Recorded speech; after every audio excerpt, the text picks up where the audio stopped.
try to figure out where to take this girl to. I tried to wake her up, couldn't wake her up, so I just went to a gas station, called the police, and told the situation. They they finally got her awake enough to get her address set up. We're gonna take her on home, but it was like a $6 ride. I spent like 3 hours on it. So Well, that's okay.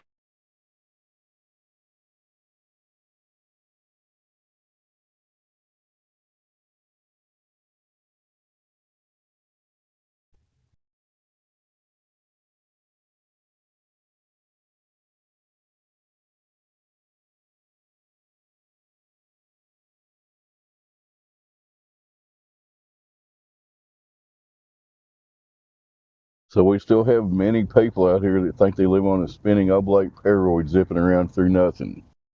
Or any of them on here right now.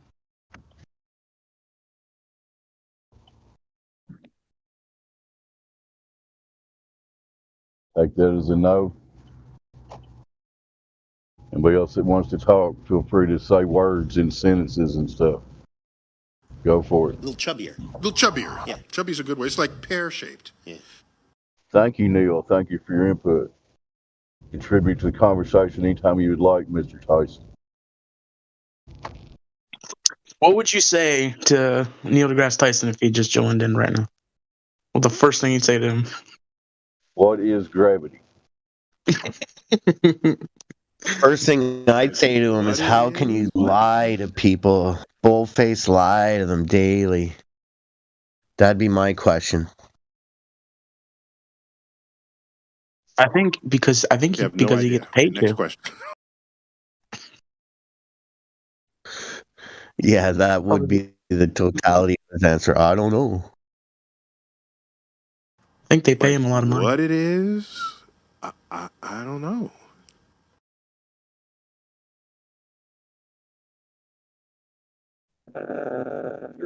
He goes on to say something like, Einstein answer is space-time curvature of blah blah bullshit, whatever. I forget exactly what he said. Y'all get the gist. Space time, what's that?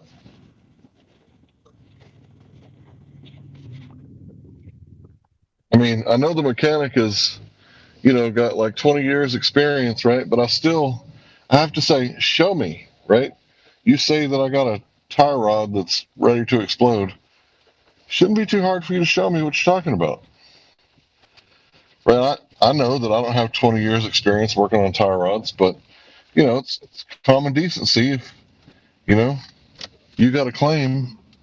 Because one time I took my truck in, can't remember what I took it in for. But they were like, you got ball bearings going out. I was like, bearings? I ain't heard no bearings whining. What are you talking about? I just told them to put it all back together. So, yeah, if anybody's got space time, show me. Yep, anybody making a claim about our shared objective reality should be able to demonstrate it. It's pretty simple. Well, Hank, don't you know the donut hole, the inside of a donut, that is the space-time. I've been eating space time for years. That's some Brenda wisdom in there, isn't it, CB? It is the unfortunate part is that whenever you want to pull up those numpty clips, they're really buried under the graveled YouTube. So gotta dig deep to find those. Yeah.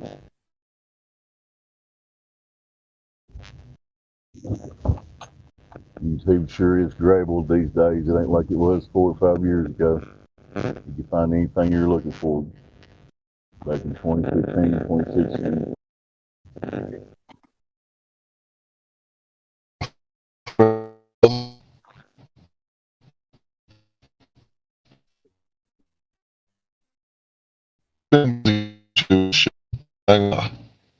You can find all kinds of stuff.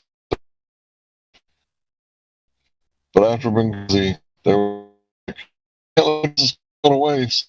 And it really fucked up this time, so we're really going to have to take everybody's freedoms away.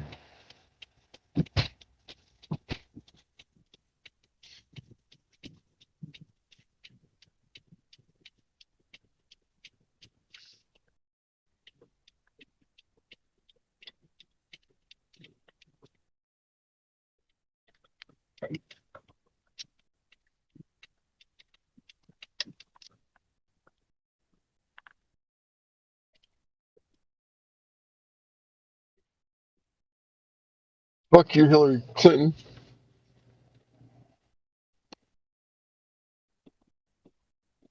Organic robotoid bitch. Not so bad. I think she's a sweetheart when she gets to know it.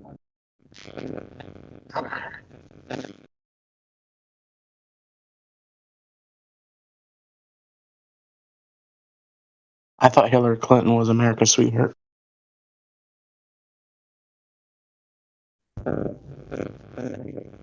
She's the one who wants to bust through that glass ceiling, right? No, Barack Obama was America's sweetheart. What did Hillary say there? Say it again, Hillary. Hank wrote rumpus. We are all standing under a glass ceiling right now. And Thank you, Hillary. Go ahead, Hank.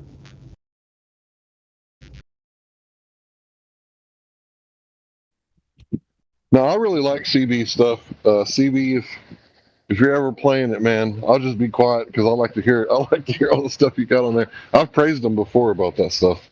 Really adds a lot of what's it called, value to the stream. Thank you, Hank. I appreciate that.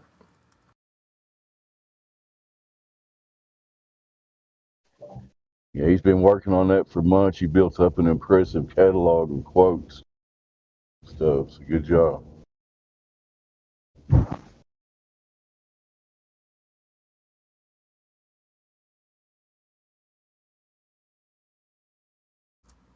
It is pretty interesting that Hillary did plug the quote unquote glass ceiling. Very interesting.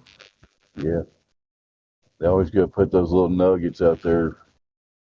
Give people something to chew on, you know.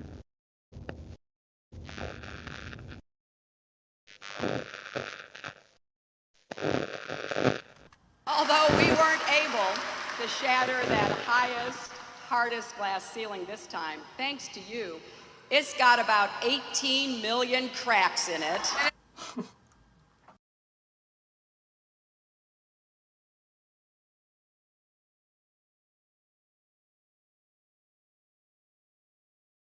So that was allegedly like 18 million people voted for her, is what she meant, right?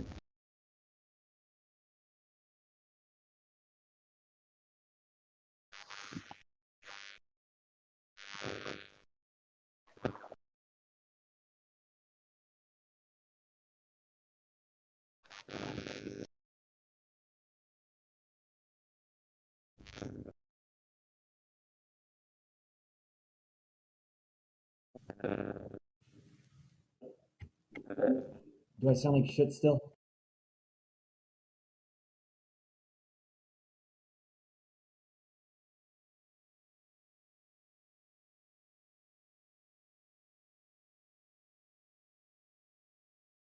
Was that you, Whammer? Well, he left. I could barely hear you.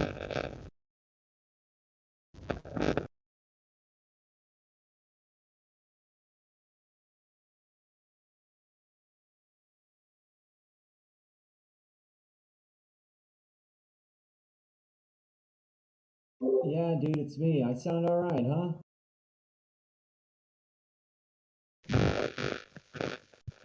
Hey, you sound good. You're just a little low. Let me see if I can turn you up, maybe. All right. Good to hear from you, man. Yeah, you too, man. How you been? I'm still existing in whatever this is. Doing the best I can. Trying to plant some seeds here and there. No, I That's hear all we you. can do. You think she's saying they've shot 18 million nukes at the firmament? No, I don't think they even had 18 million days to go to see it. Yeah, there probably hasn't been 18 million in existence yet. Wait, who's Allegedly, that number? Yeah, I'd say it's closer to 0. It's 0, dude.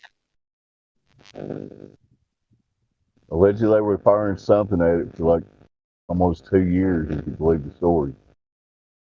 Who knows? Operation Dominic, eh?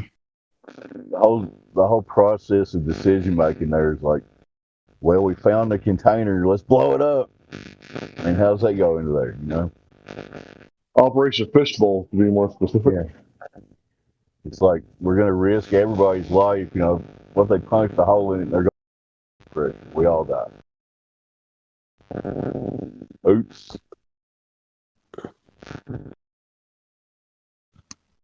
So let me get this hypocrisy down. So they went there pre-NASA in the 50s in Antarctica, and they launched nuke after nuke after nuke into the sky and detonated it above everybody's head. But they don't want us to go down there because we might leave poo-poo in the ice. Yeah, that's Crazy. correct logic. That's a correct logic there, Hank. Good job. But wait, dude, they're naming the Antarctic islands after the viruses? How weird is that shit? You might leave a footprint over here.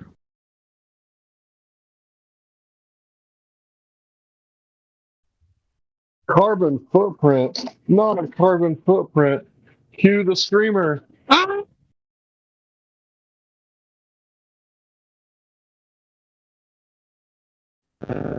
How dare you?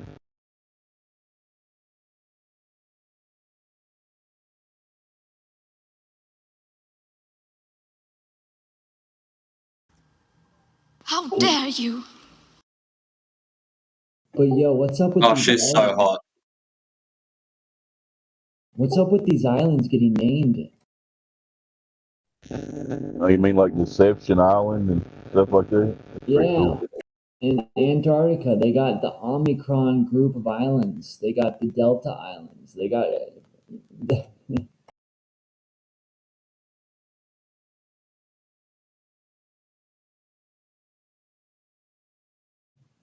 that's a very specific. Everybody wants to rule the world.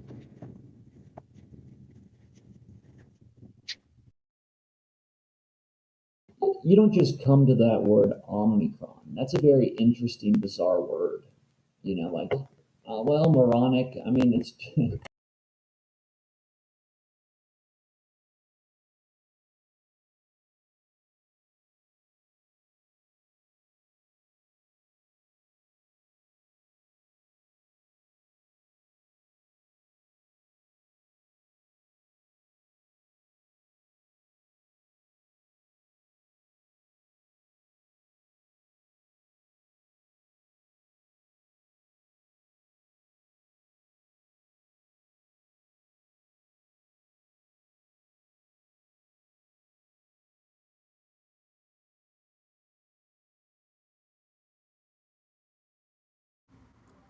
It is interesting that those islands are in Antarctica. right. Like, what else does Antarctica tell you just on the name of the places? Like, you know, we could probably tell everybody the next. You see what I'm saying? We could probably tell the future here if we just take a look.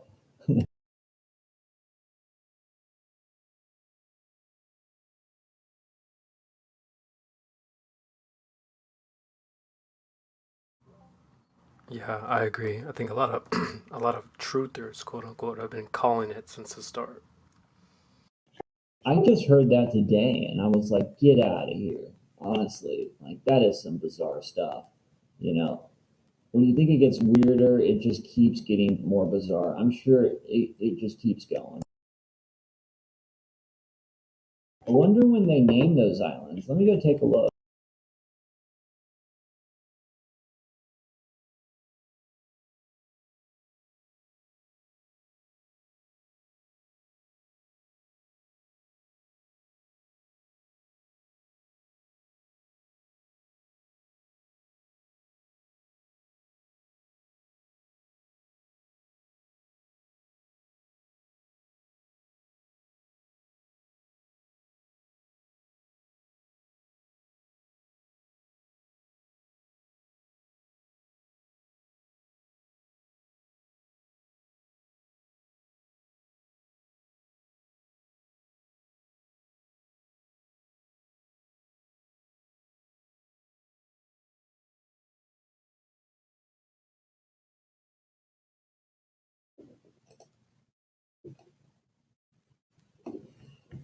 So it says here, 1946. I mean, can I even believe Wikipedia? I mean, what the hell?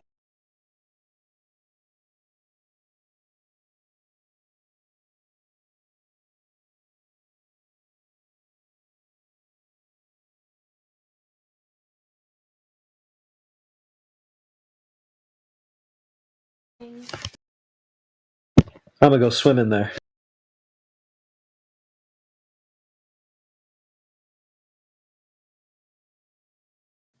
So I guess this is the island somewhere around.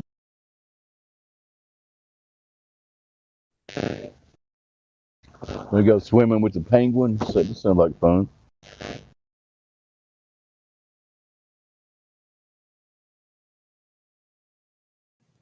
Okay, it's that tail. It's the tip of that tail on the far left, top left. That's the Omicron. I wonder if there's some kind of image to be seen here.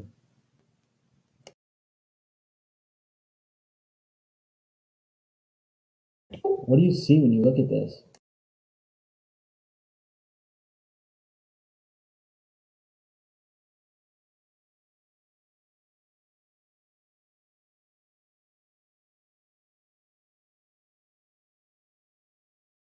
I see a silhouette of a man.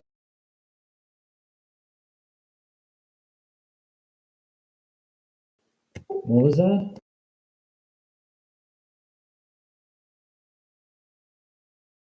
Damn, it's weird. Sorry, I I copied the image and it singing. doesn't bring the label over. It's weird.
Island. When I was a kid, go ahead, bro. Bro, they got Le Clown as an island. No joke. I was gonna say when I was a child, I thought the lyrics were the algebra that the devil set aside for me, and I thought that for a long time, to be honest, into my adult years. Wait, what'd you say? I missed that. Algebra? Yeah, Queen, the algebra that the devil set aside for me. That's what I thought it said. Beelzebub has the devil put aside for me. Yeah, Queen. You thought it said the algebra? That's hilarious. Yeah, I thought you said that. We have McDonald's Island? Like, what the fuck? McDonald's Island. It's a healthy place to go, I'm sure. No bullshit. Here's McDonald's Island right here.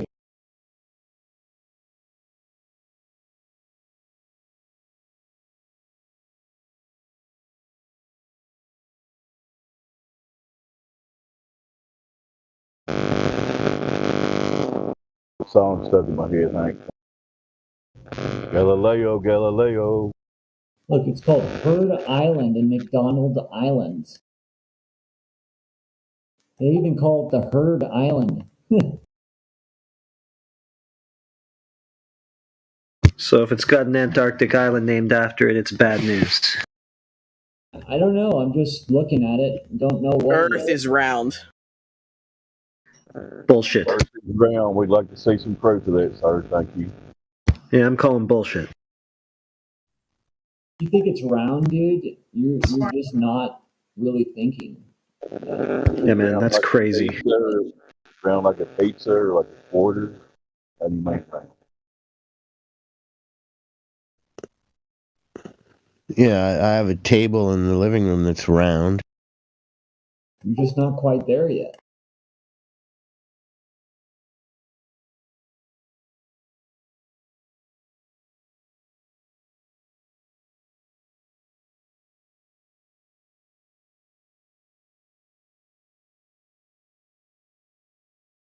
You said the Earth is round. You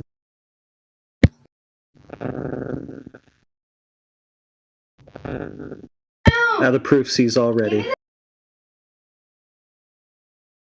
Oh, here's the Corona Island right here.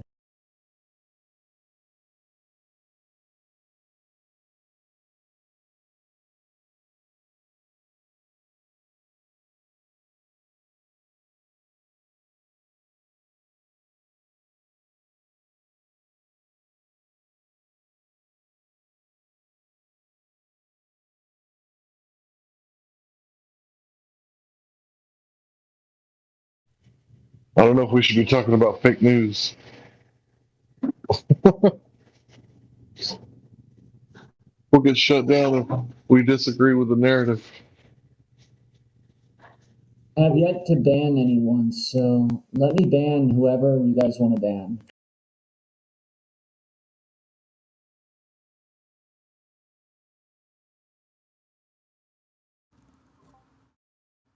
Yeah, the guy that just posted in the VC, he's the one that came in and.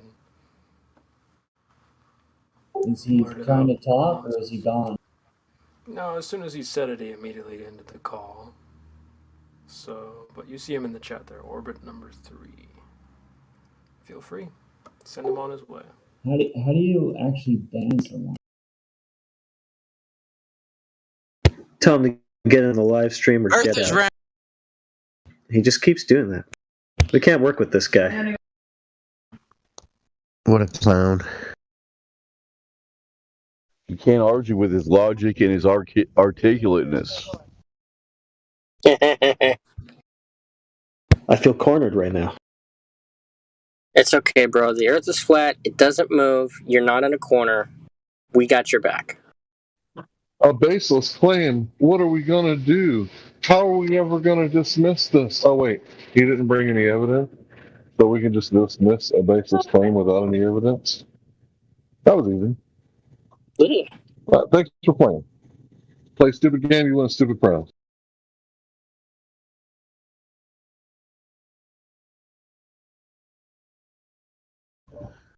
It is one of the best Globe statements I've heard lately. At least it was a whole sentence, I think.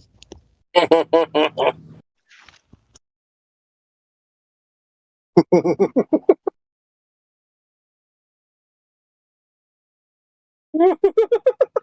are you guys making fun of now? I don't Some know. guy said that the Earth is a globe. Who did?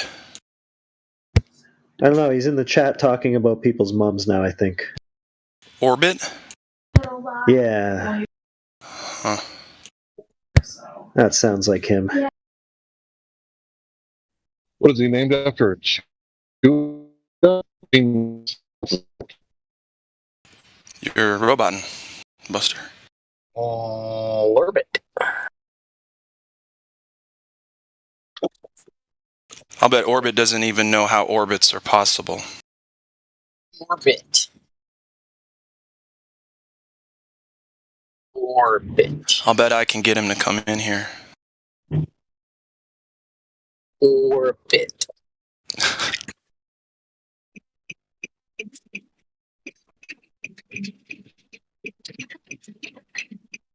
What do you think, Orbit? Do you want to come be nice to us? No, voice chat, not the voice text. Come on in. Get your big boy pants on. talk like adults about an adult subject. Get your mind out of the gutter. We're talking about the Earth. We need you to explain orbital mechanics to us, bro. Orbit, the Earth, well, number one, isn't round, but you're right. It's not mean to say that. It's just wrong.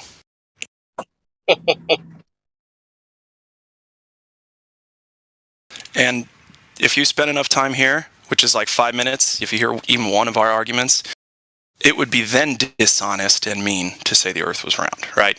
Because you'd know the truth, but you'd be like, I still got to stick with this narrative, man. I really like my friends and family. My vanity needs to stick around. I need to act as if I'm part of the crowd, okay? I don't care if it's flat. Maybe this is all a big misunderstanding. Maybe he meant like round, like a coaster. Okay.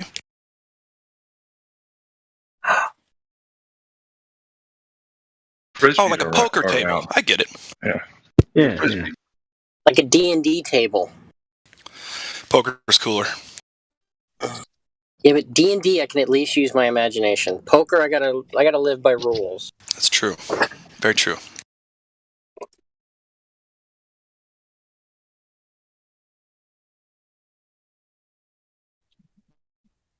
Forget about tectonic plates and tectonic bowls. You ever seen any tectonic yarmulkes? Tectonic what? Yarmulkes. Yarmulke? No. Mm-mm. Never heard of those. Nobody.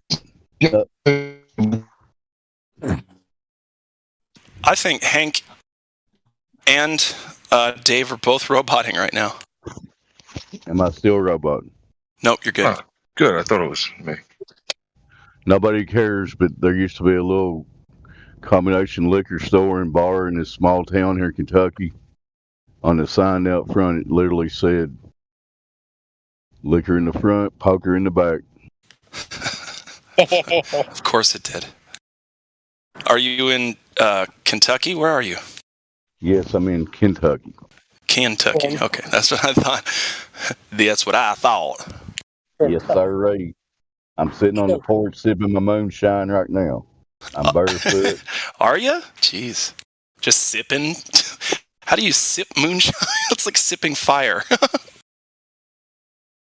Sip shine, you fucking sip wine. Well, little by little. Unless it's one of those boxes of wine, then you just got to have the whole thing at once, right? That's a juice box. Exactly. Do we want to check up on our friend Orbit? Orbit, are you calm now, buddy? Honest. No. Not calm? Okay. No. Oh yeah, I did hear you say that. So is the Earth round? What you gotta like do? Coaster? Gosh. What do you got to do, Hank? You got to calm down, take a deep breath, and use your brain, right? Because this is a conversation that you can't just, blurt out whatever you feel, right? So take a deep breath, relax, think about what you're saying, and think about what we're saying. So do you have any proof that the Earth is a sphere like you claim?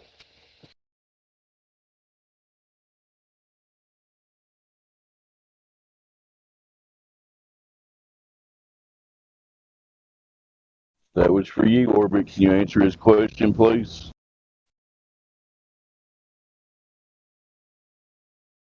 Gotta get the boot, kiddo.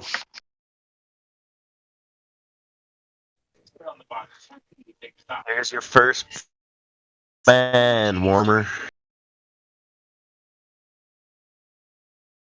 I'm about to do it. Is he being a little child? He's making claims that he's server muted. You know what, Orbit? You're out of here. Alright, I'm no longer server muted now. Get this round!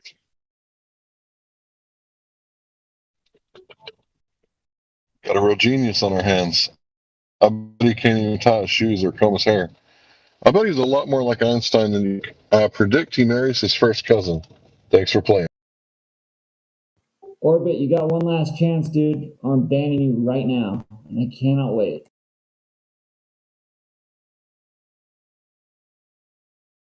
Get me banned, so don't do it in.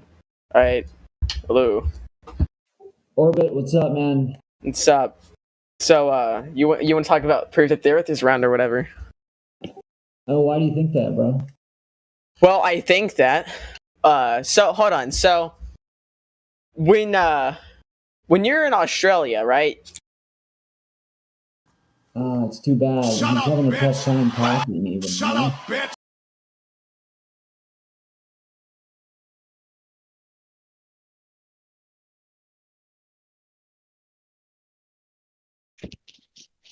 He sounds fairly young, to be honest.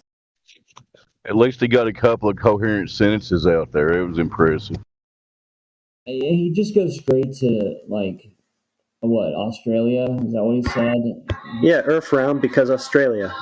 It's like, bro, Orbit, use your head, man. I mean, there's other thoughts, dude, instead of the retarded thought you go to just by default.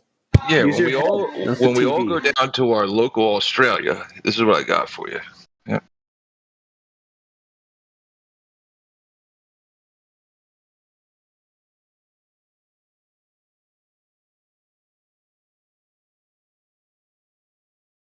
Do you go to the land down under?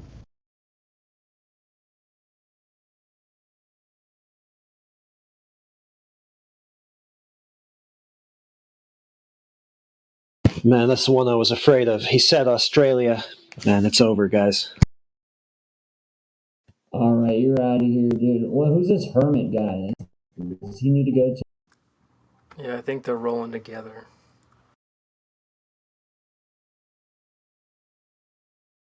Dynamic duo.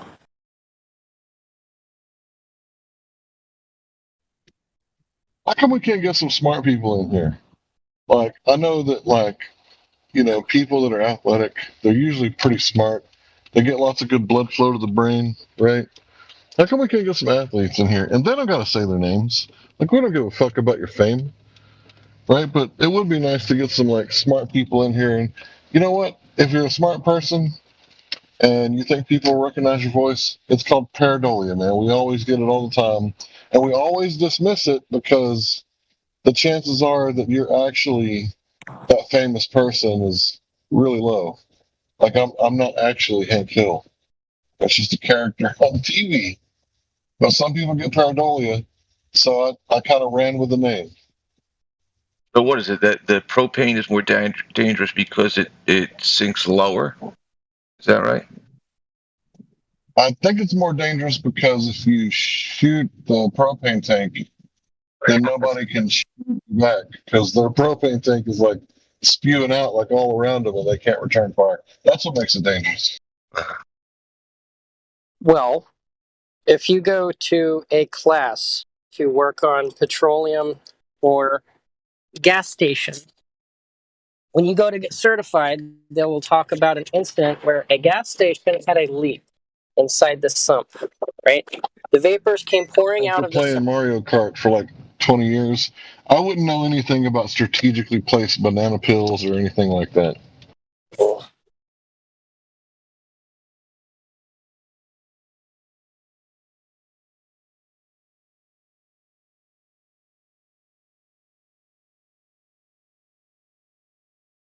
Propane is heavier than air, but natural gas is lighter. This makes propane leaks more dangerous because they stink and stay within your home instead of rising out. You should know that, Hank. I should if I was Hank Hill, the propane and propane accessory salesman. But I actually deliver pizza, so you know what I do know? You gotta dodge people when you're driving. You gotta dodge them like you're trying to make a touchdown and you got the football and you're trying to score. American football, that is. Goes without saying. The farm with the pizza box. Nice.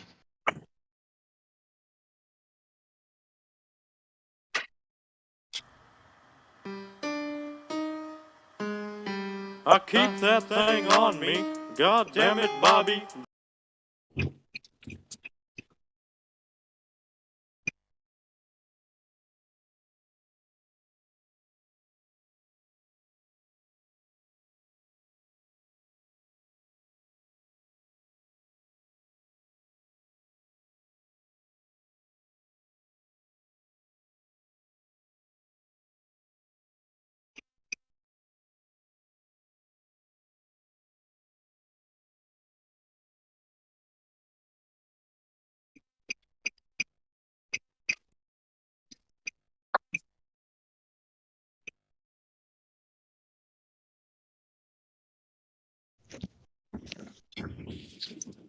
Somebody that can do a good Boomhauer should do Boomhauer as a Glober, like gravity and refraction.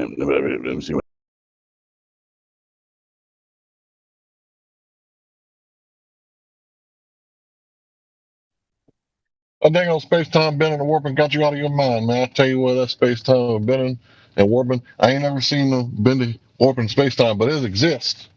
That bendy water too. It wasn't bad, Hank. Good job.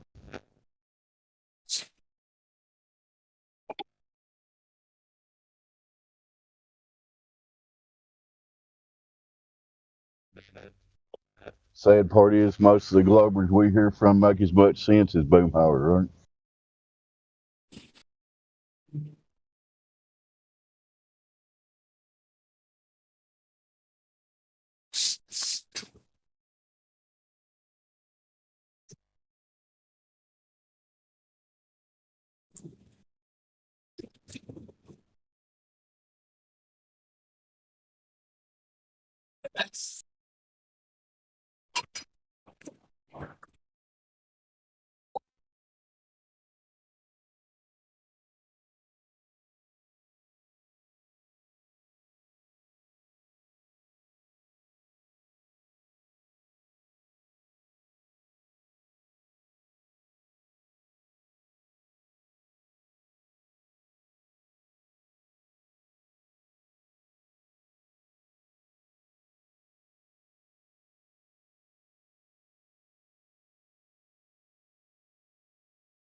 But no chit Sherlock. Can we talk to them? Hello, no chit Sherlock.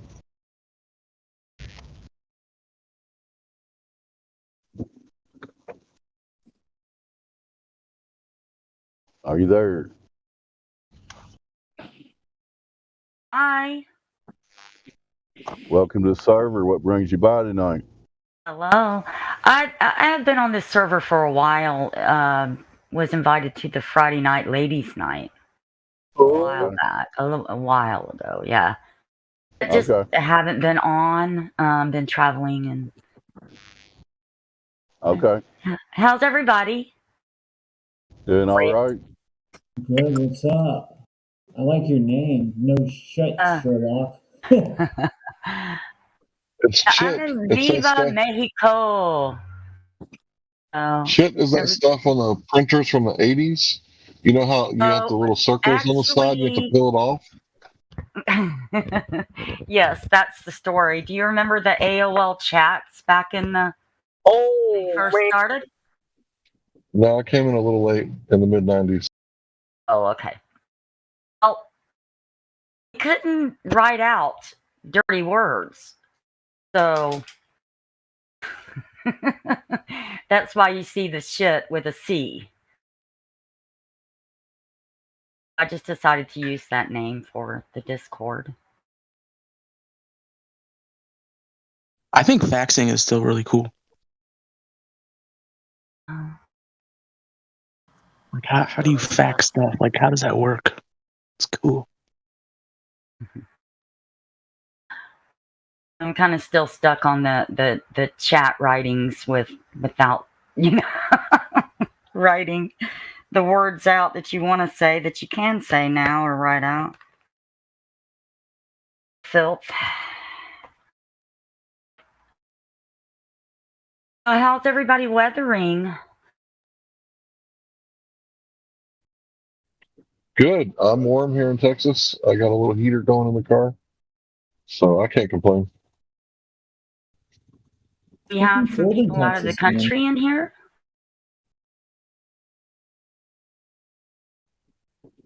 Two at a time. Didn't understand. Do we have people from out of the country in here tonight? Oh, let's see. I'm in communist Canada. Ah.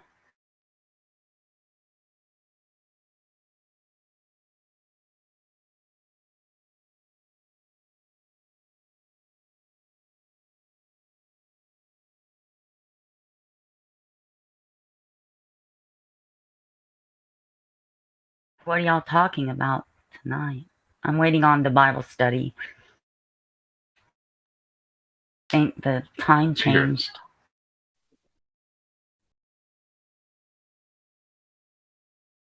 We're in a little lull period waiting for somebody to bring up a topic. You got one? Tell me about Mexico. You sound American, but you live in Yes, Mexico. I'm actually Floridian, Florida, but got a second home here. Back in Obama term, second term, decided to take a hiatus. And started out in the northern part. The Flat Earth Society. Oh. I don't like when they call us expats.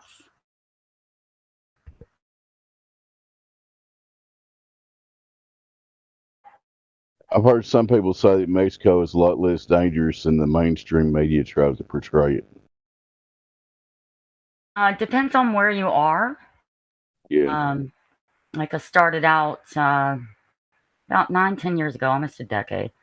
Started in the north, over by Tijuana area, Baja California. And then about 5 years over there, all the stuff was coming. So the caravans and all that mess. Cartels beefing up, killing reporters, murdering reporters. I mean, it was a mess and becoming worse. So I decided to go south instead. And it's much better over here. It's like little Miami. As far as the weather goes, and, being in the... Yeah, you and Hank both sound like Neil Young fans. What do you think of not going to be on Spotify? Shots fired. Oh, yeah, what's that all about? I missed the whole thing, but I did read it. The headlines or whatever. What happened? Tell me. Something like if you're against the jab, he's not going to let you listen to him anymore. I don't know. Getting old. Really? So he's doesn't want anybody to be pure blood? Keep on rocking in that free world, Neil. That's exactly what I was Money going coming to from say. him, though, huh? The guy that would like to rock in the free world, that's sad to hear. I thought he was sort of one of us. Wrong. Oh, I thought maybe he was non-commie. Anti-commie, but apparently not.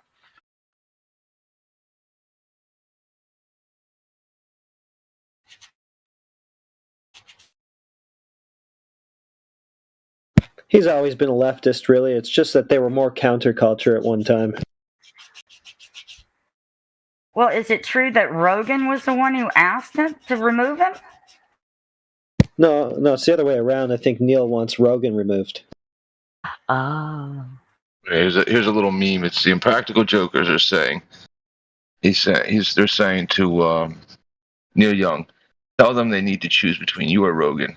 It's either me or Rogan. And then the Jokers are just cracking up. Like it was a dare. I guess that says it all. Yeah.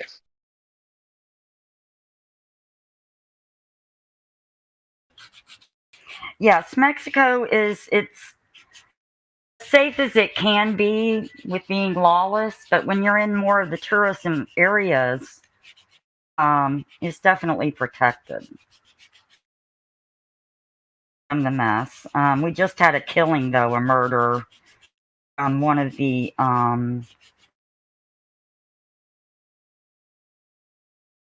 it's a beach, it's not a resort, but it's just a beach bar. And they put their chairs and tents and everything out in the front on the beach. Called Mamitas Beach, but it's kind of the free world beach, I guess. So they allow the, I don't want to like mess my words up, but basically homosexuals. The owner of it just got murdered last week, which was bound to happen because Mexico just, people themselves are very religious, I guess, or they're not so into all of the extras America provides. Extras? What? Well, I don't want to be rude about these people. I really don't care what they do behind closed doors. But when they start flaunting it in areas where it's just not accepted, then You lost me. it's bound to happen, right? Why do you want to show off all your stuff anyways? It's so bizarre. How's your money work over there? You triple it, like they say? On the resort, I guess. Actually, the money is good right now because I started out it's gained 7%. And well, I guess you can't use percents. The US dollar is really good over here right now. Where? It's like 20 on the dollar. Yeah, So if so $5 is 100 pesos. Oh, in Mexico? Yeah. You know, one thing I found out Prices is that have gone up. There's got to be some way to game that system to, invest in like Mexican something stocks or 100%. something. You can even leverage them out too. The best ones are the government backed. They used to be at like 20% interest rates. You can grab like a government backed Mexican bond and it'd pay you 20%. You could leverage it out like 4 times. And it's They guaranteed. do things very differently over here. I mean, it is a lot of socialist programs. No, they have a bond desk down. But in this Mexico. president is basically a Trump president. They Kind have of on the government- same lines. And he's ridiculed just as The much. states don't like them. But They recently discovered in the past few years a large deal of technology rocks for batteries, lithium. And I think Mexico was kind of like allowing China to come in and deal with them. Of course, this means war, right?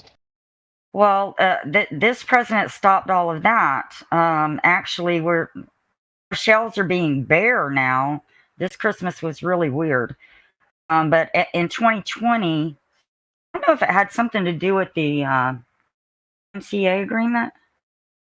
Or what is that agreement? The Mexico, Canada, USA agreement.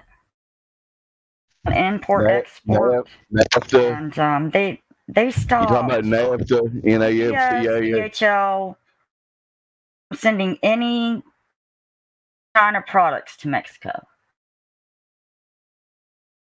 from anywhere, like even the U.S. I tried to ship. I had my family try to ship something to me. When they opened it up, they confiscated it because it was made in China. One of the items was made in China.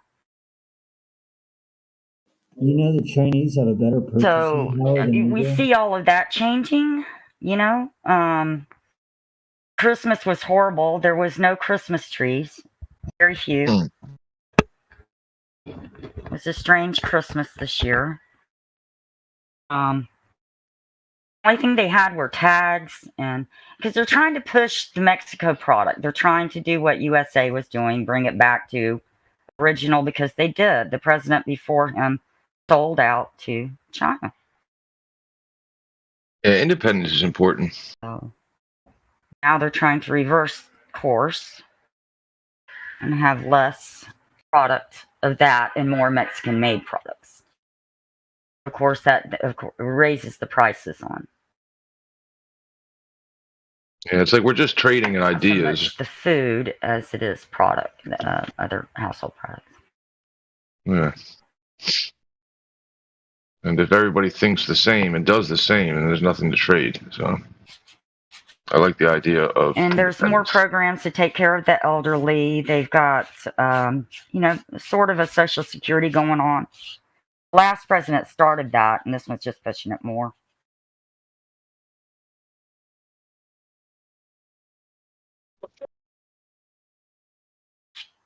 So I see good things. It's just this president wasn't able to stop the caravan. First ones. Wait, The what are flood you of talking the about? immigrants that came in this past year and during 2020 was those same people. Caravans that they did stop when he was able to get You're in. talking about the border Being able to caravan? rule. See, they actually I choose their believe she president in the is. summer. Was she just talking? They don't take This is an office ad campaign. until That's all. January.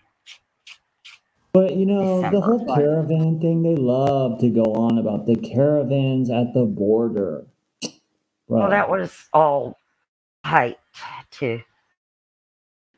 Alex Jones covering the caravan at the border. He's on that like all the time. Well, I'm not saying like I don't it's know. true though. I would say it's partly true because it's sort of a black eye to the USA. This president said we did everything with when Trump was in.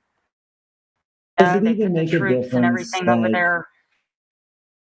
Then when Biden got in, Yeah, he if it wasn't gets able people to riled do up and it anything. gets people energized, excited, vibrating, yeah, things can happen for sure. So he just said, doesn't "Fine, I'll really pull make my a people difference off." though, low key. And it's not really, I guess. This Yeah, I guess president it is the leader. hates the Clintons. Man, where is she? I gotta mute her. Clinton era. So he really despises Hillary. And Sounds so much better now. so he's trying to get all their money back. Basically, that had to do with arms. They sold I guess most this of might be the like arms, but they might didn't just be a give them track the that's ammo. running. Not sure. Wait, shit, Sirlock, are you there or are you just gonna get muted? Oh. Hey, you. Can you hear me? Mexico. I don't think she's hearing you guys. You're coming through just fine, Sherlock. Am I fine? Are you listening? There's other people trying to say something. It's like, Oh, I'm you sorry. hearing us? Yes, go ahead. No, it's okay. If it was an accident, it's fine. Oh, that was me just telling Sherlock she's coming in fine. But all I know is Sherlock. I'm not. The whole border, the border, and the caravans. You know what? It's dubious to say the least. Yeah, so somebody made the I can't connection. believe They any said fucking thing you hear about it. It's all just fucking, it's all fake news. propaganda. Yeah. It's all propaganda. So a lot of people attributed the whole fake news, realization and to part of why people are getting into flat Earth. Yeah, just the idea that things could be fake. Yeah. I mean, Operation Mockingbird tells the whole story. That's back in the 50s or 60s when the CIA took over all news media. All, not just some, but all news media is controlled by the CIA.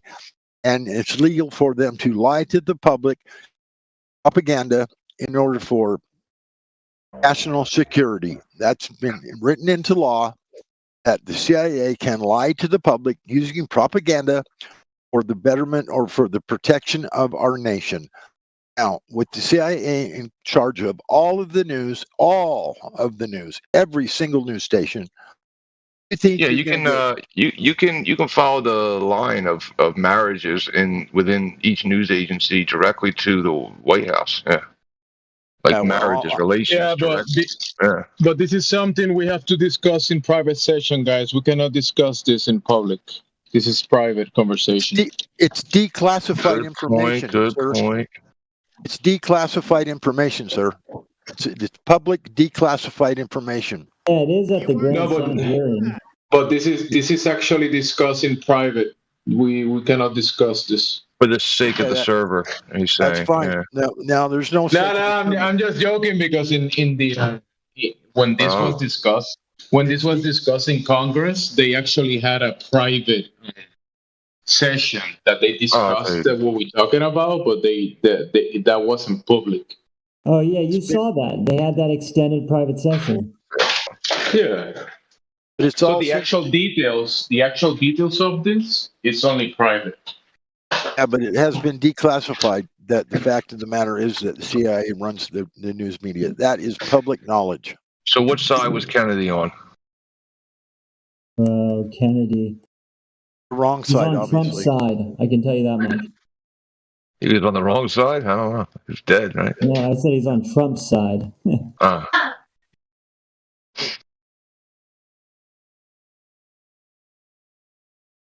They have to have sides. All the same fucking team. Doesn't matter. They have to have That's what I sides. mean. That's what I mean. You're telling me that they're the only ones who can live in perfect harmony? No, they gotta have sides. I mean, yeah, there's no doubt probably some kind of, competition going on. Yeah, there probably is, Yeah, but for the greater good, I get that side. They're greater good, yeah. What kind of competition do you think happens? Swimming. Oval. No, I'm talking about power competition. There's probably some killings that go down. Man, you know fat cats can't pole vault.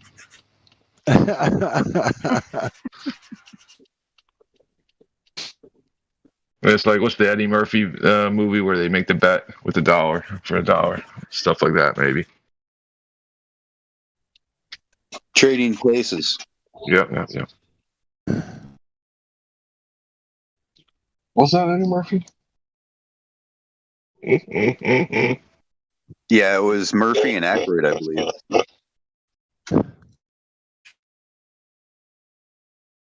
And who is that old guy? Yeah, Eddie Murphy was homeless. Yeah. He was and then he was out in the bank, and the banker was this guy. He had nice hair. That's all I could think about him. But well, they took Dan Aykroyd's they took Dan Aykroyd's money and took his identity and changed it with a homeless guy. Yep, right. And Eddie Murphy was a homeless guy. He was outside of the bank too, and it was all on a bet. And because they were saying that, I bet they were saying to each other, "What do you think would happen if a homeless person was to take placement of somebody else?" And that's what their bet was. And not only that it was their bet, it was also because of his color as well. Well, also that's the Prince and the Pauper story. It's also the Will Ferrell Get Hard story. Yeah. It's also in another movie. It's all that role switching thing. Yeah, there you go. What is the one with Martin Lawrence? And he was a beggar or a thief, and he's allergic to bees, and he got beat up by a cop. But he didn't really. He got beat up by a bee. He's allergic to bees, and he was swollen because of the bees, the bee stings. And then he blamed it all on the cop, who is also apparently a white man. Uh-oh. He was a white man? Alright, he's racist. Oh man, in the movies they all put out the race. They bring up the race card. In comedies they bring up the race card all the time. Yeah, I was watching Cheers last night, and I couldn't help but notice like how dumb Diane always pretends to be, like the classic dumb blonde, and then how Carla shot blonde, how she's always like taking advantage of her and capitalizing on her. And then in one of the early episodes when Coach was still there, Diane gives her a gift and she couldn't even say thank you. Yeah, like and it's funny how they portray these characters because out in the real life, they're like it's so stereotype. It's just all stereotypical, bro. Well, there are stereotypes for a reason, but that doesn't make it true all the time. Yeah, exactly. It's not always going to be true. Yes, it's true, but it's not always going to be true. It's not like every single redhead is going to be exactly like the same redhead that you see somewhere else. That's an exception. Gingers don't have souls. I'm married to one. Trust me. I knew you were going to say some shit like that. That's the reason why I even brought it up. They all say the same shit. They say redheads have like bad anger issues, but I think anyone, when you kick them in the shin, will react the same way. Bro, I think right. I have Tourette syndrome. I don't have a redhead. I have anger issues. These generalities, so many of them, huh?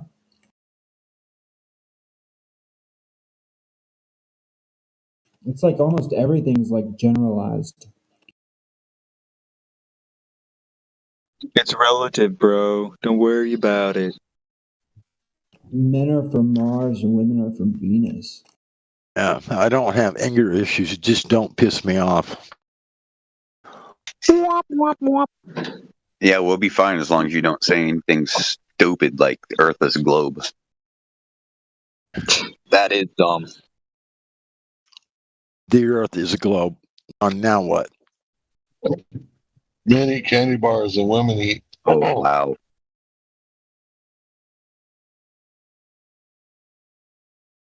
I'm gonna need a citation for that. Got a baseball bat. How's that? Is it a Louisville or is it metal, like that fake shit? Fucking Louisville Slugger with the BMX. You talking about QE's Louisville Slugger with a nail sticking out of it?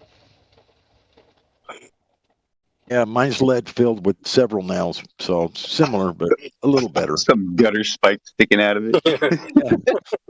Lead filled as well. Yeah, if you ever play the Riptide games, you know that's like essential in your backpack.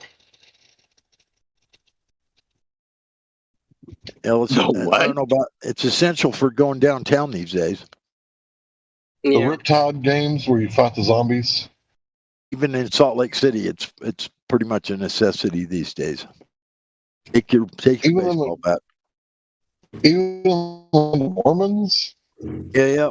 Even Mormons. Well, you seen what happened to Whitsitt in Salt Lake? That 14-year-old attacked him with a baseball bat downtown Salt Lake City.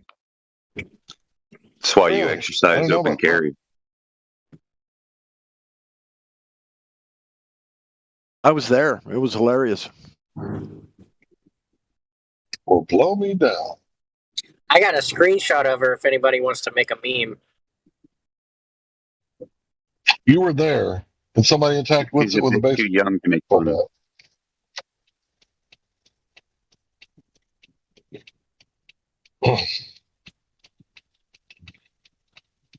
All right, they haven't made a law yet to where they have responsibilities like adults. So since she's still a child, I wouldn't post her picture. Yeah, she was 14 years old. Lame.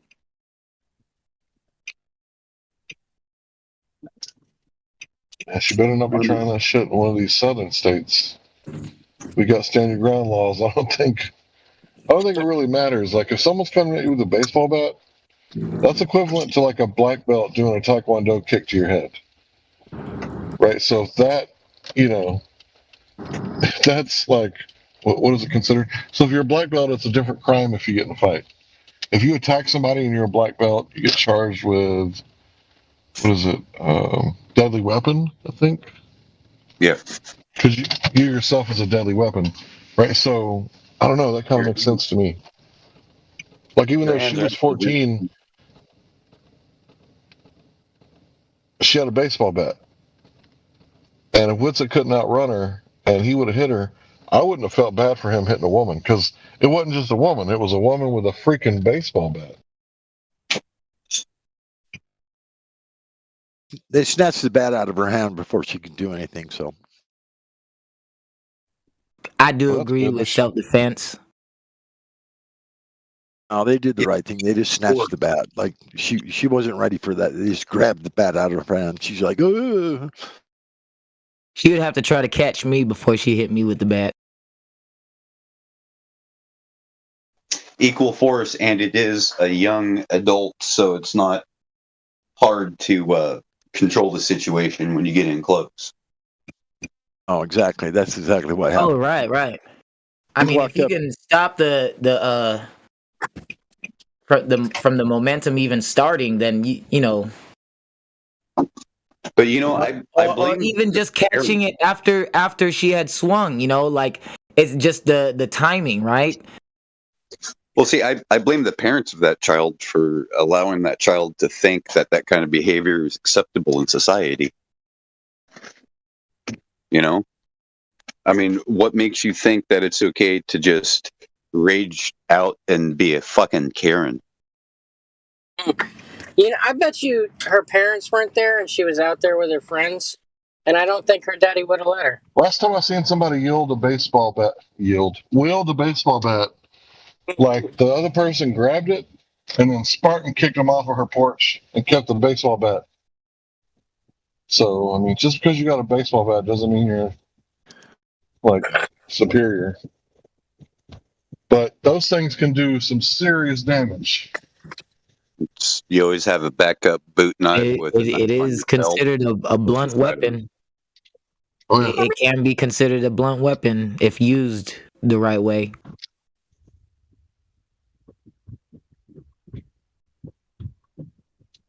Yeah, man, like them head kicks, like where they spin and then they release like their thigh, and at the same time they release the knee.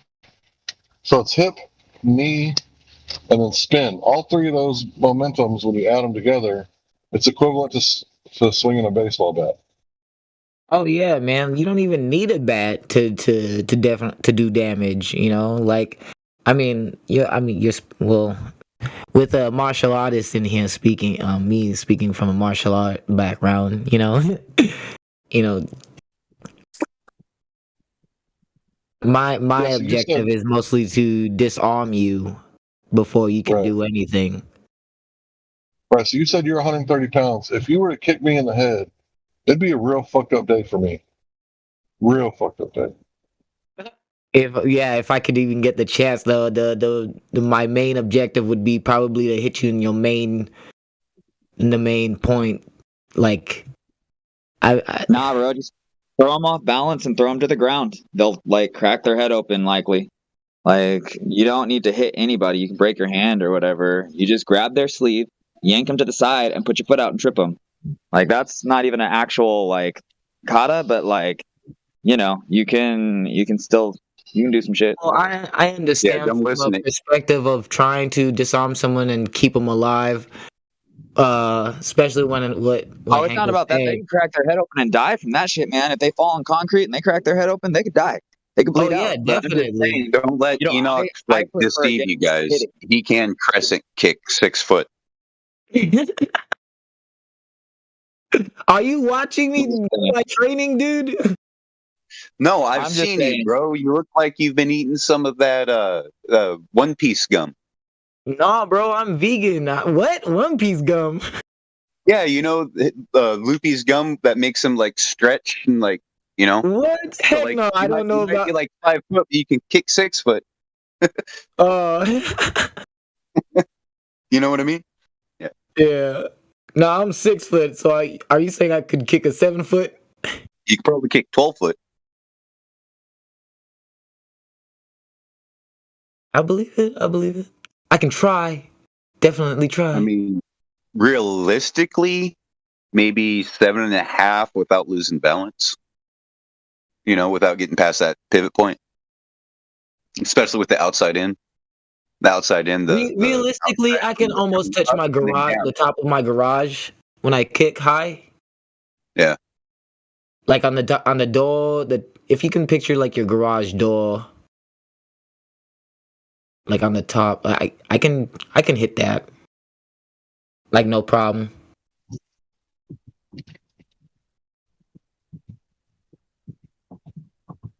I can do a Let me hear gator with it. kick. I practice at the park doing gator kicks, doing my flips. Are you Am I judo? coming through clear? Yeah. That's what I I was judo. my foundation comes from boxing, but I do I study and do ninjutsu. I practice ninjutsu, ninja arts. What was Hank gonna say? Yeah, I was going to say that I used to wear steel toe boots like everywhere I went, and I used to like show people like how high I could kick because like I look like a fat guy, but I'm pretty springy, and I was showing people like how high I could kick, and then I put like dents in the walk-in door, like up at the top near the corner, and then like a new person, they would be like, "Hey, you see these dents?" Like Larry did that, and they'd be like, "What? No, Larry can't kick that high." And you know, I was in football, so I always stayed limber, and I try to stay agile and quick. Um, but yeah, it's really interesting because my son, he kind of made his own martial art, right? And I call it spinjitzu for lack of a better word, but he gets some really good momentum going in his spins, and if he misses you with the first or the second one, he'll catch you with that third one. And I mean, it is just disruptive when you get jaw jacked Oh, with a spinning move. So he's got that Jean-Claude Van Damme ballerina kicks. I try to watch No, out I'm for talking about Hank's kicks, his man. hands. Because His hands, bro. walking around with steel toe boots, dude, all day, and then you can kick, man, bro. I gotta watch out because that kick's gonna be coming real quick. I don't care how big you are. Yeah, I don't do it no more. Now I wear comfortable shoes. After working with Mexicans, I was like, "What kind of shoes are you wearing?" And they were like, "Comfortable shoes." I'm like, "Okay, I'm gonna look into this." So I started wearing like real comfortable shoes after that. Hank, okay, you check your DMs if you can, real quick, man. Yeah, sure, bro. Who sent it? Do you like sherbet? Oh no, I'm sherbet. Hopefully, like he said, sure, bro.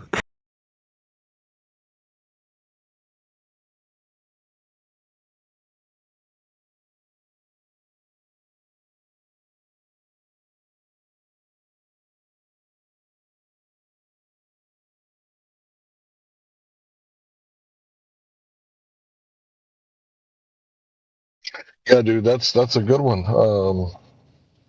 Whoever sent me that, that's going to be a document that I'm going to sit down with and some coffee. Look it over real good. Thank you so much for sending it to me. Hey, man, now I'm curious. Oh, it's just legal stuff. Yeah, no worries. It's none of my business. I was kidding. Yeah, It made me feel like I was kept under the dark about the whole kicking thing, man. I gotta learn some kicks from Hank, bruh. Well, the one that I told you about where you pivot on your right foot and with your left foot, you release the hip joint and the knee joint and the kick all at once. And if you time it perfectly, right, like after you practice, it's devastating. Especially with the spinning back kick. Because twisting, like... Yeah, the one that Joe Rogan does? Yeah, those body shots are devastating. Man, and I be sitting here too, practicing on doing my oh, bro, I'm doing it now, and I'm like, so like when you lift up and you pivot that foot and you turn and twisting your hip as you're kicking, like it gives this real like oh man, I can feel it so hard, bro. It's not. My cousin was in Taekwondo, and he was teaching. He was just telling me, and he was showing me the stuff that he was learning, and I was getting the whole concept, and I was starting to understand about Taekwondo, and then also Muay Thai. I took a lot of I studied a lot of Muay Thai. I've also been practicing and studying Muay Thai. Learned a lot from Tony Jaa, even though a lot of people don't like him in Thailand. I don't know why, but why is it that when somebody's like an actor and they put their martial arts out there, they don't like them, and it's disappointing, man. But Tony Jaa, man, like I studied his I got the Protector and Ombak, and I was practicing the forms, and there's one called the Pegasus one. There's a Pegasus one, and that's where you take your so it's like a chicken wing. You put your hands on your hips like a chicken wing, right? And then you bring your elbows from where they are from your sides, and you're gonna bring it up forward in front of you, and you're gonna come like you're stretching your back leg, as if you're gonna stretch your back leg. You're gonna extend it all the way back, and then you're gonna bend your left leg forward and your right leg all the way back straight, right? And then you put your hands on your hips, and then you bring your elbows forward. And it's called the stance is called a Pegasus.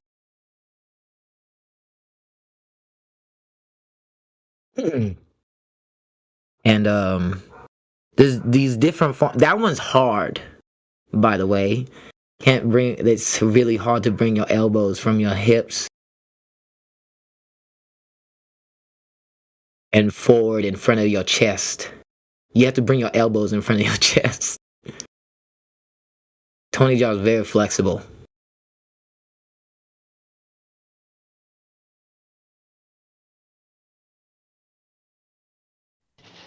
So my study of martial arts and not so much practice. Well, I guess I have done a little practice. I used to have a punching bag, but eventually it wore out.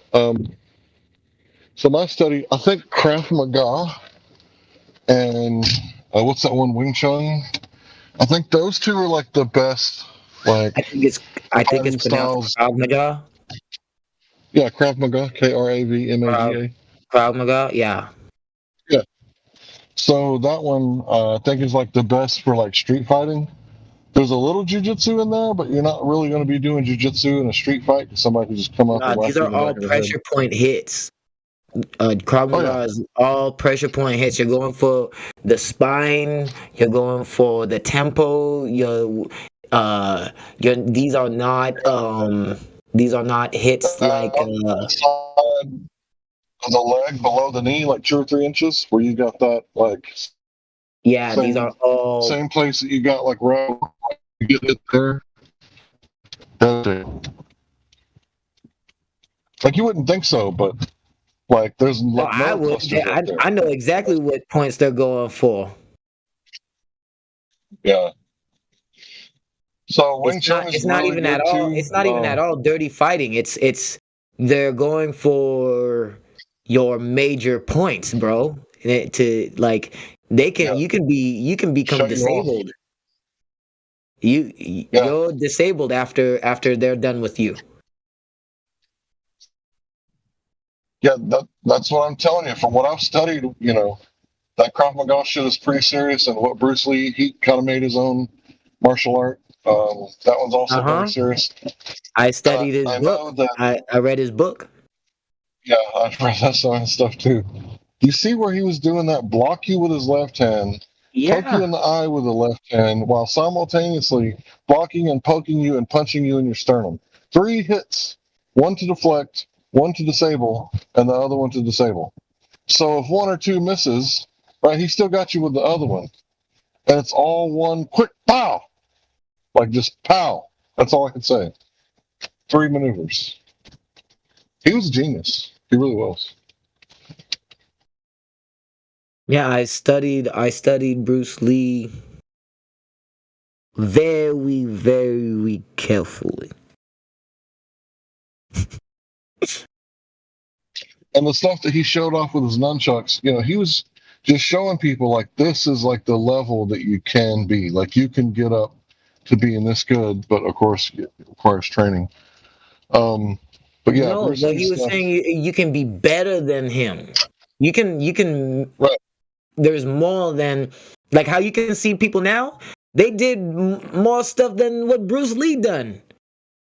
I was like, damn, I never saw Bruce Lee do that. I'm sure that Bruce Lee could do it if he was still here, but yeah, you know what I mean? Just other people brought forth what Bruce Lee could have done, and I feel like that would have been great, you know? So Bruce There's Lee, like in the book that I read, it says that if you got somebody walking behind you, you wait for them for their left foot to hit the concrete, and when it does, you kick them right above the knee. That's the teep kick. That's like one of the most like terrible kicks that you can get kicked right above your knee. It's so bad. It's like a long injury, long recovery. And he was teaching that, just if somebody's walking up behind you too fast, you just like put your foot into that knee, right, just pop it out of place. And that's bad. So yeah, Bruce Lee, he really was a martial artist, like a real martial artist. So I like the number 3, and we're getting a little more sport, but Krav Maga, the way that they clinch, right? If you don't know about a Krav Maga clinch, where they get you around the back of the neck, right? It's Muay Thai clinch. exactly what you're talking about. You're kneeing their body, and they're trying to hit your head and knock your head off, and you're just going to see which one goes first. That's if they know what to expect. If they don't know about that, poor Rich Franklin. Hey, you know how high I can knee? I would say a 6-foot tall person. Standing up, I can knee myself standing up. I can knee myself in the head standing up. That's how high I can bring my knee. That's crazy. Yeah, knees are really good for tall fighters, but devastating when both fighters are short. Because I don't mean to interrupt you, Hank. My bad. I've showed my friends in when I got them in the clinch exactly how I would knee them. They were like, "What the hell?" They were like, "You about almost like kneed yourself in the head." I was like, "No, that's how I practice. I practice on like kneeing myself in the head, and that's how like I can bring my knees so high is because when I got them in the clinch, if you know about the clinch, you know exactly where their head is gonna be. So if you know exactly where their head is gonna be, just imagine knowing exactly where their head is at, and then just me bringing up my knee, bro. I have my hand at my knee right now. I have my hand at my head, and right now I can lift up my knee, and that smack that you just heard, that's me hitting my knee. That smack, that's my knee hitting my hand. Okay, that's me lifting up my leg all the way up to my head. And I'm 6 foot.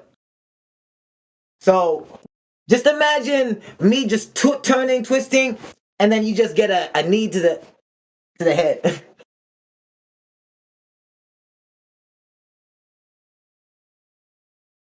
Sorry. No, it's good, bro. Martial arts. I mean, I think that if you're not practicing martial arts of some kind, like what kind of a man are you? You should be like, deadly, but curb that shit. I think everybody should do. I want to open up my own gym and teach. I just honestly, I don't know how to go about doing it. How hard can it be? How hard can it be? You get a room and you start putting on lessons. I'm sorry, I couldn't hear one thing. How hard can it be, bro? You just go rent a room out somewhere and you start giving. You could even do it privately. Just put out ads on Craigslist. You're giving private lessons, charge them $40 an hour or whatever, and find some space, do it in a lawn somewhere, and teach them, the arm bar, the triangle, and how to roll.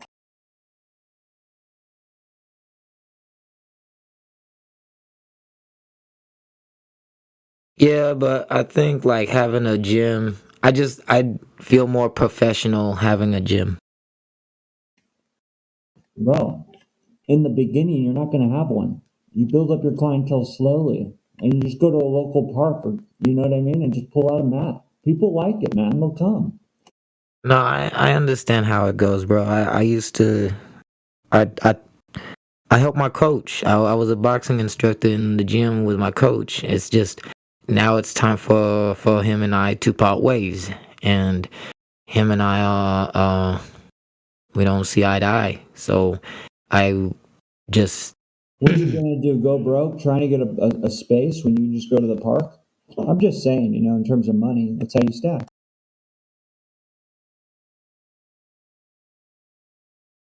yeah, but also having a Yeah, let me hear gym, your you walls. have a protection as well. You know. As far as having walls in place, you really don't need walls. I would say you need protection, liability, some sort of insurance, a Right. That's contract right. written a certain way where, you know, if you get injured, this is martial arts, you take full responsibility. Yeah, And if you 'cause were to do that, I think everything else would fall into place. no, that's exactly what I'm talking about, Hank. What you just said. I've already been going over things already with speaking with someone on talking to a lawyer on making a contract for me of teaching and so that I'm not liable for teaching them that if they get hurt it's out of their it's you know it's their it was their choice, their decision. They made this basically a waiver. That I want to make a waiver Yeah, a for them. little waiver. Bro, I did personal training for a while privately, and honestly, man, you might just, you know, people are pretty chill. You really don't have to worry that much. I mean, you just, you know, you don't go hard. You go like 10%. I mean, most of the people are noobs anyways. You got to teach them the one, the two, the three, four, five, six, seven, you know? I mean, just basic shit. I mean, that's easy money. Yeah, I mean, I know, like, I always stick to the fundamentals and always stick to the basics because everything else will fall into place. And if you're worried about hurting someone, I mean, you don't have to worry about that.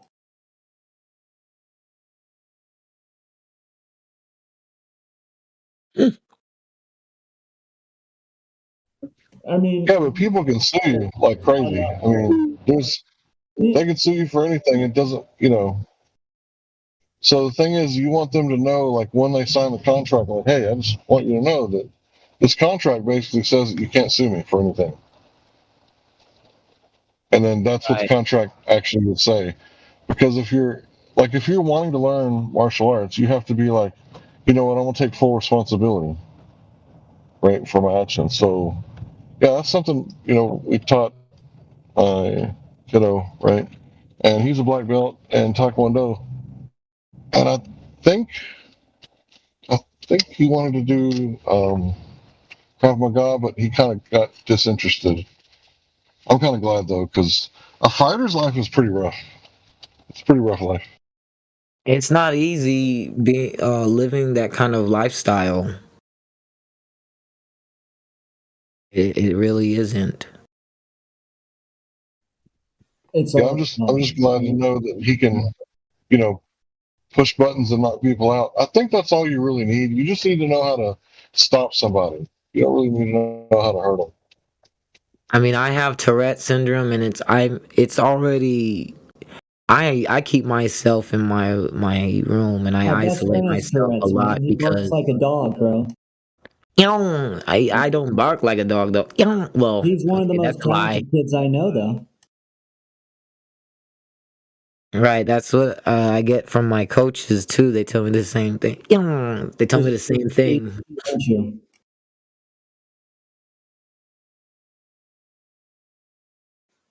I said you're ADD, aren't you? That's what Tourette's kind of is. It makes you ADD. Oh yeah, I mean that's part of it's part of it. It's part of the condition actually. I had to do some researching on it a lot and really talk to some people that would support. I got in contact with Tourette's Association, and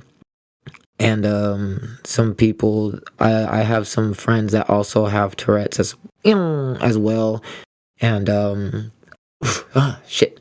My triggers are different from others, and I had a tick attack earlier, and it's difficult. My muscles are hurting, and I can't stop my mindset from what I'm thinking when it's happening. I honestly do believe that I'm burning, but I know that I'm not burning because I'm here. I'm right, like I'm not burning, but I'm here. I'm on Earth, but that's the difficult part. Is the when the tick attack is happening, I know I'm burnt. Like I feel that I'm burning. Like my mindset is okay. I'm burning this. That's why I'm having the tick attack. And the reason why I think this is because, you know, an encounter. I'm a demonologist. I study demons, and I encountered one, and that was a scary thing. And him telling me that I was in hell burning for my sins was the scariest thing. That I mean, it didn't scare me because I would understand, you know. That's how everybody else talks to each other anyway. You know, you're gonna go to hell for your sins. You're gonna burn for your sins. Yeah, we all know that. But for a demon to actually tell you and laugh at you, haha, yeah, you were in hell for your sin, like you were burning in hell. But it was because I don't want to say it on here, because it was something that I was attempted multiple times. That's why I have these tick attacks and why I think that. But I'm here. I'm okay. I'm fine, and I'm alive.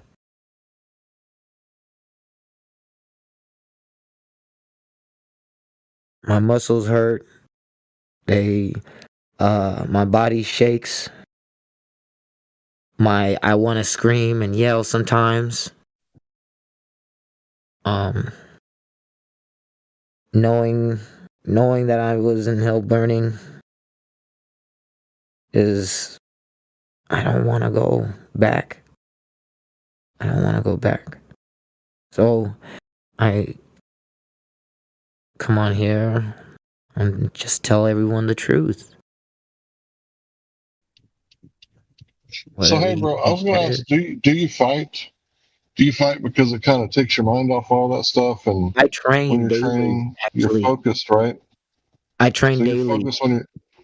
I don't I'm saying, fight does with that? anyone. Sorry, I'm just trying to ask. Does that help you, like when you're focused on training, right? Yes, it does. It helps. Cool. Thanks. Yeah, I apologize. No need, bro. Yeah. Everybody should do martial arts. Everybody. Something. You should know how to roll around, wrestle, strike, a little bit of all three, maybe. But this ain't no UFC rules like in real life. If you can't see and you can't breathe, you can't fight. So yeah, it's just about taking out some of those things.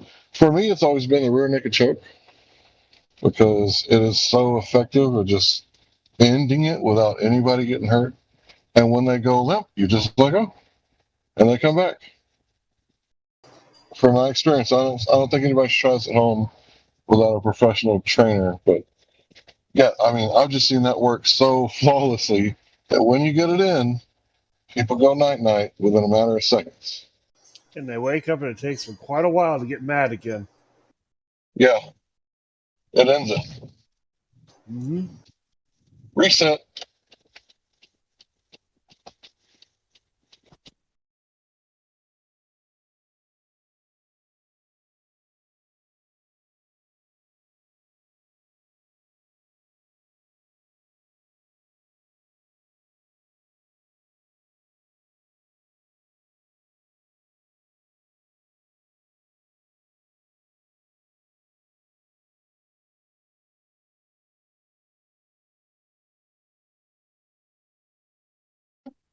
that maneuver gets a lot of bad press, from the press. But if you do it right, just like I said, where when they start to go out and they're falling down, you just lay them down like a baby. You don't let them hit their heads, and it's flawless every time. They don't really get hurt. I mean, it hurts while you're going out, but it's kind of just easy to go to sleep at the same time if it's done right.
So I grew up playing like combat sports. I mean, we played dodgeball, butts up, these sort of games, growing up, soccer. And, like it was just kind of normal to play combat sports. I wish I could have played hockey. I think I would have been awesome at hockey, especially as a goalie. We used to play army dodgeball. So if you get hit in the arm, you can't use that arm. Leg, you have to hop on one leg, etc. Super fun.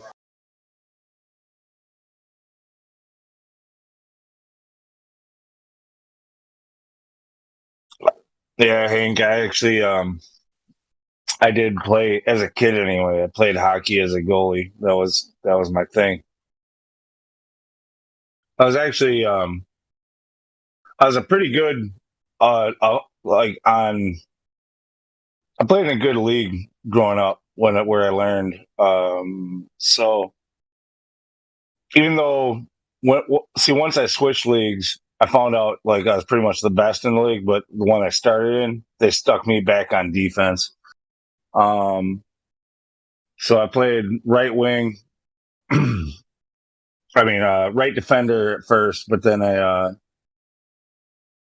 after a year of playing games, like after 2 years of player development, then we got whatever. My family moved and I started playing for a new league. It was much smaller, a lot less money in it, and there was nobody on the team who was willing to stand in front of the puck to defend the goal. Like nobody.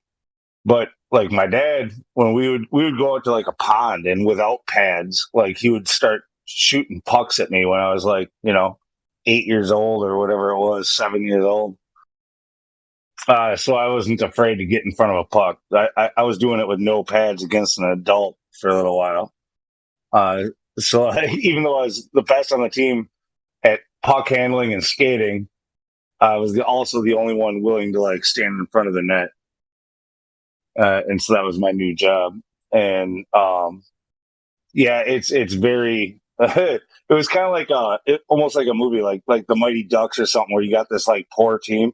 Like I moved to this like poor team, and and I didn't even have pads for the first 2 games that we played that season. They gave me a goalie stick and goalie gloves, but I had my regular pads otherwise. And we won the first 2 games without me having any pads. And then the team kind of crowdfunded it like between all the parents and got like pads for the goalie pads because they're freaking expensive and the kid's gonna outgrow them in 1 year.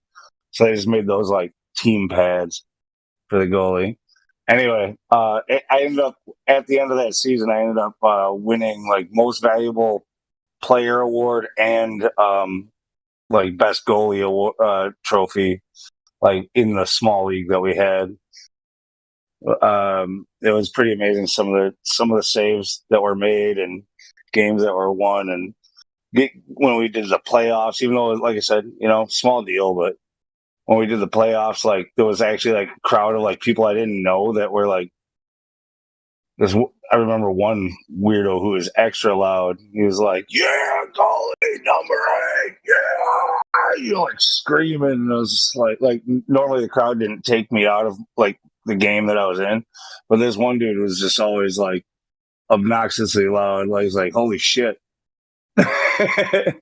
But we even played in the big stadium a couple of times, like around where we don't have an NHL team here, but AHL or IHL. It kind of switched a couple times.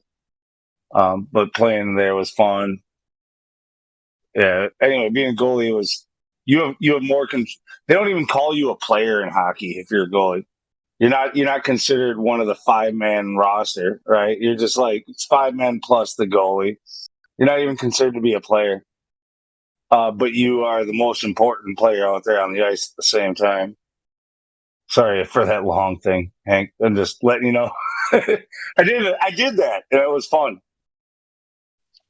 Yeah, I'm glad I got to hear you talk about it because I feel like I would have been good at that, and I think I would have been good at mixed martial arts, especially when I was younger. Because the number one thing I got out of you said that you didn't flinch at the puck.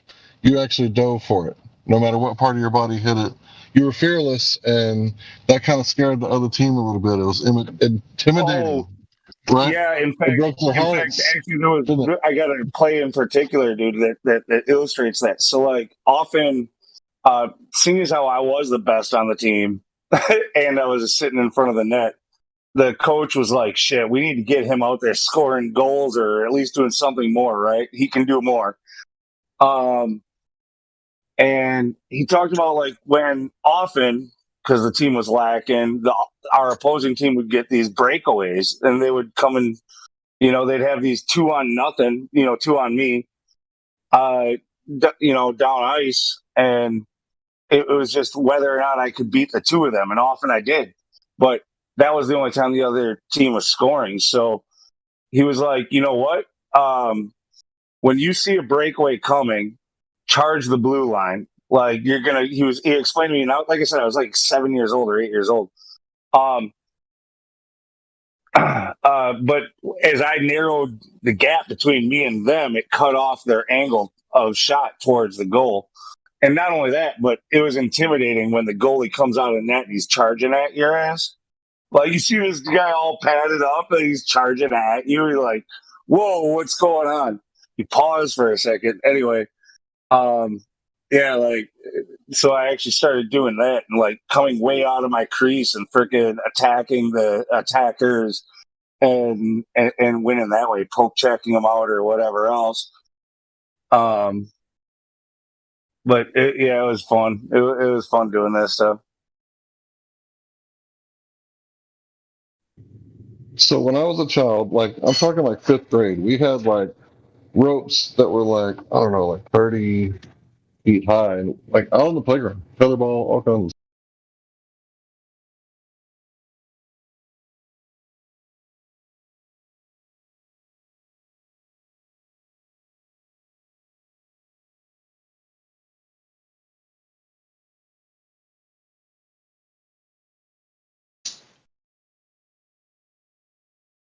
I don't know if I just didn't quite hear the end of that right, or if you got cut off. What was it?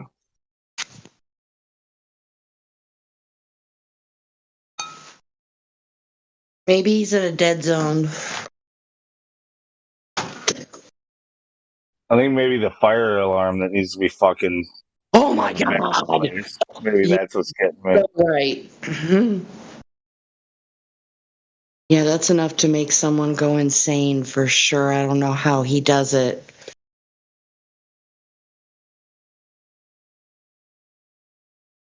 I had lived with that for 3 years. with Oh that no, non-stopping beat. dude. Yes. Yes. No. I am My sorry. mom would not. Oh my gosh. When you said that, I was like, my mom would not fix it for 3 fucking years. I swear to God. And I was in the house the entire, because of my Tourette's. I didn't know what was going on. Like I didn't I know was what just was gonna going say, on. no wonder you have Tourette's. You probably were fine 3 years ago, but then the Yeah, fire man, alarm your started. psyche was fractured by the fire alarm beeping. Jeez. No, I'm kidding. I'm kidding, dude. Smoke But detectors. that's Yeah. enough to make you lose your marbles for sure. That's probably why. Nah. I have a theory about Tourette's.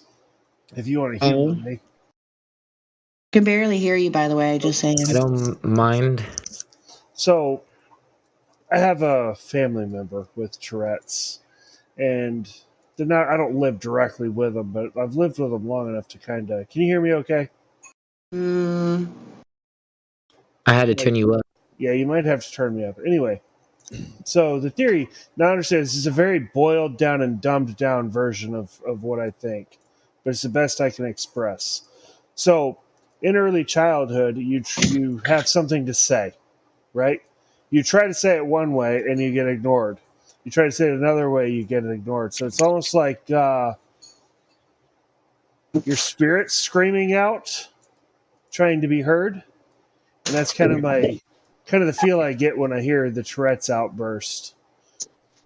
Yeah, And that's I'm not talking, and I can't like speak for you, but I can speak for that's what I feel when it no, that's happens with my family like member. that's what it feels like. That's exactly what it feels like because when I try to talk to my family, that like what you're describing, that's it's like I'm having trouble with them. Yep. That's crazy, you guys. I mean, like Like, 'cause blows my I'm trying to mind. tell I didn't them. know that. I didn't know anything like that. Yeah, it's just that's what I legit I think that's what it is, and like you're just not being heard. So Oh, you know I that feel would like be I'm real. screaming. I feel like because I'm Okay. screaming that because I when I was living with my boyfriend, that's when I had those attempted suicides. But now, like when I'm here with my family, I'm screaming out and I'm telling them I'm here, I'm here, I'm here, I'm alive, and I'm here, and I'm trying to tell them that. Yep, I get you, and I hear you. Hey, bro, take it easy. We're all here. I'm good, bro. I'm just expressing myself. Yeah, I know. Just And that also explains like I've watched it. You know, I've watched her grow up, right? So it started with literally a squeak, like a little tiny squeak, and then it progressed into like a bark, and now it's a full on scream. Like it just matches. Like the squeak didn't work, then the bark didn't work. Now the scream's not working.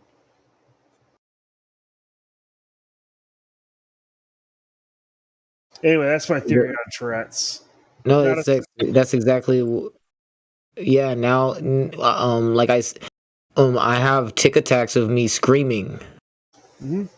and I Did it can't progress stop. like that? When in your childhood, was it like a squeak or a small sound, then a medium sound, and then a loud sound?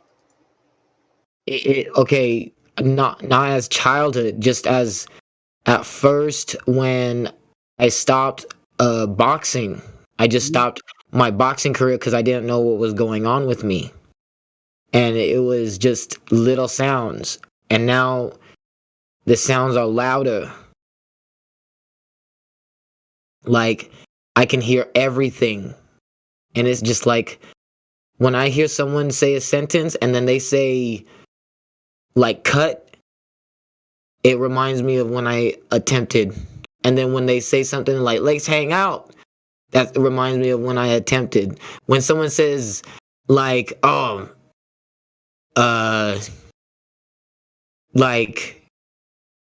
like trigger words or the word trigger, I automatically think about the time when I was gonna be shot. I had a 9mm, a 45, and I had a shotgun pointed at me. Okay. Like, So, and what's your rewiring strategy? I get home. You can't. Let me be more specific, so you can get to the point.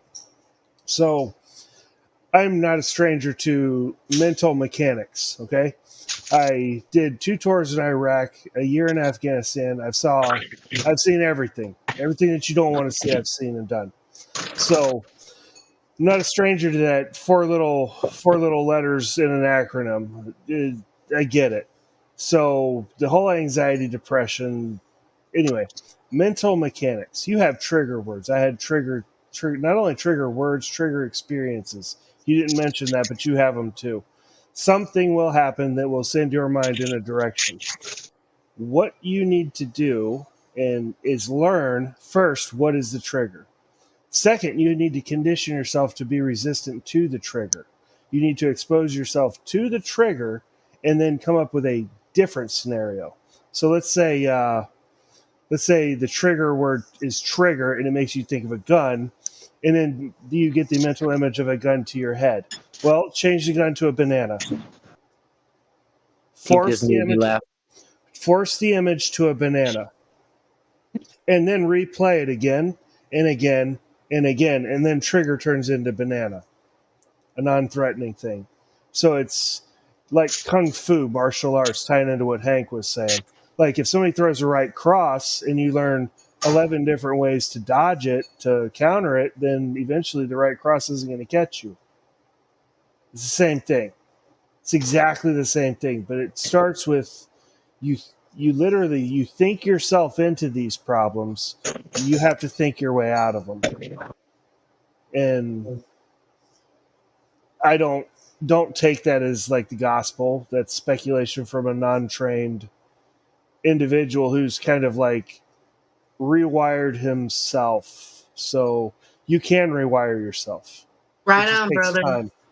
It's time, right? You're absolutely right with what you're saying. I'm trying my hardest to because I do notice that the things that would be that would usually trigger me didn't really trigger me, and I noticed it, and it would be in here when I would listen to the chat, and that would be the reason why I would leave. You guys don't know why I leave, but I leave because I get triggered by certain things being said. I appreciate you. I appreciate you too. And I just, I try harder every time when the word comes up, and then I'm just like, okay, I'm here, I'm good, continue, just listen and hear them, and then try to, just tell your story and your side, why these things can't happen, and I don't try to bring it right back to those, that S word, but I try to bring myself back to, okay, I'm alive. I gotta keep.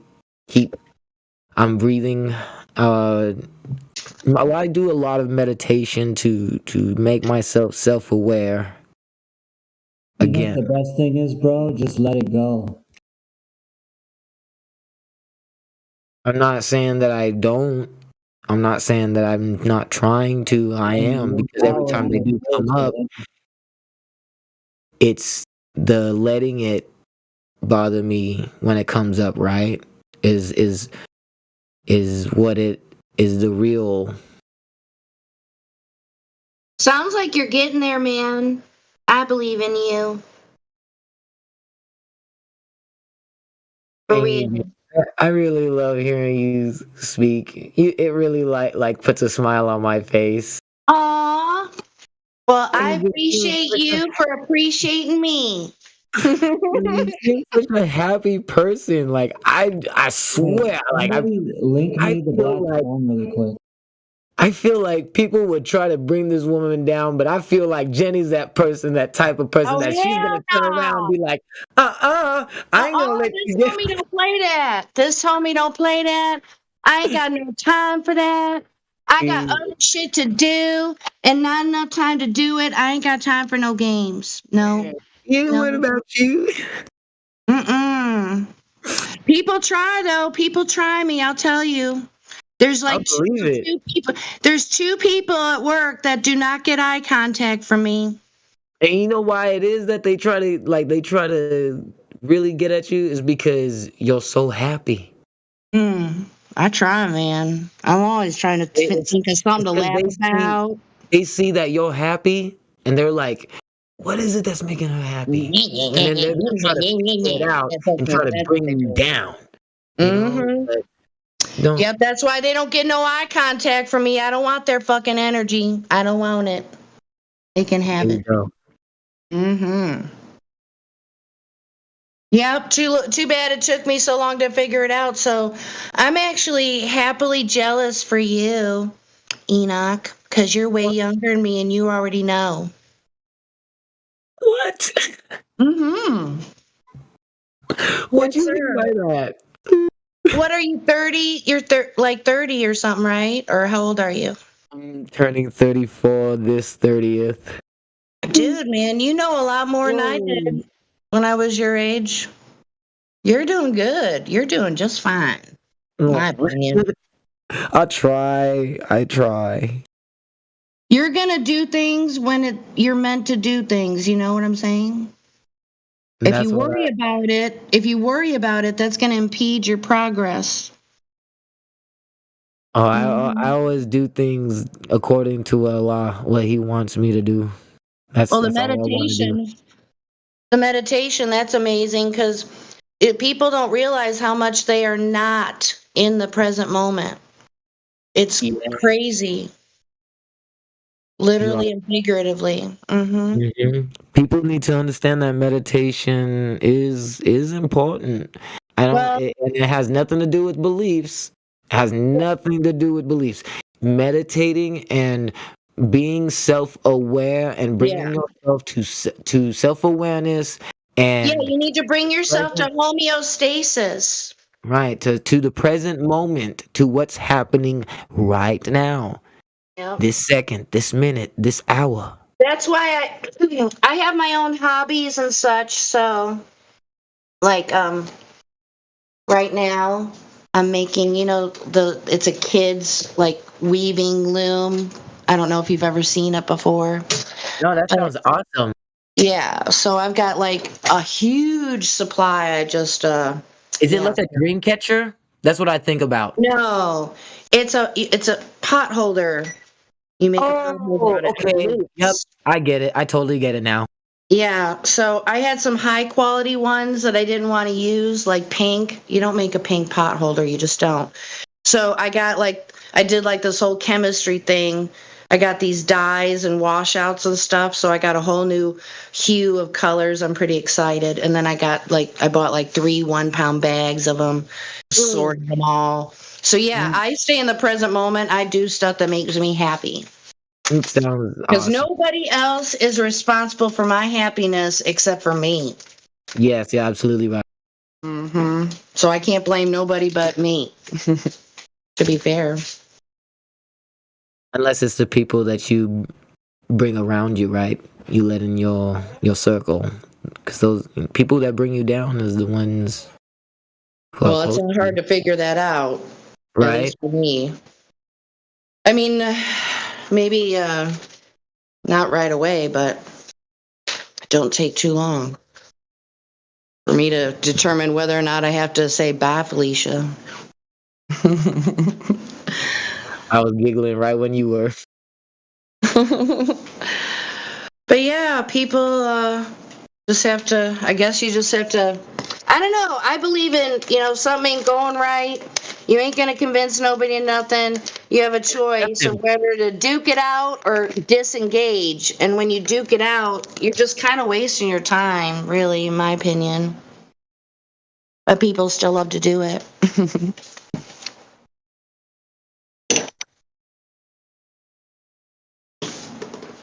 Yeah, that should be like the absolutely last resort. Like you couldn't run, right? You couldn't get away, and they grabbed you, so you had to start doing some dirty boxing. Which that tie clinch, like I said earlier, really comes in handy if they don't know it. Right.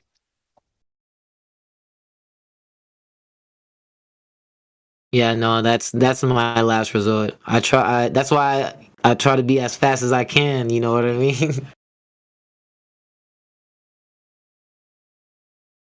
You can't hit what you can't catch, right? You can't That's hit right. me. That's right. What's that boxer's name? 51 and 0 or something. What's his name? Mayweather. Mayweather. Like, yeah, he's so good. It's like when you yeah. watch like in slow motion how quick he dodges those punches, and he don't make you miss like completely. He ain't about to eat no more than about 5% of your punch. Bro, when I Because figured everything out else he's going to absorb and deflect. when I figured out how to do his shoulder, like on the deflecting part, oh man, was I messing up the students. I was messing up my students in the ring, bro. I was like, I'm not gonna use it anymore.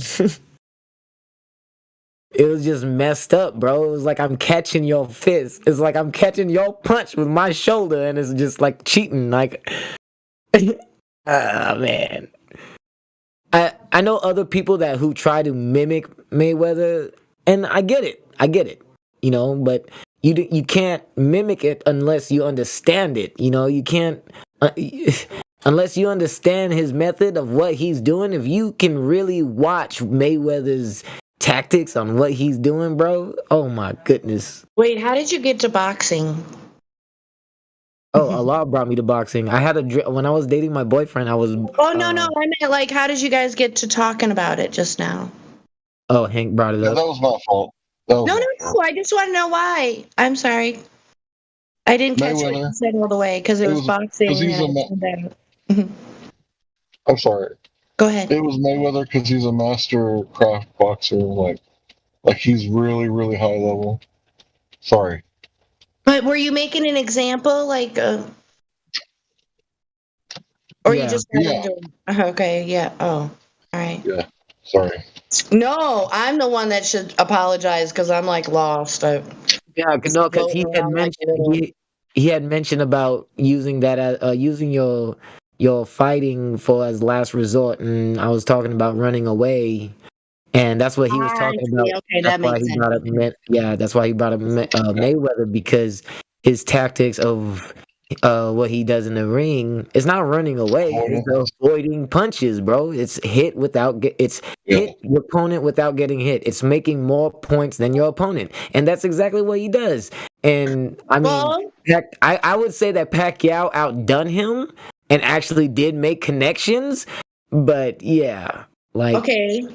So can we apply the strategy of Mayweather to Flat Earth? How we duke it out in here with the guys, you know?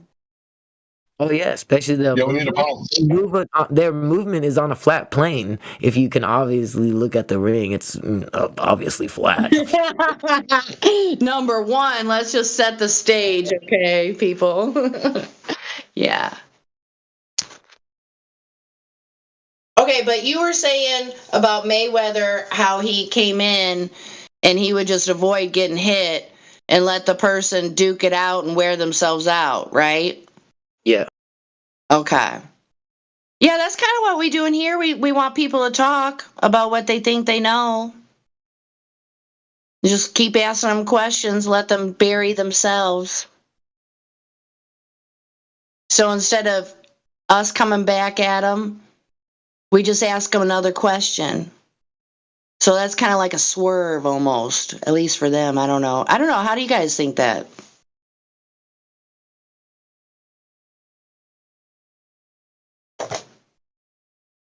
I have nothing to say. Well, I was trying to bring it back to Flat Earth. I thought that was pretty good. I'm at a stalemate here. I didn't know if I was going to get service. So what people do is they like to avoid what we're talking about completely. And it's like they're trying to turn around and talk to their corner like, hey, I don't, what should I say next? But yeah, people just obfuscate. Like, that's what they do. They just duck, dodge, dive. Well, I mean, to us, they're obfuscating, but to them, they're throwing a punch, right? No, I think they know what they're doing. When people obfuscate, yeah. Oh, okay.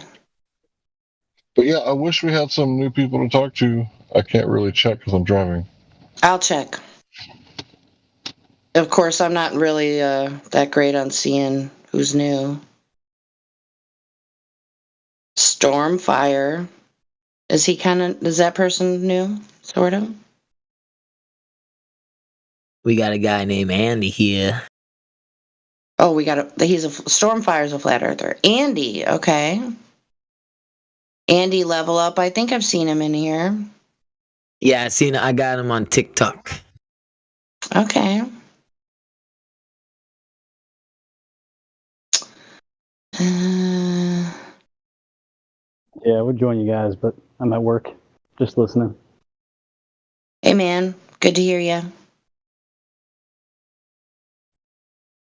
Holding down the fort. Nice. Yeah, no, that's all we got is Andy Level Up. New. Andy, are you there?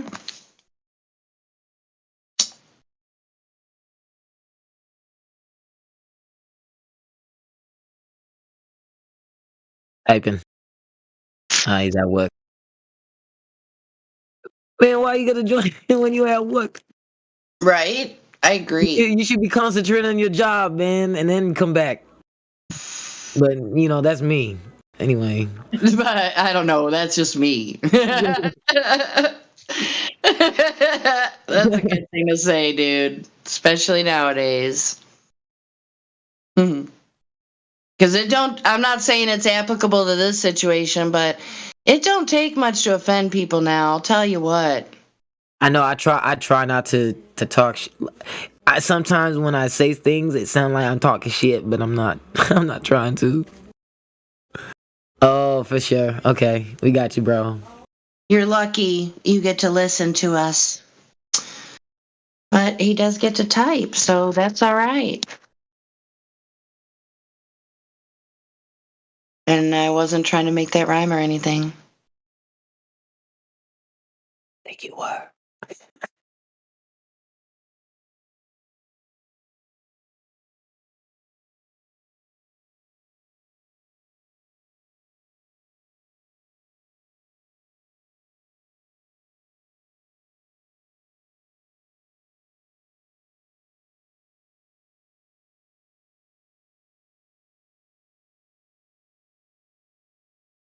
We got a guy in here. His name is JPIS back. What's up, JP? Hey, dude. What's going on?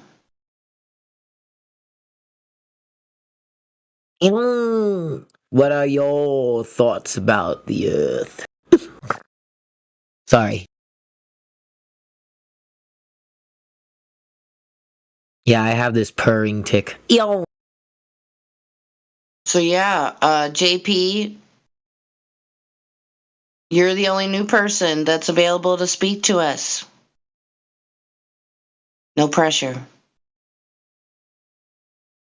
Besides gas pressure without a container. We're not trying to invoke a debate with you or anything, but if you want to put out your any thoughts, stuff you've come across. You think it's ridiculous that people think the Earth is flat? There's a video game called Super Monkey Ball. What do you think they're referring to? Whoa, no way, man. Hilarious, bruh. Dude.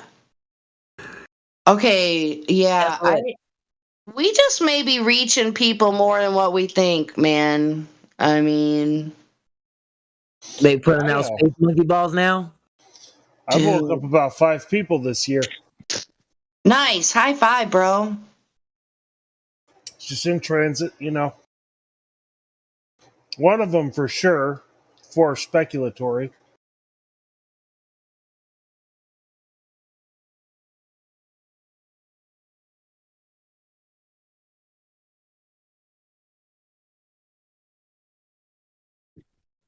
We don't know how many people we've, touched this year. Just Like, here, check this out. Look, okay, I'll look. I didn't touch nobody physically this year. All last year. Dude, Or he the said year before, others, so on and so on and so forth. Besides myself. Dude, he said flat smack, not actual smack. Oh. Yeah. Yeah, we ain't talking about boxing or nothing. Yeah, sorry, my brain goes straight there. I figured.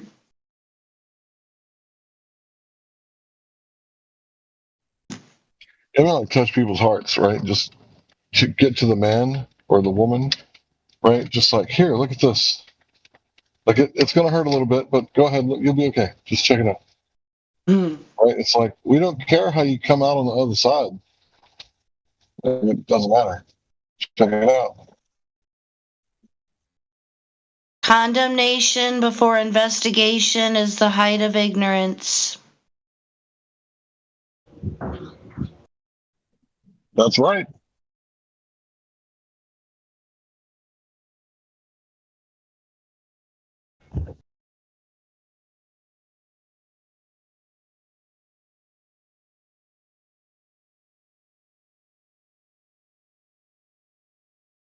We should get a clip of somebody saying this quote, Hank, from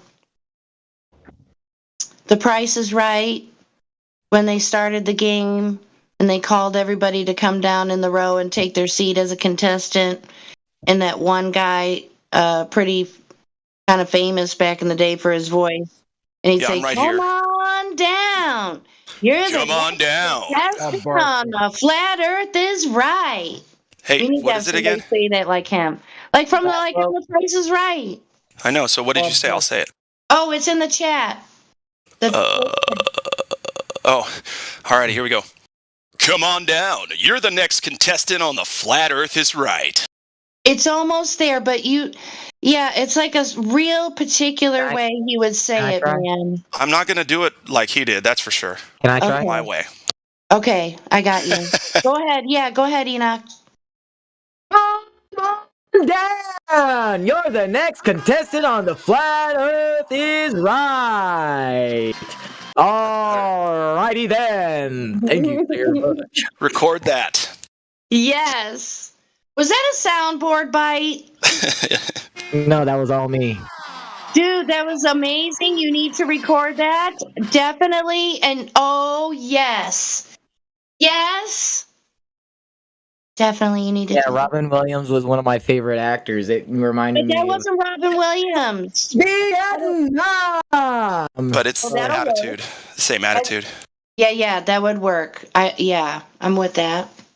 Yes, that's that. Yeah. Okay, but CB nailed it. I'm just gonna say that. Awesome, dude. I couldn't help but to applaud before you're done. I couldn't help it. It was great. Add that to your soundboard buttons. Will do. And then probably another one is, do you have one that says "Welcome to Flat Earth"? No, actually, I don't. That would be a good one.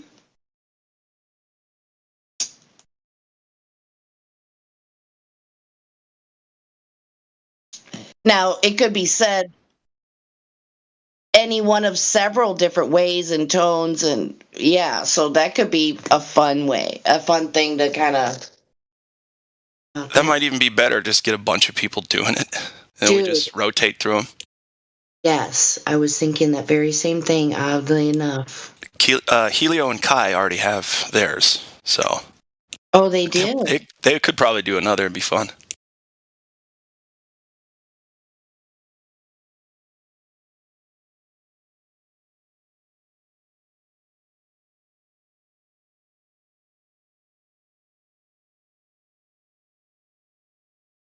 But yeah, we definitely couldn't. We can't have enough sound bites, in my opinion. That's like old school, and it's endlessly amusing. I'm so glad CB loves to do it. Ditto. Let me do it. And, if anyone has recommendations, please just send them my way.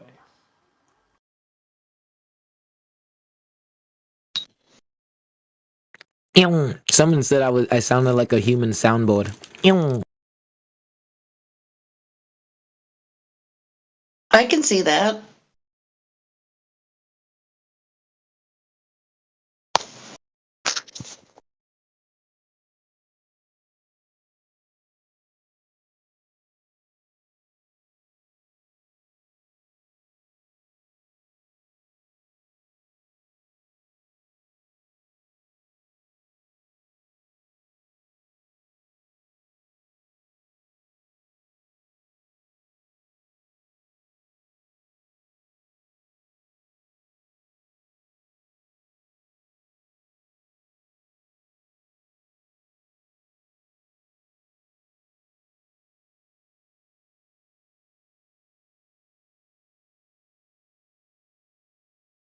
Really off subject, but I just caught myself eating some cereal without milk. It's something that my fiance does. Now I feel like her and I have this really really strong connection, and I'm thinking so hard. Like I feel like she's eating cereal without milk right now. Like I gotta message her.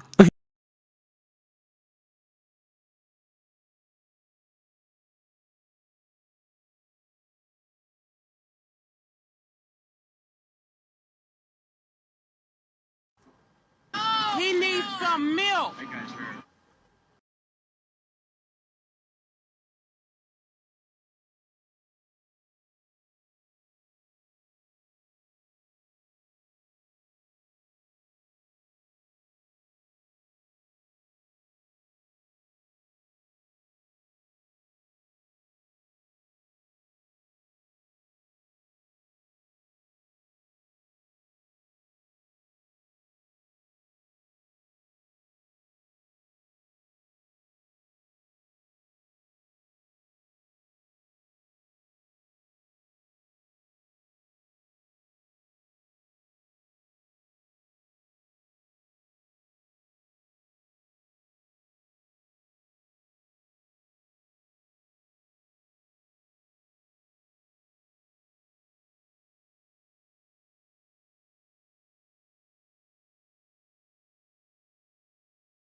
Don Pettit here from NASA. That we've got a toilet that you use and then a machine that goes chugga chugga chugga chugga chug, and then you go to the galley and you make yourself a cup of coffee. And that's exactly what you are thinking it is. Oh, this coffee smells like shit. It is shit, Austin. It's a bit nutty.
All right, since nobody's talking, I'm playing a song.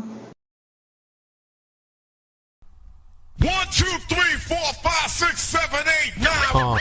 It's the 10 Black Commandments. Yeah. This Goldie can't tell me about this earth. Can't tell me nothing about this curve, this speed. But my real truth is, truth is on the beach. I ain't forget about you, brothers. My Nikon PD shooters. Shout out to the lobby. I've been in this game for years. It made me an animal. It's rules to this. I wrote me a manual, a step-by-step booklet for you to get your game on track. Don't let your way get snatched. Rule number uno, speak on what you know. You shouldn't make claims unless you know for sure. Otherwise you're telling lies. And if that man catch on, then your ass is gone.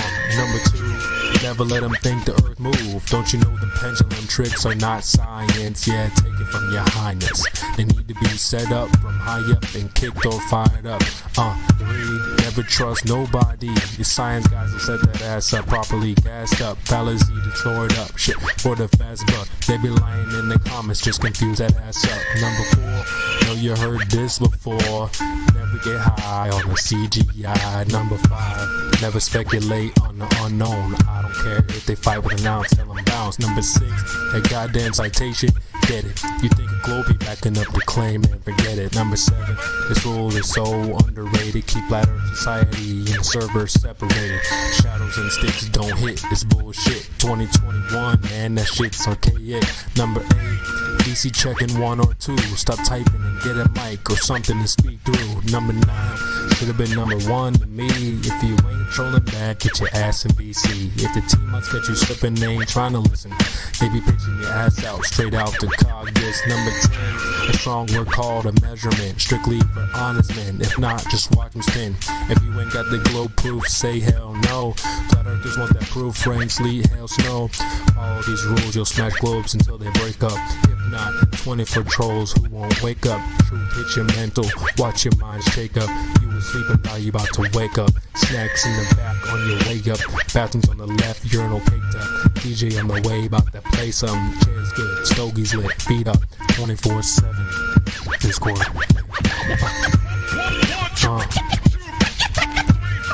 CB. Yeah. Shout out to the mods, golds, silvers, values. Lobby gang. Yeah.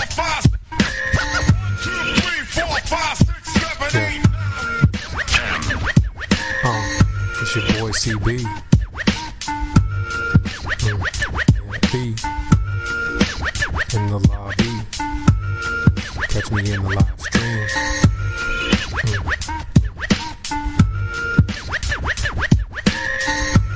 24/7. Shout out to Indio, CJ, Baba Yaga. Yeah. Nemus. Effie in the house. Tell him bounce. Damn, all right. where'd you find this? That's how that's done. Mm-hmm.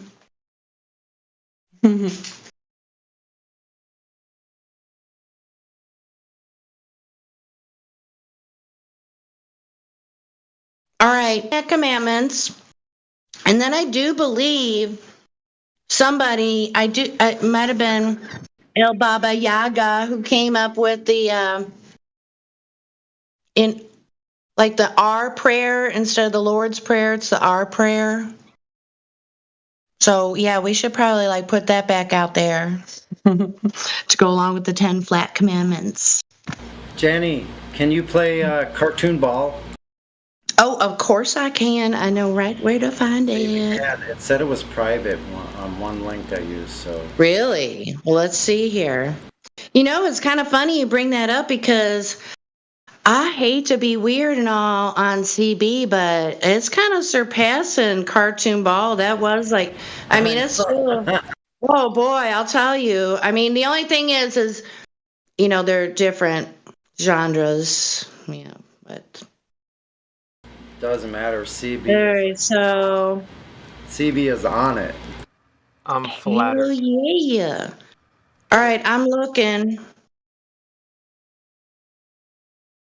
Was there, I mean, he just put out like some video, but I don't think I see it. I mean, is his channel still up? I think, is he on SoundCloud? Probably. I've never searched for him there. Well, because there's other people that have. Let's see here.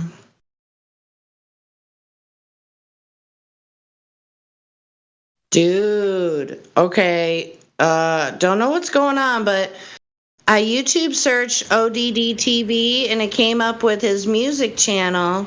This one. But then it acts weird when you click on it. MicroStrategy. I don't know. It's because he wants you to pay for all of his tracks, probably. I I think. know. Wait a second. Yeah, he's trying to go over to some other platform. It says ODD TV topic, and then let's see. Look at playlist. It's got. He needs you to like download He's it. got 28 of them. He's got 28. Let's see. Hold on. Let me try to play one of these. I thought I had it downloaded with the rest of my playlist. That's not fair. I haven't heard this one. The Matrix has you. Hold on. All right, I'm gonna see. He has to be on SoundCloud. Let me see if I can play this one.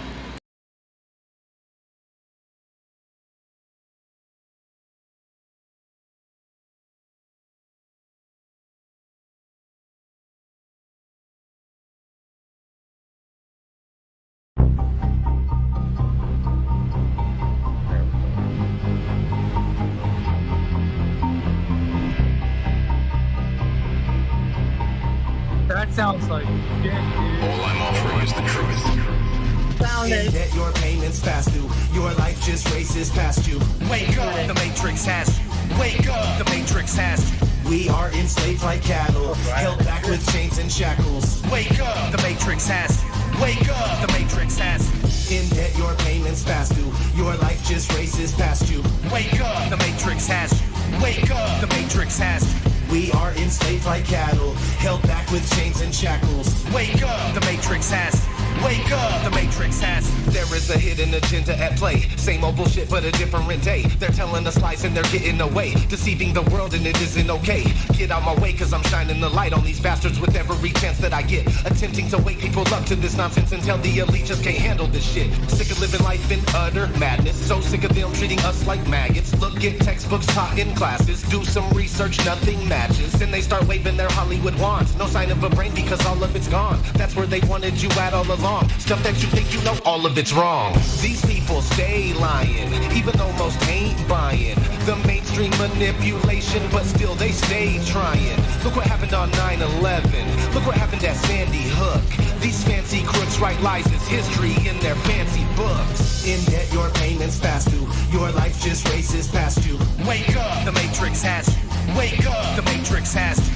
We are enslaved like cattle, held back with chains and shackles. Wake up, the Matrix has you. Wake up, the Matrix has you. In debt, your payments past due. Your life just races past you. Wake up, the Matrix has you. Wake up, the Matrix has you. We are enslaved like cattle, held back with chains and shackles. Wake up, the Matrix has you. Wake up, the Matrix has you. Welcome to your trauma-based mind control. When will the shit end, man? I don't know. Until then, there's no place I won't go. I'm trying to wise up, rise up, and fight the foe. Yo, I don't give a fuck if you call the cops. This is over to the dose, and I'm not gonna stop. Nobody in my life is gonna call the shots, unless it's just me, so it's all or not. The way that they have us all living is sad. Humans are stupid, conditions are bad. I promise that you won't be digging the future. You're gonna be missing the shit that you had. I don't even know if we can ever even win. The only thing I'm sure of is I'll never sleep again. If you think you know anything, then you better think again. Just a part of a story that might not ever even end. Oh no, how can it be? This world is testing me. Won't give up readily. This is my destiny. I won't quit till my heart stops ticking. Searching for the part that's missing. Seeking truth, I'm on a mission. I can see, I got that vision. In debt, your payments past due. Your life just races past you. Wake up, the Matrix has you. Wake up, the Matrix has you. We are enslaved like cattle, held back with chains and shackles. Wake up, the Matrix has you. Wake up, the Matrix has you. There is a hidden agenda, and it's hidden right up in plain sight.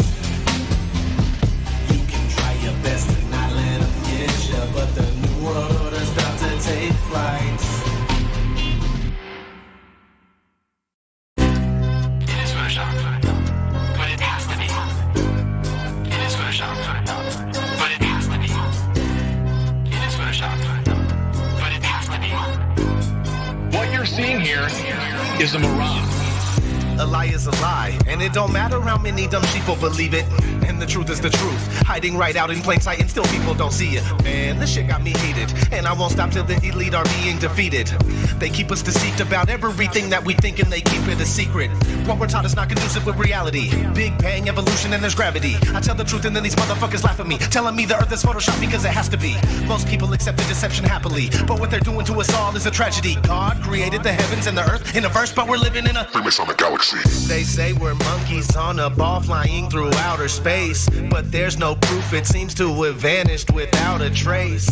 NASA and other agencies falling down from grace. You can take that bullshit pseudoscience and get out my face. I'm the antisocial type. You're a government prototype. That's why you make it a point to tell me that I'm crazy every time you're angry, cause you know I'm right. I'm standing outside the house of cards about to watch it fall. No more living on a cartoon ball. Horizon means horizontal. Indoctrination is awful because you're taught the globe model. Ever since y'all could crawl, we follow rapists and murderers, liars, thieves, and sun worshippers, saying we can't see curvature cause we're all so small. And though it's never been proven, they say we're ripping and shooting. The earth is spinning and moving. Oh no, no, not at all. It's a criminal enterprise where deception intensifies. NASA's got us all living like on a cartoon. It is photoshopped, but it has to be. What you're seeing here is a mirage. They say that we went to the moon 6 times, but pure BS is the way that smelled. Now they're telling us that we can't even leave the planet because of the Van Allen radiation belt. Yeah, okay, sure. NASA, what you lying for? You lying now, you lied before. I can't take this anymore. The only thing they took to space was your imagination. Fake aliens are coming, now they have you waiting. We need to do something about it, no procrastination. Trying to cause the masses to awaken, that's the path I've taken. But you can see if you check all the percentages. So many people having cognitive dissonance. But that's what happens at the loss of your innocence. Then you get involved with all of this wickedness. They try to do all the humans this way. So are they just idiots? Who is to say? Conditioned by the television, it makes your decisions, opinions, and you just obey. Stuck in the material domain of Satan, where everything in each and every day is pagan. Mandela effect, cause the game is changing. People waking up and now the cage is shaking. The earth is flat, and that is a universal fact. If it isn't that, then tell me where the fuck the curve is at. They tell us that we can't see it because we're all too small. And now we're spinning on a cartoon ball. Horizon means horizontal. Indoctrination is awful because you're taught the globe model. Ever since y'all could, we follow rapists and murderers, liars, thieves, and sun worshippers, saying we can't see curvature cause we're all too small. And though it's never been proven, they say we're ripping and shooting. The earth is spinning and moving. Oh no, no, not at all. It's a criminal enterprise where deception intensifies. NASA's got us all living like on a cartoon. It is the world that has been pulled over your eyes to blind you from the truth. Like everyone else, you were born into bondage, born into a prison for your mind. In your mind, that's you.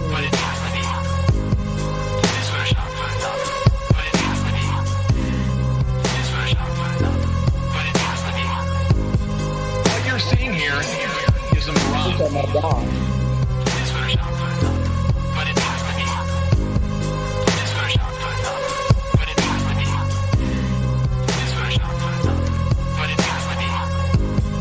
What you're seeing here is a mirage. We accept the reality of the world with which we're presented. It's as simple as that. Shout out to ODD. That's why we are all here, because of that man. The OG.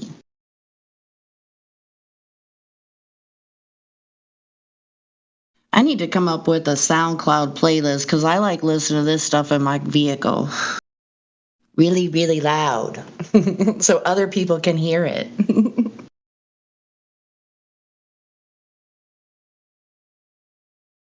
I think I was listening to The Matrix really loud one time, and I went past some guys and they like turned their heads. I'm like, yeah, you heard her say it.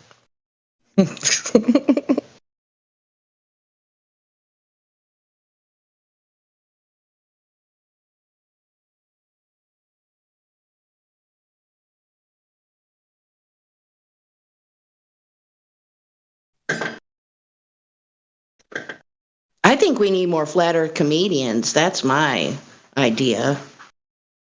I mean, I'm not saying stop on the music or nothing, but What, you mean besides me? hey, bring it on. Oh, wait. What was that telemarketer kind of like, or automated operator thing you were working on, dude? Who was? Well, you said I have a for note. such and such, press 1. I think have that. notes on that. I haven't picked it up since, but I have notes on that somewhere. Yeah, you should revisit that. I liked it a lot. Yeah, I got stuff that I like stop and revisit and stuff. Yeah. But I think you were onto something there. It could be definitely a sound bite. So listen, here's an interesting story from the from the server history going way back. So Arian and I, or Arian, remember him? Yeah, of course. From Oklahoma. Anyway, so we had made up this little skit, like he had thought of an idea, like, and I had other ideas to like do like a saloon type of thing where there's all these characters, and we were gonna create a play, like a script for it. Dude, I love that. With music and everything, like just. Oh my gosh, like a radio show. You could set it in any kind of time era you wanted to. Yeah, it would be. You would be. If you did, you'd be stuck to that kind of script. So anyway, the next thing I know, he goes and moves to South Africa to romance, and I guess fell in love with my sweetheart, Sophia. Whoa! So I wanted to say in public, like, congratulations. You know what? Like, yeah, no doubt. He probably put in the time, and they got to know each other somehow. He'll be back. He and Sophia are there, and I'm just so happy because my heart went out to Sophia because of her situation she was living in. I felt it was horrendous, and it sounds like things are much better. So, like, I'm so happy, man. Yeah. Dude, though. Okay. Awesome. I can't imagine he wouldn't show back up at some point in the months to come or something. Yeah, exactly. He won't be able to stay away. He's been around too long. Come back to Oklahoma, and we'll continue thinking about that big old farm. No, I mean, come back to Discord. No, before he's like coming to Oklahoma, grow weed and play guitar all day long. And, damn, me too.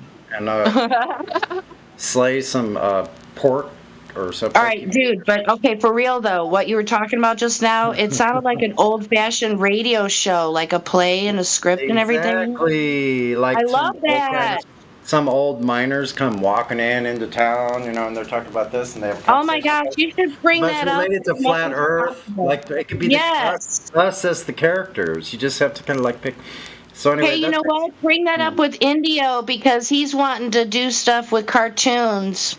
It's kind of like that. You just have to do a little script. It'll be a little play with different characters. You just put voice, voice in there in that character. You just read a script, and we'll do a storyline. I love it so much. I'm writing it down with your name on it. I'm going to ask you about it.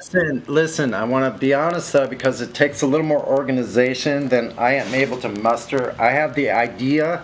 But the organizational part is somebody needs to like organize that shit because it won't be me doing that part of it. That's for sure. Well, you were doing the script though, right?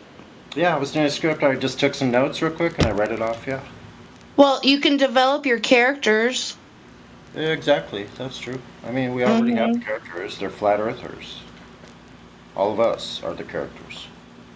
So, you're just gonna enter your character into the script. Well, do you have notes from when you guys are working on your rough draft or whatever? I do somewhere. They're probably just really sketchy at this point, so far removed, because so much life happens, man. For me, I swear to God, every day is like a freaking lifetime.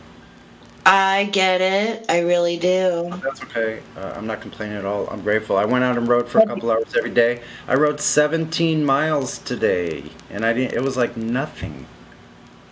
Wow. Yeah, 17 miles. Go Sunny.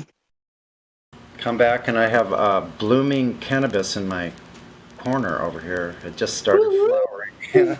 Yay! Oh, I can't wait. I'll show you some pictures.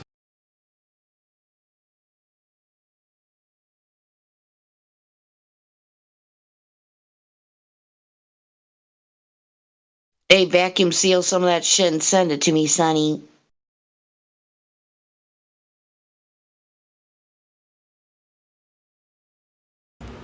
Yeah, I went broke this month doing it, but it looks like it's going to be awesome because the soil and the cloth pot, all of that stuff paid off. It looks like it's going to pay off. So at least better That's than awesome, dude. the last few other ones didn't work out so well. This one's like robust. I wish I had a green thumb. Yeah, it's awesome, man. It was like doing a what are those called? What did the Japanese do with the? That's what Flat Earth Solar talks about all the time. What is that called? Wait, what does he talk about?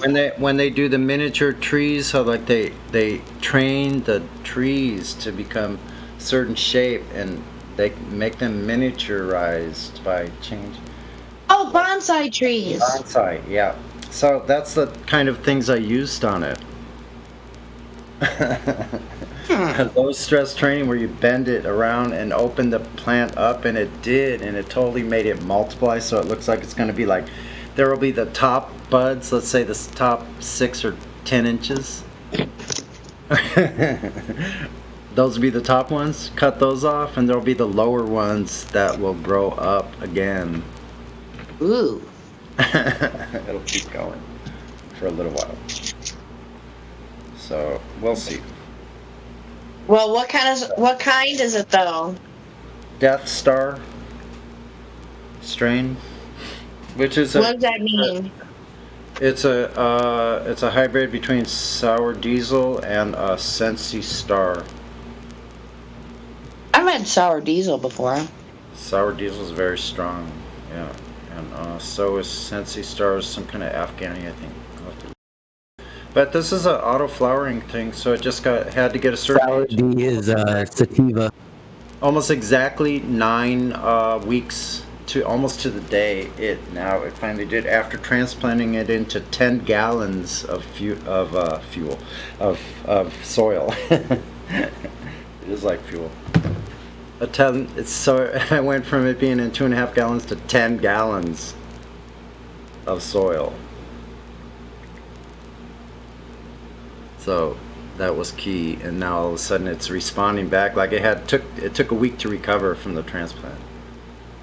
But now it's just going boom. Okay, it's like time to flower. Thank you very much. It was only a sprouting and November 14th. So let's say November, December 14th is a month, and January 14th is another month. That's 60 days. It's only like 70 days old.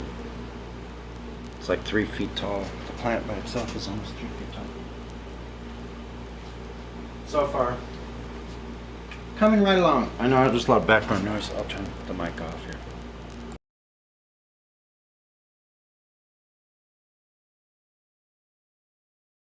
Oh yeah, picture.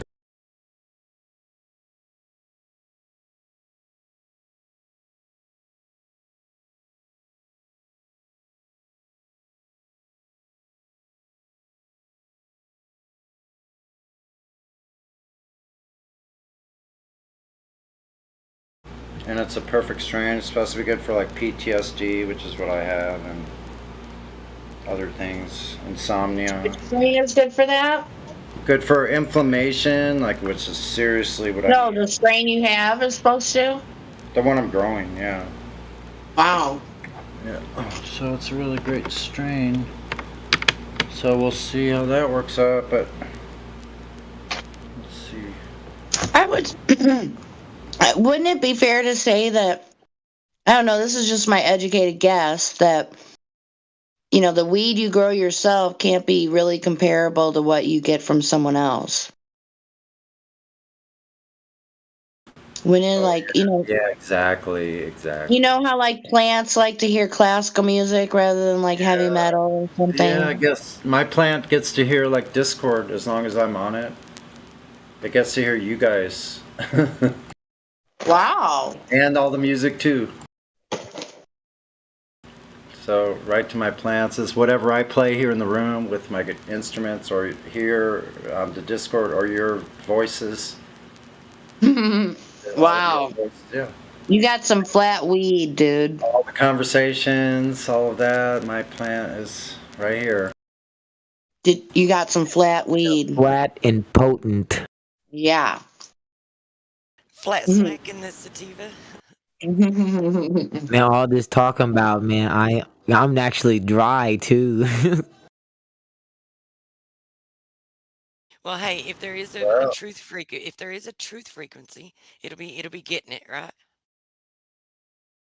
Well, if I needed to tell the truth, I'd be like, Sonny, bruh. Yeah, it's probably going to take another 20 or 30 days to fill out, so that'll be exciting. Well, is this like the first time in a while you've grown your own? I've done it 3 times. This is the 3rd time and the best. Like the other times, going back about 3 years. Okay.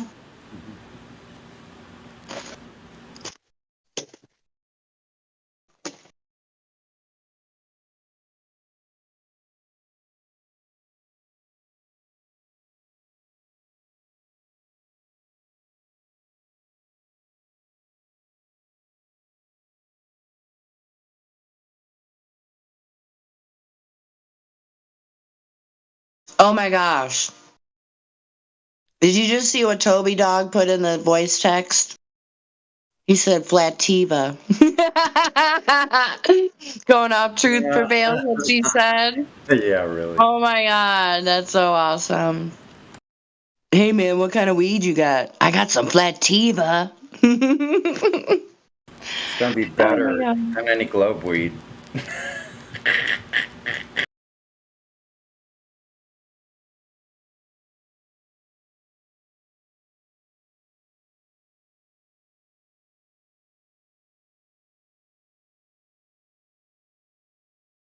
Alright, so Godric's being a warrior in the comments. Woot woot. Planting little seeds. Way to be, bro. High five. Yeah, she burned up her $2,000 in the microwave, so I thought I would tell her, drop some truth on her. She'd be like, wait, what? Random facts. People are basically paranoid mass hysteria, and that's part of the lie. The whole thing is part of the lie. Wow.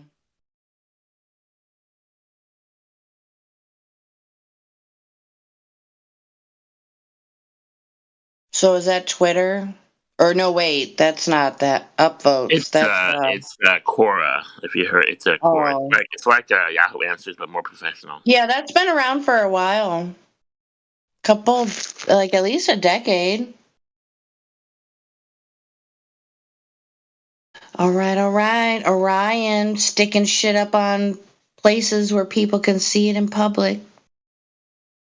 That's great. Let me see that close up. The Earth is flat and stationary. The necessary antecedent for gas pressure,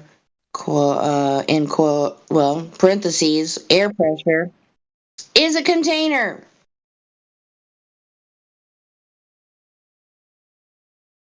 Flat, stationary, and somehow contained. Man, that would be so... Okay, has anybody here can recall someone being in here from one of somebody's QR codes? Because that's an easy way to get people in here, I'd say. Especially since Discord's on the phone.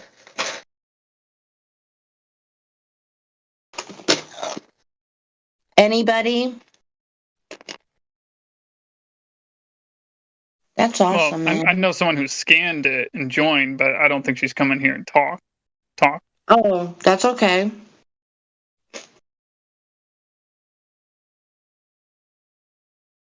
So is that just a card?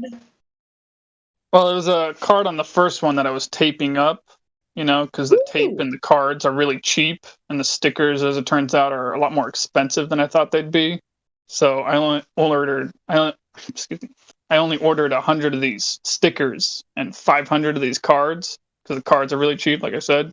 But what's funny is I took one of these stickers and stuck it right on one of those rent electric scooter things that are all over Portland. So they're just, you know, scooters that you rent with a debit card or something, or an app on your phone. And I just thought it was funny how it fit right on there, where it was right next to the charge lights that tell you if it's charged, I think, or not. And then like the Google Pay icon or whatever. And I just think it's funny how it fit right on there, the sticker. Makes me wonder how long it's going to be there. Wow, so the thing on the bike, that's a sticker. Not the bike, but whatever it is. Yeah, the scooter, yeah. Yeah. And I would imagine it's not that hard to get off, the sticker. Kind of moderately hard, moderately difficult. I haven't really tried to pull them off, but from what I can tell, they're pretty high quality stickers. Oh, good. Probably one of the reasons why they were, you know, a little more expensive than I thought they'd be. Yeah, you get what you pay for in some instances.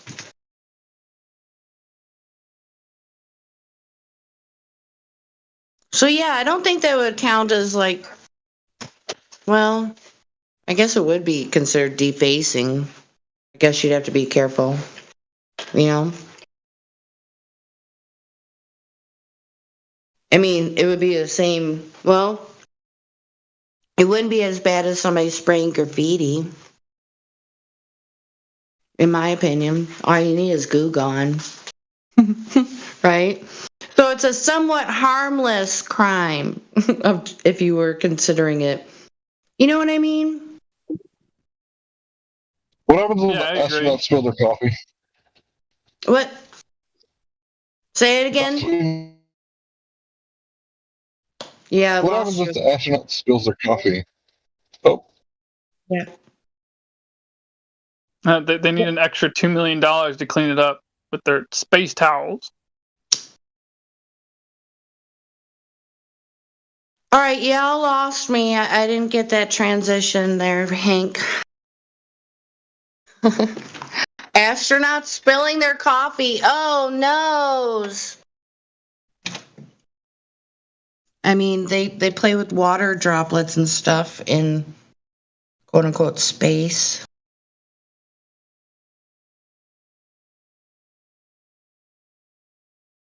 I mean, but Speaking of NASA, I got a little few second clip with my GoPro today. It's kind of cold or whatever. It's kind of a pain in the ass to even use it, especially with a few people walking around out there. But I walked up to this guy and handed him one of these cards, and it was only like as I was handing it to him, I realized that he was wearing a pair of sweatpants that had a NASA logo on it. So I turned on my camera and I was like telling him, "Hey, you see that logo right there? Like NASA, right?" He's like, "Yeah, NASA." I'm like, "Yeah, you know, they waste money, you know? They just, you know, take $50 million a day of your tax dollars, and they have never gone to the vacuum of space because the vacuum of space doesn't exist." And it was kind of funny. He ended up handing the card back to me and was like, "No, thank you," or whatever. It was kind of funny. Hard and true fan. Oh, what a good boy. Oh. I give him credit for at least like reading it before handing it back to me, though. Really? That's nice. Okay, so you planted a seed regardless, even if he handed it back to you. Well done, sir. Yes. I'm not too surprised. He was technically one of the maskies, you know, walking around out in the open air, one of those things strapped on his head. You said he looked at it. That's all you needed to do. You know it? You don't need to flat smack everybody. You just got to plant a seed. You did it, in my opinion. Yeah, indeed. I mean, oh yeah, they look beautiful, Sonny. Oh, I'm sorry, I didn't. Oh no. Unfortunately, sometimes we don't get to witness the fruits of our labor. You know, laying these seeds around everywhere. You know, but that's just how it's meant to be. It's not for, you know, I don't know. It's something that always turned me off, and when I was in church and such, and you know, people, it was kind of like bragging rights, like who could bring someone to church or get someone to, you know, it just seemed like, I don't know. You guys know what I'm talking about? I'm being evasive because I'm not trying to be unkind to people or anything. I don't like that either. Yeah. So I don't think everything that you do, that an individual does, you're not meant to know about, how it impacts people. You should just I don't know. I don't think people think a lot at all. That's the problem. People don't even know how to drive. They don't know where they are. They don't know that they're putting poisons in their body. All that stuff. That's all I got for now. You guys go.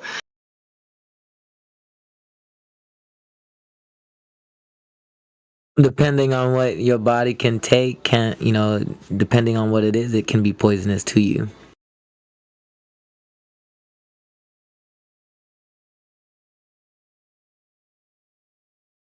The poisonous thought they have accepted is probably worse than actual poison.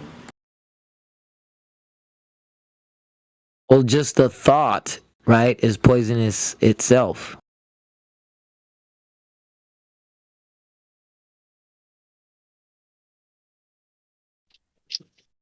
That's right. You're not telling. Well, what I meant by poisons, I mean like the air we breathe, with all the weird stuff they spray all over the place, and, our water, and, stuff you think is okay to buy in the grocery store, and And you all think kinds of stuff. and they think they live in a globe. Yeah, that too.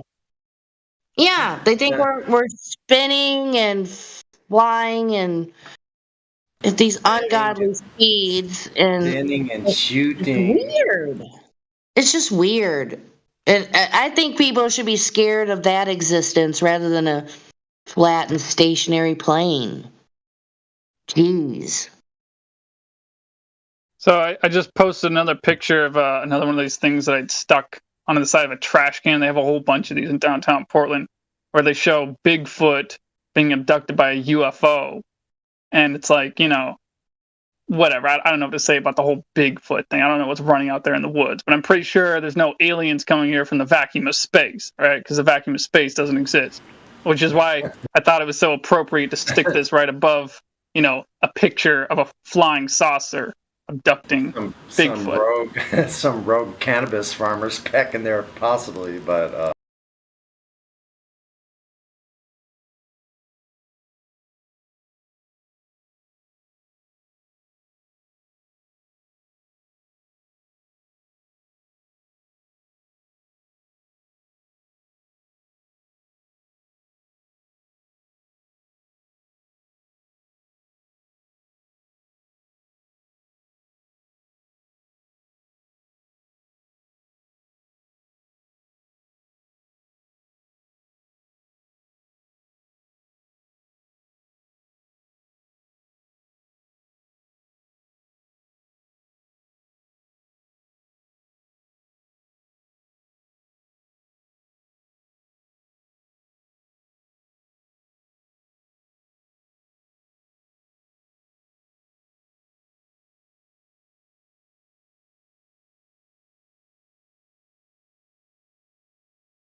Is Discord acting weird for you guys? Or is it me? No, not Okay. acting weird for you, but Okay. well, I have much better internet. At least I thought I did till I just now looked at the ping rate. It was in the 60s, now it's up in the 90s.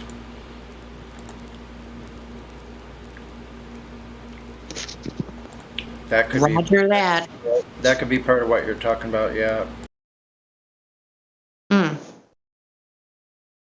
I think I'll log off for a minute and see what.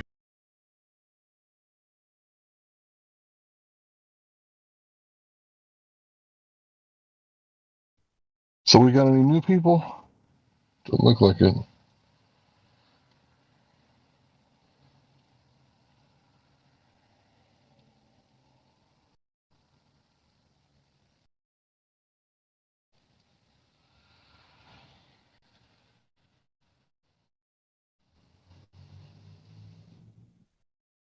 I don't think I've heard any Glober debate at all today. Not one.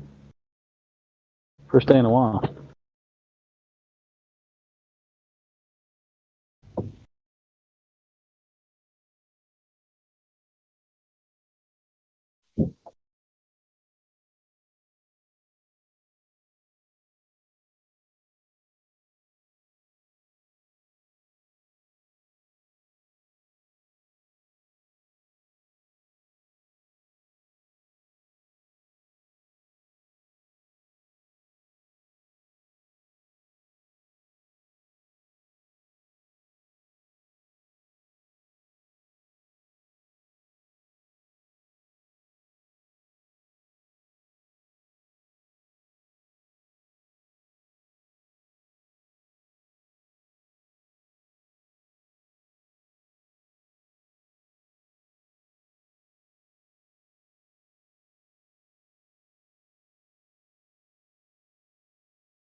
Is it dead air or am I not hearing?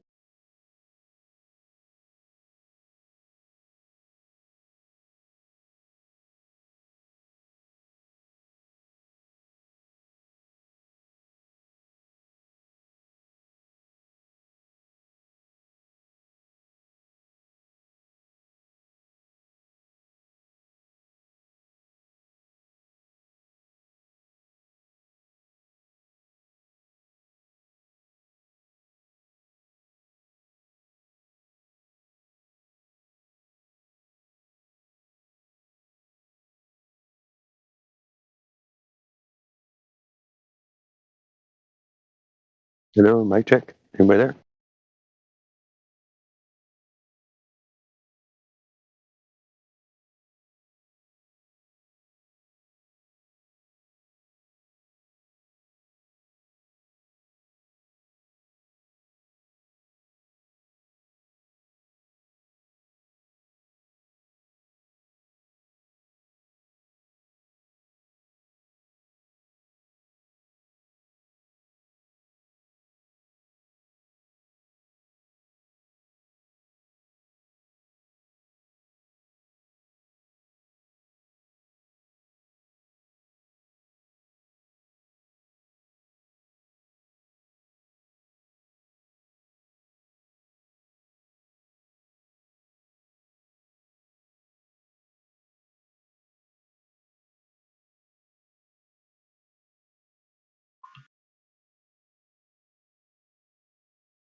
All right, I'm stay there, Dave. Come back in here. Nobody gonna talk. I'm here now, but What's up, Rookie? how you doing, bro? Started the morning with you on Discord. Gonna wind up my night with you on Discord. Pretty much the same here, bro. You're 3 hours behind me. I hope that it's a good mutual feeling. You did a good job reading that stuff today. That was interesting, man. Thanks for saying so. I wasn't sure if it was, because people kept asking me what I was doing, so I was worried that people were like, "What the hell?" But I thought it was something to do. Such a job. Nobody. I mean, it's actually a good idea, but I don't think anybody's ever done that on here before. Really? Wow. Yeah. Oh shit! Sorry. That's kind of it. Anybody's toes or anything. I don't want to get in trouble. As long as you're reading something interesting, you know, as long as it doesn't break any rules. Well, I just figured that it wasn't anything taboo, so I thought, why not? You know, and it does have a lot to do with flat Earth. So. Oh yeah. Evolution is one of those big things that people get stuck on. So I don't know if that's happened to you in this conversation, but yeah. I can't believe people actually bought that. I didn't buy that from the get-go. Evolution. I never thought that species could turn into each other. It's just stupid. Create new species out of other species. Stupid. Anyway, let's look through the list, see if there's any new people in here. I guess there is. So You get them to turn their mic on and I'll talk. All crazy globe deniers. Let flow. What say you? See if he does mark. Where you at, Clap? I was looking up for trivia when I found that stuff, and when I started to think about reading the book, I was actually looking up for some trivia questions to ask about, you know, the different models or whatever, just to give people, you know, something to do, right? And then that's when I saw the book up here on my shelf. I was like, hey, maybe I ought to pull it open and read some of it. I started reading. I was like, hey, you know what? I bet if I read this, people would get a kick out of it. Sure enough.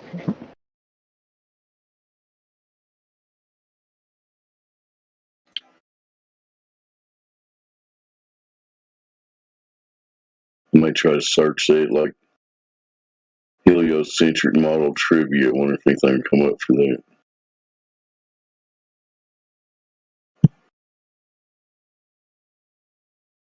Sorry, I'm eating cookies, so I'm trying to do. You're good. Cookies are good to eat, man. Yeah, they're pretty bomb. I think they're Safeway cookies, but And cookies are good. So, anybody happens to be listening to the sound of my voice right now, this is the 24/7 Flat Earth Discord Live.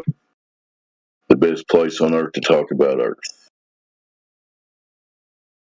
If you are curious about this subject, or maybe you've been in it for a while and you still got some questions, feel free to come in here as long as you're honest and civil and have an adult Even if you conversation. just think we're crazy and want to get to know what a crazy flat earther is like, that's good too.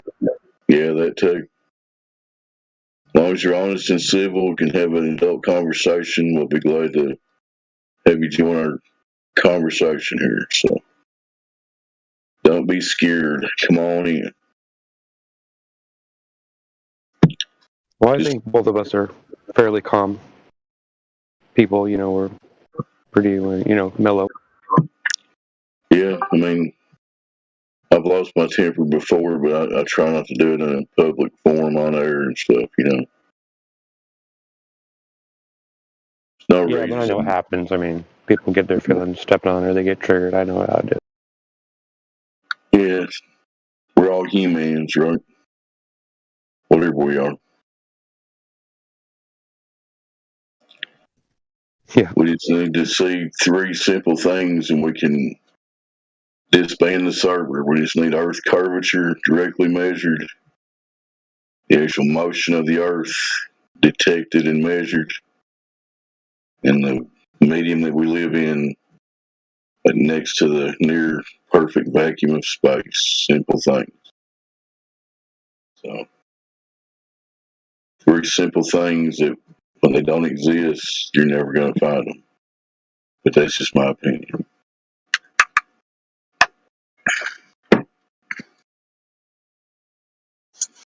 I thought playing with the Alexa earlier was kind of interesting too. I did not expect that to be true. I thought it was like a joke just to get people to try it. And then when it worked, I was like, no way. I don't even know if I've got a Samsung. I wonder what my girl is.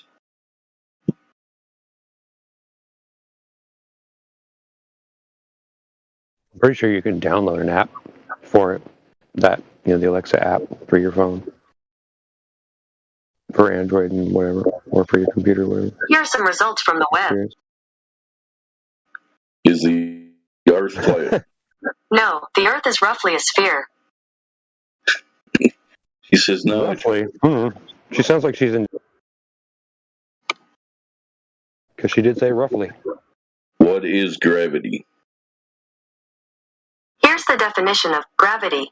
The force that attracts a body toward the center of the Earth, or toward any other physical body having mass. What's mass? Wrong answer. What is mass, Alexa? According to drugs.com, Celexa is an antidepressant belonging to a group of drugs called selective serotonin. I knew it was going to do something. Celexa is a prescription medicine used. I didn't say Celexa. Here are some details. That's Celestro.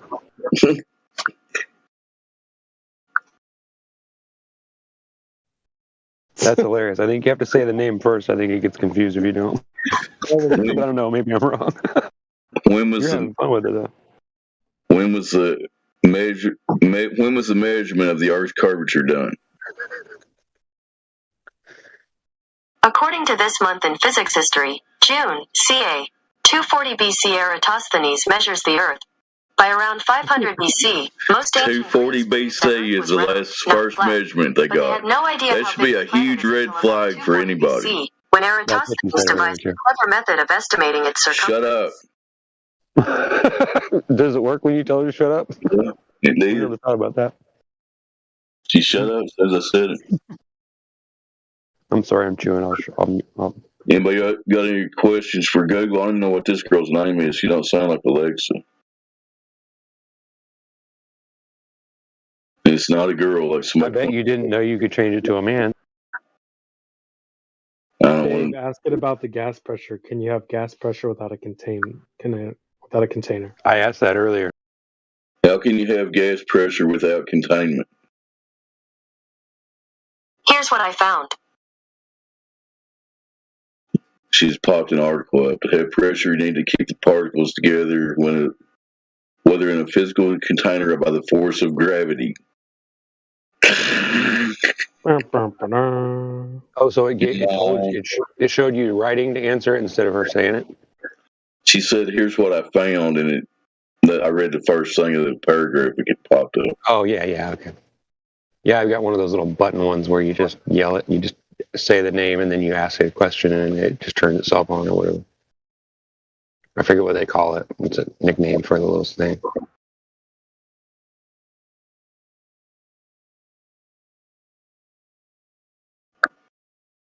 Why hasn't NASA went back to the moon?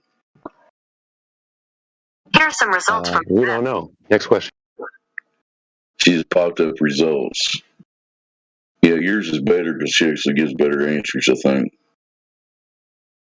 I have noticed you do have to ask like pretty good questions, or else it'll just. You have to lay it out a certain way, otherwise it gets confused.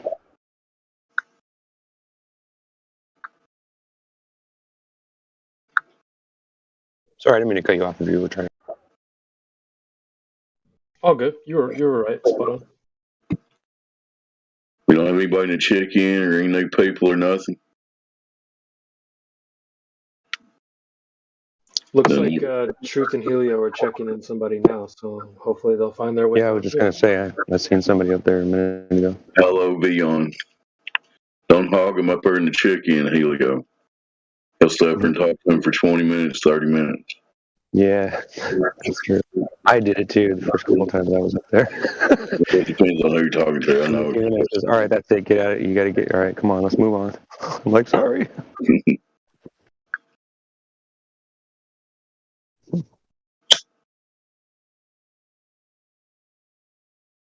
Yep, he's brand new.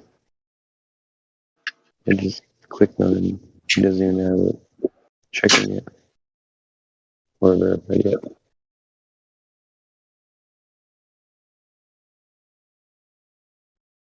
Somebody needs to slap the Etherbot so that can wake up. It's been down Here's for what a I while. found on the web.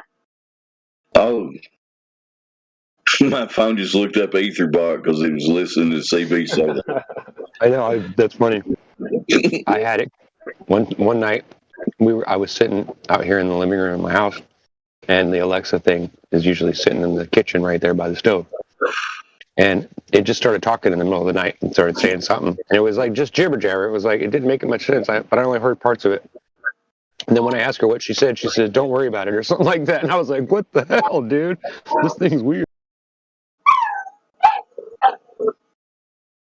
What the hell? My animal's making a weird noise.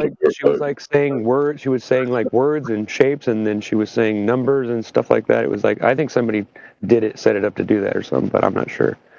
But I've heard that there's like stuff that it'll do if you ask it certain questions, or if you set up the settings a certain way and then, manipulate it, it'll react weird ways and say weird stuff.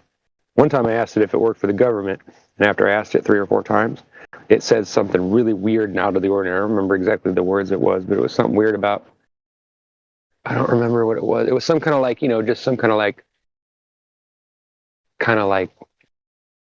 a little quick like rap or something, like just like weird words like you shouldn't ask stupid questions or something like that. It was really strange. It was like, and me and my daughter both looked at each other and went, what? It was funny. You just go online and look up, make, weird things that Alexa does, and you'll find that there's a whole bunch of stuff on there. Some interesting stuff too. No, I'm not advertising for it, but while we're playing around with it, might as well.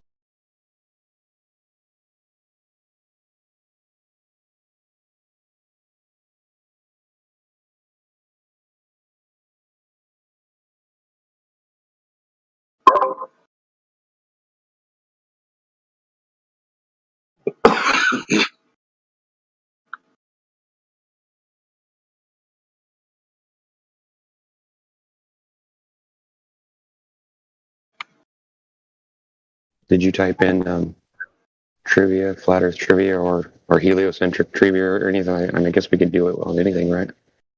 On both sides of the argument. Which one you want to look up? I don't know. You mentioned something earlier, didn't you? Let me see what I'm finding here. I want to ask this, my girl one more question. Right. How can a body of water maintain convexity upon its surface? Here are some results. She voices out again. Water meniscus is the first result. So Really? when I say body of water, they're showing me a drop of water. Okay. Ask her what are the properties of water? Like, what are some properties of water? Or some, you know how to ask that question where she'll answer it. What are Like the that, you know what I mean? physical properties of water? Here is information from Britannica. Why don't you just answer it yourself? Just answer it yourself. It's okay for you to answer, damn it. I didn't ask you anything. My girl's too tough. difficult. Maybe it wasn't written right, or it had too many typos, and so it just voids it or something. I don't know. She sucks. Maybe they didn't teach her how to say it yet. I don't know, dude. I often wonder. Ask her a body of water maintaining convexity, and she shows me a drop of water. That's hilarious. I was gonna say, ask her if what water does. You know, like, does it when it's unimpeded? You know, like, what does water do? What does it seek or whatever, to see if she'll actually come up with that answer. There's got to be a way to ask it where she'll answer it, right? Good thing. Dude, I just came up with an idea. What if we did like flat earther versus, is a flat earther smarter than, or something like that? What's the name of Alexa? Yeah, is a flat earther smarter than Alexa? And like start like a debate with Alexa. Like, You can sorry, put two of them next to each other and then tell them to say stuff, and they'll argue with each other. This is the last NPC we got. Sorry, and no other volunteers. So, flat earther versus Alexa. Literally debating Alexa in the argue. That'd That be would be hilarious. fun, though. Yeah. See if you can come up with the answer better than she can. Be one way of doing trivia. It'd be kind of like trivia, right? How do you know you live on a spinning sphere? See what she says. Here's what I found. Oh, she found a video. Damn it. You psych. Professor Dave. Fuck. Professor Dave. Really? Is that what it popped up? Professor Dave? Oh my god. Professor The Dave. most ridiculous moron they've got, right? It's got to be the guy they pick first. Isn't that kind of odd how they don't pick like some intelligent like professor from some college that knows all about this stuff? They pick some jackass that's an actor that don't know nothing, right? It just cracks me up. Yeah. It's almost laughable that we, sometimes that we even have conversations with some of them, you know what I mean? That's a good idea. I don't mean to make people sound alienated or anything, but, I understand. Alexa versus a flat earther. I like that idea. All we would have to get, is like something the Globe Earth people are saying, like it's an accepted, thing that they claim, right? And not straw man them, of course, and just take it head on. It's like, is Still Alexa man smarter than a flat earther? Totally still man the globe arguments. That's pretty easy. What's their best argument, in your opinion, Hank? As much as you talked about this subject. What's the Glober's best argument, if there is one? Everything's relative. That's probably their best argument. Because you have to have a twisted relative mind, right, to understand the relative truther's point of view. That's what I call them. These people. Ask her if she's connected to the CIA, and then ask her like 2 or 3 times in a row, and see what she says. Do you work for the CIA? Do I what? Do you work for the CIA? Government agencies from around the world ask Google to disclose user information. We carefully review each request to make sure that it satisfies applicable laws.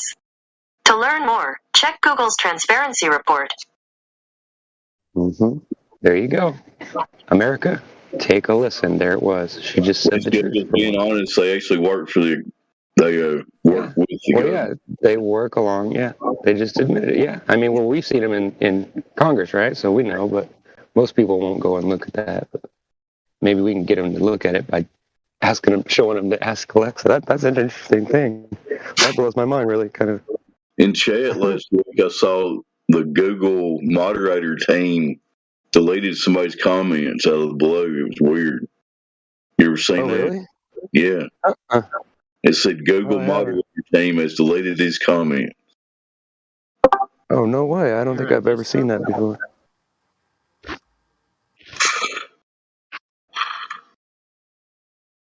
Yeah, I guess they update the response to that question. Ooh, I'm sorry. All right, it says, here's 10 rude things to never ask Alexa. She gets mad. All right, let's see what the list is. See if it's stuff we can ask online. We are joined by. Do not. Okay, ask her. Just say, Alexa, ask the listeners. See what she says.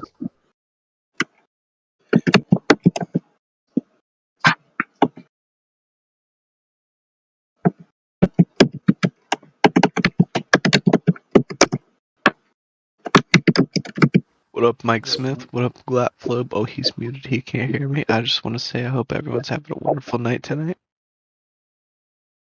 What's up? Appreciate it. Thanks, man. Oh, we're just chilling today, brothers. Hope everyone's having a blessed day. Enjoying what they've got with them.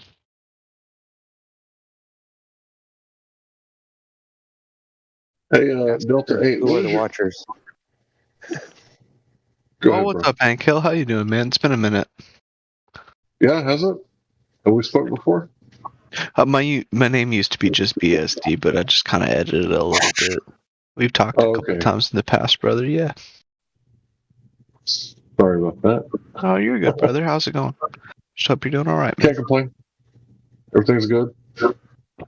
Wonderful. Glad to hear. How about you and yours? Oh, we are doing wonderful. Got some amazing West Virginia fruit and berry, mountain blackberry bourbon whiskey tonight. I'm taking a few sips on. Might as well. Of course, of course.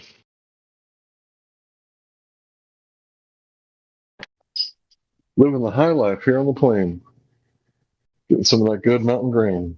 Wonderful, wonderful.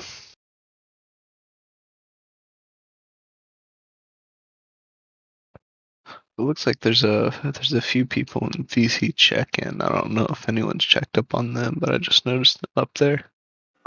Yeah, Helio's up there talking to I was him. gonna say, yeah, no, I see Helio, yeah. Oh Lord, I wouldn't wish that on my worst enemy. Michael, how you doing, brother? It's been a minute, hold right there now. Do you want checked in or do you not? Then let me talk for the next half hour and be quiet and listen. Michael, how you doing, boss? It's been a minute, brother. It's good to see you.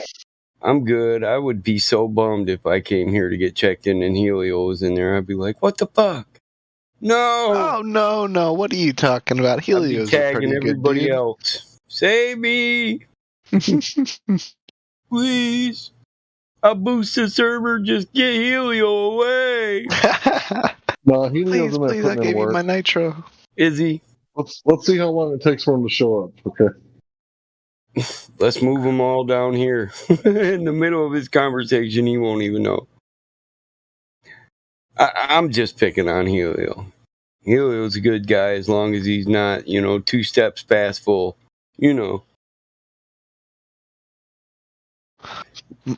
Might it be fair to me to ask if there are any cannabinoid partakers within the chat? Just about everyone.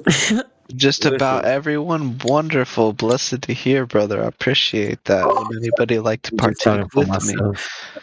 I am right now. I've got a little bowl full right here. Thank you. Wonderful. Hell yeah. I love to hear it. I'm going to be loading up some concentrates PR. myself. I'm going to do some hot cured rosin. Just some homegrown. Fresh A little bit of press. something we grew down on the farm. Of I was gonna course. say you're amongst brothers and sisters of the same. I'm in Texas. Wonderful. I'm so I love to free. hear it. I I'm so appreciate it. free. As We far as hate- the homegrown, do you mind me asking if you enjoy concentrates yourself? No, I don't do any of that. I grow it all right here on the farm. I make my own can of butter. Make my own wax. I was cool with all that. gonna ask if you make I your own start with good. concentrates. Do you do solvent extracts, or do you by chance do rosin? Do you do heat pressure concentrates?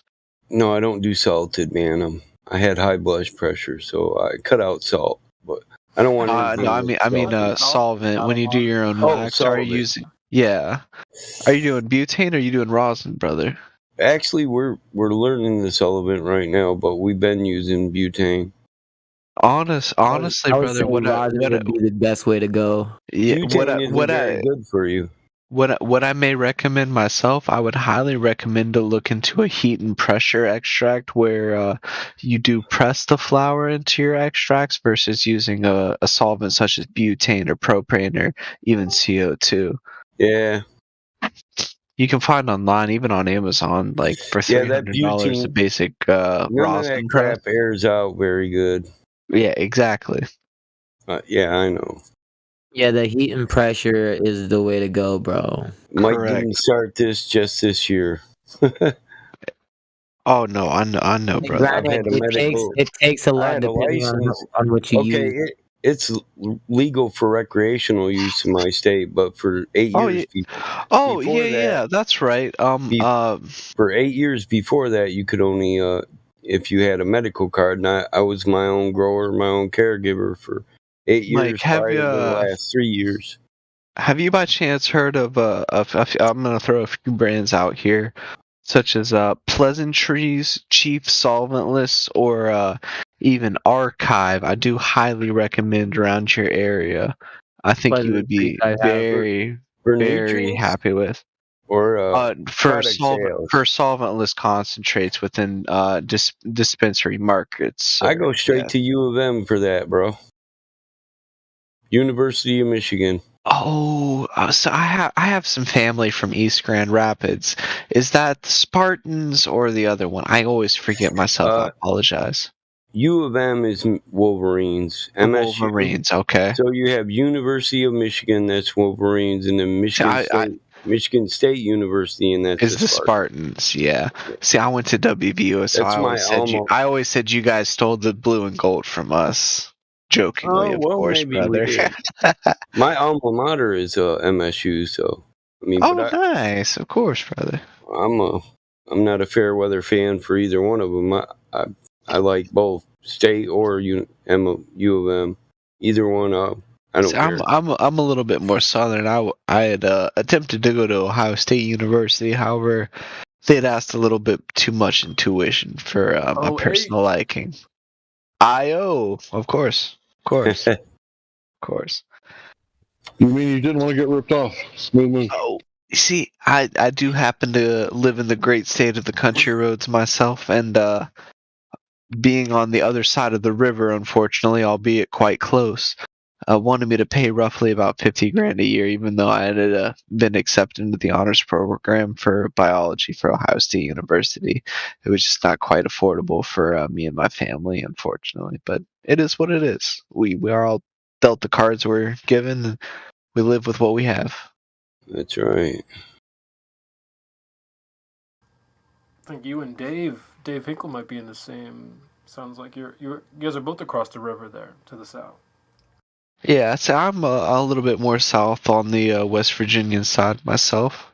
There, Mason-Dixon line?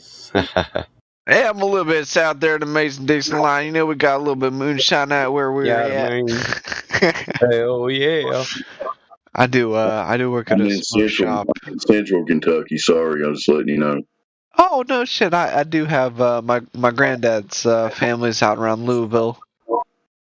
Yeah, I'm near Lexington, like in Lexington. Oh, hell yeah. No, so you might be a little bit more familiar with the Huntington area, maybe. So if you look at your hand, okay, your right hand, you know the middle finger, right, yeah. See, I live there in that there Michigan, and like directly across where your thumb connects to your hand in the middle, that there is where I am. See, I have some family myself. They're a little bit more in East Grand Rapids. Being from Michigan, the closest area myself, I do frequent dispensaries within Ann Arbor, around the Ann Arbor area. Yeah, Grand Rapids, Big Rapids, Little Rapids, that's all north of me.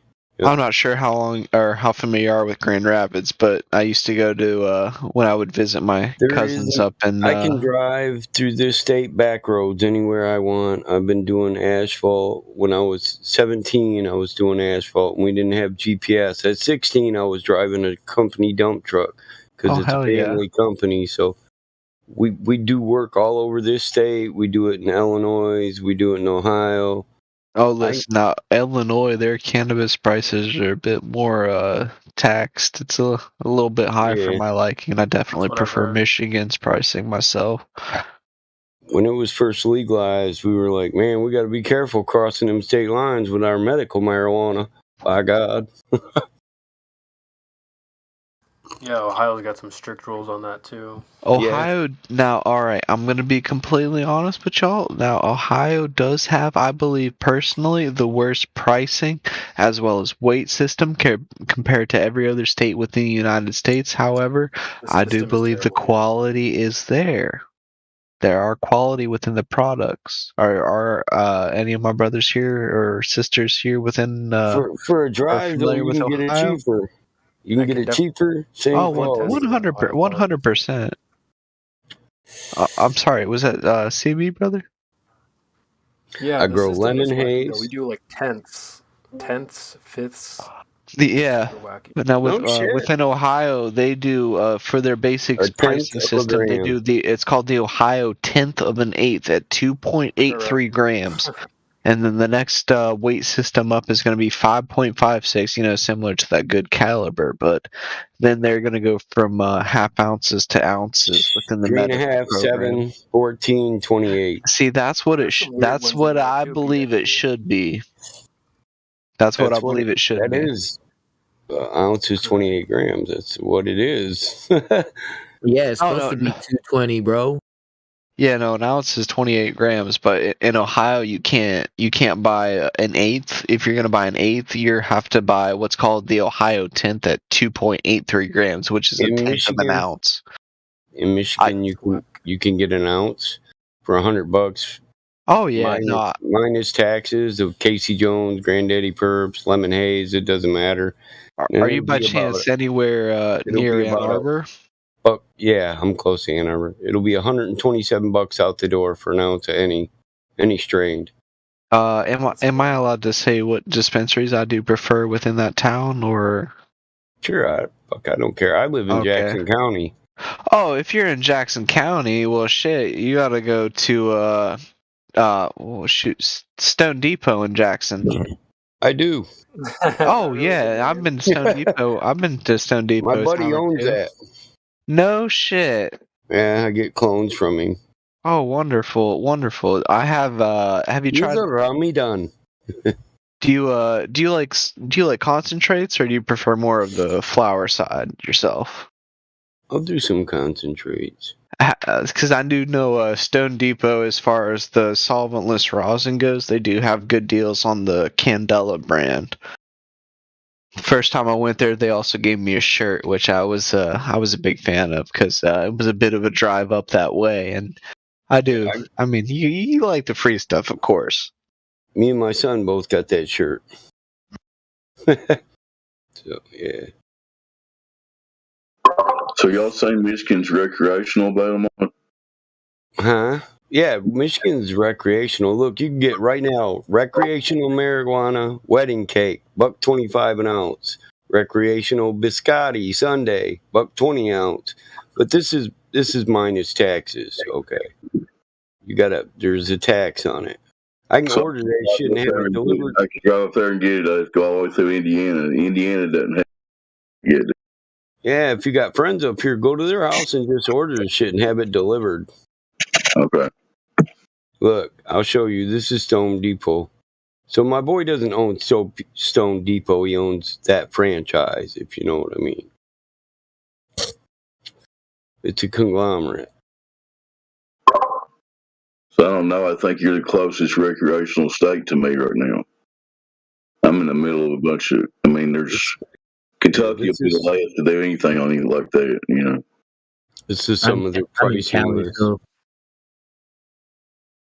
That wedding cake is the bomb, though. It's worth $1.25. I got an ounce of that sitting right next to me. If you're in Kentucky, like Illinois, might be a little bit closer, but in all honesty, you may want to make the drive to Michigan solely for the fact that the prices are a quite considerable amount better than Illinois. The prices are better there Oh, definitely, brother. in Michigan. You can get yes. up to, Compared to Illinois, Michigan's prices are, I would say, 10 times better. yeah, So top it's legal shelf. in Michigan too. Top shelf will get you up around $350. Now, I do Mid-shelf not will live go in anywhere. Michigan. However, I'm quite familiar with the market in that area myself. Oh, but you don't know if it's legal. No. It is legal. It It is is legal legal in Michigan. recreationally and both I'm medically. from Michigan, And bro. one Master good thing Chief. about Michigan as well is if you do have an out-of-state medical marijuana card from another state, they They'll honor are pretty good about honoring out-of-state medical marijuana It cards. doesn't really matter because we just put you under recreational. But if they if they honor your medical, you pay You less get good tax. deals. You pay less tax than the guy who has is just buying. Recreational tax is pretty fucking high. 30-some bucks on $130. That's a Yeah, hell of a tax.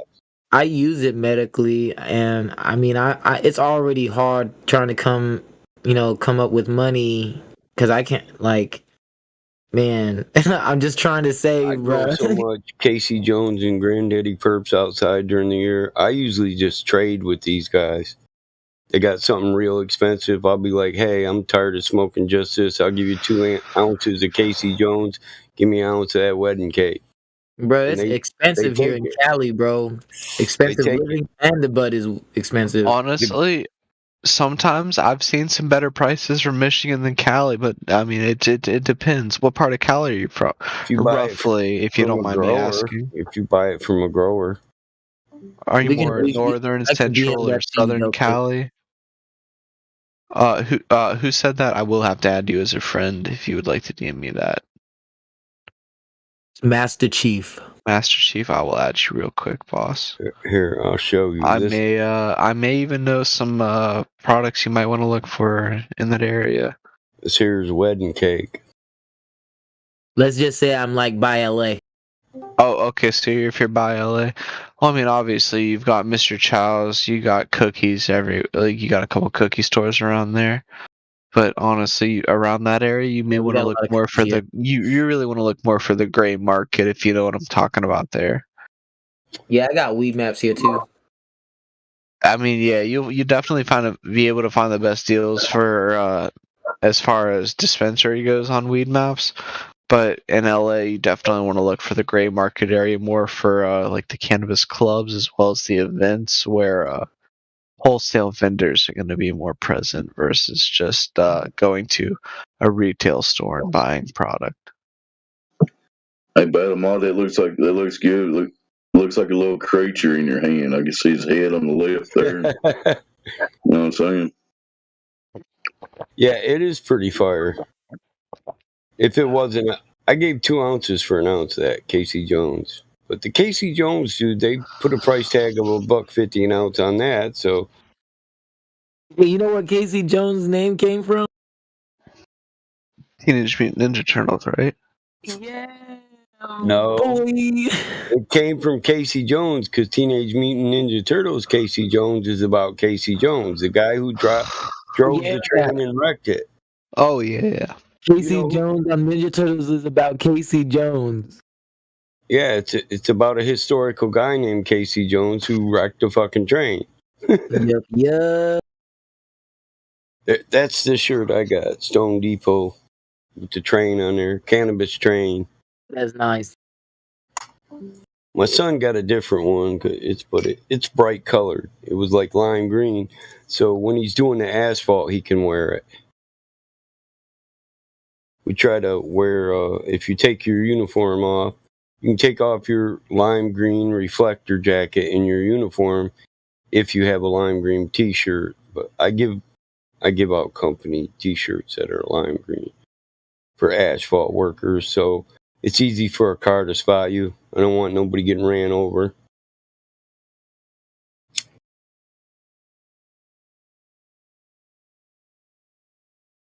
If they do, though, my employees get to use my lawyers for free to sue people. Lawyers have to, it's part of their contract. They get a yearly payment. But if any lawsuit for the company, and the company consists of equipment, owners, contracts, and employees. So they handle all legal services for those sections. So if you hit my employee on a parking lot, know this: they have a team of lawyers behind you, and they are going to sue the shit out of you, and I'm going to make sure of it.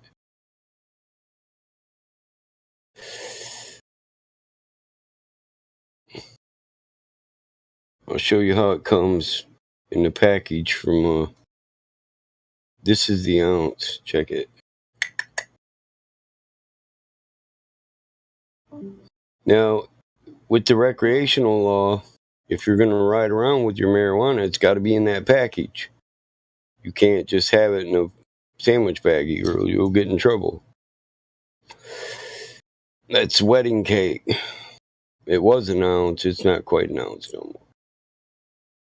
See that alien head? See that bud right there? That's the head on the left, top of the bag. That did look like an Yep, animal. I see that head in the bag again, too. Yeah, that is kind of funny because I noticed it as soon as you said it. See his little nose and everything. Yep. Looks like a fucking praying mantis. The head of a praying mantis. Well, update on the purpose of this server. The Helio and Truth are still in VC check-in, but there's nobody with them. So, is there any new people in here right now? They were talking to somebody. Endeavor Stone Age. Yeah, see, that's poor people. QE's putting typical baller gifts. It's pretty funny. Well, Dave, whoever that was, they checked in. It looks like he spiraled out of control anyway, so we lost one. Oh, another one bites the dust. Oh, moment of silence. Okay, moving on. We do have a dustpan here with a really nice "About Me" saying, "Don't believe it. That's how we got here." I think that's a really poignant statement. So welcome, dustman.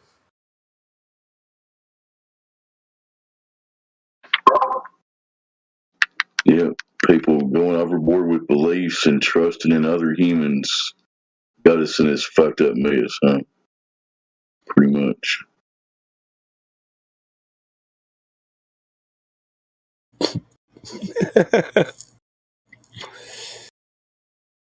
Does Dr. Fauci remind you of that snake from the book? Trust in Gravity got me, now I'm in the toilet. Does it remind you of who you roboted from making home? Dr. Fauci reminds you of who?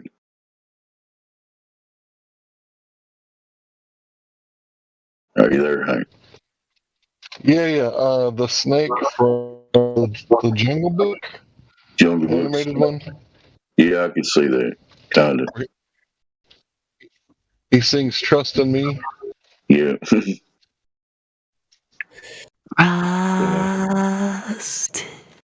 in me. No, I'm kidding. I wasn't gonna get into it.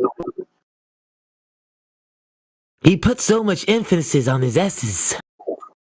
We can't talk about Dr. Fauci. You gotta trust in me.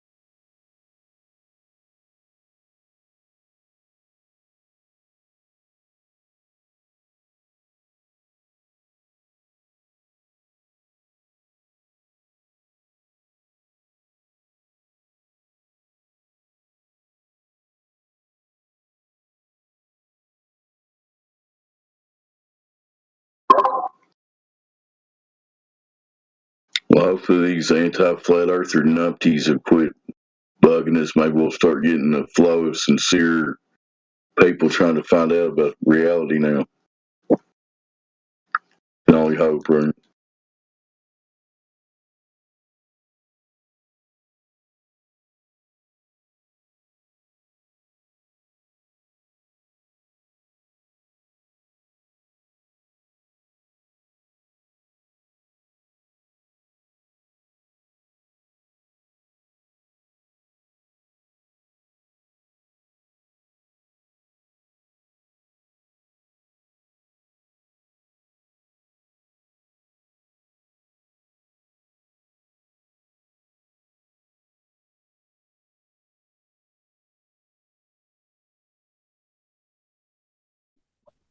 Well, you've been around for a while, Chopper Dave, Mr. Hinkle, and you remember how fervent they used to be? And now they come in here with fading facts. They just, got your pictures and videos and, trust NASA. Yeah, all they are now. And screaming. They're such wimps now. You can't prove anything. Everything's relative and blah, blah, blah. We've known it's a globe for so long. Yeah, back in 2016 when you and QE were on the front lines, the guys, they were all full of piss. We got the globe. Here it is right here. No, you don't. Well, they were claiming that they had a model that worked beautifully. Oh, yeah. Right? And they had all the science in the world to back it up. That was their claims in 2015, 2016. Yeah. Just the science didn't have. We exposed. So, yeah, I would like to say that I took gravity away from them, right, at the galactic level, showed them that there's no gravity, not the way you're thinking about it. And QE took, the scientism away. He thought that, they thought they had science. So he took their science. So now, now they don't know anything. I don't know nothing. Well, good you are. As he likes to say, he exposed them as pretender clowns, That's all they are. They had no science backing them up. They thought they did. I kind of had a clue what science was because I understood the argument that the Big Bang has no naturally observed phenomenon because nobody saw it. Right. So I kind of knew what was going on because I was listening to, Kent Hovind. But QE really knew they didn't have shit.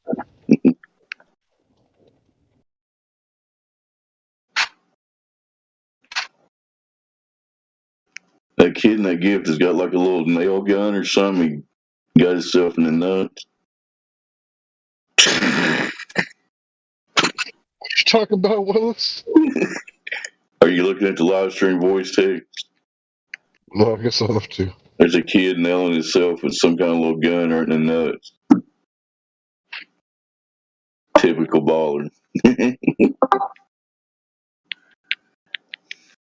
Oh, that was a direct hit too. He did a sideways thing. He tried to dance it off. That always works, right? That was no nail gun. That was an airsoft gun, and he got himself right on the tip. That's what happened. Ooh. And now he's doing a little boogie dance. That's the dance of many pains. Oh, man, yeah, I know that dance.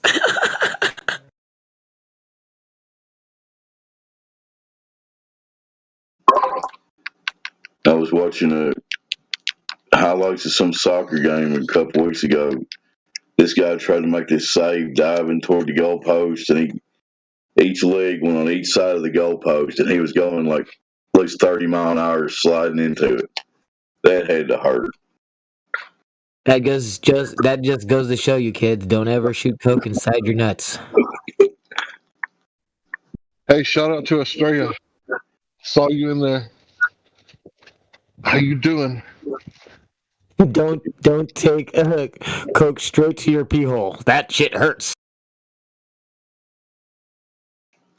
Estrella's on the fence. They want to talk. Oh, oh, this happens every time. I don't know. Just I ain't trying gonna to. make you talk. It's up to you. Just drawing at the moment. What you drawing? I don't want to talk to you anyway, Stray. I just wanted to say hi. Like a combination of multiple things. It's hard to explain. We'll share them in the text if you get something good. Okay. When it's done, I'll probably share it. Just because if it looks like shit, if it's not done, I swear. I promise. What are you talking about, Battle Mind? I'll probably just stay muted because otherwise you're going to hear 1,000 pencils moving Whoever around. keeps making them damn mouth noises. That's cool. Thanks for picking up, Australia. Have a good night. Anybody else new in here? Who's eating on the mic? Says Battle Mod. It's not me. Not me. I will find you. I will mute you. He has these certain set of skills. We got a new person in here, Dandelions. Anybody?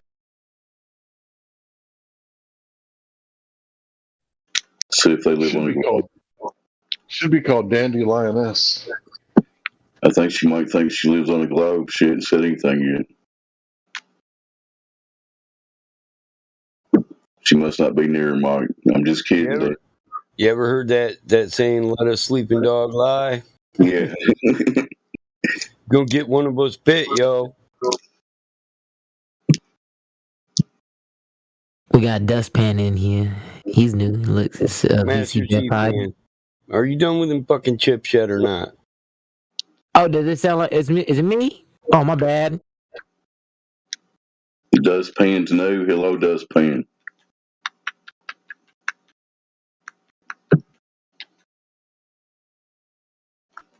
Not talking. No, it might be Dave. Oh, it's my dog, probably. Mic check. Is it better now? It wasn't you, it was Dave. It was on my mic because my dog's chewing right next to it. Yeah, sometimes people hear my dog eating and drinking water. He's loud about that shit. And he's like, if somebody sounds like somebody's chewing on something. And he's talking about his dog. I was trying to listen, man, and I just kept hearing.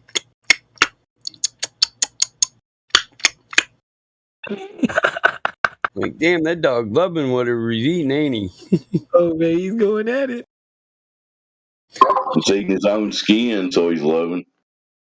My dog doesn't, man, I swear my dog doesn't taste nothing. They taste it with their smell, and then they inhale it. At least my Right? dog. Shit. That sounds like every dog. I had a pet, man. That baby was scarfing everything down. Yeah, that's what mine is. When I give him good treats, I'll stick them in his mouth on his tongue and then hold his mouth shut by his nose and his jaw so he can't swallow that shit until he drools and whines. He'll start shaking like he's having a fucking fit. Let me eat it, Dad. I'm like, you're gonna taste it this time, damn it.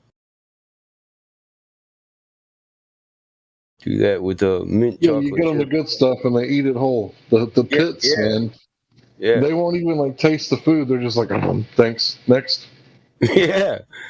Eat a whole damn burger before you take 2 bites of yours. Yeah. Oh, bro, that sounds like me too. Gonna sit love there and pits, look at man. you like, you gonna eat all that?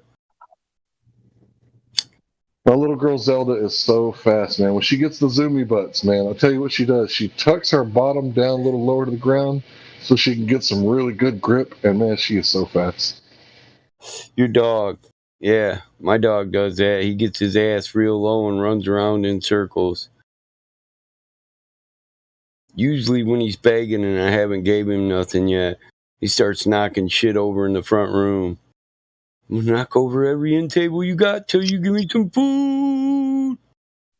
We'll just be sitting there and be quiet in the living room. I'll be like, you want to go outside? And she like gets up and gets the zoomy butts. I'm like, oh yeah, she wants to go. When she gets the zoomy butts in the house, you know she's ready. About time you asked.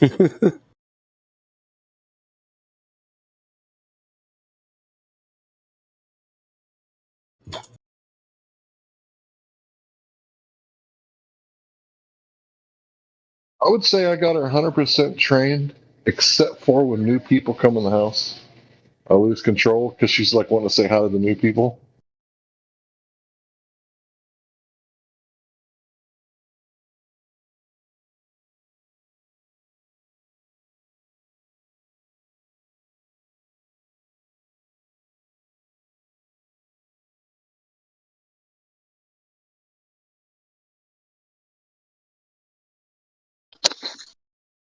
Yeah, the dog knows you.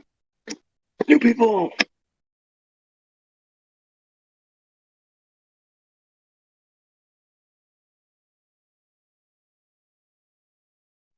Yo, you know how hard it is to draw a fucking burnt match?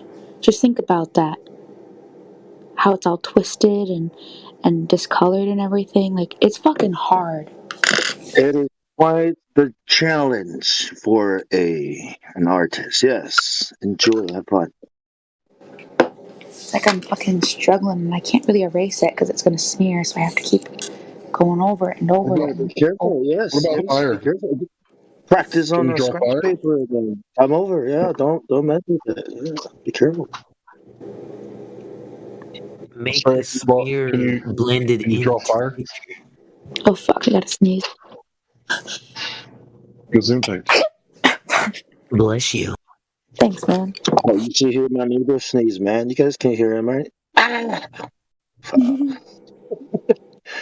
Yo, did you just shit your pants? It's how my neighbor sneezes.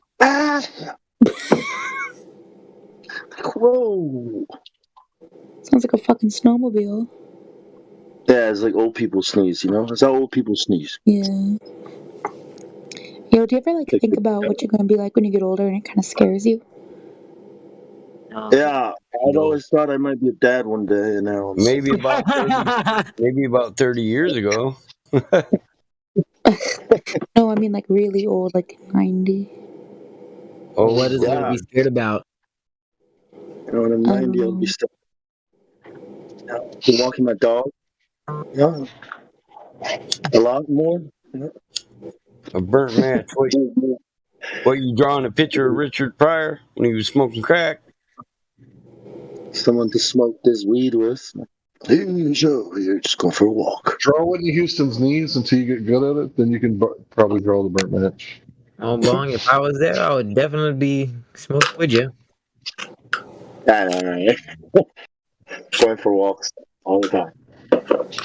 How's college going, Australia? How you dealing with the BS propaganda that they teach you in school, but you still got to pass the test, right? Wait, I'm sorry, I couldn't hear you. What? How you doing in college?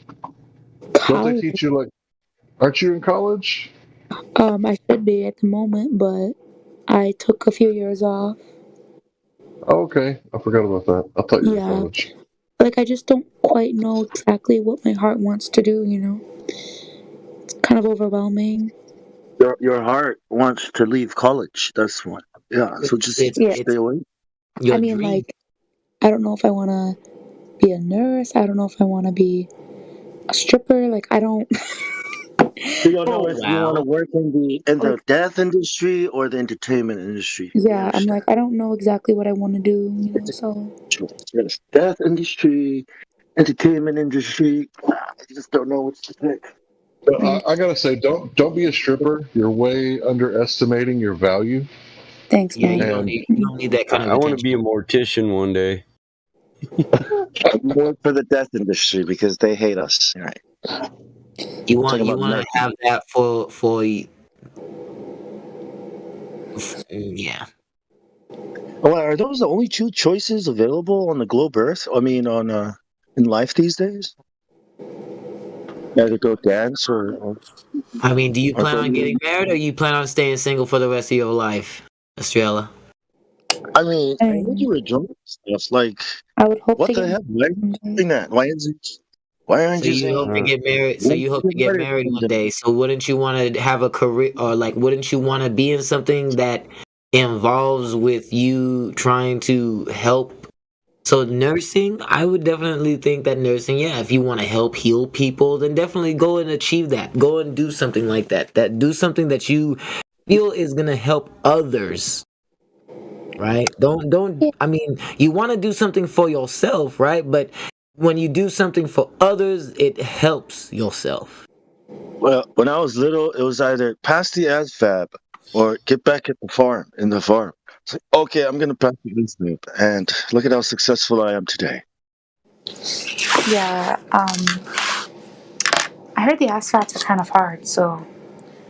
Yeah, I'm talking about farming. I said, For some screw that. people, they are. Yeah, and I'm happy. ASVAB wasn't hard as far as I'm concerned, but hey. My heart is happy when I'm in the garden. That's that how was I a know while ago, too. what I'm My supposed to be doing.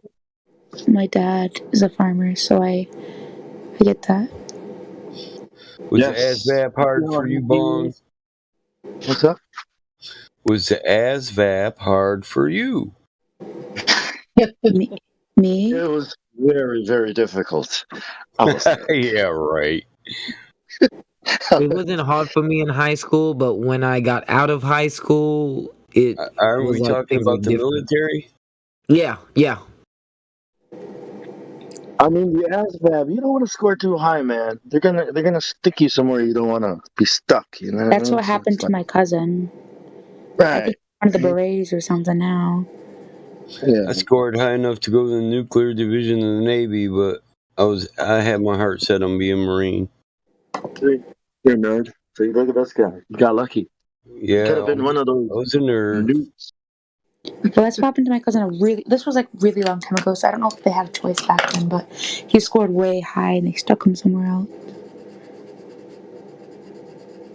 Kind of. Well, I think agriculture needs smart people. You know, so we don't have enough people learning about agriculture, plants, trees, stuff like that. Life. I mean, I think that's kind of important a little bit, right? Life. What's scary to me is that, like, yes, agriculture is still a big thing technically because we have more mouths to feed now, right? But people are agriculturing, is that a word? By the masses. Like, those farms use a lot of steroids in their shit, and there's not like. I think the way we farm today is wrong. That's what I mean. Like, if we learn how to farm permaculture. Yeah, let her finish. Hold up. I want to hear about these steroids that we supposedly put in our livestock. No, I don't. Like, people spray their vegetables and fruits to keep them, like, fucking colored and shit. Like, for example, like, if you were to grow your own apples, right? Or your own strawberries, you're going to use, like... I do. Yeah, cow manure or, horse manure. Compost. Yeah, you're not going to fucking... It consists of a lot more than just manure, though. Yeah, but you're not going to, like, use, like... Drown in chemicals and shit. Yeah.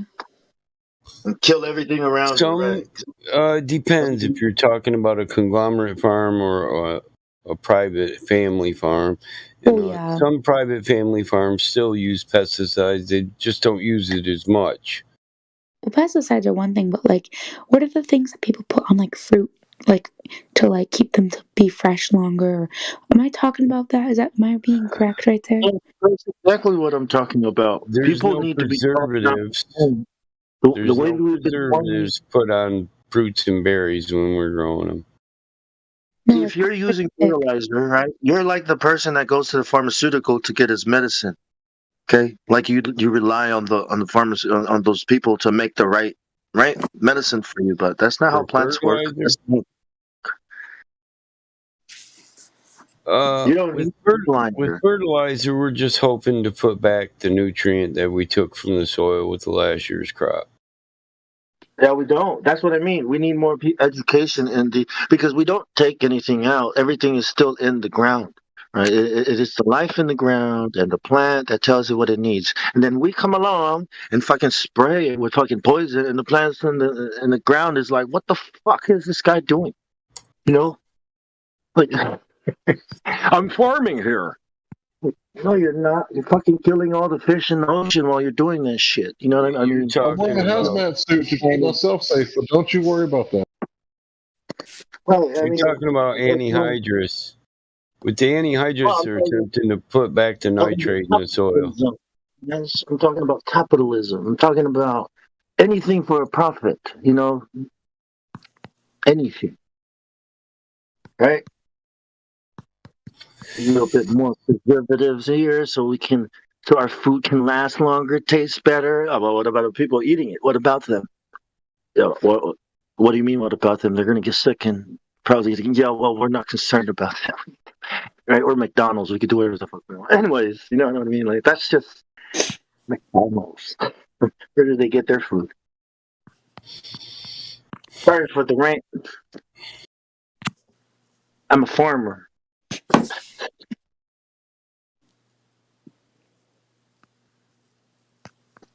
I'm a lead farmer, motherfucker. I'm sure you hear a lot of it from your dad. I come around here talking shit, I'll be a lead farmer and it'll be harvest day. Yeah.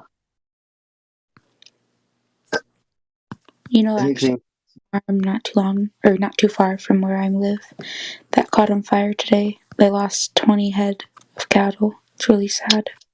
Yeah.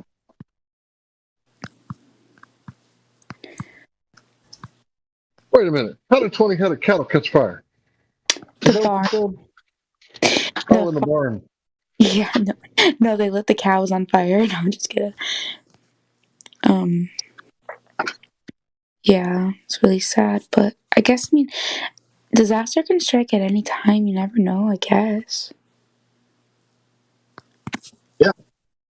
That's right. At any moment, everything can change. Yeah, you're out there one day, got your, cattle out there grazing. The BLM pull up, and you're like, oh, wait a minute. This just got weird. The government's involved in food production. Like, why don't you guys, scurry off, fuckers? Trying to feed people. Right? It doesn't matter which BLM it is.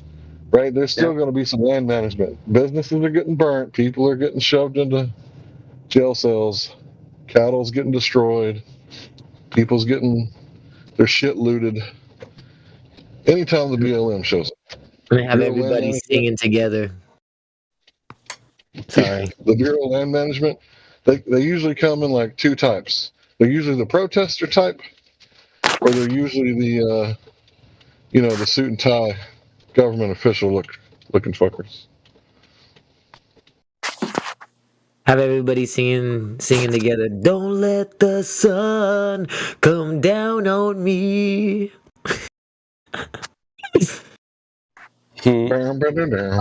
Right? Stop. Go down on me.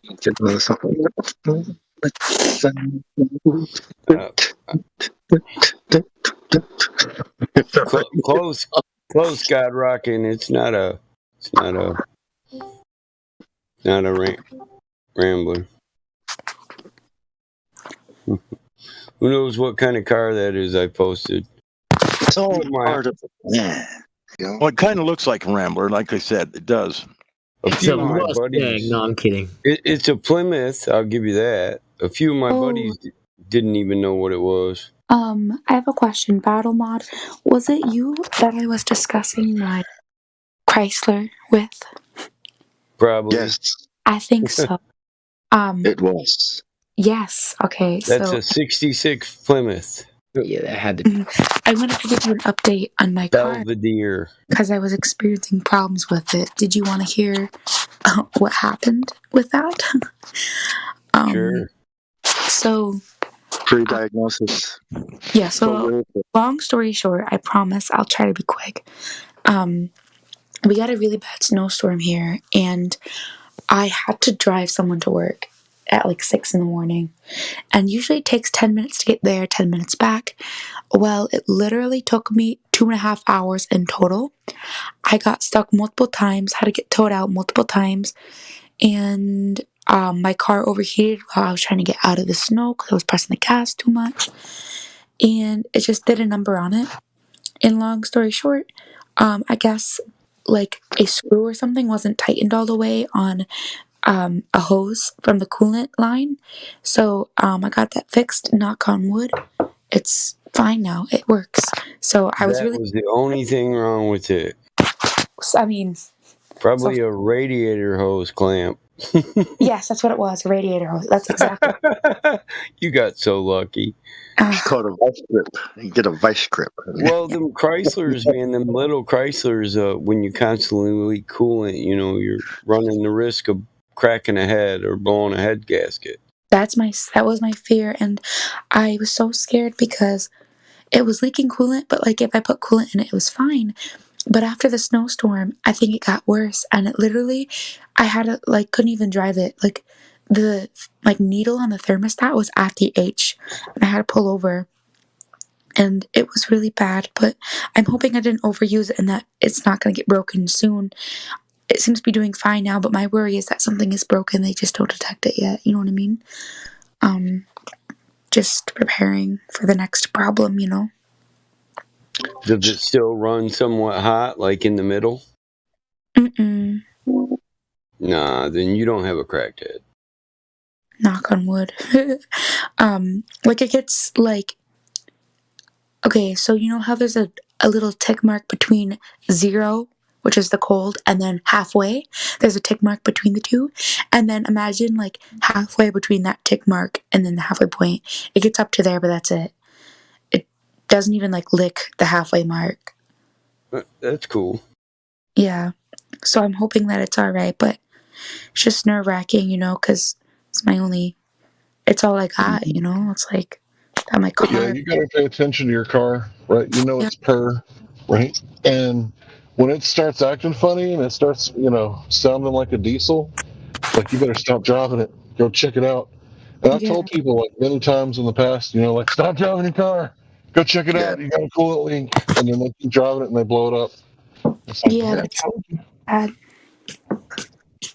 And it's scary because I've learned my lesson because I will admit I did procrastinate a bit on fixing it.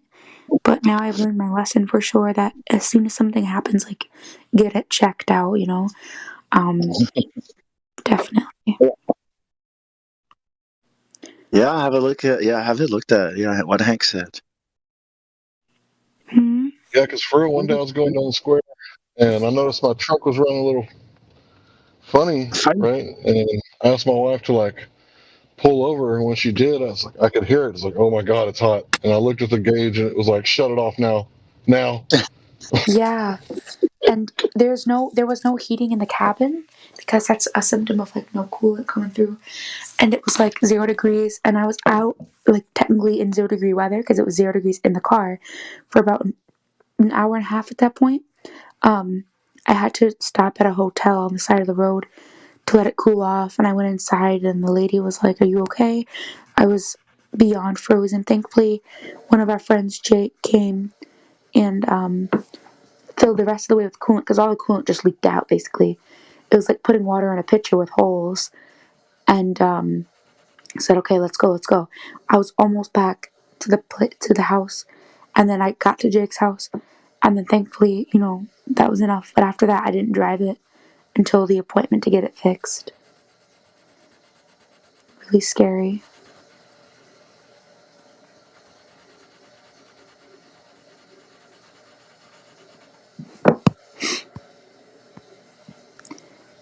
But I'm thankful that I'm hoping the garage, because garages, they will sometimes purposely break something or whatever.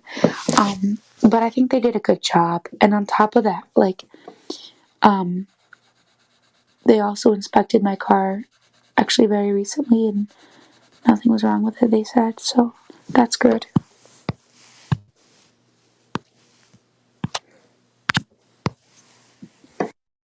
It's just nerve wracking because it's my first car, and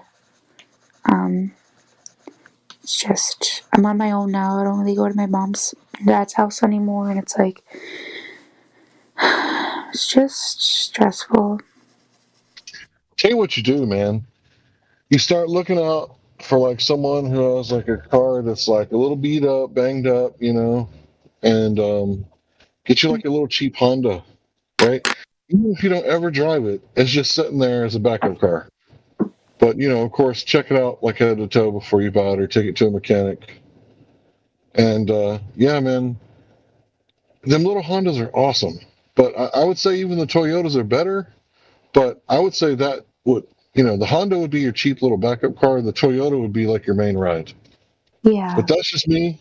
From my experience, you can't really break a Toyota Corolla. I mean, if the timing chain breaks on that sucker, it's a non-interference engine.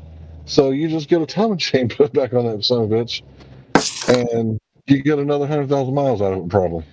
If it breaks on the Honda, if the timing belt breaks on the Honda, you need a new engine or something like that, or some serious work done.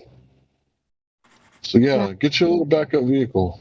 That'll take a lot of stress off of your psyche. Just so you know, one day it's a battery or alternator or whatever, you still got that second ride, and you can call and get your insurance switched. Mm-hmm. I was gonna say, I think my car has about 84,000 on it right now. How much? I have a question. I got 260. Go ahead. I'm sorry. No, you're good.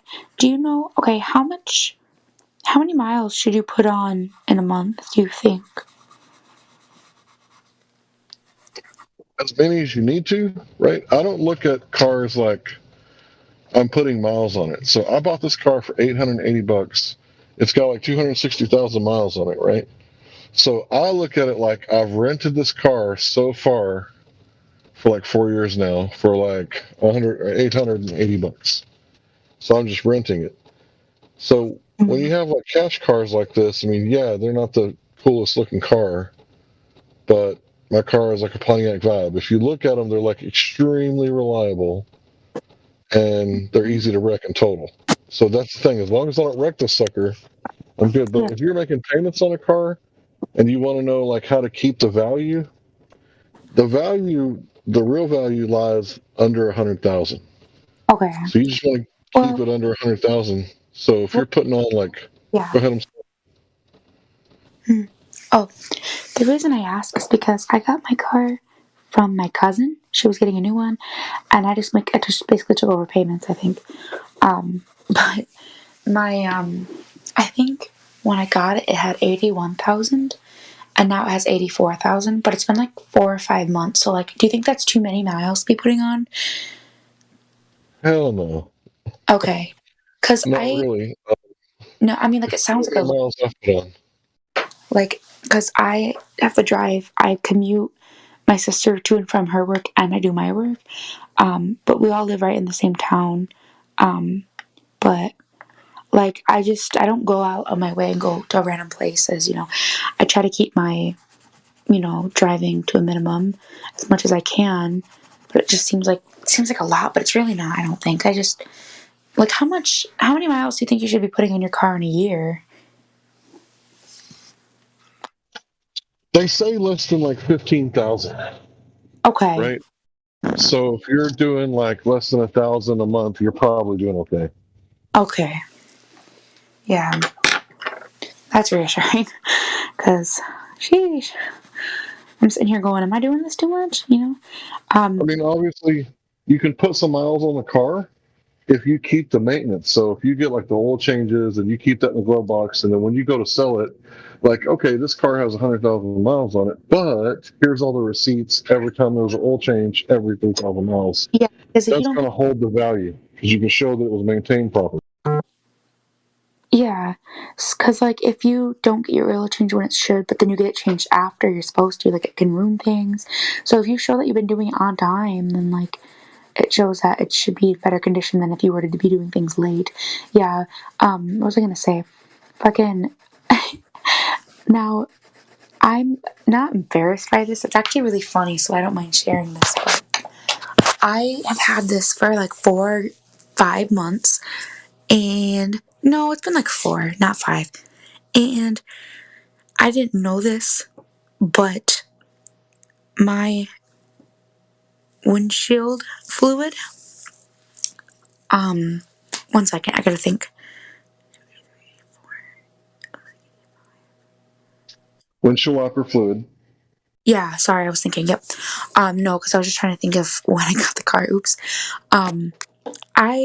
The way it is like, there's that like stick that comes out of my steering wheel, and I've been pulling down on it, and it activates the wiper, like it does one swipe, but no fluid came out. So I'm like, it's broken. Oh no. So I put fluid in it and it still wouldn't work. I'm like, oh well. Well, I was looking at my manual today out of curiosity. I was just bored. And you actually pull it towards you in my car to get the fucking fluid. So for 4 months, I haven't been using my fluid thinking it's been broken. And it hasn't been broken this whole time. So, yeah. Read your manual, guys. Read your manual. I didn't until now, and I'm glad I did. 'Cause I feel like an idiot. We live and learn. We live and we learn. Yes, man. Way they're there. Use it. Yep. Yeah, I still can't believe that was so funny. You should have, because I was reading it. It's like pull forward. I'm like, yeah. But I was like, wait a second, pull forward. I go to do it, and it just comes out, and I'm like, sheesh, shit. Like, damn. Well, imagine how embarrassing that would be if I called like the mechanic and I'm like, hey, it's broken, and then they go to do it and they realize it's not broken. They'd been like, man, this lady is fucking dumb. Yes, yeah. I do that all the time. You know, something looks intuitive. I go to do it. It's like, what the hell? And then the wife is like, I think you're supposed to. The manual says you're supposed to. That makes no sense. But whoever designed this sucks. Because it doesn't say pull, it says push. And I'm like, pushing and pushing down, you know, you don't think to push towards you. I don't know. It just made no sense to me for some reason. But I'm glad that I. Instructions were not clear, right? What's that? The instructions were not clear. It said push. No, they weren't. They were not clear. And I'm glad I read the damn manual because I was really not knowing what I was doing back there. I really didn't. I need to get a water bottle. Oh, you sound more responsible than I was when I was your age. So, good job. Yeah. Just can't believe that it wasn't broken. Like you know how many times I pulled into a gas station just to use the like windshield wiper like stick with the sponge on the end because I thought mine was broken. You should just get one for yourself. Well, and I was like, you know, in the winter, how like people who drive in front of you splash you with like road salt and dirt when there's snow on the road. You know how many times I've just been like, and it dealt with the dirty windshield until it started like snowing or raining again because I thought my wiper thing was broken. Fucking sad, dude. I don't know. The snow is for me is one of the hardest conditions to drive in. A bit scary too, especially when a big truck passes you by and splashes you and pushes you off to the side. Like, what the fuck, man? Yeah. He's trying to run me off the road or something? Get behind him. Get behind him.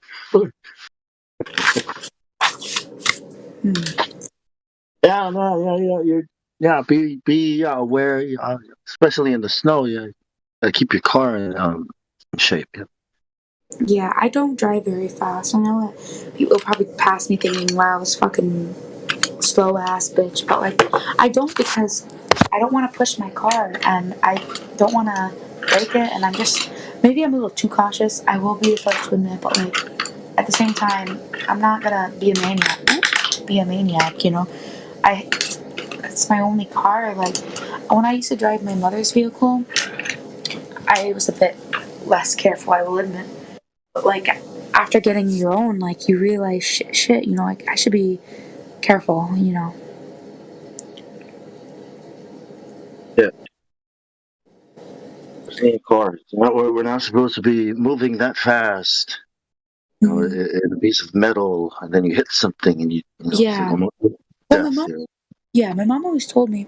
I remember when I was younger, I was like, man, I wish like my mom and dad could buy me my car, you know. The kids in my class back when I was in like middle school and high school, they were always getting cars that their mommy and daddy would buy them, you know. And I remember thinking like, I wish that was me. I wish my dad would buy me a car, you know. And my mom told me, no, because then you won't value it as much. And I thought she was just saying that, you know. But no, now that I'm an adult, no, like I totally agree. Like if my dad and mom just bought me everything, like I totally would be a reckless fucking driver right now. I'd be, because then they could just buy me a new one, and then what would happen? I could get in an accident and get hurt. More money down the drain. I don't learn to work for things myself. And that sounds too like, what's the word I'm looking for? Not petty, but like overdone, I guess. I don't know, but like genuine. Yeah, I really do value it. But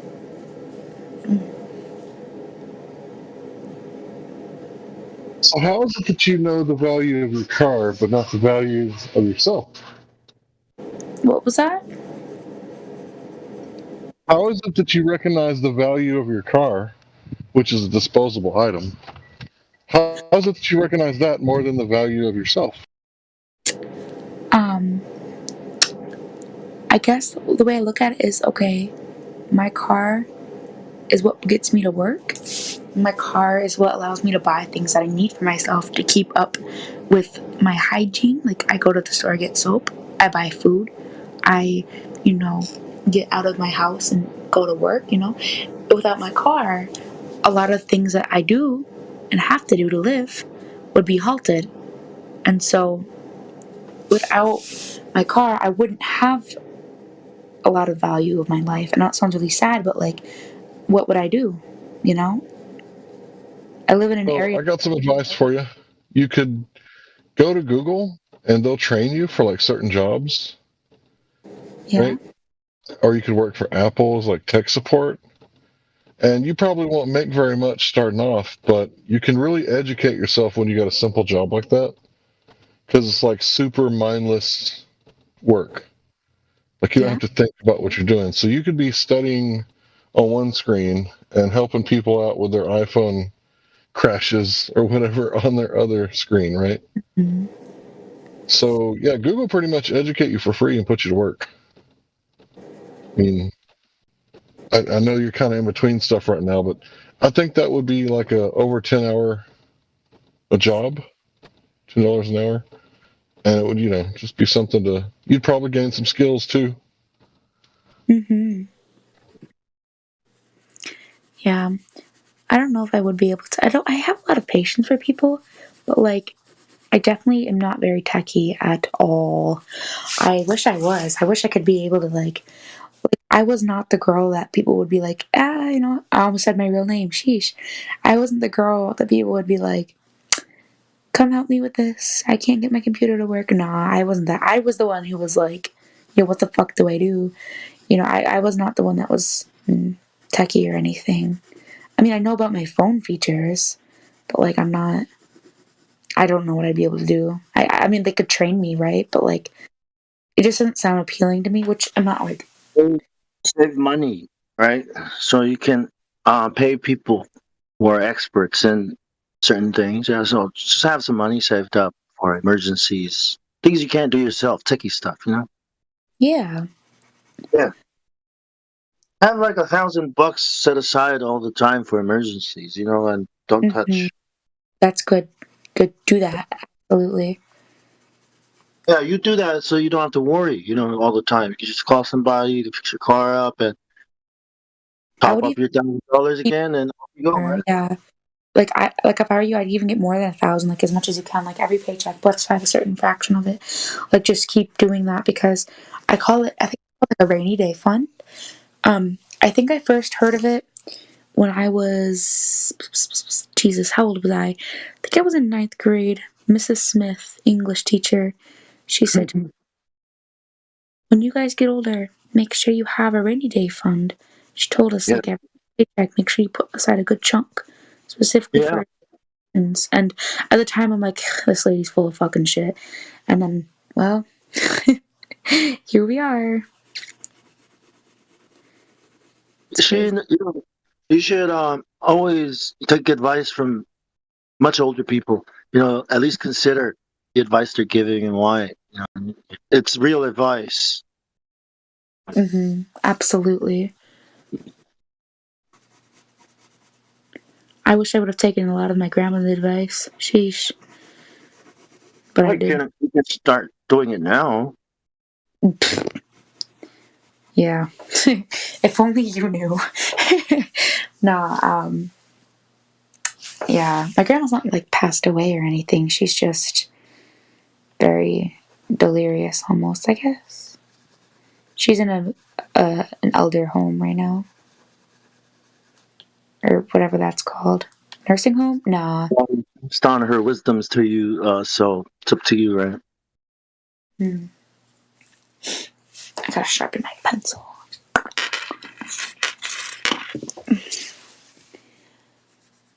Yeah, my grandma's such a sweet lady. But she's also been through a lot, and I really do miss her. I look up to her so much. So much. Are you sketching or? Oh, sorry, I didn't realize you could hear that. No, Yeah. you're fine. It's fine. It's cool. I'll Yeah. just okay. Yeah, I'm coloring. Curious mind though. That's all. Very. She's an artist, but she doesn't know if she wants to be a nurse or a stripper. I was like, stripper, Oh. because you make more money. You know, I was like, what about being an artist? What's you consider a digital art career? Actually, I have a what's it called? An iPad, and for my birthday, my sister is buying me the Apple Pencil and the art program she has on her iPad to do art stuff, and that would be cool. Have you heard of programmable digital art, NFTs, non-fungible tokens, and how many artists are making a lot of money now that that's out, now that that's available? Have you heard of it? I have, yes. Yes. Then you should stick with it and make your money and not have to worry about your car anymore. Huh? Don't have to worry about sleeping or taking a stupid medical course, you know. I wouldn't do crazy stuff. It would be so funny. Procreate, that's what it's called. Yep. That's what my sister mentioned. No, Yeah. So my son recently bought like a $350 tablet, I think, and it like connects to the computer, and he does pixel art animation with it. And he's like teaching himself to write code so that he can be a programmer. And he's That's working where on the the money art is. stuff. Yep. Yeah. So there's lots of stuff you can do if you're young, Estrella, in your early 20s. There's so much stuff that you can do to make money, and people will pay you to have fun. Basically, because that's what a stripper's doing, right? They're just having fun. And the money coming in is just subsequential. So if you love drawing, I know for a fact you can get paid on the internet. Yeah. If you got a bank account set up or some sort of PayPal system or some Vimo or Cash App or whatever you kids are doing these days, if you start drawing stuff that people like, or you could just read like Spider-Man comics. Like nerds love that shit and they'll pay you for it. dude, literally, I could just start selling feet pics. I don't fucking care. Like, there's so many ways you could make money. I know a lot of people around here doing DoorDash. You see how miserable nurses are today? They hate it. They hate what they're being put through. I mean, I don't think that's a field you want to get into unless you want a miserable life. It's really difficult right now, yeah. And I guess, like, it doesn't even matter if you're, like, left wing or right wing. Like, on both sides, you're miserable. You know? My cousin is a nurse, and she tells me not to take any antibiotics, not to go to the doctors. The doctors are doing all the wrong things that they're not supposed to do. She wants to do good, but she can't. She's stuck in some industry that won't allow her to do good or talk to patients. Yeah. I feel for her. You know, it's every week there's something new that they have to do, you know, different, and it's Yeah, now they're finding out that what's going on is bullshit, and they're kind of, big stuck in between now, like Piggy in the middle. What do I say? Who do I say it to? Oh my God, I gotta say something. it's almost like they're trapped, you know, and like people have trained and spent money on college to become nurses, and now like they're stuck, you know, in a situation where they either have to conform or get a different job, and it's so sad. Like, I know I'm not gonna say what I believe in necessarily because I don't want to even start. You know, that's not the server for that. But I will say that, you know, regardless of what you feel, I feel like everyone can collectively agree that studying for something and then having to switch your major or switch your job or change your entire life is hard. And that goes if you are pro vaccine or anti vaccine. Like, both sides are going to be suffering to some degree. And it's so sad. It has to, because technology will develop and certain skills will be obsolete. You think about the person that works in a warehouse, he's looking at the robot that's starting to take his job, so he has to find another thing to do, right? I mean, this is how it's always been with, the Industrial Revolution, and now we have another revolution coming up. They're saying that there's something called basic universal income or something like that. Because a lot of people are going to lose their jobs because a lot of skills are going to be obsolete. So a lot of people are going to have to reskill, right? And this is part of life, and you have to do it. Sad, not sad. You either do it, right, and survive and move forward, or you don't do it, fall behind, and then, you know what I mean? Like, so it's something we have to do. You have to do it. You weren't born to be a nurse. You weren't born to be a mechanic. You weren't born to work at the factory. You're a human being, right? You were born for a reason and a purpose. And do we even know that? Do we even know what it is that we were born to do, right? It can't be this or just that or a football player or some, you know what I mean? Some silly job that's been, that came out of these corporations. It's all about demand too, Bonk. So the people that own businesses need to have different requirements, like accept more people from vocational schools and schools with applied skills rather than degrees where it's on paper. But what are the jobs? The jobs that make the money. It's all in what computer technology. Yeah, but it's almost like people want this, then they make it, and then people get bored of it. Now people want that, then they make a whole lot of that. Then people get bored of it. I mean, it's just making stuff that people don't need, right? I mean, it's like feeding on itself, like people wanting stuff and then, oh, you guys are causing too much pollution in the world. We're going to have to be popular. You guys are just making too much rubbish. And I guess the evil is like, what? I've been guarding this whole time. What are you talking about? Who's been making too much pollution? Whose roads are these cars driving on? Who makes these cars? Where does the oil come from? Who developed the goddamn engine and technology? Why are there 1,001 industries, right, to support a stupid Windows operating system? Why did we have to do this when Linux was perfectly fine on its own, right? Why did you corrupt the kernel for the computer so you can develop industries? Why did you corrupt the kernel for the plant so you can develop industries? Because we want these things? I never asked for it. Like corn kernels or?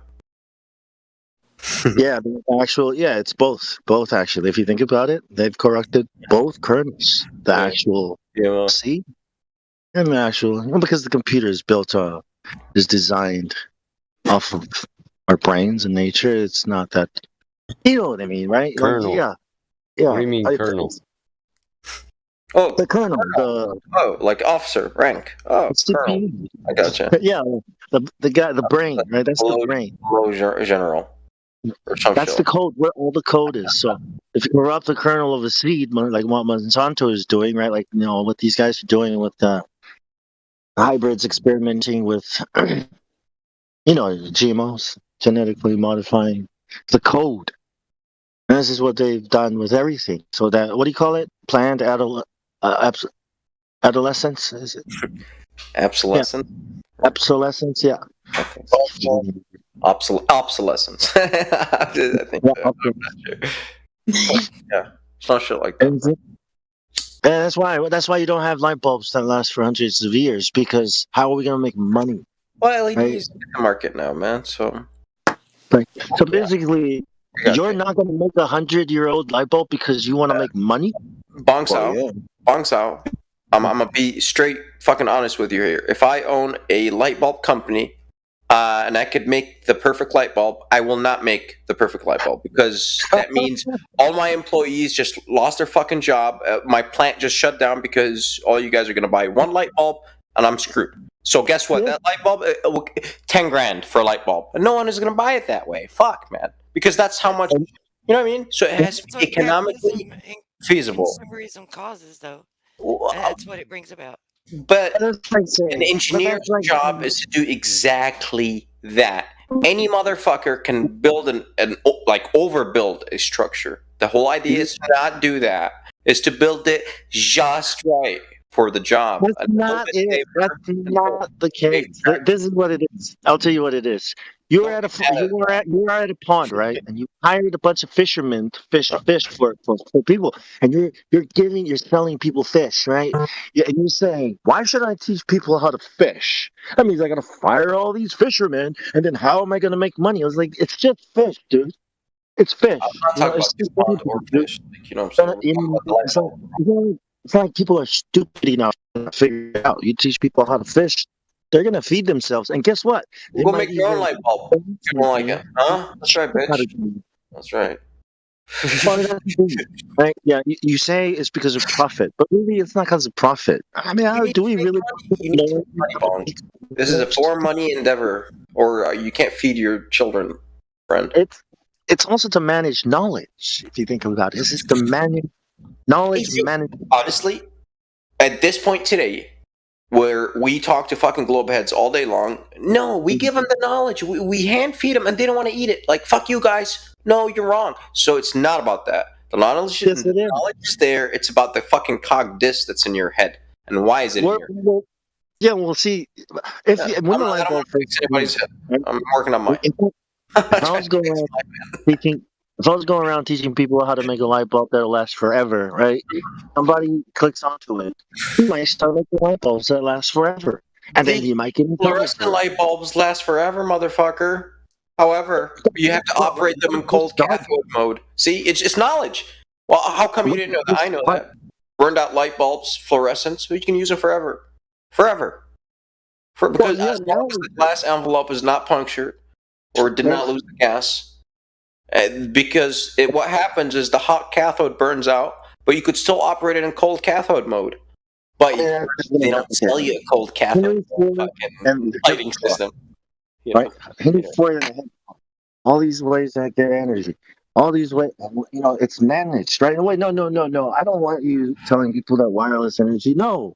I've already lined the whole goddamn country with these wires, these copper wires, so I can make money. What book are you reading? What's this guy doing? Tesla. What's this guy doing? Huh?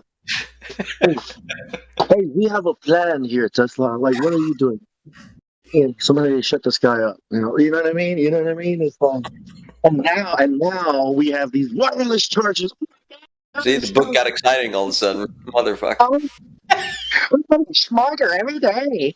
Oh, you clipped out. You got too excited, and your amp clipped out, bro. Your phone amp or whatever. Oh, my bad. Yeah. I just forget. I know, storytelling. I know, I get you. Be a digital artist, not a nurse. And if you don't want to be a digital artist, then do the other thing. Digital artist? Pretty good. Good thing, man. Do the other thing, not because it's easy, but because it's hard. Atlanta, Georgia is a stripper. I'm just saying, a lot of lawyers, doctors are flying over to Atlanta, Georgia, just so they can dance for one night and make 25 grand. You'll make money if you're a stripper. I'll give you that. But thank God, I'm not one of those suckers that give money to strippers. So, you know what I'm saying? There is a class of men that's like, oh, chicks do that shit for free. You want me to give you money else? No, I'll go spend it somewhere else. Go spend it on a drink for a chick. I find it that men will judge women who do sex work, but then they watch porn. You know what I mean? Been doing okay on that too. I don't judge women that do sex. You can actually support them. Yeah, I would never. You need to get a job. Come on. It's my own reason. But if a woman tells me oh, my job, I'm a stripper, I would oh, cool, and then ask them where do you? That's what I hear. I'm a hustler. It is up to you to sell your own body. It is not None of my business, right? As long as I don't give you my money because that's what you're after, I'm cool. I'm on the safe side. So if I could manage my fucking hormones, you get zero money out of me. And that's what I try to do. That's just me. Hypocritical, 'Cause though. I don't want to lose money. I get what she's saying. It's hypocritical for the same people who pay for it. Oh yeah. The demand for it to No, thank God, never paid a dollar. criticize the ones who Get that stuff for free. But I do give money to help them. And otherwise, yeah, all you guys going out there paying for strippers, but you're sitting here talking shit about them. But it Like I doesn't. said, I never paid It for a doesn't dollar. make it right that they do it. It only makes it wrong for the guy to do what he's doing by paying for it and then criticizing him. It doesn't mean that it's right that they do it. Like each person to their own. Whatever. What if they double tip? I know she's got a 7-year-old at home. What if he gives $20 for a $10 lap dance? For like breakfast money or some shit, you know? Sorry, I had to blow off some eraser shavings from my phone. Notice I didn't say one bad thing about strippers. Mm-hmm. No, you didn't. I'm just saying. Like, a lot of people You know what that means? Yeah, that's right. $1,000, man. I put all my ones in a drawer until I got a big pile, and then I go. I know where you're going, bro. I say, "Come on, boy. Dad's taking you to get a lap dance. We're going to the champagne room, son." Isn't that part of what like destroyed the nuclear family? Yeah, that's why I don't do it, right? Because I believe in some principles, and that violates those principles, and it's okay. That's why I'm not judging. However, you're not going to get my money. It's like, no. Yeah, no girl would ever be happy with her man and her son going to the titty bar. No. I think my mom would ever be happy for me going in a titty bar ever. Never. Hey, what's her name? There was a prostitute at Jericho, right? Her name starts with an R. Rama or something like that.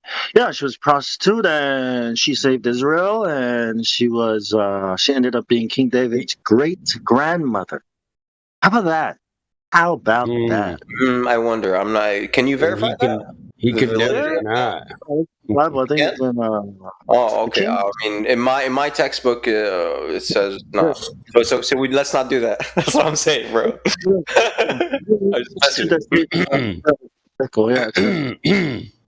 Exactly. Michael Lovey's 5 rows down. Guys, get your head out the gutter. God. Oh man. Talking about sport. I respect. That doesn't mean it's moral, but I respect prostitutes. If you'd have said it biblically, I'd have let you slide. But you said prostitute instead. Instead of saying there was a Jezebel in the Bible. I was saying she was a legend. Well, that's Christian for hooker, right? Jezebel being grafted into the family of God. How about that? Look, man. Look, prostitutes. It's fair trade. You get what you pay for, and it's upfront. Like, it's actually quite fair. That doesn't mean it's moral or whatnot, but I have high respect because it's, bro. It's like, hey, look, motherfucker, you want this? Give me that. Bang, boom. Very straightforward. It doesn't mean it's right. Like I said, I never. Known to men, right? Prostitution. I get the mindset. I like that mindset on a woman because she's fucking honest, very honest. Like, I like that. It's very straight up. They're always in a bad spot in life, right? Those chicks. They're never. They're always, yeah. At least the ones I've seen.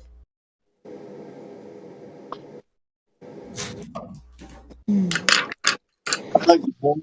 And yeah, it's all right. Right? I mean, 2 girls on your arm. There's a lot of prostitutes in Chicago. Walk around with 2 girls on your arm. It's like.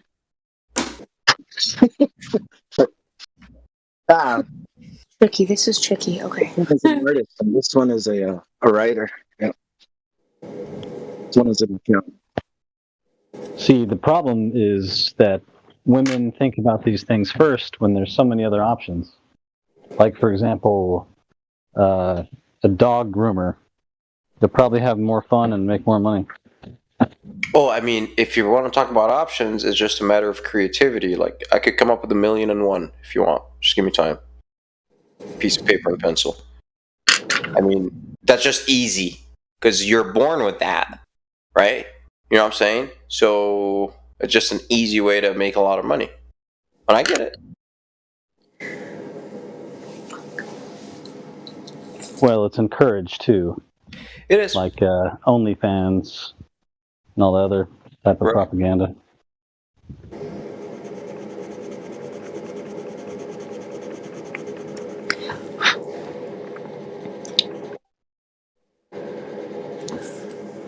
Didn't OnlyFans ban all sexual content?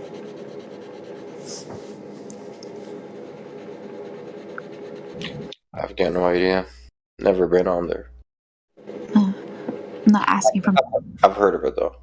Yeah, I don't know for sure. I mean, like, I don't have OnlyFans. I've never used it, but I've heard that they have banned that kind of stuff. So I don't know. I mean, you could still technically get an OnlyFans and do cooking, or like it was intended for that in the beginning, you know. But of course, that they kind of were like, "Hey, wait a second! All these women are showing their boobs on camera. It's making us money, even though it probably shouldn't happen." But then after they started getting so many lawsuits and everything of underage people using the app, they're like, well, shit, now we're going to ban sexually explicit content because we totally didn't anticipate this happening after they made a bunch of money. It's actually kind of fucked up if you think about it. It's just the dudes started the fucked up part. I'll be honest with you. It's the men. It's like, dude, please don't pay. Just trust me on this. She'll do it anyways. Just fucking trust me on this. Just, but they don't. You know, they're too impatient. Okay, if I'm not, I am kind of kidding. If OnlyFans still existed, I'd sell, like, not like actual, like, I don't want to show Facebook, just my feet or something stupid like that. Like, just my feet standing outside by my mailbox, getting the mail, peace sign. People would fucking buy it. I'm telling you, there's some fucking weird people out there. Like, I don't know. There's some fucking interesting individuals. But at the same time, Claim that the woman sold her farts in a jar. yeah. Belle Delphine's fucking water. That's creepy. Wow. Yeah, I'm telling you, man, there's some weird dudes out there, and that's what opened up this realm. It's the weird dudes. You know how many people have asked me if I had an OnlyFans? I'm like, no, I don't. Sorry. Had what? I had an OnlyFans. No, sorry. Yeah, so you know, that's psychology. That's that girl is preying on what she knows, right? Like, she knows that there are that men out there, that there are people that people are already sick in the head, right? So she's taking advantage of that. So you know what I mean? It's not that everyone is sick. Is susceptible to like that, but if you're exposed to shit, you're, you know, like bad stuff, then you're gonna, yeah, you know, you guys get what I'm saying, right?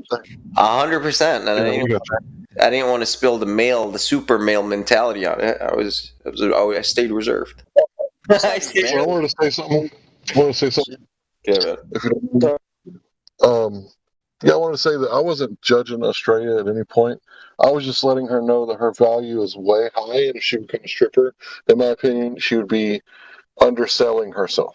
That's all I was trying to say. So you do what you do, make your money however you want to. No, I would never actually be a stripper. I'm not, I mean, I wanted, maybe I shouldn't have made the joke because that makes it sound like I judge strippers myself. No, I know that, you know what I mean, and I appreciate it. Like, I don't want to be a stripper only because I feel like I definitely could do more than just stripping. Plus, it was just a joke. Like, hey, I don't know if I want to do X, Y, or Z, you know, because I gotcha. very different things. That's why I said it. But no, yeah, It's like, well, I have to do this. Yeah, like, I mean, body and sexy and everything, but am I not? Do I have anything else I could do? Is there any way else I can earn, survive? Yeah. It's not just women. Nowadays, it's like I don't even want to talk about it. My head hurts. I've been trying to get back into drawing more. Like, technically, I could just sell my drawings, right? But, like, I'm gonna be honest, I don't really know who the fuck would buy these. It's not like they're necessarily bad. Put them on Etsy. See what happens. Yeah, I guess. But, like, It's free. Just do it. yeah. You have any old ones? Most of my drawings that are old, like, I don't think I'd sell my old ones. I'd just start making ones fresh just because those ones are sentimental. But I'll just start posting them. not like, a lot of people want digital art and then, like, printed it off and then, like, custom made art. And I can't really do that. I can only do, like, colored The thing about that, like you have to. The thing about that one is the rarity, right? Is about creating a collection, and then a couple of those are more rare than the others, right? That's what creates the value for it. So let's say you create something and you don't think people will like it. Well, if you put it through this program, right, like and it generates 10,000 images that can never be replicated by anyone anywhere ever. See, that's where the value now comes in. So your art that you might not like, right? Somebody might like it, but they probably won't spend $1,000 on it. But you put it through this thing, right? And people will spend up to $1 million on a piece, on one piece. So you gotta yes, because of the rarity, because of what you've done is you've processed it into an algorithm so that it produces 10 pieces that can never ever be replicated because of the process of randomness that you put it through. So that's what gives it value. It's the rarity that it develops while it's being put into this algorithm. I mean, yeah, you can make, especially someone like you can be a millionaire overnight if you learn this. Just take a week to learn Python, a little bit of programming, and yeah, it's not hard. You don't even need coding. Just knowing where to find the programs. I know, the internet. They're all open source and they're free. they're, like, really popular, but, like, I don't understand why anybody would buy that. Like, Async art, right? Async art. Yeah, look into it. Don't ever think about nursing or any other profession. This is the profession that what you're doing that everyone is trying to get into now. Now that the blockchain is allowing, it's opening up all these, removing the middleman. Artists can get paid, and they're getting paid. So I'm saying, stressing it for all you young people out there. You can stream video games too if you like video games. Yeah, they're doing it for video games. Twitch. Yeah. So new. It's a lot of money. Let me just tell you that. It's a lot of money. $300 billion industry. Yeah. Video games. You don't want to know the top guys, like how much they make. Like, it's crazy. Yeah. It's insane. Like, yeah, you should start twitching somehow. I don't know. That's a good avenue. I definitely could pull it off, but, like, I just, like, I could look like one, but, like, I don't play games. I could do Twitch streaming, but just play, like, drawing. Fuck, that came out wrong. I could just draw. Just share your work on Twitter and Instagram, and you'll develop a community. People will look at your work because it's good. And don't annoy people. Don't spam people. Oh, come look, buy my stuff. Yeah. Stuff that people buy. Like, I'm a young rapper. Come check out my bio for my new hit. It's different. See, because if you post an NFT, right? If you post a beat and you say, come buy my beat at the store, people are going to be like, yeah, whatever. If you post a beat or a piece of art and it's an NFT, people know that if they buy this thing, they can make a lot of money off of it and they'll own it and all these things. So it's a lot different. You don't have to do all that marketing. You just need to share it on Twitter.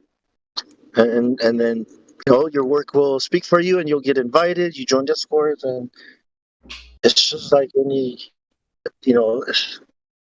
it's easier than you think. I like my job right now, I guess. It's just like, I don't know. if I could do more, like something on the side while doing my job, that'd be cool. But everybody's like, oh, more money is a great idea. More money, more money. But like, I mean, I guess I technically make enough money as it is. I don't need. Well, there you go. Yeah. If you make enough money, why are you concerned about making more? Well, you should. However, like in a better way, you should look towards developing a seed so you can harvest it in the future, like 5 years from now. Like, I don't know, Twitch or whatever, YouTube, whatever it is, something where it's not going to make you money now because you don't need it now. But 5 years down the line, you can retire off of that shit. Like, done, I'm at home, play video games. If I was 5 years younger, I would have Twitched for sure. But I'm at the age where you lose the video game reflexes, and I suck now. So I can't. I don't think I would go that route. I could. There is like one of the top streamers, like he's 40 actually, Dr. Disrespect. So I really shouldn't say that. However, it's his character that sells, right? It's his persona, and he's very smart about it. He has a camera persona. And anyways, so yeah, you can do shit like that. You can be creative if people like you. Like, who knows? I just never. I mean, if you love art, then I mean, you're doing what you love, and if you make money off of doing what you love, I mean, it's just a bonus. And that's what I'm saying. If you love art, then do this art. That's what I'm saying. If you're an artist, you're gonna do it. Mm-hmm. Because that's what artists do. Art. Yeah, I like to sing and draw, but like I just feel like as I got older, those things I started to stop doing. Like I didn't do them as much. Like I don't nearly draw as much as I used to. I still sing in my car or whatever, but I feel like I used to sing a lot more, and I used to do a lot of karaoke and stuff in Discord servers, and I just don't really do it much anymore, and I don't know why. It's like I keep saying, oh, it's because I got busy, but like, did I really get busy, or did I just find other things I enjoy doing?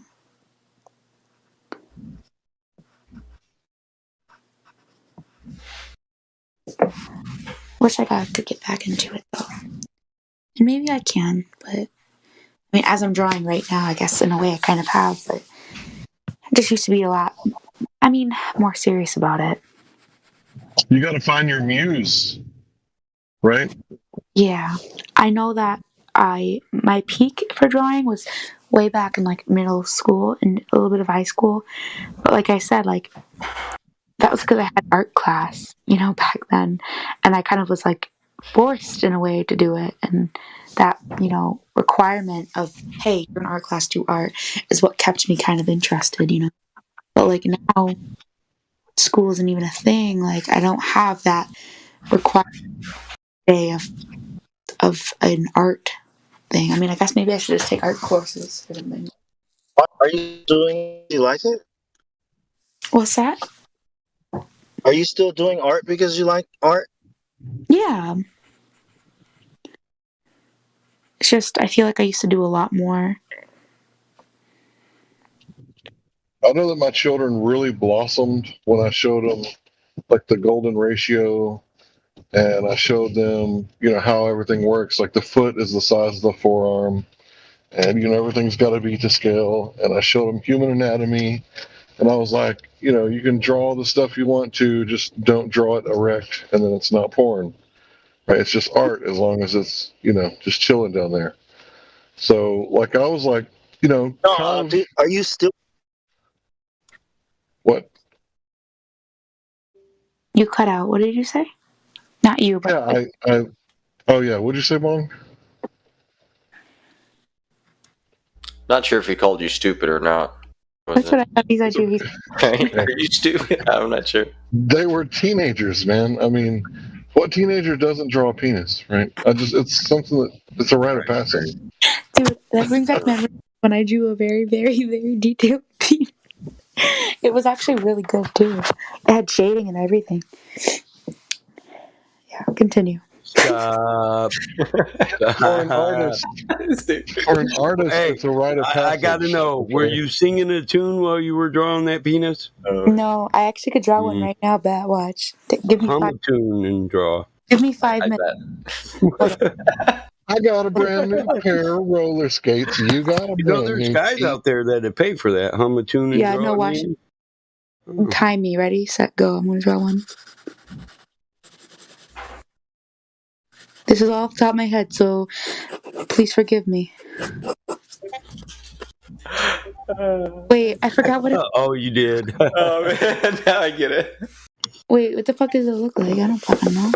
And then we got there anyway. That's so funny. Fuck. This looks like an egg. Egg. Oh man. Is it technically against the rules if I?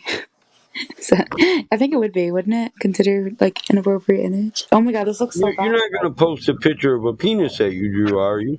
Yeah, she really wanted to. No. No.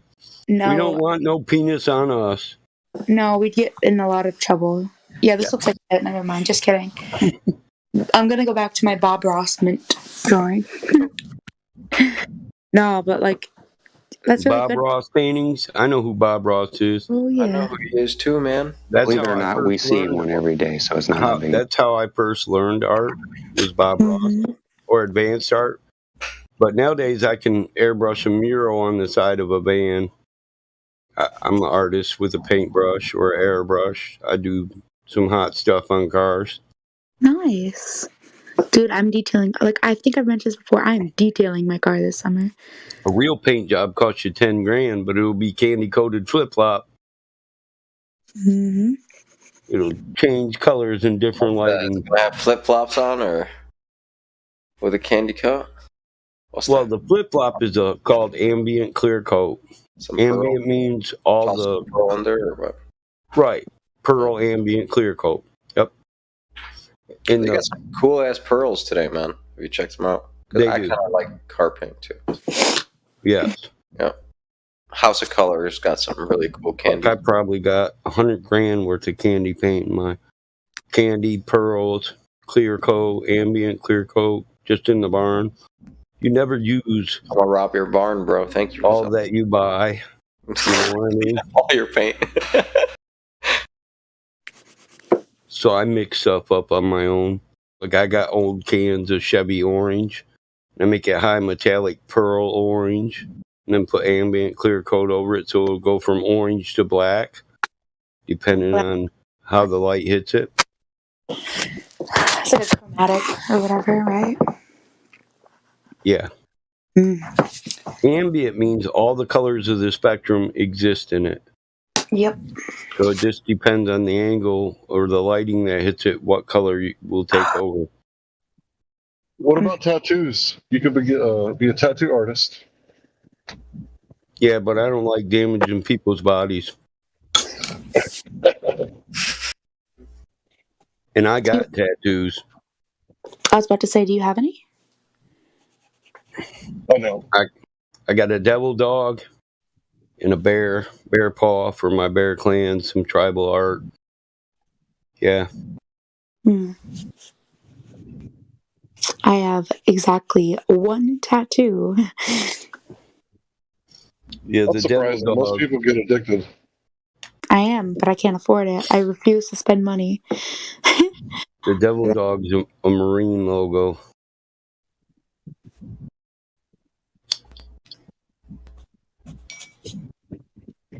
Like technically I could go out and buy one, but like I want to spend my money on more wise things. But like, damn, I really want a tattoo. You're smart. Yeah, kind I have of. a friend that just keeps on getting you one tattoo after another after another. It's like, oh my god. Yeah, I think there's a subtle limit to tattoos you should get. Plus, I don't know what I want like next.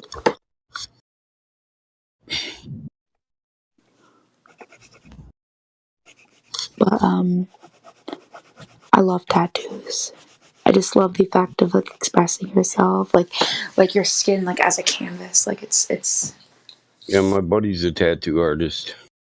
It's looks cool on other people. I'll give you that. And not all of them.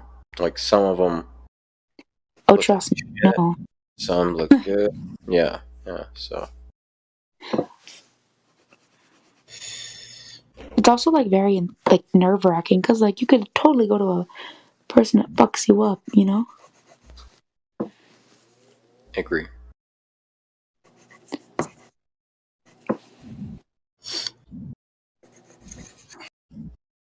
I don't have any, so I'm a bitch. It's okay. That's alright. There's always time to get some. Maybe one day. Not sure what I would get. I feel like everybody should. I feel like it's a good idea to like get a tattoo before you die, just so you know what it's like. Okay. Mm-hmm. Interesting. I'll never forget my first tattoo. Whew. I was squinching my eyes shut so tight that my mascara like smudged underneath my fucking That's eye. funny. Oh yeah, I actually have a photo of me getting the tattoo. The guy was all up between my fucking legs, dude. I mean, I think he had to in order because it was on my forearm. But like, sheesh. I had like this like I forget what the type of flower it is. I know flower is very basic, but my sister and I, when we were kids, these are the type of flowers that would always bloom in our backyard, and we used to like pick them and make like flower stuff out of them. These are not my tattoos. They're ones my buddy did.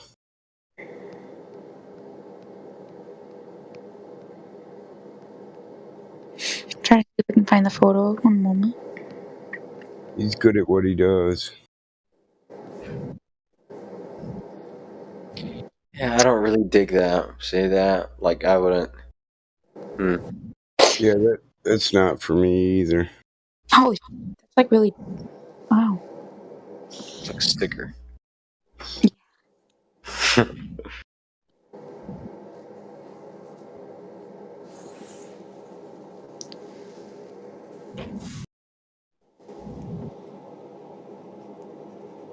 He's in Ybor, Florida.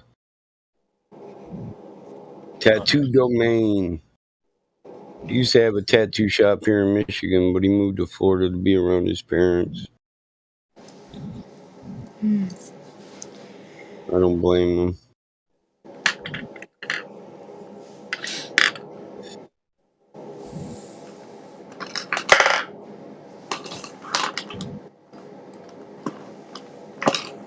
Should I roll another joint? Yeah. So let's get to the point.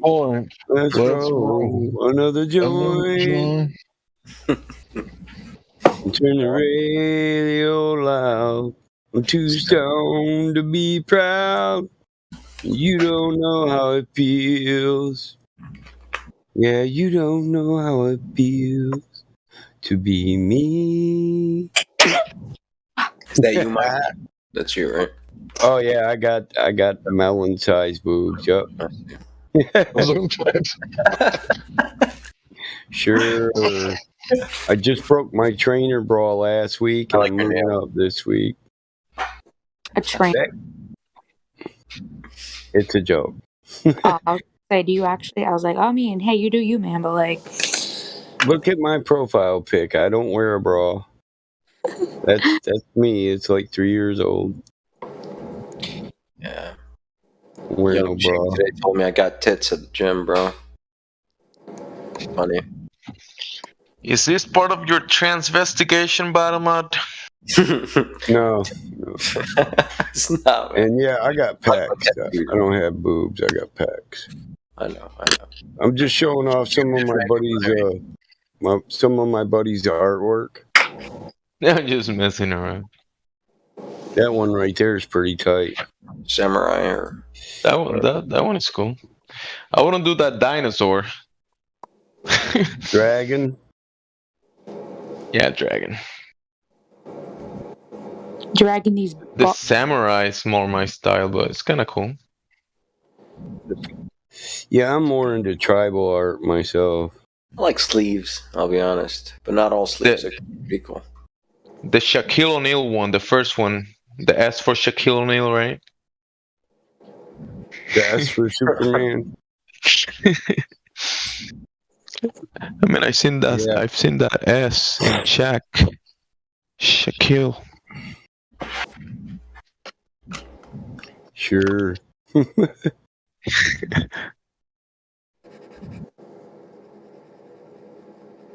My boy's a pretty good artist, man. I had him etch some shit out on a hood once so I could do it. Eddie, the trooper from Iron Maiden. Then he just etched me out so I could airbrush it in. Album cover. Y'all can see where that's at, right? That's not a shoulder cat. That's a buttocks. Oh, I thought it was shoulder. Yeah. A face cheek? That's a buttocks. Buttocks? Nice pooper. He does piercings too. I like to watch when he does the piercing. It's pretty cool. What happens with that butt side start getting all jiggly? Yeah, that tattoo has definitely got some nice curves. Hey, it's art, man. It's art. Let's not pervert it now. Artwork, bro. Nice tattoo. Look at that. That is actually a pretty cool one. Yeah, I'll second that. My boy's a good artist. I gotta give him that. So that's the one you would get, Gemsy, right? Nah, I have no tattoos. Thanks for the offer, but no thank you. Oh, yeah, alright, cool. You're welcome, man.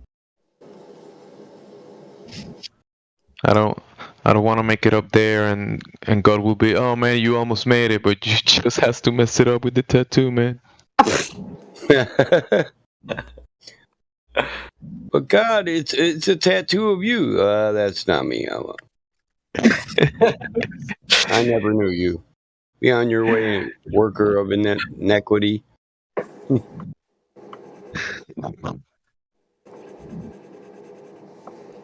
You almost made it. Almost. It only counts in horseshoes, hand grenades, and nuclear assaults.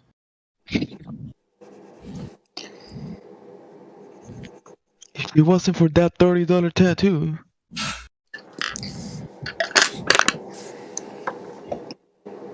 Just walking into the tattoo shop and seeing like a book of butterflies and stars and say, I want this one.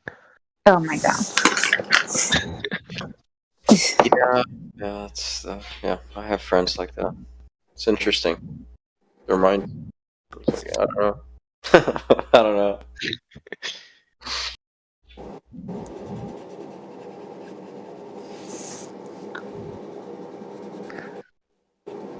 You meet someone on a cruise, halfway the Caribbean, they have the same tattoo.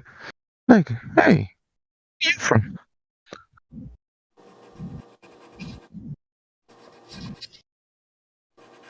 New York. I've seen some girls. We're tattoo twins. Yeah, I've seen some girls in his parlor, dude, that were tatted head to toe. Holy shit, no way. Yeah, and I thought, you look damn good. I don't know why you covered it with that. I didn't tell her that, but Yeah. I think she figured it out by my reaction. She said, you don't like the tats? I said, well, they're all done well. Yeah, it's just not tasteful. When I get a girl naked, I want her to be naked.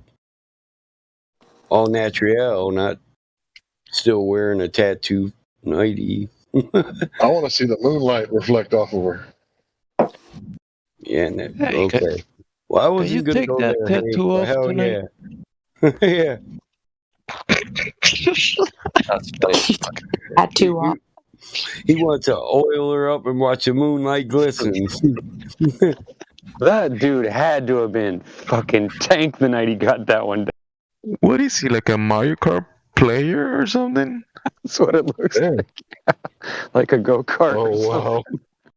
Oh, wow. And then there's the little teeth in between, like on his chest. It looks like it's ready to go.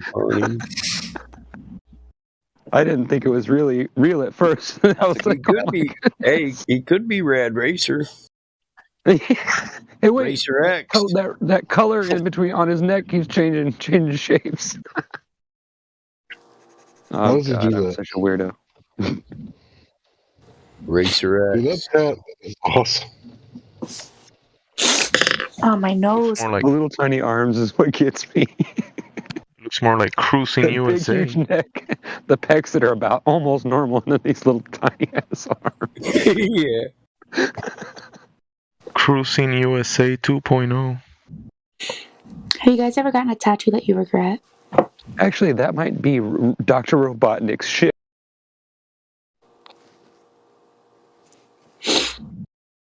I like that one. No regret tattoos? Yeah, sorry, my nose is like, oh my God, I'm dying. Well, you're throwing some fluids. Just throw them all out. Yeah, thanks, man. Great tip. No, have you ever gotten like a tattoo that you regret? If you've ever gotten a tattoo, that is. Not yet. Not yet. I've actually, some of my friends have house tattoos, you know, they get them at parties. And, oh man, they are really bad. Fucking, one of them is literally so bad, I kid you not. It says DRI, but it's like shittily drawn and it's on his, what the fuck's it They called? call that trailer art. Yeah, it's on your arm where you get like a flu shot, that arm, whatever part that is. Trailer art?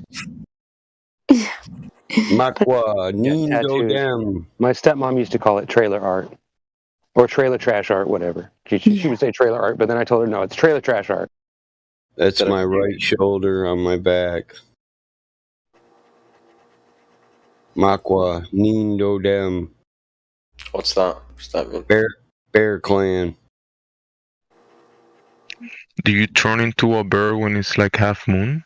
I am a bear. I'm Wabe Makunt. I'm a little white bear.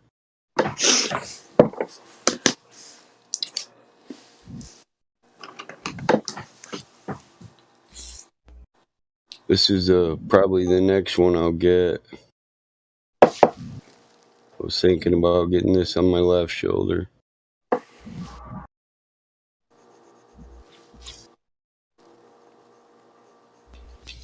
How do you feel about, okay, let me ask you this. Let me preface it with this. Are you Native American? I'm a Native American. Yeah. How do you feel about people who aren't, Native getting tattoos, like tribal tattoos? Tribal art. Yeah, I don't really touch it, but the truth is you could marry one of our squaws and join our tribe if you came here wearing a face of peace, not the face of war and deceit. So Yeah, it depends on the Tell them no person. thank you. it's not impossible that you could wear that in a respectable manner. Mm-hmm. And some of those people might be drawn to it because they might have 2% native blood in them or something. Yeah. You know? A lot of people actually do, if you think about it. Believe it or not, natives really aren't that picky. Like, oh, you can't wear that. You're not native. And they don't call white people black people. No, we don't. We're all light beings. You're a being of light. That's really nice to hear. I've never heard of like Native Americans really being that angry about with the other side. I mean, of course, there was that entire They're like. not. You people are still welcome at our powwows. And I don't mean you people insultingly. I mean those of you who separate yourself from us. We believe we're just the Earth family. There's no different peoples. They're just peoples of Earth. I like the Indian ways. I think it's neat. I went to a sweat a few times. Yeah, a sweat out's cool. What's a sweat out? It depends on a ceremonial sweat out or just a regional sweat out where they're just either detoxifying for the week. It's just where you go in a tent and turn it into a steam room pretty much. Mm. With hot rocks and a big flame. Big fire. Now, a ceremonial one, you might smoke the peace pipe while you prepare for a spiritual journey on ayahuasca or something. Okay. Yeah. See, I don't know much about my. Before you do a spirit journey, you purge your body. Because the spirits don't like our smells. They like the smell of the human body. Okay. Yeah, my grandfather, I don't for a fact, but he said that he has Native American in him. He passed me before I was old enough to ask questions, but I'd like to know more. I mean, I don't think I really am. I don't know. I don't see any distinguishable features on me that would say that I am. Did you have extraordinary large for your mouth teeth when you were younger? Did you have to have certain teeth, molars pulled to make room for the rest of your molars? No. Some natives are known for enlarged teeth. What was that first question? I didn't hear it. My Two rows of teeth. Enlarged teeth? No. Oh, okay. So natives are known for having 2 rows of teeth, and how it happens is your teeth are too big for your mouth, so half of your teeth will fill up your mouth, the other half get pushed to a back row. Then you end up with 2 rows of teeth. I do know that when I had my wisdom teeth taken out, my dentist said, you have a small jaw with larger teeth, but I don't think they were ever a problem. Well, that is a Native American trait right there in and of itself. Smaller jaw with larger teeth. Yeah.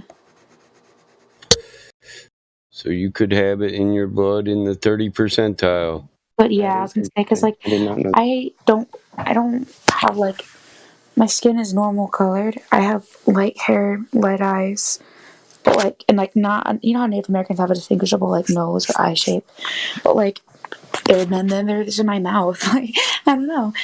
Native American come from all colors. Oh yeah, Yeah.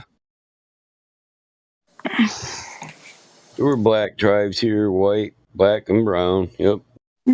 All of the colors. Yeah. So it's really about genetic expression, right? The cauliflower plant and the broccoli, Brussels sprouts, cabbage, it's all from the same plant, right?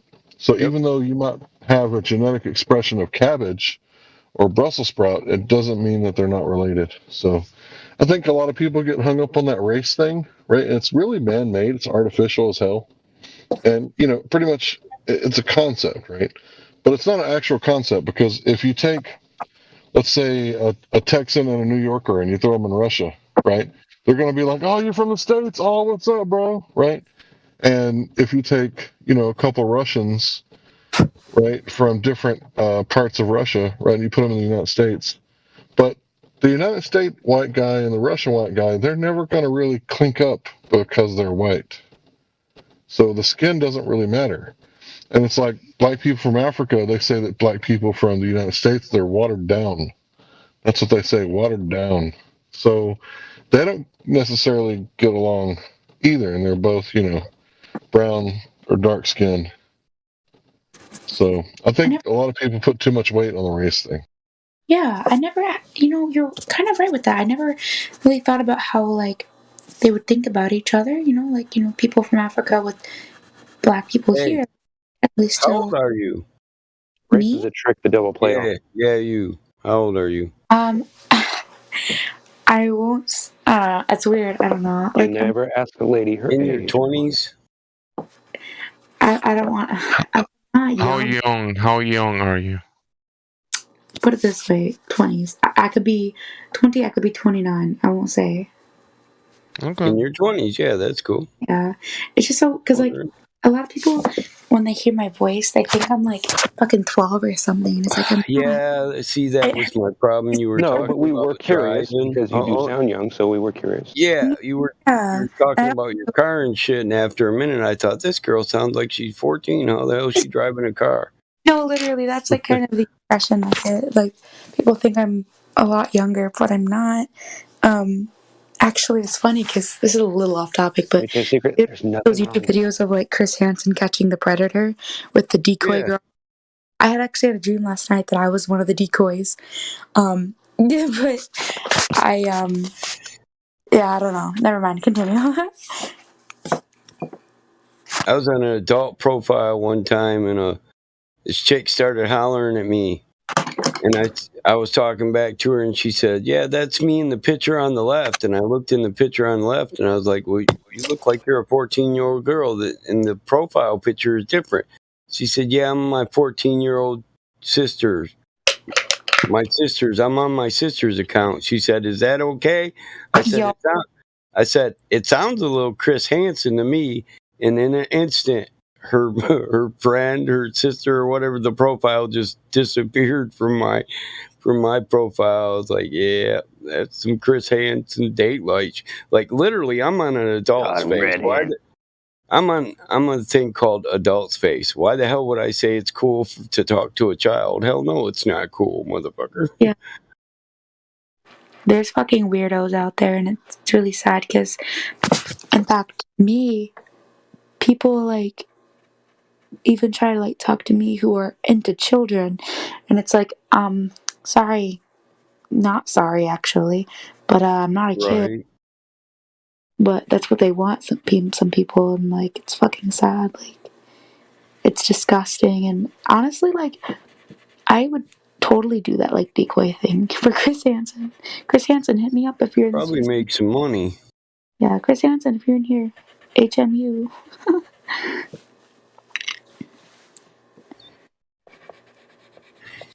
This dog is sweating my last donut, and it's not fucking happening, Milo. Kilo.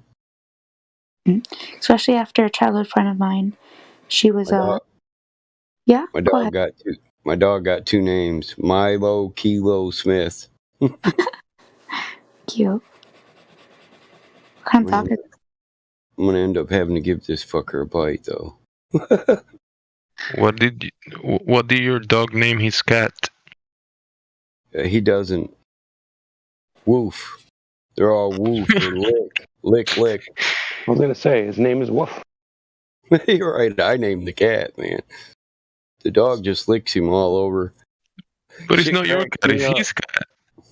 Hey, listen, it cracks me up. The cat's got older, so he'll get up here and sit on the arm of the chair, and the dog will get up there, stand on his back paws, put his two paws next to him, like hold him so he can't move, and he licks on the cat, and the cat just stares at me like, "You see this shit? You ain't gonna make him stop? Hey, motherfucker, he's drowning me." He's probably saying, when you wake up tomorrow, you ain't gonna have a dog. Oh, that damn cat. No, he wakes me up in the middle of the night, dude. He'll run over my head while I'm sleeping. Oh my god, I know that feeling. Holy fuck. Look at this one. This one is one of the dumbest ones my buddy ever posted. But hey, he got paid to do it, so... Like, who would want that under their cleavage? I mean, wait till, you're about 80 and they sag down on the sides of them and it'll look like ears.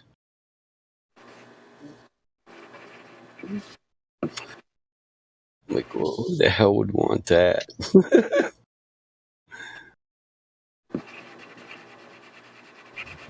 Ears? Like, did you say ears? Yeah, like floppy bunny ears, man. Like Dumbo ears? Something. What are you doing to me, man? You wascally what?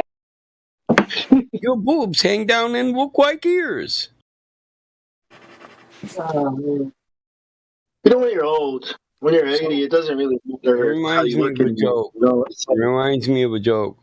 What do older women have between their cleavage that younger women do not?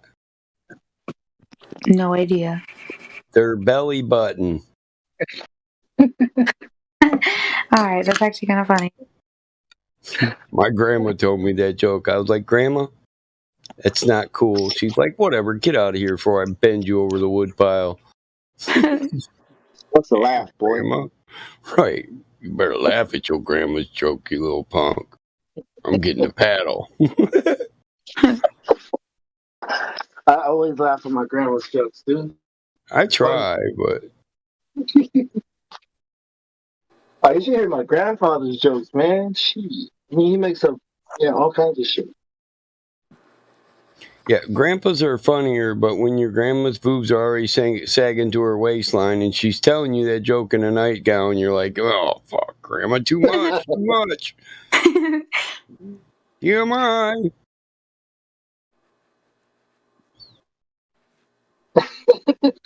Like, Dad, your mom is grossing me out. Can't wait to get old. I He wish I said, was old now. Son, she does that from time to time. That's her right.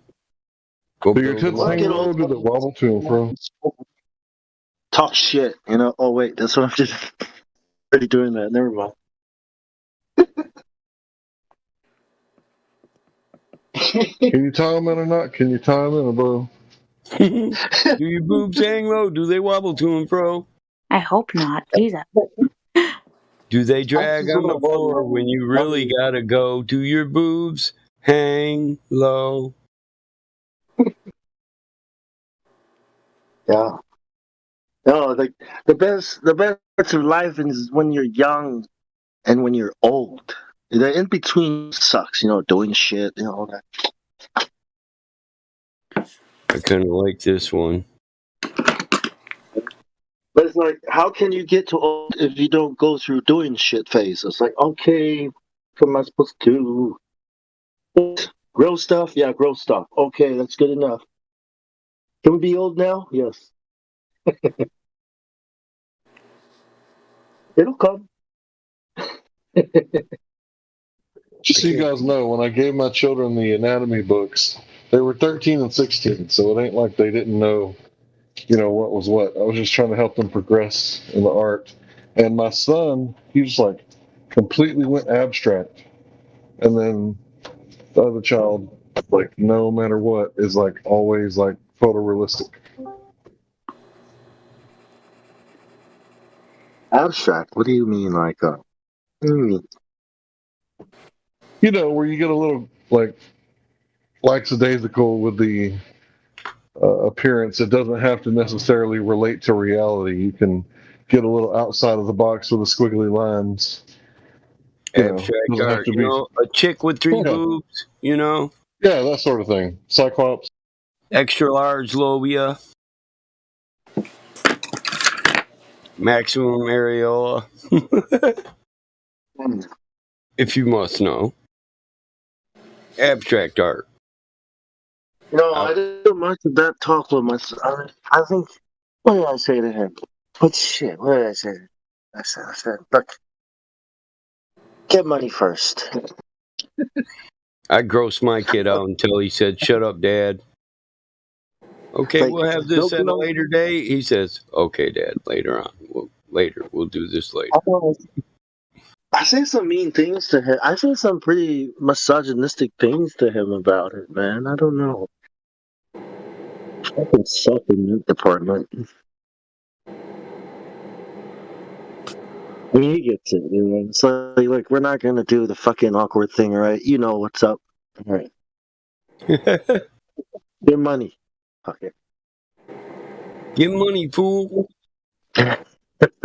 So my boy loves the Chris Hansen thing, and he like watches the episodes like religiously, even though they're all old episodes. And he watches Game Grumps and other people who like they get the reaction videos for like the Chris Hansen stuff. And the only time I feel bad, right, for these guys, because when they're told like, "Hey, could you bring some weed?" It's like, damn, that's fucked up. Like, just, Hey, bro, could you bring a 8-ball, man? I'll do whatever you want. yeah, but when they bring the kill kits, right, that's when I'm like, oh, get this motherfucker. He's got a kill kit. In the right place, you know. He had his head on right. Ether, duct tape, scalpels. Yeah, when they got the shovels, the tarps, the lime, the bleach, I'm like, oh no, fuck this motherfucker. I used to make my daughter watch Chris Hansen with me and tell her, "See, that's why your dad's so picky about what you do, because there's crazy sons of bitches out there." Right. I said, Tell me, what's he gonna do with the summer sausage, the duct tape, the ether, and the scalpel?" You know what She said, "I get it, Dad. I get it." You know what I really miss? I miss sitting on my dad's lap watching. He calls it. It could be any type of sport, but he calls it his ball game. It could be baseball, it could be basketball, and my dad would always fall asleep, and I'll sit there and try to peel his eyes open with my fingers and say, "Daddy, wake up!" He'd be like, "I'm not sleeping. I'm checking my eyelids for cracks." No, I miss my dad. I wish I was still. I miss the days when I was still small enough to sit on his lap. Now, fucking. He's Did he starting. pass away? No, he's still here. He's just getting old, getting gray hair. Yeah. You know what I miss? I miss being like 6. No, I was like 4, 3 or 4. And I miss when I would fall asleep on the couch, but then my dad would go to pick me up to bring me back to my bedroom. But him picking me up would wake me up, so I just pretend to be asleep just that way. He doesn't make me walk the rest of the way. uh, it's gonna be a funny story to share someday. Hopefully. By the way, Dad, hope you know that those days I actually wasn't sleeping half the time. I just didn't want to walk. He probably misses you being that small too. I Yeah. miss my daughter being that young, that small. Yeah. I still carry my son under my neck, make him sit on my neck when he was little. I still then we got got to pictures it though. was like, it's the saddest. It was a bit depressing, Yeah, I tell my dad always be a I said, don't worry, He's always worried about me. He's like, you got enough to eat, you carving, you're doing okay, struggling with bills. I'm like, no, Dad, I'm alright. Every time I give a call, he's always so happy to hear from me. Sometimes I have dreams, right, where my son is 4 years old again, and I wake up like, no, what was that? Yeah. What was that? I go check his room and he's like taller than me and like, what was that? Go back to sleep. We go back to sleep. Oh man, I miss that little guy.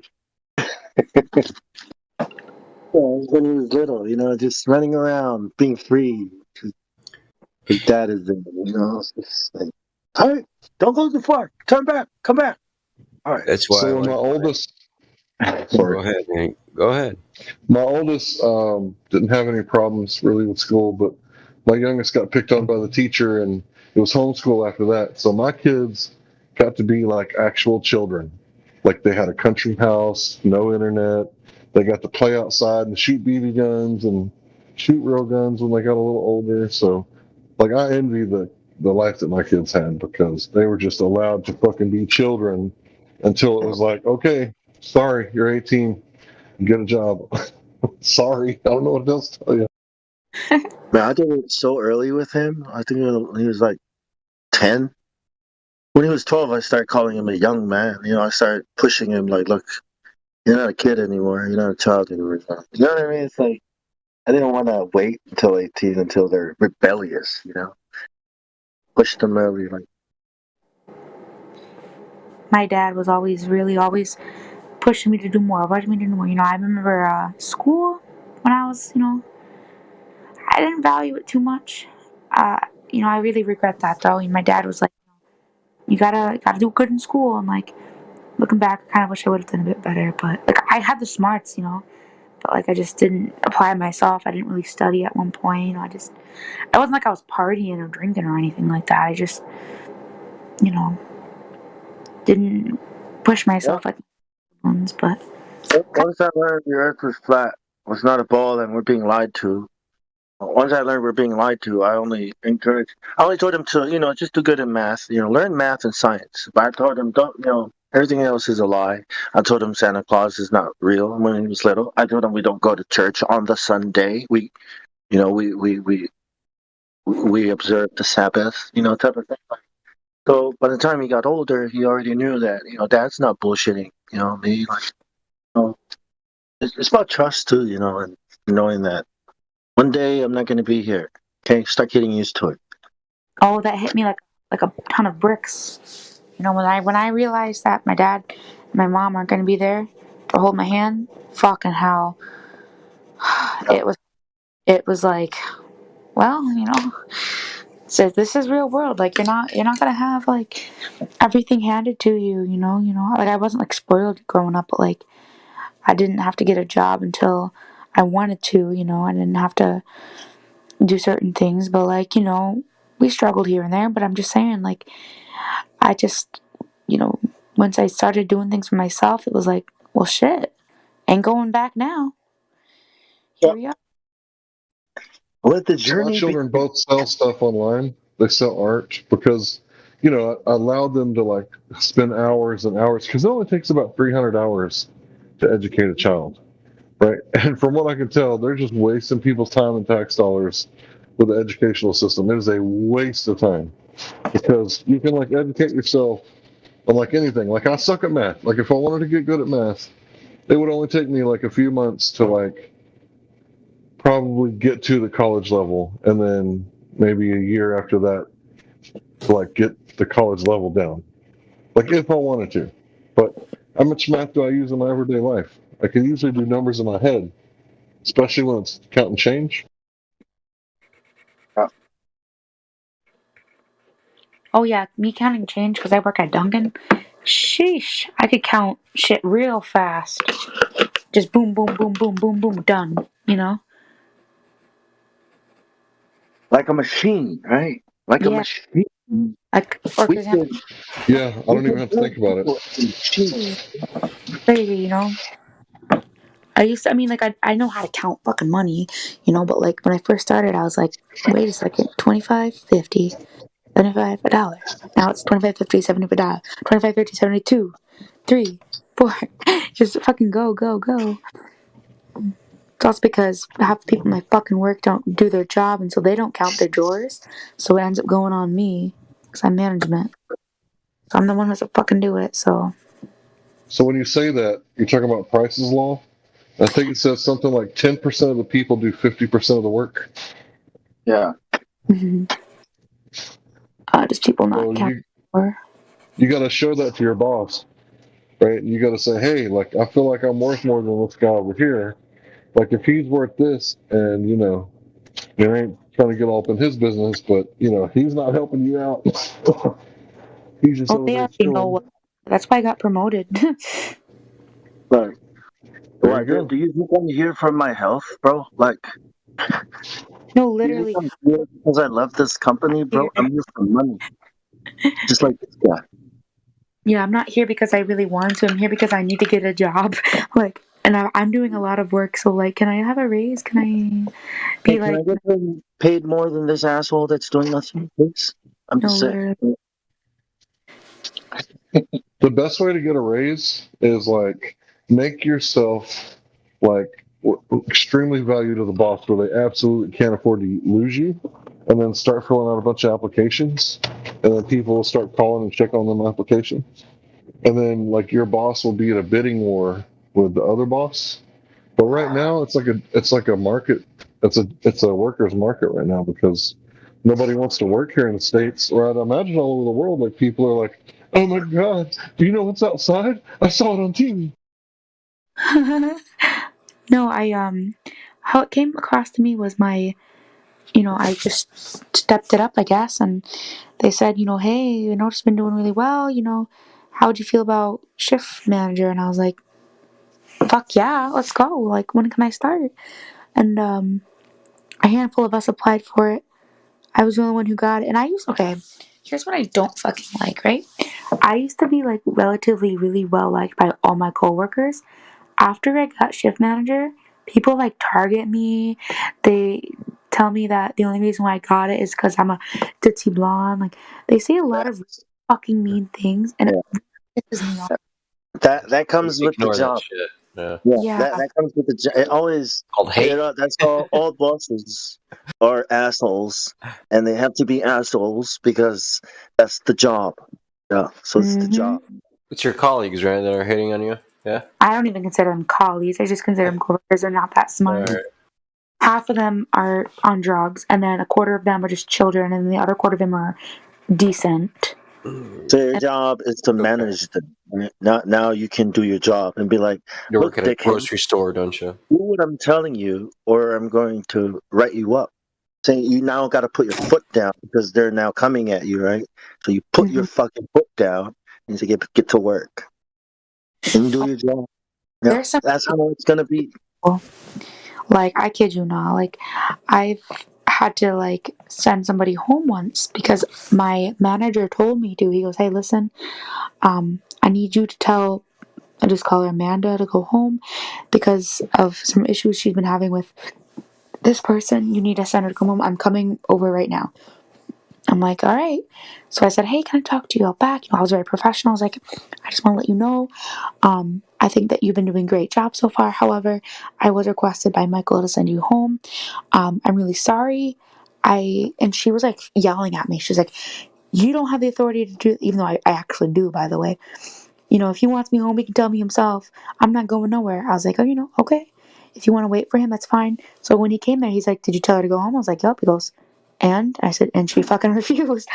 And so he was not happy with her, not with me, but like with her. I was like, yeah, I did what you do. Like, You do. Yeah, that's it. I mean, the people that do care about the job and respect you, those are the people you can trust to do the jobs. Like those are the people you can work with. But everybody else that's, acting like that, well, you can put your foot down on them. yeah, there's some really bad people at my job. Like, I feel bad because a lot of them are just ex-drug addicts, current drug addicts, and that's all that their life will amount to is that job. And it's like, okay, like I understand that maybe you're jealous that I'm management, or maybe you think that it's you're in your 40s and then here's me, half your age, telling you Step up. If you step up to the challenge, they will respect you.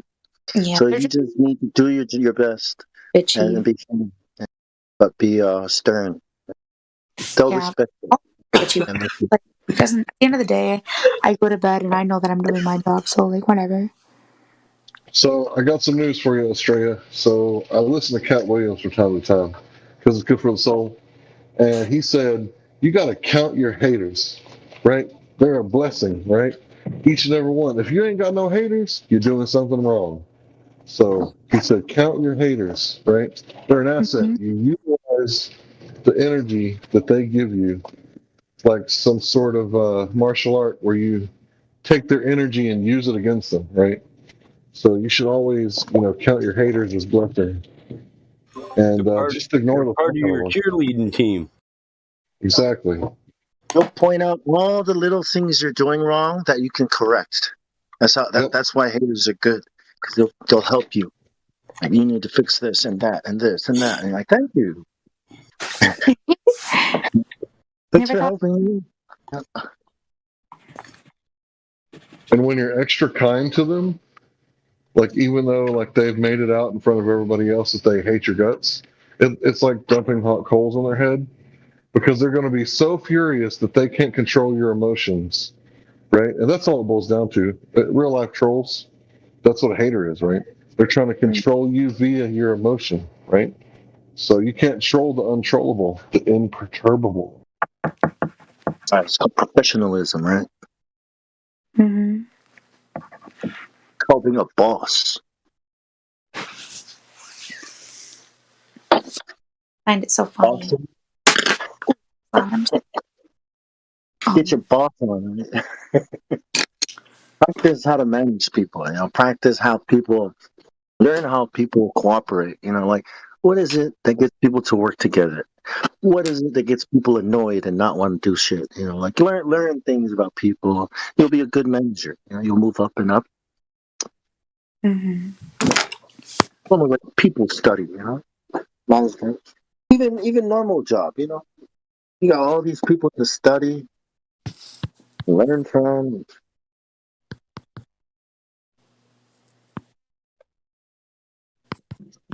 So if I think about someone like a young woman, right, who knows how to use NLP, neuro-linguistic programming, and she understands the art of war, right, and she reads 48 Laws of Power and the Art of Seduction, like, my God, what can she not accomplish? Like, that is a scary creature. Right? She's either evil or really good. I don't know. I mean, damn. Away. Just walk away, bro. 48 Laws of Power is good stuff. And yeah. I don't like it. I think it's Machiavellian. It is very Machiavellian, indeed. Yeah, so I don't like it. It's teaching you how to. It gives you examples of powerful women in there too. Well, it's teaching you how to think like a psychopath, man. It's teaching you how to not care about people, but to use people, step on people. You know, that's why I didn't like it. I can see through all Machiavelli's bullshit, man. Politics. It's not. Yeah, it's not for everyone. You can extract good stuff out of it. There is some good stuff I extracted. Did God really say you can't eat any trees in the garden? Type of extraction, right? I don't know what you're talking about, bro. I don't know what that means, so I really don't. Oh, that's what I mean. You can extract many things from it. Many bad things. Yeah. Art of war is good. So let me ask you this, Bong. Can the Bible be used as a tool for evil? Yeah. You're going to hell, man. Anything. You didn't accept my doctrine. You're going to hell. Only I know the right path, and if you don't follow my way, I'm going to condemn you to hell for the rest of your What life. if I know the right path, Mike? I'm not talking about the Bible. I'm talking But about my doctrine says your fucking path is wrong. Well, that's what mine says about yours. I'm trying to save you. I am trying to save your soul from burning. I'm trying to save yours. Because you're already in hell. I'm sorry. I'm sorry, Mike. I'm saved by grace. Everybody wants to attack going to hell too, but I'm saved by grace. Grace, man. Good. You gotta have grace, baby. Like, what happened? We're talking about psychology, right? We're not talking about the Bible, And right? that's why we don't like the Bible in the live stream. We're chilling, man. Well, I'm saying still going to hell, though. Machiavelli. Like, you Machiavellian motherfuckers, you're all condemned to hell. Is one of the it's evil. I think it's evil in his ways and methods, but it works. Yeah, because it plays on people's emotions. As you believe, so shall it be unto you. Knowledge is okay. Like, there's nothing wrong with knowing that stuff. You know, you want to be part of the New World Order? Go ahead and follow Machiavelli. Oh, bro, yeah, whatever. It's not even like that. If you want, I'm a boss player, never lost. Hell, assholes, blast holes, motherfucking tadpoles. You need to get rid of poor people who are genetically messed up. You know, this kind of way of thinking. That's not fair. That's not predispositioned retard. Come on, man. Bro, that's I'm not talking about eugenics. I'm not talking about eugenics. No, that's what Machiavelli is about. You know, it's about it's not Machiavelli you're talking about either. It's about the law of the jungle, right? It's about kill or be killed. Makes right. No. Listen. Okay, what she's going through as she ascended in the social dominance hierarchy that she's in, right, at work. Well, she got haters, right? Well, this is known. This is written about many fucking years ago. You do not have to navigating the work environment, dude, because it's a pyramid structure. It is well known how you should navigate the structure. You don't have to climb that pyramid. You don't have to. See, there's a path. She's learning that organically. You know, she's picking it up. Listen, you got to stay at the top of the pyramid because shit rolls downhill. You don't have to put yourself in a position to compromise your values and what you believe in to survive in an environment that's toxic and bullshit and worth nothing. Work environment's always like that, dude. So you always got why do you haters. have to compromise your values? Why do you have to compromise? Unless you're the boss. Well, then You soft ass fellas would never make it on not one of my work crew, man. They'd be ripping you all day long, and if you knew it, all you had to do was rip them back better. Yep. It's just something to pass on. That's the key. I mean, And if you you're all working piss with me them, off, I'll tell you to switch positions for the next 3 days. Make the shoveler drive the truck and make the truck driver shovel. Also, you can read, Buddha. You can read, but fuck Machiavelli. That's all I'm saying. Cool. Just one book. God. I never suggested Machiavelli. Exactly. I just said that wasn't. I just said. It is Machiavelli. Hold on, Bong. Listen to what I said. I said a young woman, right, who's aware of the art of war, right, and she knows about the 48 laws of power and the art of seduction and NLP. Like, if she knows about these things, she's unstoppable in corporate America. Like, I would be afraid to watch that woman just progress to the top. Wow. Because those are a lot of tools to help you progress in capitalism. And yeah, These are all capitalism is. all these books are mandatory readings. If you go join OCS, become an officer in the military, you're required, mandatory, to read these books, understand them, and apply them in chess, in the art of war, all these things. Yeah, but if you go to prison, you're not allowed to read them, right? So slaves can't read it, right? What does that tell you? But now you're going to go around, conquering other corporations and stepping on people, like while you do it. Like, what's I claim rock boss. I'm the rock boss. Yeah, you know what I mean. Like, I don't think those values are good to acquire unless you need them to survive. And why would you want to survive in such an environment? Because life is precious, and one man can make a difference.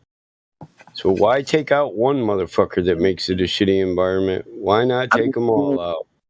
I've got too many cucumbers and tomatoes. I can sell them, but I'm not going to sell them. You know what I'm going to do? I'm going to make sandwiches. Well, if we still stoned people, if we still stoned people in the middle of the town hall, we would be purified in all our generations, and that would be done based on I'm making a sandwich, bro. I don't even know what's going on. I can go to jail for it. I can get taxed. But if I give my sandwiches to people who are hungry, You are talking about sandwiches, bro. What's going on here?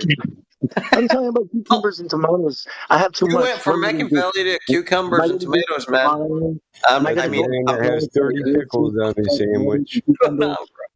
So I can make money and put myself through bullshit, or should I just give it to the poor and feed them and feel good about what I'm doing, right? Maybe I shouldn't grow so much tomatoes. Maybe I should grow some weed, more weed. But there's a helicopter that flies overhead and they're going to spot me. And then Oh my god, this guy's reading a story again. Make some oil, right? Make some cookies and hand it out. Dude, man. Long sound. Deal with it. Man, man, you need to drink some coconut water, brother. Yeah.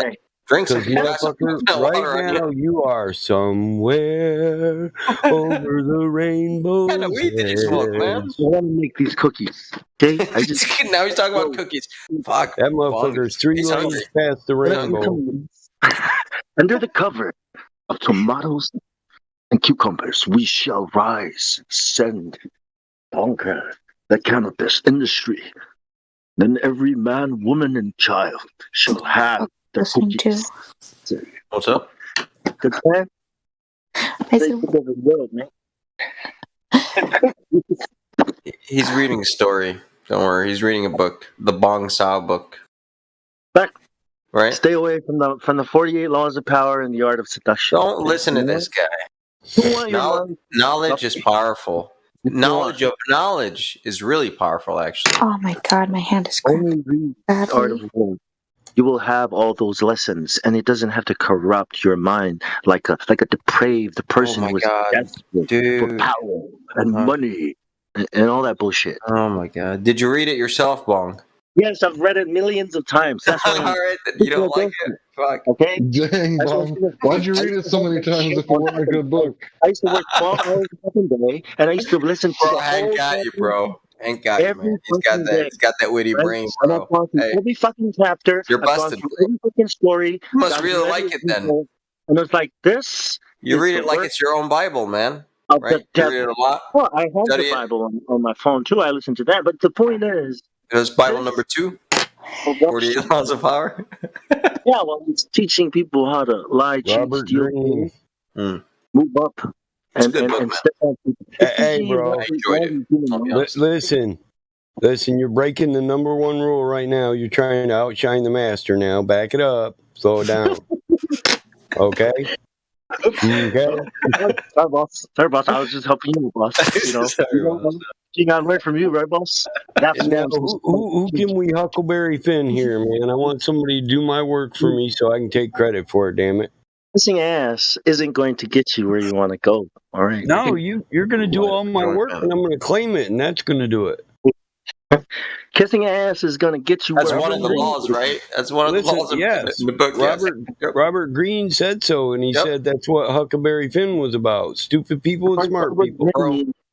Did you like the Henry Ford part? Because I really like Henry Ford, man. Yeah.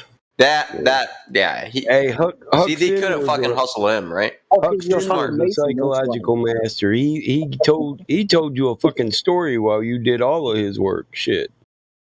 Did you hear the Tesla part? The Tesla My story? I really motherfucker. like the Tesla You story. gonna paint the whole I forgot. goddamn Yeah, thing, I forgot and it you though. gonna like it. I only read the book once. Yeah, yeah. Oh. Robert Greene, right? When I read it, I listened to it. You know I was that's like, really Greenberg. He's really a I Jew. didn't, Some Jew wrote this fucking book. I didn't know they made it. They turned it into a science. You know, I was like, oh really? How long? Greenstein. Robert Greenstein. Yeah. Is it the art You of with me? seduction? You get it, Mike. You get it. You got that native blood. Sniff that shit out. Greenbergenstein, So, Peppa. look, if I could just get like a minute, right? So the reason that a young person would read the 48 Laws of Power is not so they could be some sort of maniacal dictator by the time they're 30, right? Obviously, you learn logical fallacies so that they can't use them on you, not because you want to commit them. You learn that this world you're entering, right? Everyone has read this book, and if you have not read this No, they book, and you haven't. keep any of these rules, you're gonna you're gonna pay for it. I Very dearly. used one of the rules in there on a chick. She was toying with me, and my God, the stuff is good. It works. It works well. So see, power, knowledge. Okay, think about this. So I read The Art of Seduction, right? Has anybody on here seen me try to seduce any females? Yes. I don't want to talk about this. Why would you say hi to I somebody? defer back to the laws of power. I'm trying to seduce no females. Because I got one wife, and one is plenty. She's a handful, 2 handful. One's too many, thousands never enough.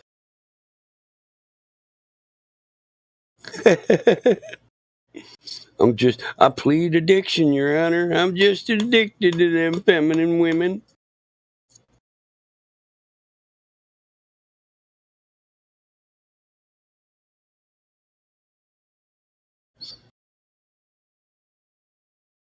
Oh, I killed the lobby. Good. I'm lighting up. Fong Shao, his religious views on everything. Don't you read that evil book? Demons wrote it. It was written by Satan himself. It's like, bro, calm down, man. Right after he wrote the Masons Bible. Oh, you guys, he's gonna toss in the Masons and for the sure. Pillars of Solomon, and he designed all the crafts, and he fucked humanity with his phallus. Oh man. Love you, Bong Sao. Come on, man. God? What God? What's his name? Which one? Well, which one? Which God is that? You gotta put on the Batman voice, man. I am Batman. Mocking me. Who dost thou thinkest thou mockest? Huh? What? What are you doing? I don't know. You. King James, bro. Like, how do you say it? How do you say Though it? we mockest the coconut bearer. Latin styles, right? Coconut bear. I like that. You guys got coconut bears over there? He who climbs trees to gather coconuts. Yeah, they haven't evolved yet. I mean, just call up Monsanto. I mean, they might GMO one up for you. Yeah, you wish you had some coconuts. They'll make it to where you don't have to climb the tree to get them. Tell people who don't have coconuts are always talking shit about coconuts. I love coconuts, bro. Don't you Yeah, dare. I know you do. Love coconuts. You wish you had some. Yeah, that's true. I mean, they're expensive, man. They're like $2 something or a piece. You think I'm kidding? Look, I got video gift proof. I'm getting it fucking coconut, man. Gotta have it. I'm there, man. That's Fuck you right there, man. Yep. If you want better genes, eat more coconuts. Did you die? When did you die? I die daily. I die every day. Not like a coward, though. Look, fall that's a asleep. motherfucker that loves his coconuts. He's like, I'm going to fuck up there and I'm getting me 5 or 6. That's how they climb them, man. Fuck these people. Tree trunks. Yeah, that's how you get tree trunk. Yeah, that's how you get legs. Legs. These things that you move around with. Yeah. Yeah. Trunk leg. Power. Explosive power up the tree.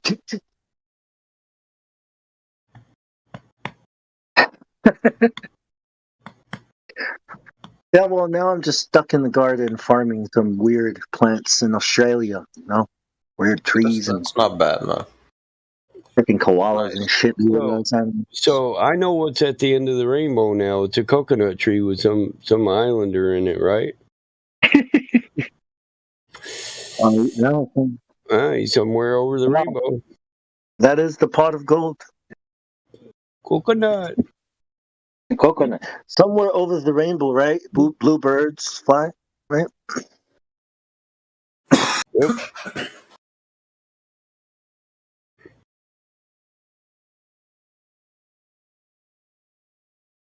You guys know that song? Hey, I like coconut. I can't lie. Put it in the fudge. Put it in cookies. Put it in everything. Coconut macadamia nuts.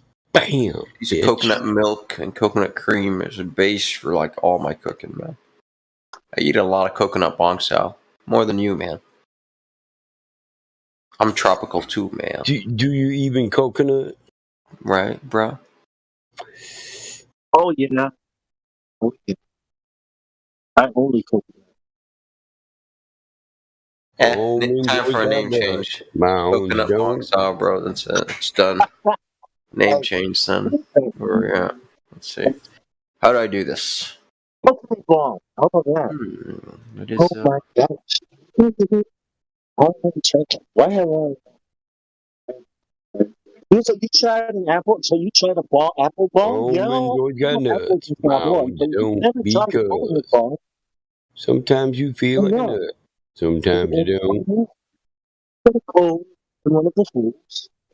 Oh, bro, you're breaking up. I think they got that backwards. See, it comes out and the chick's holding the almond joys like she has nuts, and then it switches to a dude who doesn't have nuts.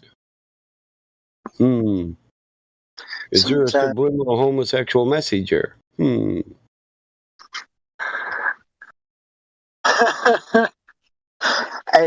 Truth Prevails got it right. The bong joy bar, right? The bong gives you joy. I had to take a breather from drawing. It was getting a little exhausting. You draw every day? No, that's why. A coconut. Yeah, we were just talking about coconuts. You didn't miss much. Nice. Climbing coconut trees. That's what life is about. Yeah. In American Samoa, yeah. Well, in all the world, it's about climbing trees and getting the nuts, right? Oh. The fruit. Yep. The money. Right. Get that. You heard money doesn't grow on trees. Oh, well. It does. It does. What are you talking about? Like, are they stupid? Obviously, we're making money from trees. I'm like, huh? Tell that to the pharmaceutical industry.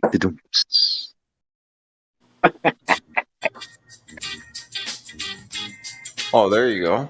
That's what I'm talking about. Oh, yeah. What's that noise? It's so, I feel like I've heard that from somewhere. It's Gene Knight singing Mr. Big Stuff.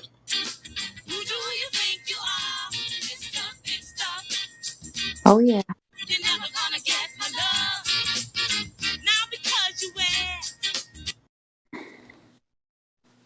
Hey, don't get the stream shut down, Mike. If it's copyright music, yeah.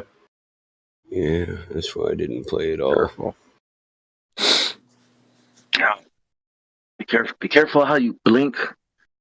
Might get us shut down. Do you always have your Batman voice on, bro?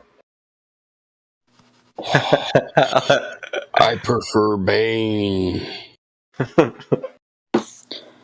Or we give it back to you, the people. Right? Yeah. Trump. Bane's the man. Oh my god, my hand is cramping so bad. What are you doing with it? Stretch it. Trying to fucking color, but like, have you ever used Prismacolor pencils? Use what? They're called Prismacolors. They're a very expensive line of pencils, but the thing about them is that they're very heavy and waxy, and you can overlay different pencils, and it like literally blends like paint. And so Yeah. they're by like you can make like pastels, right? Yeah, but they're so difficult to use because of the press. And Yeah, I bought my daughter an art set with those in them. I've never used them though, but yeah. You have to press. So you use very expensive art material, right? And you don't know if you want to be a nurse or a stripper. Is that what you're saying? I thought they were just pastels. So you have a She was passion trolling you, for man. you have a passion for art, but you don't know what to do with your life. I think you know. And the next step would be what? Expensive drawing paper? I might have to check them out now.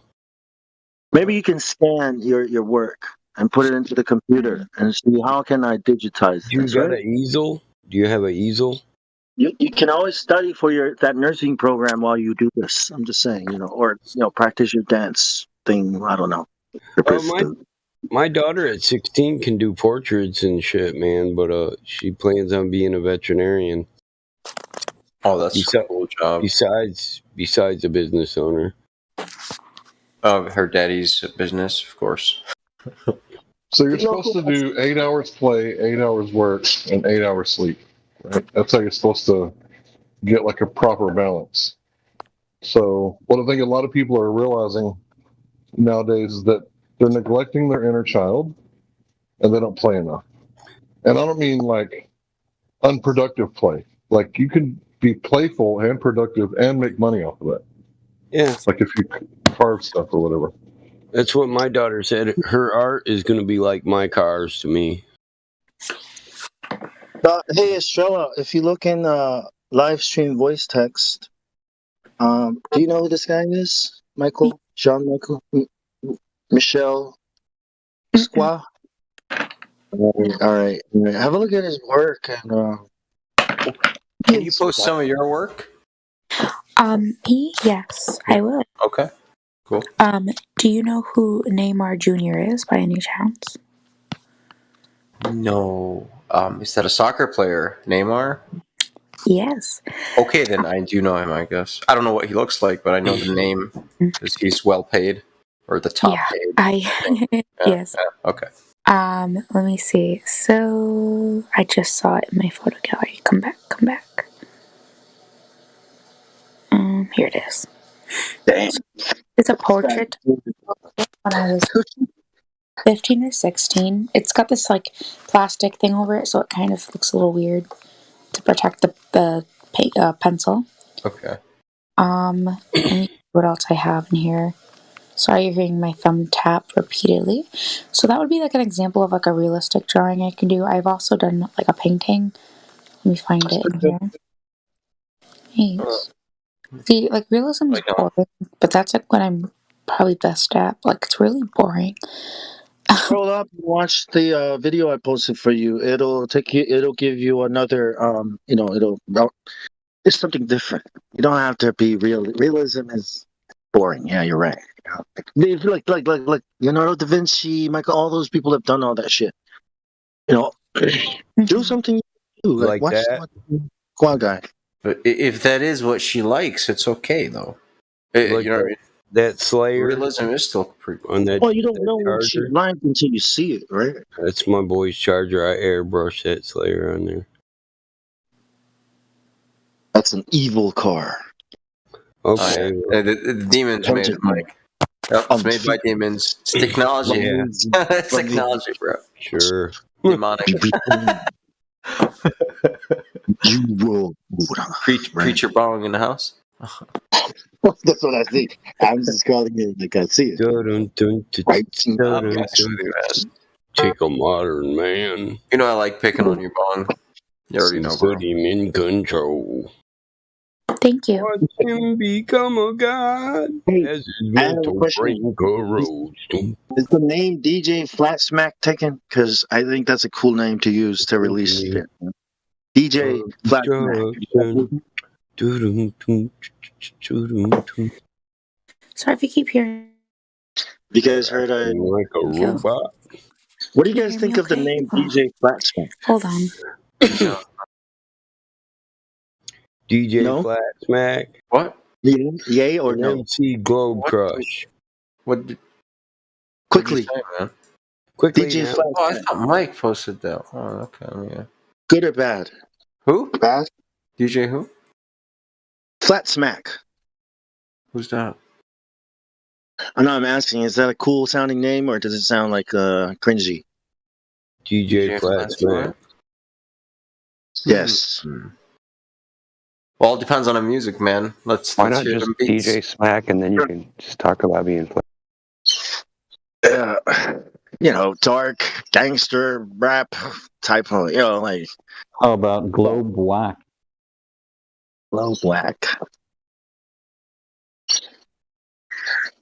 Yeah, it sounds cool, right? It would be cool for like an album thing, but not as a name. I wouldn't want the word whack in the name, Hey, what's up? Whack is here. I mean, Globe Whack is here. Hey, I'm Globe Whack. Glad to be. Yeah. Just here to promote my new album, The Earth Is Not a Ball. I just whacked your ball. Home run. What's the name of the album?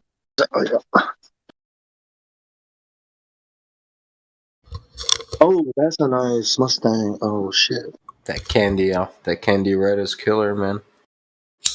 Oh, Damn. yeah. That's high metallic candy apple red. How much would I have to pay for With that? the ambient clear coat. 10 That grand. paint job?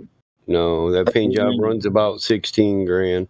16, even more, bro. Just because. How much to drive away?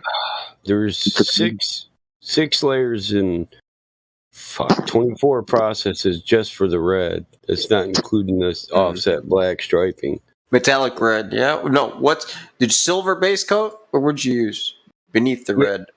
Silver metallic, yeah. Okay. Yeah.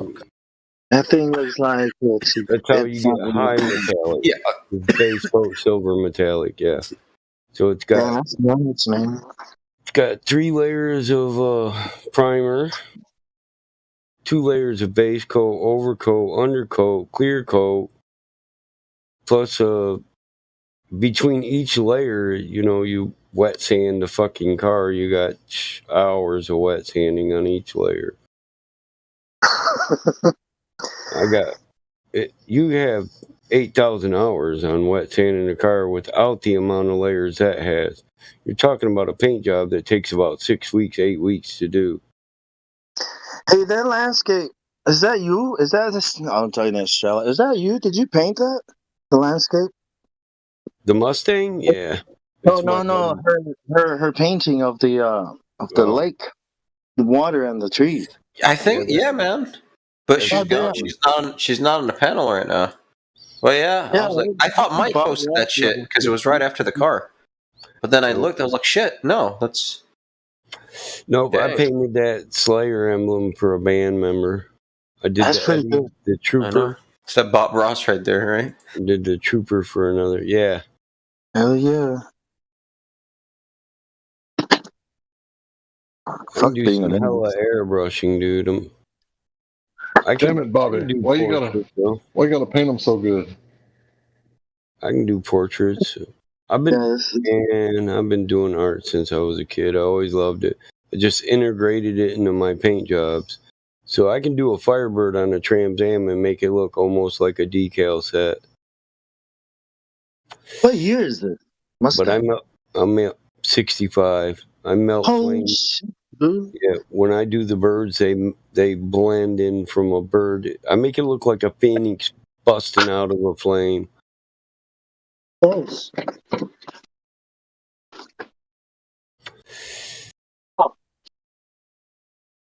GT8. Yeah, you think? Yeah, GT 500. 500 or going? Is it a GT 500? Yes. Sick ride, for sure. Nice, eh? Yes, Oh, my yeah. son approves. Yeah. Yep, gets the 2 thumbs up, right? 4 thumbs Yes. up. Yeah, 4. Yeah. Thumbs up, eyebrows, everything. Agree. Look, I think yep. check out this 67 RSSS. It's a Camaro. They're almost the same color, just on the spectrum, that Mustang is 3 shades darker than this one. Yeah, Mustang is darker. Darker. So does anybody remember the quote from Duck Dynasty, the old guy, the uncle? He said, work hard, play hard, drink a little tea, take a little nap. Do y'all remember that? I think Mike has just about figured it out. Yeah. You know, because he worked hard his whole life, and now he's playing, but getting paid for it. He drinks a little tea, takes a little nap, rinse and repeat. Yeah, I don't sleep. I never sleep 8 hours, man. I sleep 4 and 5 hours here and there. Oh yeah, same. I wish I could sleep 8. 6 hours is a good sleep. Is a good full sleep. 6 hours, yeah. If you get 6 hours, you're good. Oh, well, Napoleon said 6 for men, 7 for women, 8 for fools. There you go. I think as you get older, you sleep less. You sleep it's like your back, your posture starts to wake you up more than when you're younger. You just deep sleep and then wake up. Well, when you're older, you're like you don't really go into deep sleep because you drink too much coffee or your back. It's always something, right? Sucks, man. Yeah. You guys gotta take a piss in the middle of the night. It's like you're fucking old when you gotta piss at 3 o'clock in the fucking morning. I think I remember the rest of it.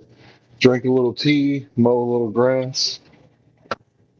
Does anybody remember that quote? It was pretty funny because I made it into a little song. Do a little dance. Yeah. Get down tonight. Get down tonight. Hell yeah. Oh, can't find pictures. Look. It's familiar, but I can't remember what song I heard it. People geek over these, man. I find these in barns, man. This will be fat when I'm done. I just primered it today. But I only paid $1,500 for this car because it wouldn't start. And Camaro? I mean, really, Corvette? Yeah, really. It was just a mouse chewed up some ignition wires. That's it. Damn. It's a 49,000 original.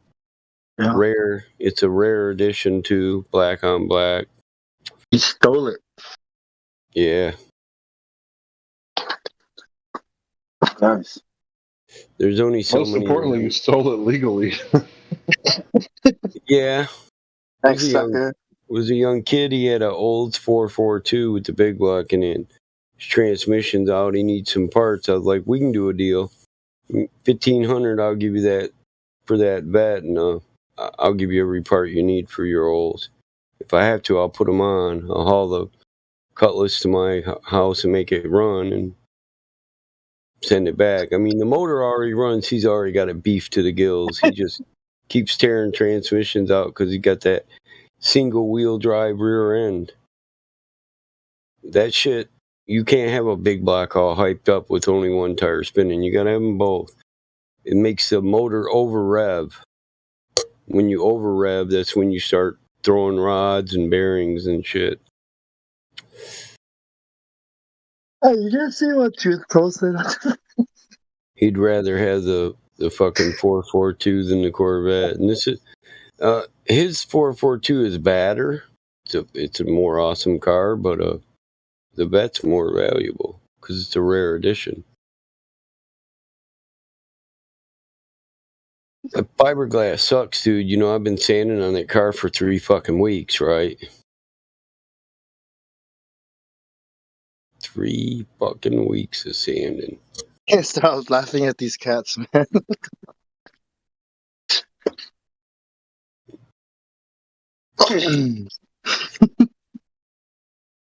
See that paint job on that paddy wagon? It's got a hydraulic hood on it. You open the hood up, and the reverse of the paint job is under the hood.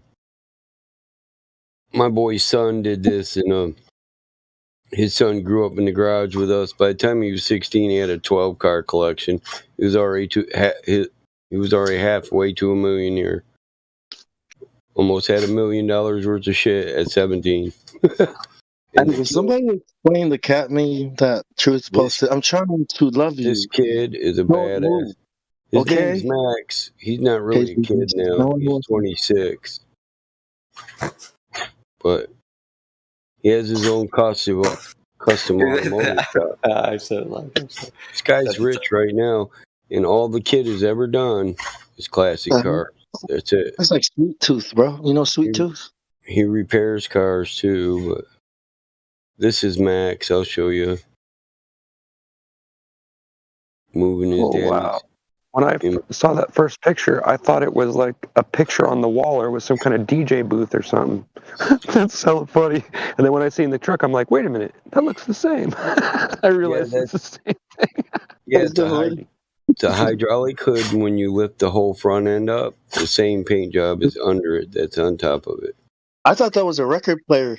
For a minute there, I thought it was a DJ I thought it was like a jukebox or something. Yeah, that's what I was thinking at first. I was like, what is that? Like some kind of a DJ booth or something? I was like, $1 million? Damn. Well, not just that. That's his car collection. He's got a car collection now that's valued about 2.5. Me and his dad, with modest assessment. That's the motor that's in that paddy wagon. It's that wagon. It says Ario Speedwagon on it. Me and my friend Terry, when we went to when I got out of the Corps, he took me to a Ario Speedwagon concert, and they on stage they stopped and they said, "Whose is the Ario Speedwagon milk truck outside?" And we were like, us, raised our hands up. Well, we went out and partied with Ario Speedwagon. They were like, "Hey man, take us around to the bars, get us high. Let's party in that, man." They put it inside one of their album covers. They tried to buy it, but nah, my boy ain't parting with that.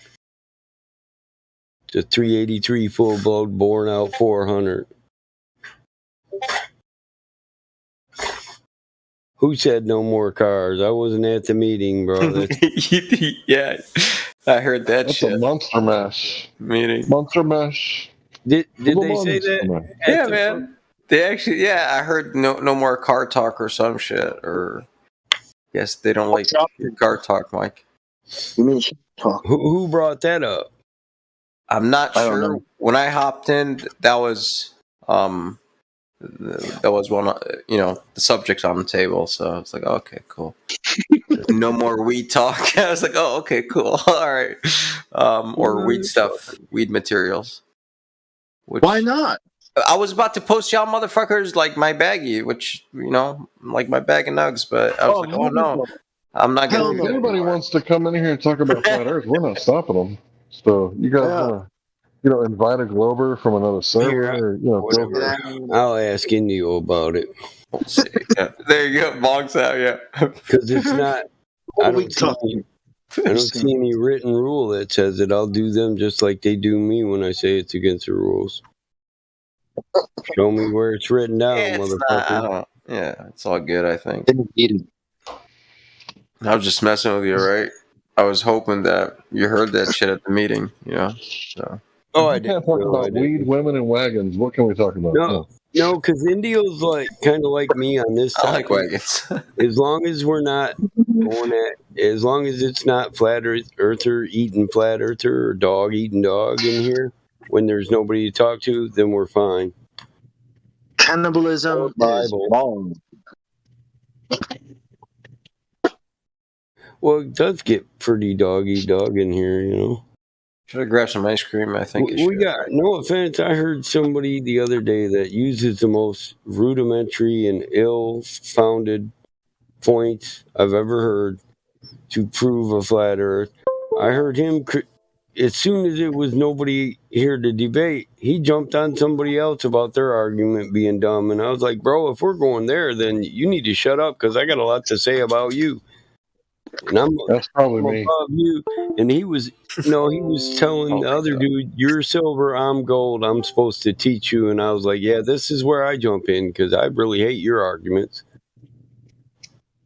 Well, I do that sometimes if I think someone's making a bad argument. I'll try to help them like make it better, or tell them to leave that one alone. This one's better. So I don't know. I've That's heard a you good do thing, it, though, right? Hank, but just not like this dude was doing it. He was just straight ridiculing the guy. Oh, okay, yeah. I usually don't over torture people, especially Yeah, if they're no, you don't ridicule people. That's why I kind of got offended. Like you constantly in the background screaming flat water, and you're gonna yell at this dude about his fucking argument, try to belittle him and shit. I'm gonna delete. It kind of not kind of. It did piss me off, but I just got to keep my cool and mention it and move on. What about cucumbers? Can we talk about cucumbers? Cucumbers grow on the flat earth. How about carrots? They're pretty cool. Carrots are real vegetables, pretty so good. you know. So you like them steamed? You like them deep fried? What's up with them green I fried? don't like carrots. I prefer fruits. Like them green beetroot. fried maters? Dragon fruit is awesome. Papaya is awesome. Coconut Green fried is awesome. maters? Mango and pineapple, of course, they're like at the Who top. in here be chasing the dragon? Dragon fruit? Dragon fruit is good, man. No, chasing the dragon. One of these cucumbers Dragon can fruit make like hold on, guys. one of these cucumbers can make 6 sandwiches. You know? Hold on, we Maybe got a 7. new person. Okay. 7 sandwiches. What's That's up, a lot of Ethan? sandwiches. Hold on, sandwich man. Yes. Yo, deal with it. Exactly. Oh, Just my deal Lord. with it. Yo, Ethan, what's up? What's up, Ethan? Nothing much. You new here? What's up, Yeah, I'm Becky? new. You want to ask the flat earthers some questions? I got some questions for you, okay? Cool. All right. So, Hold on. Let's get. Who's going to answer them? So me, Go ahead, Bond, and Mike. Cyrus don't. I'm not wanting to. I was wanting somebody else to say We can all answer them at the same time. That'd be cool. Yeah, let's do it. Let him ask, and we'll all answer together. We'll harmonize. Okay, so we're gonna let Bong do this one then, Cyrus. All right. If he monologues or goes off on a tangent, we'll check him. All right, Tanner. Let's go. Right. The earth is not a ball. Well, let him ask his question. the question is, Not a ball. Not a a ball. map or the picture of the world, or whatever you want to call it, that you have as your Discord, No, that's server? not a model. That's not a model? No, that's just a reference to what it could possibly look like inside this realm. We don't believe. Yeah, because, well, a lot of people here, this is speculation, we couldn't prove it, believe there are more realms and more land outside of where we live. We don't believe that we're on a flat disk rising through space. We don't believe that at all. Space. What's that? Furthermore, so you have a big issue with the common map seen in flat Earth circles, right? But that's a globe projection. Yeah. So you don't believe it. So you don't think it's actually... I was going to let him get there and start telling us the distances don't work out on the AE map. I really like pointing out that they do if you know how to read the legend, because it's a global projection, but hey. Okay, because if you look at it, like, the land looks a little stretched out and everything, so I don't think... The AE map has a scale and a legend, and you have to actually calculate shit to come up with the true distance. You can't just say 1 inch is 100 miles. You have to read the legend and read the scale. But that's a globe Earth projection. It's a global projection. So if it doesn't work, then your globe doesn't work. But we know it works if you read the legend and you follow the instructions for calculating distances from the center. So if you follow the legend, right? Yeah, then you calculate all distances from the center, and you don't calculate from point to point. That's not how an AE map is used. Yeah, right. So yeah, but if you follow the legend and the the distances it shows, The scale. yeah, the scale, it would depend on what latitude you are. So it would that would be based off a round Earth, because the projection wouldn't work properly as you. Well, the projection doesn't work properly at all. Yeah. That's why it's not used for navigation. For air flight, nautical charts and air charts, they're not global projections. They're Cartesian coordinates, which is a tic-tac-toe board. You fly from sector to sector. When you're sailing, you actually ignore longitude and latitude. You follow what's known as a rhumb line, which is a straight line within a Cartesian coordinates, and it takes you from sector to sector. If you try to follow longitudinal or latitudinal lines while you're flying or sailing, you end up 1,000 miles, 2,000 miles from where you wanted to be. Because in real life, lines don't converge. That's why you get divergent on a global map.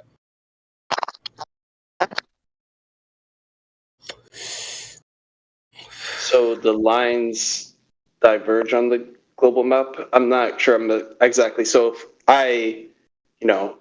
all lines don't converge at the poles. So hold on, let me try to understand what you're saying. I can't believe you brought up a latitude or a longitude and you don't know that one or the other converges at both poles. Hold on, there's a train outside my. Isn't it so that all means of navigation runs through Cartesian coordinates? They don't use a globe. Exactly. Ethan, whenever you travel, right, you take a map with you. You don't take a globe with you. Nobody uses a globe to travel, right? Every map has its own purpose. Every map is designed for that purpose. So every map is flat. Yeah, here, I'm going to give you an image that shows you the converging lines at the poles. And in reality, if you use converging lines, if you say those lines you're following converge at a pole, you end up lost.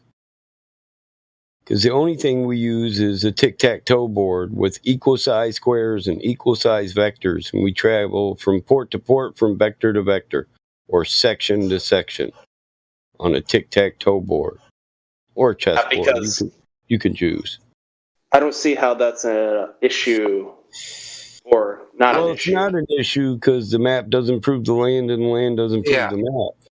Can I ask you, Ethan, is a map the world? Is a map the land? No. No, it is. So a map cannot tell you the Earth is a ball, right? It's just a drawing, right? No, but it's an interesting fact to base the logical inference on. That if there are no converging lines in reality, then obviously it can't be a globe map. Well, so that's a logical inference. So what I would say is, okay, so it's impossible or it's difficult to make a map that's. No, you were right with the first word. It's impossible to make a global map. Listen, every navigation, nautical or air chart there is two-dimensional planar geometry, Cartesian coordinates. Yeah. It's not impossible to graph things. That we travel like that. We travel from area to area, city to city, town to town, township to township.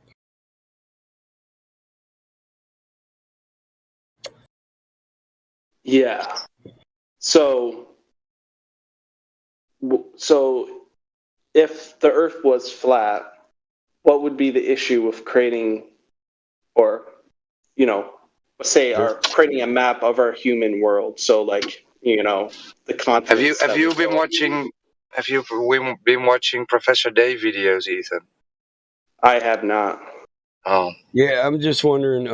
Well, when we use two-dimensional Cartesian coordinates to navigate, how are we stating that there's a problem with mapping it in 2 dimensions?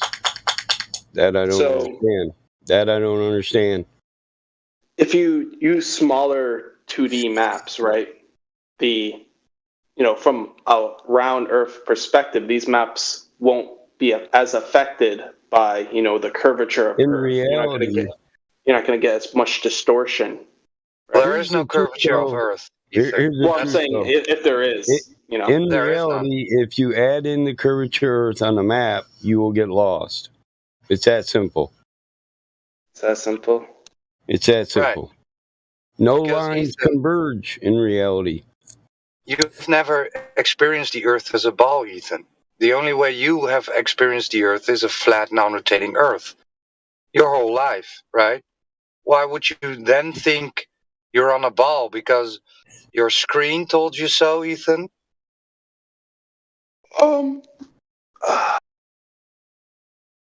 Why would I think the Earth is round? A ball, right? A ball. The table can be round. Because somebody told you that. We already know why. Because you were taught that. You were told that. It was Well, presented that's to how- you and you accepted it. Yeah, At a young that's part age. of it. Well, That's part of it, right? That's the biggest part of it, yes. We understand I that. also there's other observations I made. So Yeah, there's for certain example, observations that people tell you this can only happen like that because we're on a ball. But that doesn't actually show you the shape of Earth or prove it. Dude, I thought Bong Sao was answering this guy, Mike. What happened? Fuck, dude. He came in with maps, and I really detest these map arguments because they don't prove shit. Neither do the observations in the sky. I agree. Map arguments are pretty bad. Star movements don't prove anything either because we're in that reference frame. We can't go outside the reference frame and look in. So we don't know why the stars move the way they do. We lack the frame of reference. So, okay, I see. Why the stars would be similar to that's the explanation. That's what gravity is on the globe. It's why the stars move. But if the Earth is not a ball because there's no curvature, then what? Now what, right? What do we say now, right, about gravity? Well, we don't have to say anything about gravity because this is beyond Oh my God, you're helping him obfuscate, man. Let him go to his star observations, man. Come on. Yeah, let me go. Okay, so we know he was going to the sky next. Yeah, let's go to the sky. Of course, man. Where else Well, were you know, we're gonna ground every one of them arguments, so you know that, right? Because they're not logical. So, Cyrus, have you ever seen Jupiter through a telescope? Oh, I have. But there's no logical reason to think that which is in the sky, Jupiter, is exactly like what I live on. You know why? Because I don't experience any similarities in my everyday life between what I live on and the thing I see in the sky. Therefore, it's illogical to say just because we see a bunch of circles, we live on a circle. Where are the similarities? When can I see curvature right here on Earth? When can you see? Oh, I don't really like to see curvature arguments, dude, because let's be honest here. Yeah, because you can't prove curvature. Well, it's because, it's like you post pictures and it's like, okay, who knows where this picture's taken? Are they lying? And then I could post pictures and then it's like, oh, this thing looks a little lower than it should be. Then it's we not. go to our 42-kilometer laser survey. You have one? Oh, we do. Oh, yeah. Sure. Who's got that? Oh, Roger, you getting that link? Yeah, but the bot I'm is actually curious what you think of the Jupiter bot is and the moons of Jupiter. Because if you look at it through a telescope, I think it doesn't prove anything about Earth.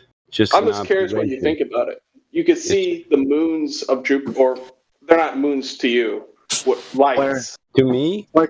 How do you know that? Well, hold on. How do you know I don't think that's a moon? Because you don't think they're physical objects, right? So they can't really be a moon. They're just Well, lights. who told you that? That's a Did you straw ask man. him? Did I say that? No. Now, Actually, I that would is a say strong I haven't been there. I haven't been there, so I wouldn't make any presuppositions about them, to be honest. I couldn't tell you whether it was physical or non-physical. I'd just be talking outside of my neck. It is more likely that they are not physical objects. I'm not saying that they are not, but why would anyone think that they are physical objects? They're lights in the sky. Do you see any physical objects in the sky? Like, do you see any rocks in the sky? Do you see any trees in the sky? Like, do you see any physical stuff in the sky? It seems all the physical dense stuff is down here, right? I see satellites, man. I see How would you know satellites if they're everywhere. physical or not physical would be the question. Like, what would be a way to test if they were physical or not physical? Well, we'd have to fly there and land on it, right? Walk around and put our flag down and be like, man has conquered the heavens. That's probably what I would. 1969, Bong. What if it blocked light? I wasn't born. I wasn't born. I wasn't even alive then. Ethan? What if the objects blocked light? Only physical objects block light. This isn't true. Magnetism can affect light. There could be things. But it doesn't have like. There also could be things outside of our current understanding that block light. Yeah. Indeed. Yeah. I mean, we can't really assume or speculate anything until we've at least gone. Hold up. We should cover that black light thing. And here's the thing: you have no proof that any of those bodies block light. You just assert that the moon blocks the sun in a certain eclipse. And in another one, you assert that the Earth is blocking the disbursement of the sun's rays, and that's why you see the phases of the moon. These are assertions. They're nothing you can actually physically, tangibly prove or an experiment on. I agree with that. There is one thing. So if you observe Jupiter's moons, I forget their names, you can see them. Well, you see Europa and stuff like that. I don't know about Europa. I know, but what that's have to do with Earth? We see no similarities between Earth and Jupiter. No, I'm just saying. I'm not saying it's the same. Theoretically, Jupiter, the moons could be physical objects. How can a gas planet come on in the vacuum? I mean, you just rumpus the shit out of me, man. So the question I have, is you can view the moons go behind Jupiter, and when they're not behind Jupiter, they're in front of Jupiter. You can see the light gate. There's a shadow on Jupiter. All right. Those plural moons, like the moons of Jupiter. Yeah. You can see the shadow. Okay, what telescope are you looking through? Yeah, I was about to grab some ice cream. I stopped. Hold on. What telescope are you looking through? I've never seen that detail. Yeah, but you saw the shadow. I got a 10-inch reflector. You can look up on YouTube. Costs $3,600. I never seen the shadows. Jupiter's a gas planet. How do shadows work on gas? As long as it's not a CGI like the one Helio posted. Did it look like that? Are you sure? How far? You do think shadows work in gas, because if I have some like colored gas, I can have a shadow go on it, right? I know, but I don't think the sun can travel. The light of the sun can travel all the way out to the outside region of the solar system. Or smoke. I would say no shadow with colored gas. I vote no shadow. No. Would travel all the way out there, bounce off gas, and then travel all the way back to Earth. Like, have you ever bounced light off of gas before and get it to light up a room? Well, it does. I'm gonna get rumpused from Bong anyway, so I should. Because I think there is shadows, right? If I have like a smoke grenade or something, I shine light at it, and I said smoke. Yes, I said colored gas. No, because smoke is suspended particulates, right? It's not gas. Yeah, that's why. So gas in a tube. You can do this. It will act like a light filter, because depends on the color of the gas and the color of the light passing through. It's going to get scattered. Would be the proper terminology. Differently depends on the wavelength, and the color of the molecules gas or whatever. Yeah, color, right? Yeah, but not gas. That's shadow. Yep, chlorine is yellow. I'm looking at amateur astronomy for their moon shadows, and I don't see it. If you can show I don't me see any of them. if you show me something with shadows, yeah, then I'll agree that it's a shadow. Any shadows. I mean, it's like us talking about how the wardrobe in Narnia works. You know what I mean? Unless we can verify curvature, we're talking about how Darth Vader's suit works. Yeah, right? yeah, we're talking about light shadows and whatnot. It has nothing to do with curvature. It just he said something that I didn't like, so I had to address it. Right? The smoke, okay, suspended particles is not colored gas. I get it. We're looking at the ceiling to determine if the floor is curved or not. I get it. Let's keep looking at the ceiling. Maybe we'll see a light that's actually a rock. You guys ever seen a rock light bulb before? I mean, the moon is a big rock that came from Earth. Didn't you know that, Bongso? It's originally like Earth. I don't know. Squeezed it out somehow. Spinning too fast. It just came out. And we have a moon. Well, I just want to know how rocks can emit light like that. You know what I mean? Like, what's the magic? Or how do I set that up? How do I set up a rock so it emits light? If you go to 610 in that video, you can see, or maybe you won't think it's a shadow, but it's a black dot on Jupiter. Oh my God, what are we looking at? How many pixels? Because are you familiar with the TRAPPIST one? Because I'm quite familiar with that kind of work. First of all, this is serious cosmology work. If you like telescopes, we got about, I think, 14 pixels. Out of those 14 pixels, we determined the following. Here, let me go get you some good stuff. It's called the TRAPPIST one. Here. I mean, if you go to 610, you can see the black dots. That's what I was talking about. Black dots. And also, when you're done making your little presentation, I also want to show them how what they just showed us definitely proves the moon is not 1/4 the size of the Earth. But that's a pretty long conversation. So I'll wait for you to get done, sirs. Dude, I'm gonna grab some ice cream, bro. Go ahead, Hank. Like I said, I'm looking right now, and I see the dot. So is that the moon? That's the moon itself, right? Or what is that? What's that dot?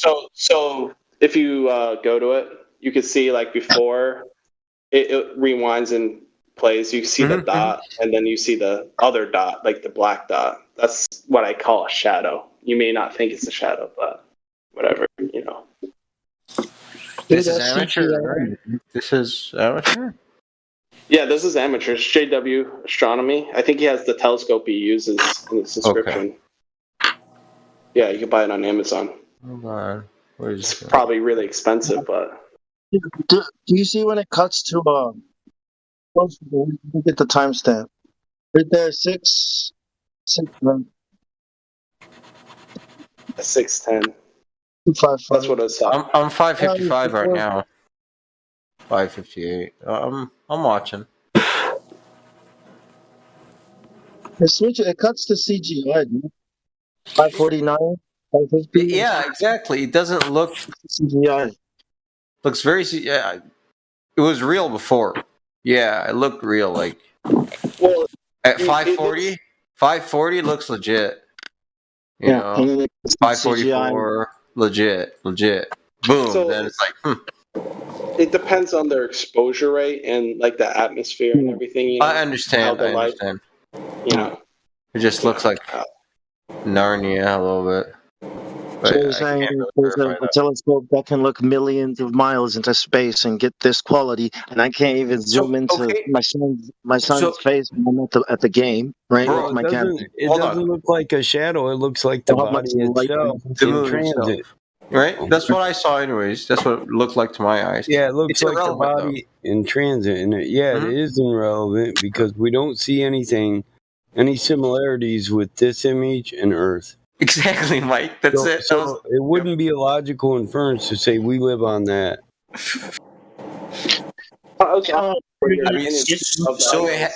So the moon of Jupiter is solid, and it has 10 moons. And what? Okay, I'm down, bro. I am fucking game.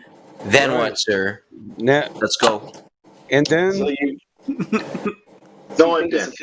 And then you think it's a physical object. It's awesome. Yeah, man. Hell yeah. Well, balls flying, and then Right, and then I'm just waiting. Where we at? 610, and then Where you look on Earth or Jupiter, it changes its position, right? Do you agree with that? Like if I look on, that's what happens with movement. You change vector and velocity, right? No, I mean, like, let's say at the Yes. same moment in time, I'm in the North Pole, or I'm in America, and then I got my cousin, and he's looking at it at the same time in Mexico or something. The Jupiter's going to be in a different place, right? You It's agree going with to that? be seen from a different perspective, but it'll always be in the same place that it's in on its path. So I'm not going to agree that Jupiter is going to change position. I will say that they'll have a different apparent position for each person who views from a different geographical position. Yeah, it'll be like, I look up and it's like... And some people won't be able to see it at all because of stellar abbreviation and atmospheric extinction of light. Yeah, the problem is the ball. That's the problem. Is that if you think you're on the ball, then you have problems, and your job is to try to make this model of the ball fit reality, right? But if there's no ball, flat Earth, like there's no problem. Jupiter has always been. Issue? What's your biggest issue with the ball Earth? Like, what's the first thing that you think of?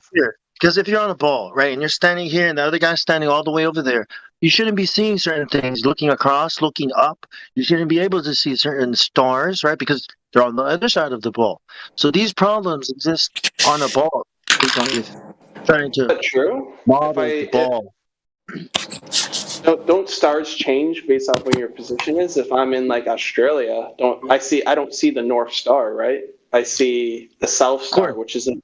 Right? Of course, just like the light bulb You in your see house. southern constellations. There is no southern pole star. Well, yeah, I know. It's just one that's close. But guess what? That pole that you're talking about, that's just it's an abstract line that somebody created. It's not a physical reality. Yeah. When you go to the kitchen and you look up, the position of the light is different. There's a reason people in the north can't see the stars from the south, and the people in the south can't see the stars from the north. I already covered it. It's stellar abbreviation and atmospheric extinction of light. See, the atmosphere is a medium.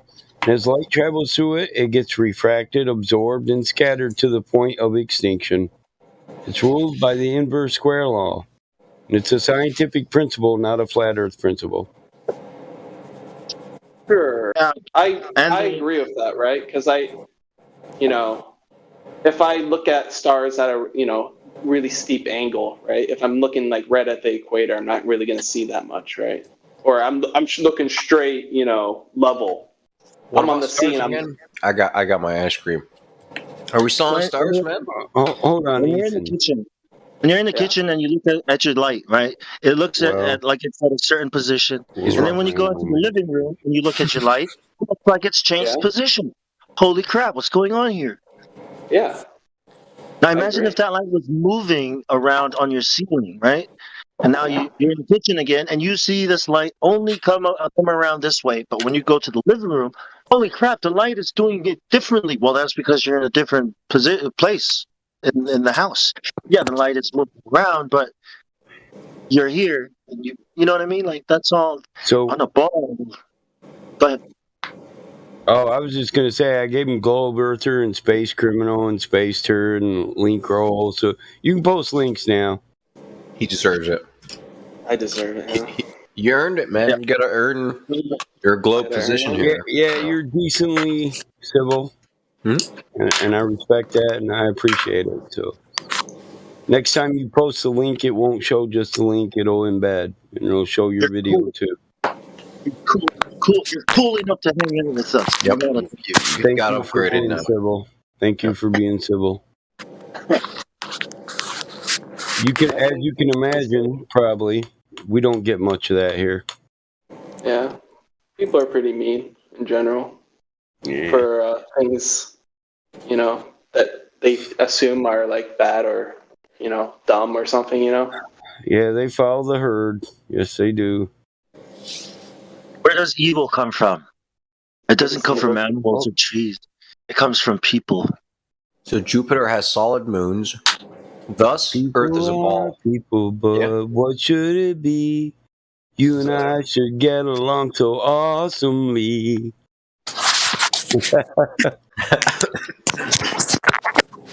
Yo, Ethan. I'm be too high to even sing that here in a minute. All right, I got a question for Ethan. Because Jupiter has solid balls like for a moon, thus Earth is a ball. Am I? No, I'm not saying that. Oh, okay. Oh, awesome. All right. So that's just part of the puzzle, you know. It's like the first piece. It's just. What's the second then? All right, I'm done. I like the first. Yeah, what's the second? Yes. So the second would be looking at the orbits. Okay, so it's a physical object. Okay. It's moving around. So yes. Now, okay, here's circles. Circles, right? Goes around Jupiter, doing something, whatever's happening. Chandeliers do that, right? Kepler's laws, right? Kepler's laws, right? Because it's an elliptic, no orbit can maintain a constant speed. That means they'll speed down and slow up because they're on an elliptic. They'll change acceleration. Yeah. Something like Kepler's law. Shouldn't you feel that? Try to feel acceleration. Yeah, as it pulls you. Yeah, it gets closer. Deceleration and acceleration. So it said you don't feel movement at a constant speed on a perfect path with no resistance. Not here on Earth. You can't travel any way here on Earth and not feel the path that you're traveling on, whether it's in the air or on the road. Well, it depends on the acceleration, right? Well, it used to be. When it was a bong. Sorry, it doesn't depend on the amount. You can try to minusculize it, but it's only that you feel deceleration and acceleration. It in no way says lesser or greater than acceleration or lesser or greater than. So you can try to say it's minuscule because it only changes 8%, but 8% on a universal scale or the speed of the Earth is a large fucking number. Sure. So what I mean, like small, is like, you know, if I'm in a car and I'm going like 1 mile, I'm accelerating by 1 mile per hour. In a car, you're going to feel it anyway because you're on the road and you got tires meeting the road. Yeah. You feel every bit of it. It's not a perfect, non-restrictive path. So let's talk about plane instead. If I'm wait, I had something I wanted to say about that. About the ellipse, about the elliptic, path that we're talking about. Because see, when it was geocentric, in the Ptolemy model, the Earth was in the center, and everything revolved in a perfect circle. Okay, so there's your constant speed, right? There's it until Copernicus came along and said, no, what if we put the sun in the middle? Well, now you got to change the path so that they're elliptic. Well, now we're talking about it, right? Well, if it's elliptical, then it can't be a constant speed because you got to do some kind of acceleration and deceleration when you hit those that corner. So what are we talking about? You see what we're talking about? We're talking about nothing. Because what the hell? It used to be perfect circles. Who the hell changed it and why? Is that what they're doing up there? Are they doing ellipses? How do you know? Why would you do these things? And what of gravity? You know what I mean? So, what is orbital mechanics? What is that? Don't give them good stuff, man. Let them. Yeah, this is let them unfold. Let them flourish. Just let the flower do its thing. So obviously, they took better measurements and they saw, different movements. They took so much. Wait a minute. Better measurements, as if those guys thousands of years ago. Copernicus had no measurements. He had assumed quantifications or hypothetical quantifications. He didn't have any measurements. Nobody measured distance. Nobody measured the orbit. Nobody measured the speed. No, I was just talking about why they decided it was elliptic, right? They don't know how far Mars is. The distance to Mars is what the distance to all these other objects in the planets in the sky are based on. And they guessed it. And it was wrong. So I had to keep changing it. Everything is based on some guy's assumption that they're infinitely far away. So how are we going to math anything if we don't even have correct measurements? What are we doing now? We're guessing, right? Guesswork. Is that what we're doing, Michio Kaku styles? Like Gas work. No cars. No cars, Bong. No cars. No gas work. No cars. Right? I mean, Hey, man. This work. Ethan. Hey, man. So how's my driving? What's next? Where are we at now? We're at point two was in the sky. I mean, point 1 was in the sky. Point 2 was in the sky. What's point 3? So, if they're physical objects, right? Cool. And you can take, you can figure out, depending on where you are, Okay. Let's say Earth is orbiting the sun, which you don't think so, but assume so. Let's assume this is correct, right? Why wait. Here. Why would we assume that when we observe the sun to move through our sky 15 degrees an hour? We observe the sun to move, but we're supposed to assume that it's us that's moving around the sun. When we watch the sun, we've mapped it 15 degrees an hour. Well, there's a leap of 24 logic. hours, 15 degrees, 360 degree, one day. I gave you the objects may be solid, but I never claimed that I am moving at all. However, you to conclusion somehow that now we are orbiting and we're in motion. It's like, dude, it's a different subject. Now we have to prove motion of Earth, right? Because I was just discussing the objects that I thought we agreed that they're moving, right? That's what it looks like, right? No, I don't know. Yeah, I'm talking about the consequences if they're physical objects, right? I'm talking about the consequences of it. So it doesn't have to be that consequence. It's not the only consequence of them being physical. There's many, right? I don't see whether or not they're physical or non-physical, how that affects the shape of Earth. So if they're physical objects, right, and we view it at different points, right? So, for example, right? The sun is a big light bulb. Okay, that's burning and made out of whatever you want. It doesn't matter. Unicorn piss, dude. And now what? Hold on. I mean, yeah. Now what? I lost my chain of thought. It's all good, man. That's a flower of ice cream, bro, that I'm eating. It's all good. He's smoking better weed than me, damn it.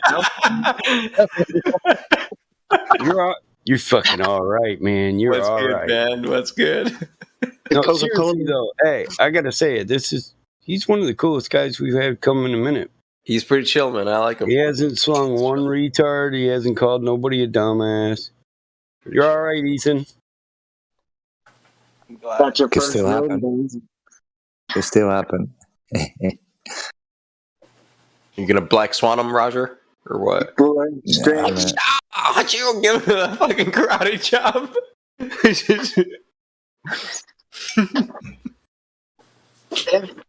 If they are objects, you were saying. I would love to, but I'm hold on. Let me able to now. Okay. What's up, Roger? He said he's not able to right now. No, You would love to black swan him. Yeah, I'm in a bar or something. Of course, yeah. It's just a ball, man. Like if ball, right, then horizon should be here, right here, not all the way back there. That's all the black swan is. The horizon should be a lot closer if it's a ball with this radius, with this size. That's all the blacks. Everywhere you look, you're gonna see the horizon is always at eye level back there, not up here where it's supposed to be. Like if you're on the beach, 3 miles, it should be. That's where the horizon should be, right?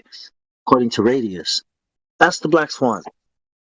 It's everywhere. When you go outside, you experience it. You see that it's not a ball.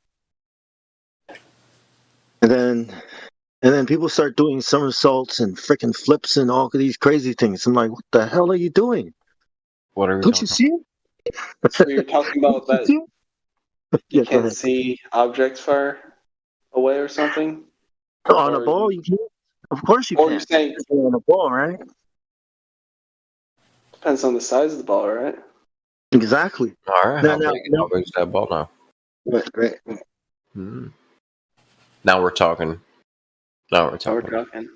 So we went if moon of Okay. If Jupiter has moon that is solid, then Earth is ball of this diameter. Okay, I'll accept. Hey, I gotta say, guys, I really appreciate how well you handled the guy who's talking about everything but the shape of the Earth, right? And the dude, he's been acting really well himself. You guys are handling it really great, but we're going to have to get down to brass tacks, right? We're going to start getting down to what is the radius of the Earth?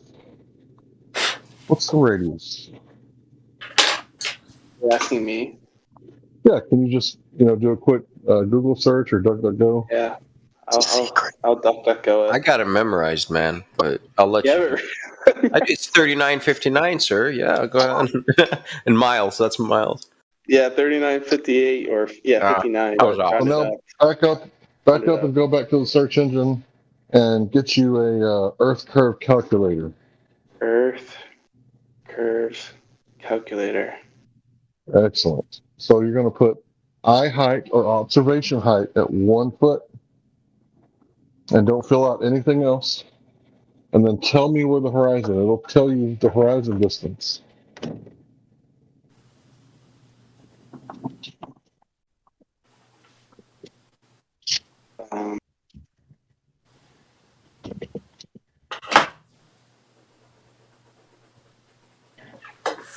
Distance.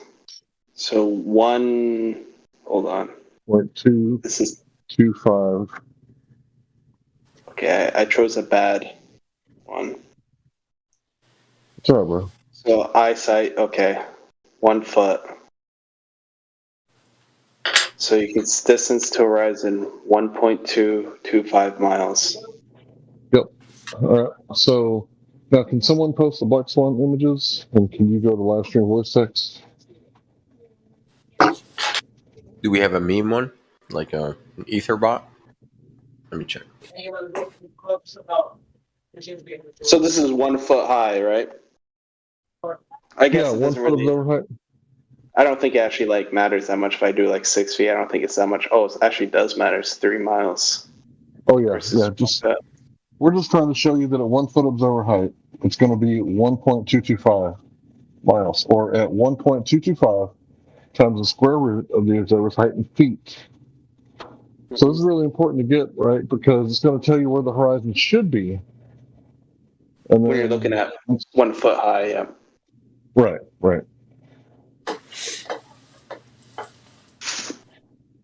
Let's see. Maybe I can find a Black Swan image real fast. Actually, it's 2 a.m. where I am, so I'm not going to be here. I have work tomorrow, so. But we'll do this one, and then I'll leave. But okay, cool. So I'm just looking for it real fast. You'll be patient with me. I usually got people backing me up, but it's late. Yeah, people were posting stuff before.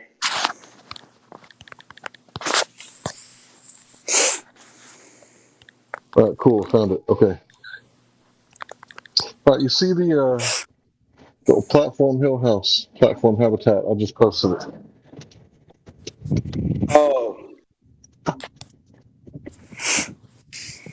You see that? Yeah, I see that. All right, cool. So where's the horizon in the picture? Where's the horizon? Texas. Yeah, the horizon, the apparent location where the sky meets the earth. I see it, a little farther away. All right, so is it before the platforms, in between, or behind the platforms?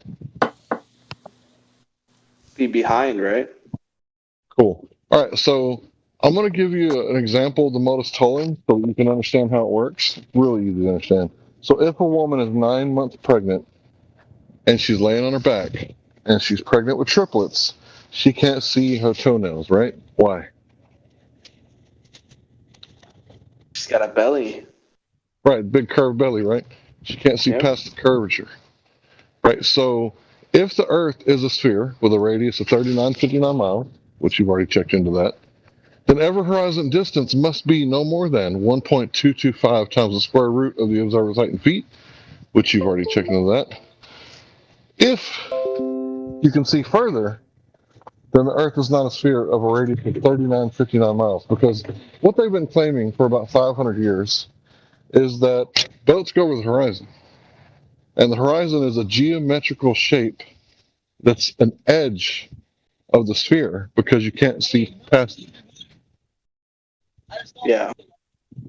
Right, so this is our argument. This argument isn't meant to convince you the shape of the Earth. It's only meant to convince you to go out and measure it yourself. So if this kind of makes you think, huh, that's weird. So you're probably thinking, well, maybe this guy's trying to fool me, right? We have the full video, which I can send it to you if you'll message me. Like, just message I'll me be the full interested in the video. Right, because it's going to eliminate all those variables that you're thinking, hey, what if this was higher than 1 foot? You know, Yeah. what if this, what if that? Right, so I would totally get it if you were like, hey, can we just wait till we, see that video? So I'm about to sit down. I'm trying to empty my car. Yeah, I'll message you. Who are you in this call? Hank Hill. Hank Hill. All right, I'll message you. That's right. But Yeah, I'm but gonna I'll send you that video. Yeah, you go ahead and go. Dude, have a good night. Be safe at work tomorrow. And come back to see us, man. We really like people like you that can have a civil conversation without you getting all emotional. So, yeah, tell a friend, come again. Peace be with you. All right. See ya. There's that video. Someone just posted it. See ya, man. Have a good one. Peace. Good sport.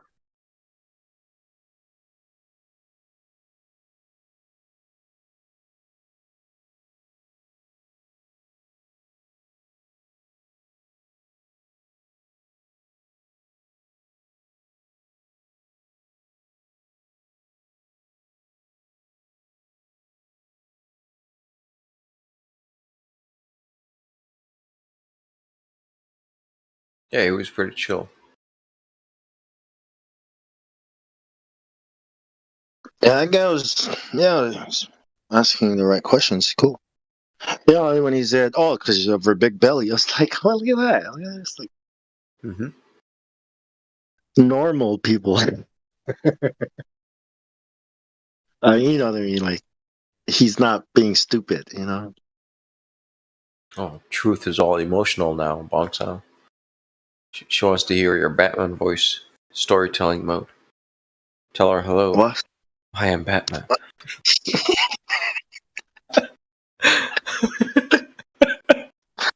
It's just emotions taking me over. It's a good song. I am so emotional. Yeah, I had too much to smoke. I think that's why. That's always good, man. I might roll me another. I behaved like an adult. I didn't. Well, I actually did wake and bake. So however, I put the joint down. So that's where I behaved like an adult today. And I went most of the day sober. And I was like, I'll smoke at night after the work day is done. Oh, that's not bad. So maybe I deserve another. Girls just want to have fun, Excuses, yes, that's right. It's a good song. It's catchy. When the work day is done, yeah. When the work day is done. I always start my work day off. Hey man, that's how I start my dude. It's terrible, man. It's terrible. It's not good. Not good. You know what truth is? Oh no, I mean with myself. I attempted to behave like an adult. No, I am a child. I'm an overgrown child, and I'm aware of it. I remember when I my work chief out, said, and I have muscles, so it's scary shit. It's just like this dude. Oh fuck, what is this gorilla child? It's interesting. very responsible. I like coconuts. Really? Hey, yeah, you think I'm responsible? I try. What? You? What the hell? What Discipline. hell, man? Most irresponsible person. That's what I thought. Well, I don't know why. I don't know why they promoted me. When you go to work, right? You act responsible. When you come home, it's like, what's up, party people? Indeed, man. I'm telling you. Loud it up. Smoke them. Gotta have fun. Yeah. I just when people at work find I'm high, they fucking look at me like, you smoking that Chiba? Pink cow, Toto, Dang boy. Bang sao chinh kai. Bao. Bang sao này. Pink cow. Look, you gonna go tell on me? No. I'm saying, don't. I thought we were boys, man. Shit. I always look after you. You can do me like that. No. You pass bong. I know tell. No. You know, brother. We brothers. Like, oh, man. Smoke. Like, I smoke at work. I was like, smoke at work, smoke at home. Like, what the fuck, man? You guys ran Ethan off. Oh no, man! He signed off for the night. Good combo.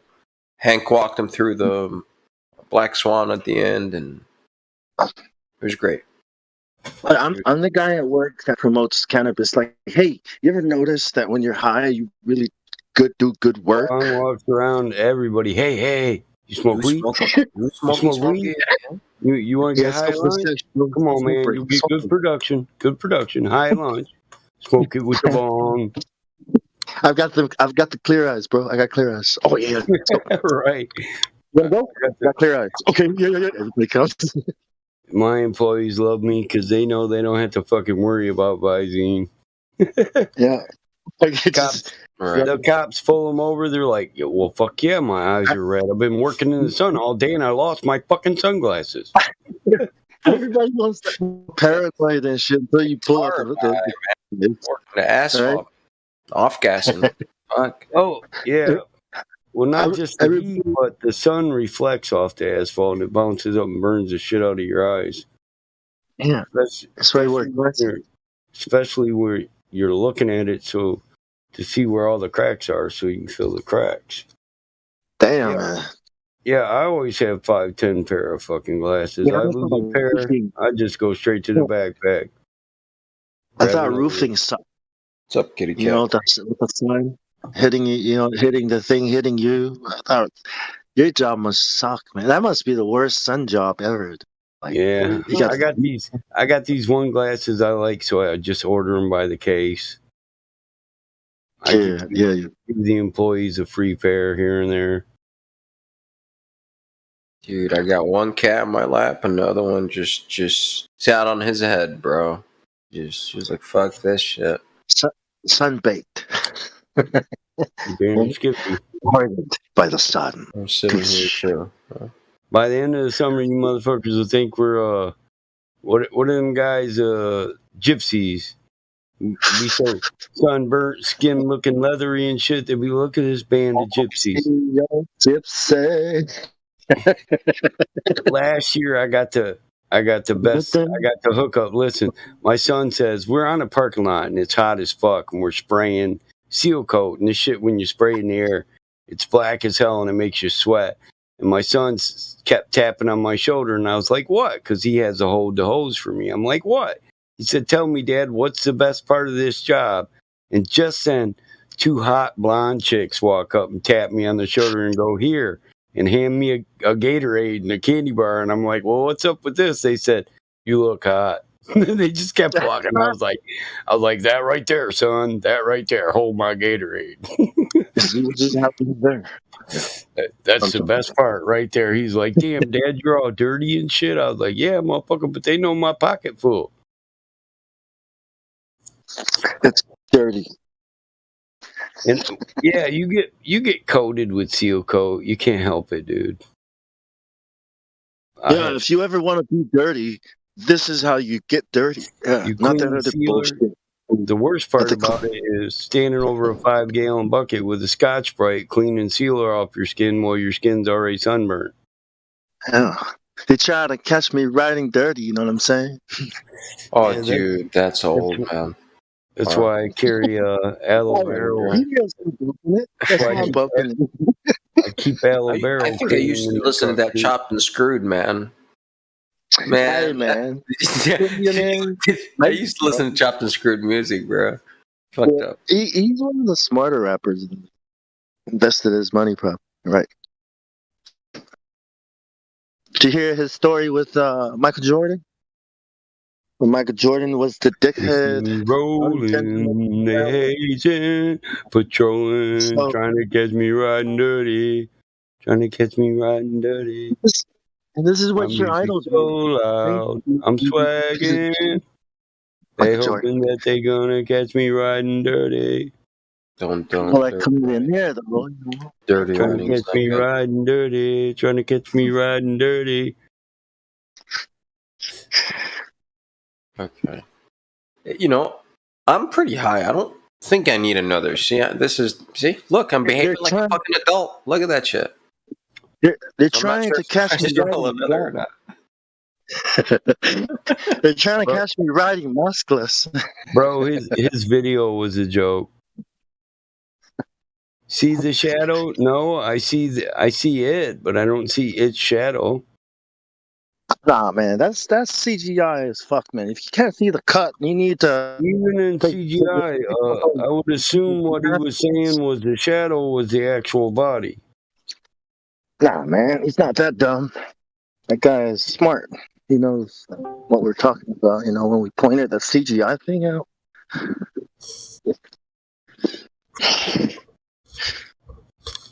I already ate ice cream, so. Why use unanimated bong? I don't have animated bong. Oh, no nitro. No nitro. My bong smoke itself. Oh. Pretty bong. Smoky. That's a good one. I like it. My bong smoke itself. Dude. Yeah. I got that from the weed server. Oh, yeah. I still got that server. Me too. We should go there. Yeah, we should take Bong and go there one day, man. What's up, dogs? Keeping it smoky. I got some photos. I turned on my camera over there because they all do. So I just. When it's like a bud, I'll come over. I'll share some photos. Cyrus Gone Wild and other stuff. Trying this thing out. That's a natural outside door. But, the soil food web thing where you I didn't want to scare them kids, make them think the Aryans came in. That's what the plan do. Check it out. Let me Mr. Clean in the motherfucking house. Take a photo and who's the skinhead dude? Right. Militant Michigan skinhead.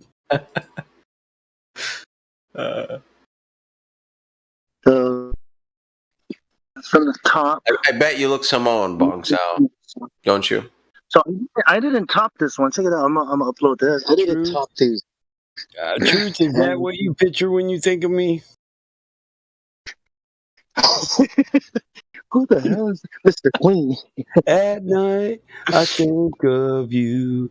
I want you to be my sweeping baby. There you go.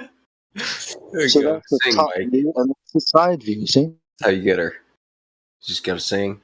You just follow the voice, man. I bet these are gonna taste really good. What cultivar is that, sire? I think it's bubblegum. One of them is bubblegum, the other skunk, and the rest is Australian. I don't know, just a bunch of Aussie seeds I collected. I think this one I think that could be the bubble gum. Bubblegum is good stuff. I like it. Yeah, I'm gonna try to breed these, get them good and. Of course. And you start your Bong Sao Enterprises, and I know what you're talking about. Yeah, get some seeds up, Mm-hmm. My brain thinks business. My brain thinks hide your seeds, hide your kids, hide your wife, because Monsanto is coming for you, for them. I'm talking about everything, not just weed, man. So you popped it from seed outdoors, or Yep. Are you gonna do some training? You gonna train the plant? Yes, that's what's happening. Yeah, I'm just the dead grass to hold them down until they grow out. Trying not to put too much, like no stress type of. Yeah. They're still young, right. Not yet. Yeah. When she's twice that size, start training her. Yeah, I'm training her now. Like she's already going out and everything. Oh, I start going brutal. Well, not too brutal, but fimming. I like fimming. Do you like fimming? Call fimming. Fimming is great. Yeah. At the moment, I think I need as many seeds as I can. It's one of the techniques. It's called "fuck I missed," where it's like topping. You just cut off the fresh shoot at the top of the plant.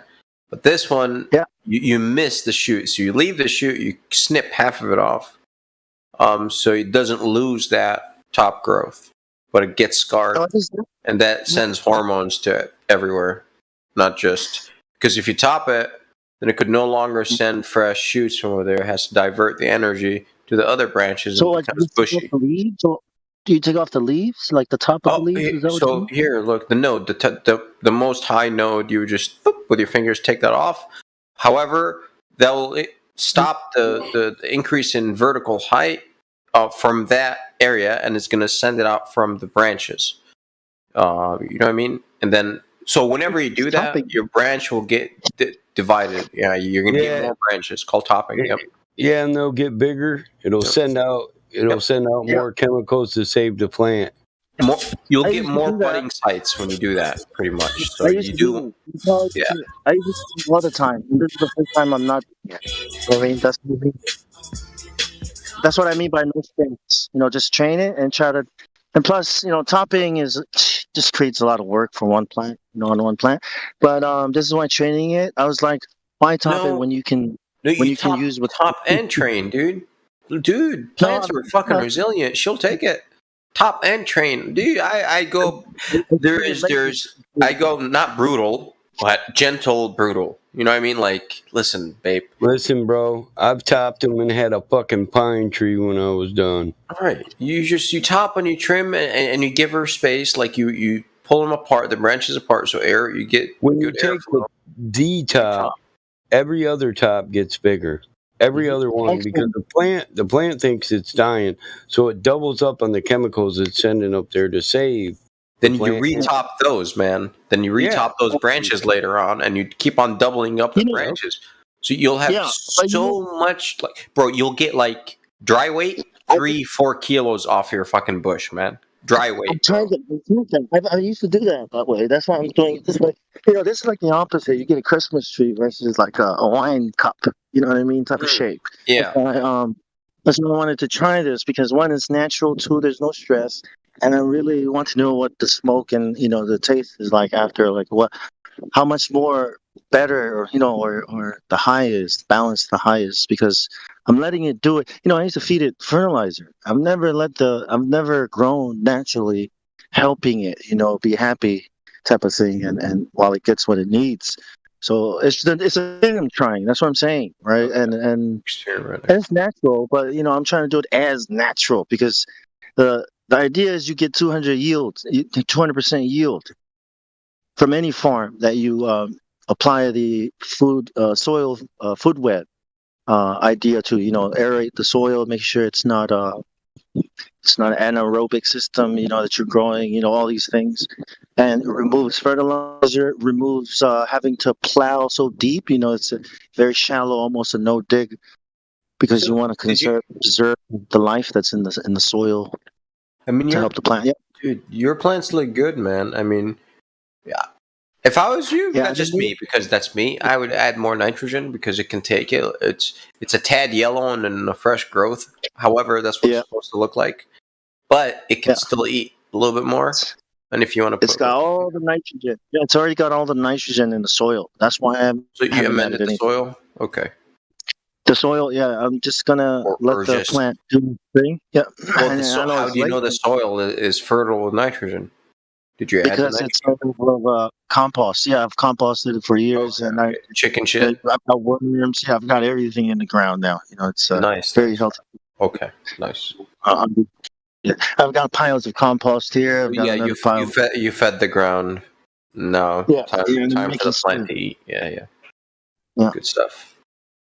You know, because I imagine a world where I can't have fertilizer. So that's why I've gone to learn these things, and I think everyone should learn it. And everyone should learn it. You know, no more fertilizers, no more being ignorant stuff. You know, no more listening to the doctor tell us to put this in your, NPK. You know, that should be all right. But really, it's killing everything, and the plants come out unbalanced. You know, like it doesn't have all the nutrients that it should have. But hey, can we talk about agriculture? Is that okay though? Oh, I mean, it's one of my I love plants, man. Plants are so awesome. Like I even like hydroponics and like chemical growing because they do talk to you this way. Like especially deficiencies. I could, especially the weed. Like we know, I look at diagrams and I just match it up. Like, oh yeah, this is magnesium, this is that. Because it's very telling, right? And they're all different.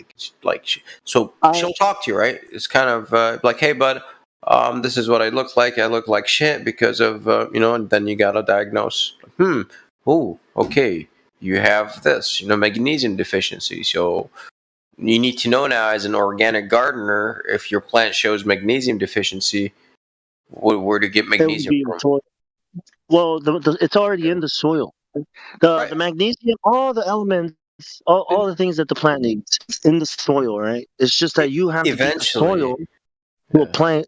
You have to get the soil to a place where it can produce these things when you put the plant in, and that's what I mean by using compost, right? By using the right compost and putting the life in the soil, all the nutrients that the plant needs will be available to it as long as you set up the system, the soil, so it's good for life. You know what I mean? Like everything it needs. It's not. It gets depleted because it's like iron. Okay, let's talk about iron. It doesn't get depleted. How? Iron got absorbed by this finish. You ate it, right? Some got saved in wherever in your system. Then you poop the rest out. Cool. Okay, done. So now it's that iron. Law of conservation remains because it's in your poop and whatnot. However, some is lost in your body or whatever. Blah blah blah blah blah. So same thing with the magnesium. So once the plant takes it out of the ground or whatever, it's locked. It's locked. No, it's not. Then it's like it's in the fruit, right? It's in the fruit. Then you removed that from the ground now. So you have to amend the soil. You have to put more chicken poop back in or goat poop or because those are concentrates from those animals. As long as it's organic material, right? It will recycle everything. It will recycle everything. You have to amend it, though. You have to do work. That's what I'm saying. Like, if you just keep planting the same crop in the same spot, bro, the year after year, after 2 or 3 harvests, your plants are going to be weak, and you'll notice that. Exactly. Well, that's the other thing. That's the other thing that I'm preaching as well is that you have to go permaculture style. This way of farming that we've been doing on where you do plots of one crop is wrong.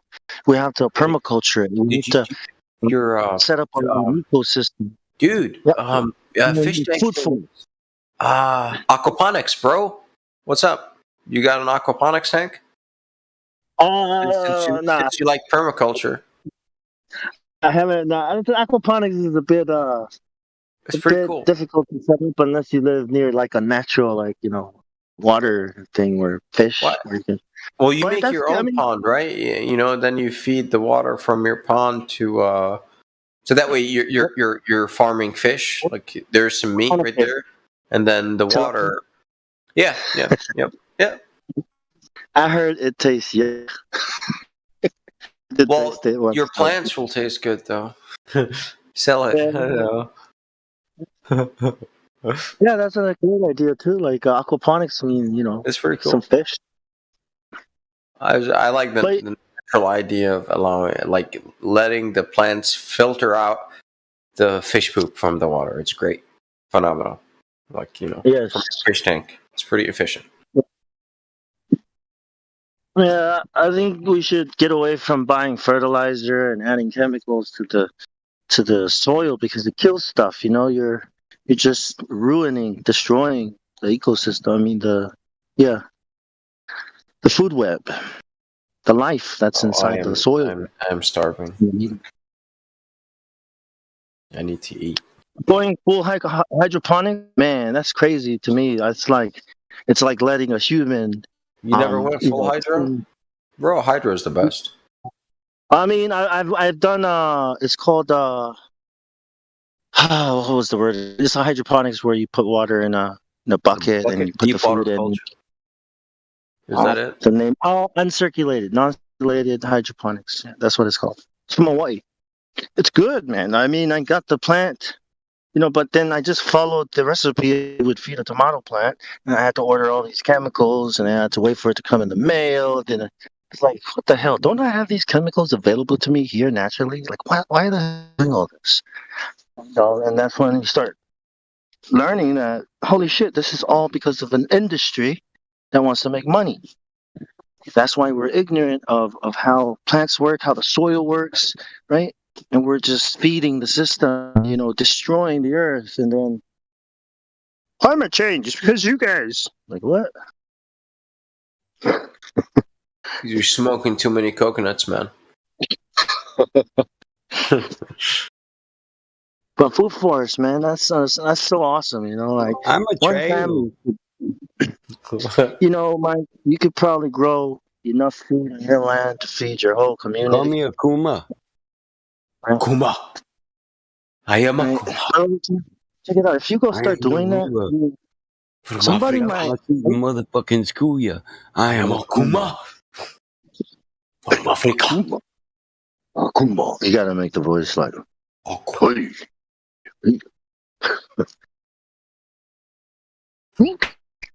I'm from Zimbabwe. Akuma. Go ahead, coconut bong. There you go. The power to rule you, king of the class. I stand up and school you. Akuma. Dude, that's a nice coconut bong, actually, man. Stand to erode all the fools. Cool the kicks in the fist of my fury. Akuma. I came to that's a prove bong, why I bro. deserve the treasures and jewels. I am Akuma. It's a legit bong. Holy shit. That's exactly what I was thinking. Better just move. Nice. I'm coming right to you. And no one can stop this because I am Akuma. Unmasked at the final hour. Unfazed by a higher power. I bow down to the highest power. Could probably and show love to the finest flower. Dang. There's no love for these crying cowards. There's no love for a spiteful best friend. There's no love for an Eiffel Tower. I'm King Kong with the chains on my neck. Oh boy, now you want to rap? Yeah, they all say this, but they break back. Trying to attack to the trap rap. In fact, the kitten that raps that is whack rhythm. Collapse that and crack and get them up. Relapse and back stiffen. These caps of that venom, who stands against me? Oh yeah, there you go. Luke posted it. Non-circulated. Get them, they good, but I'm bad because I am Akuma. I got the power to rule you. King of the class, I stand up and school you. Akuma. Akuma Matata. You never heard that? No. I am Akuma. No. Rap. Hip hop. Yeah. Pretty much. I'm King Kong with the chains on my neck. Oh boy, not a boy wanna rap. Yeah, they all say this, but they won't break their back. Trying to attack a trap rhythm. In fact, it's that kitten that raps with whack rhythms, collapsing, crack, getting relapsing back, sipping through gaps of death in him. Who stands to stand against the B-Mass and Jay Dennis?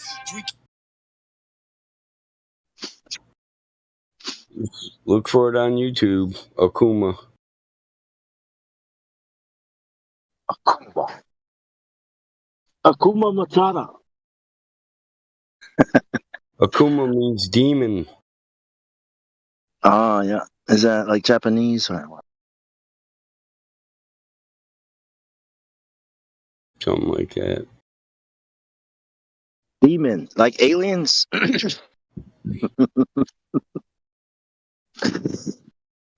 I am an alien. No. Well, then DeGrasse Tyson said, "We figured it out, and it's not a demon. It's called a seizure." Now the dude that wrote this song got his thing on Blind Editions, The Voice, Australia.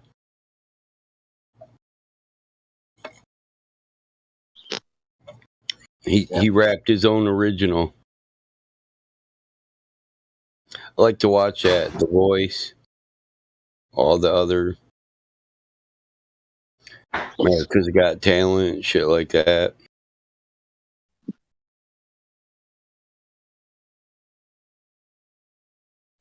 I used to watch America's Funniest Home Videos when I was little. It's not America's Got Talent. It's more like America's Got No Talent.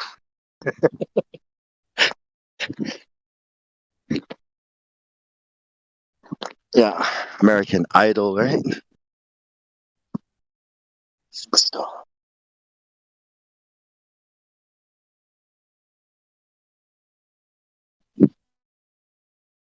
It's like Pinocchio, you know?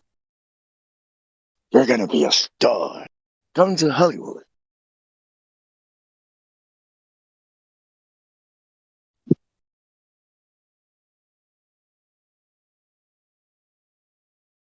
Yeah, that soil food web thing is very. Dr. Elaine Ingham, Ingham, her and her husband were working on for a while. It's a big project. You know, now we know how the soil works, but look around, right? Such big industries will be affected.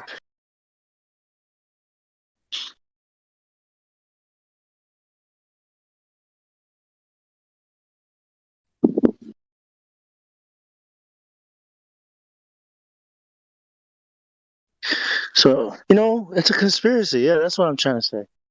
There's a conspiracy that to prevent people from understanding how life really works, how plants work, how trees work. They all, if you ever notice these documentaries, they always talk about evolution, right? More about evolution and less about the plant or the thing that they're talking about.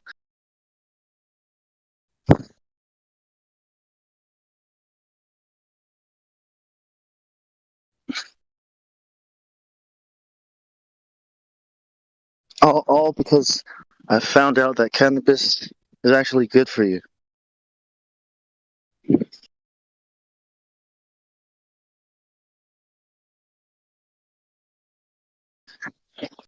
Someone's gonna take nice.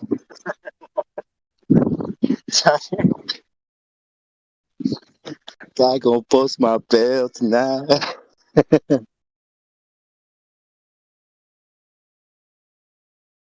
Talk about God and my song won't get played, huh?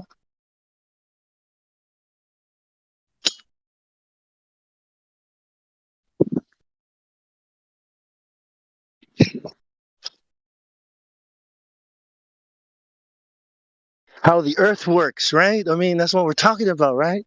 Earth means soil. They're made from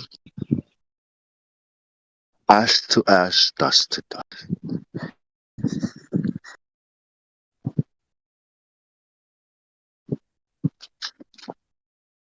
Okay, my rant is over. Who's next?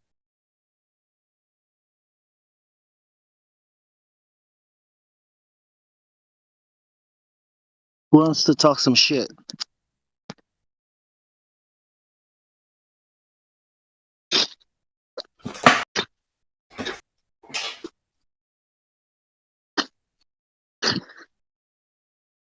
Guys, that Illuminati card, but the flat earthers know something. Yes. What is it that they know? I don't know. We know a lot of things. I know lots of things. Well, especially we know who the liars are. That's what really. You lied to me. They know something, but what? Lots of things. What is that, Mike? Pizza. I guess that's dinner tomorrow. I'll just check my Facebook messages, and my oldest daughter, before she went to bed, she said, "Here, tomorrow, us, dinner." For some reason, it looks delicious. I don't know why. Oh man, they still use brick ovens, real cheese. It's nice. One of the best pizza places in town. The best, if you ask me. See the Coney dogs up front? Yeah, Indio 007. Lying liars lie about lying. And then they liars lie about flying. Well, lying liars are they telling the lie truth? about lying. Is But that what dying liars are dying about dying. So they're telling the truth, yeah. Oh, we have a new friend in the house. Well, these tail figures are still fucking What's up, lying. Link? Yo, Link, you're unmuted. You got control of your mic. Tell us the tall tale. What's up? Link! Make it about the globe. L1NK. What's up? Oh, no. Did he say blink? He dipped. Blink 52. See ya. Blink, blink. See ya, bud. Frickin' moron. I hope you're listening to the live stream. That guy that just left, he was a real moron. You could have said blink something, at least a full sentence or something. Don't blink, or you'll miss it. There's a few towns like that here in Michigan.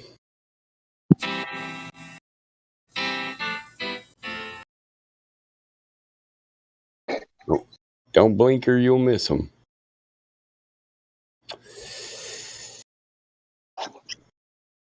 Who's playing the song? I think it was Mike. What, you wanted to hear it? Man, it'll get us some art. Yeah, strike. Moving on. Name that tune. Name that tune. Can't just be music. What do you think this is? Free world? No. Oh, dude. It's a good tune. Trouble. You can't name the tune? Lean on gravity. When you're falling down.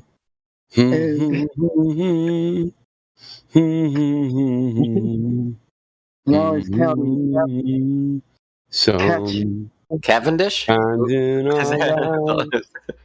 We all have pain.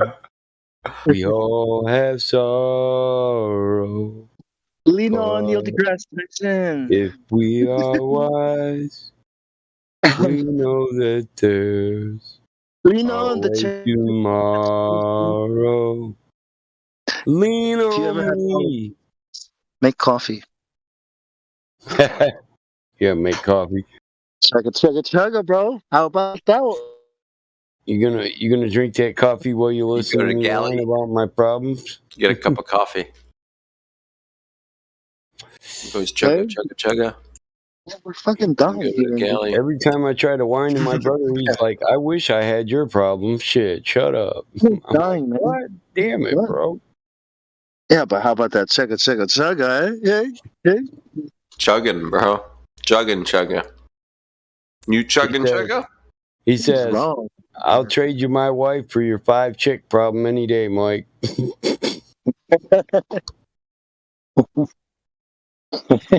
I'm like, whatever, bro. It's like an n-body equation. Nobody can give me an absolute answer, damn it.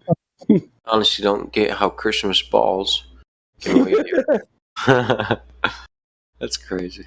I think I know what my father meant when he sang about a lost highway.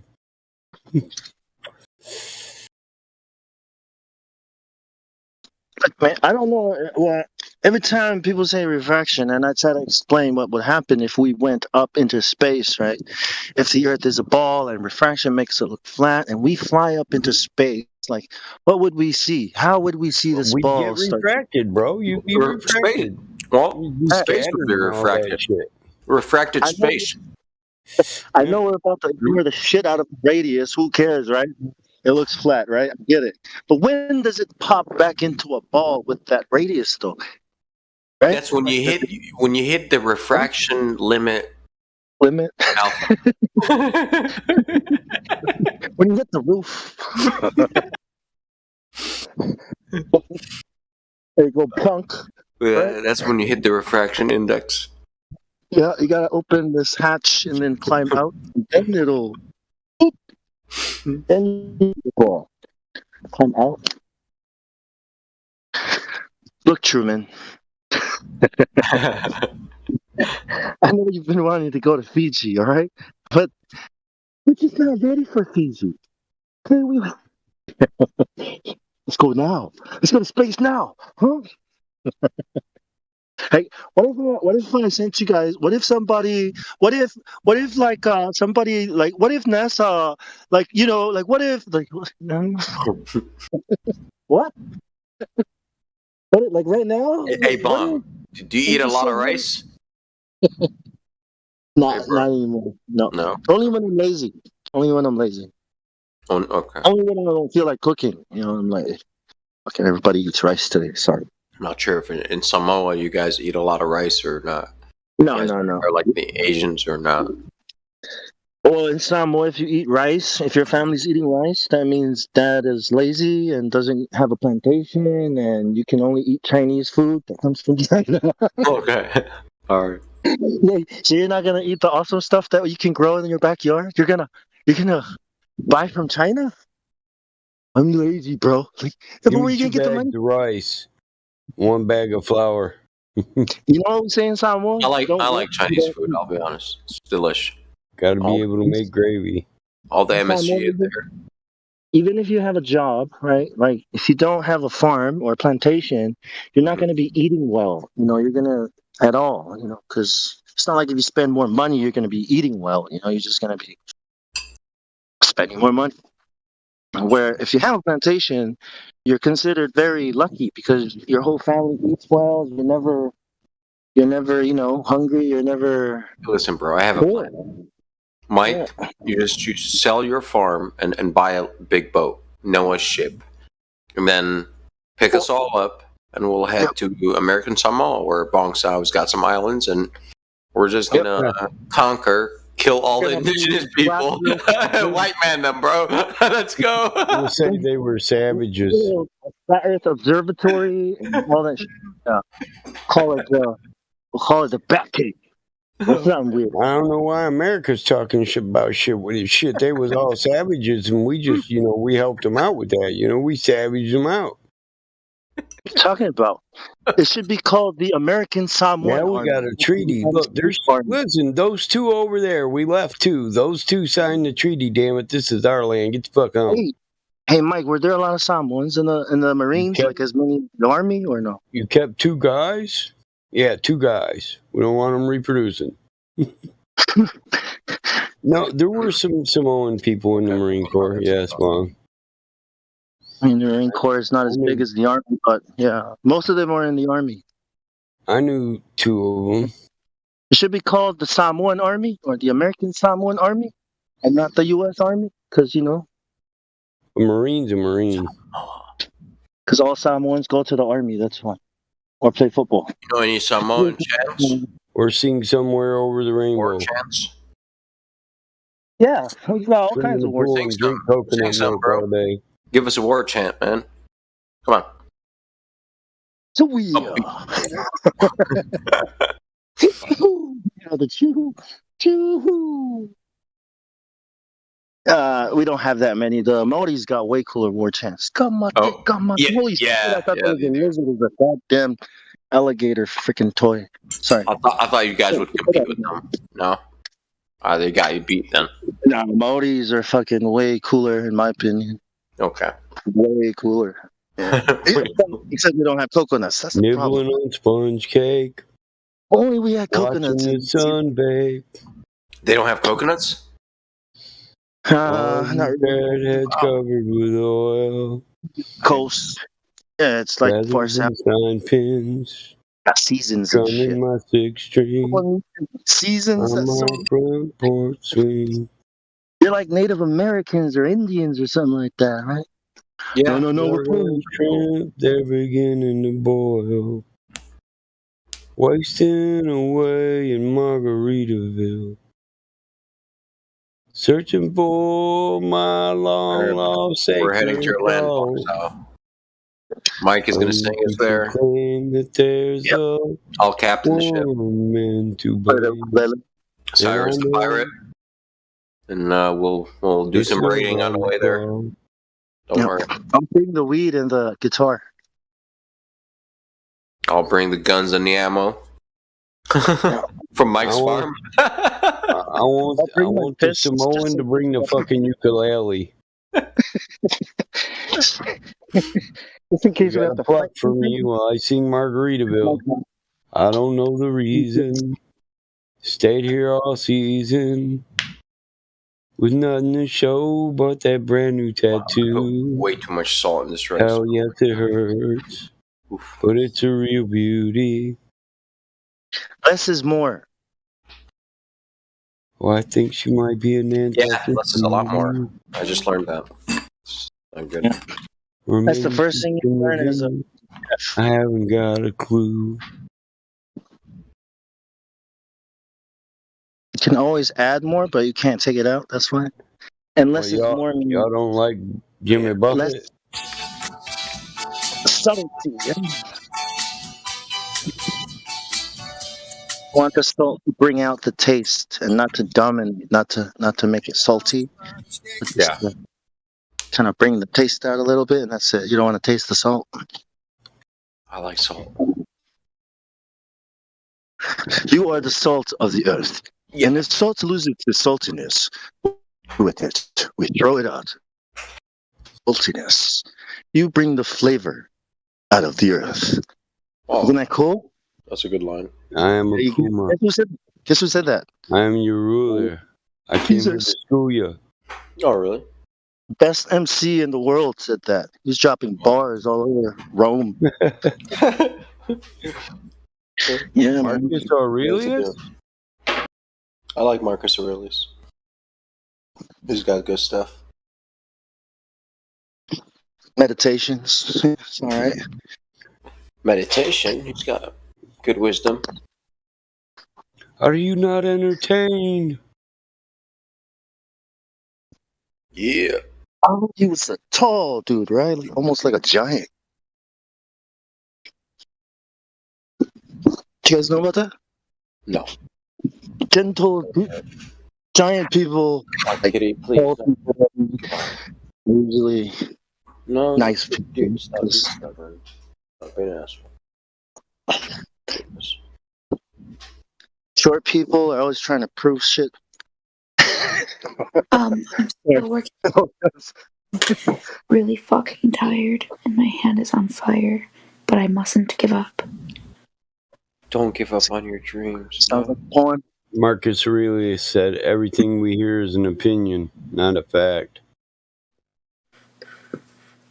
Yeah. Exactly. So if you question Fauci. Like, I feel like my fan's gonna fall off right now. Gotta stretch it. I want to see what you're working on. Not till it's done. I refuse. Okay. That's enough momentum to keep me going, you know? Alright. So you take a break, you know? Stretch. Yep. Stretch your hand, take a break. Some tea or something, I don't know. Whatever you like.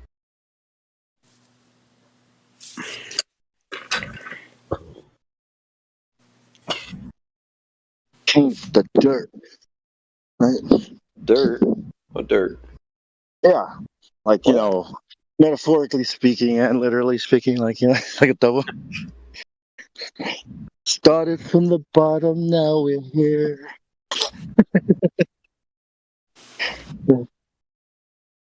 Started from the bottom, now the whole crew's fucking. That cat gif is mean. It's out the beat. Man,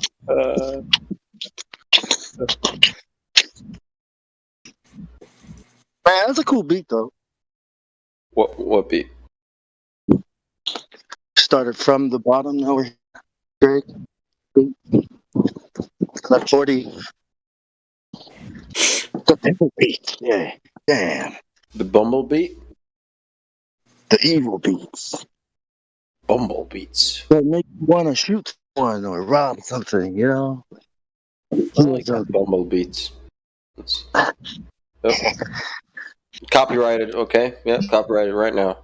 Don't you ever to ride into war Bumble with, beats. right? Just put on your earbuds and start shooting whatever is moving, no matter what. Right? You play COD, right? Yeah. Oh yeah.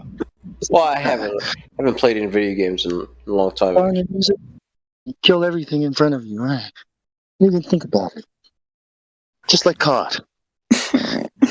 Just like we trained you. Yo, remind me not to procrastinate in our project ever again. What? Remind me never to procrastinate an art thing ever again. Okay. Do not procrastinate. Thank you. I gotcha. Yeah. Is it for class? No. Because if I don't do it now, I'm never going to finish it. And that's a common thing with me. If I give up, if I take a break from something, I'm not going to finish it. I'm forcing myself to. Yeah, you have to. Welcome to the world of being an adult. Yeah. Yeah. I used to be like that too. I would stay up all night and shit. Yeah. Sometimes we have to accept things we don't like and do things we don't like. It's called learning. That's what that's called. Yeah.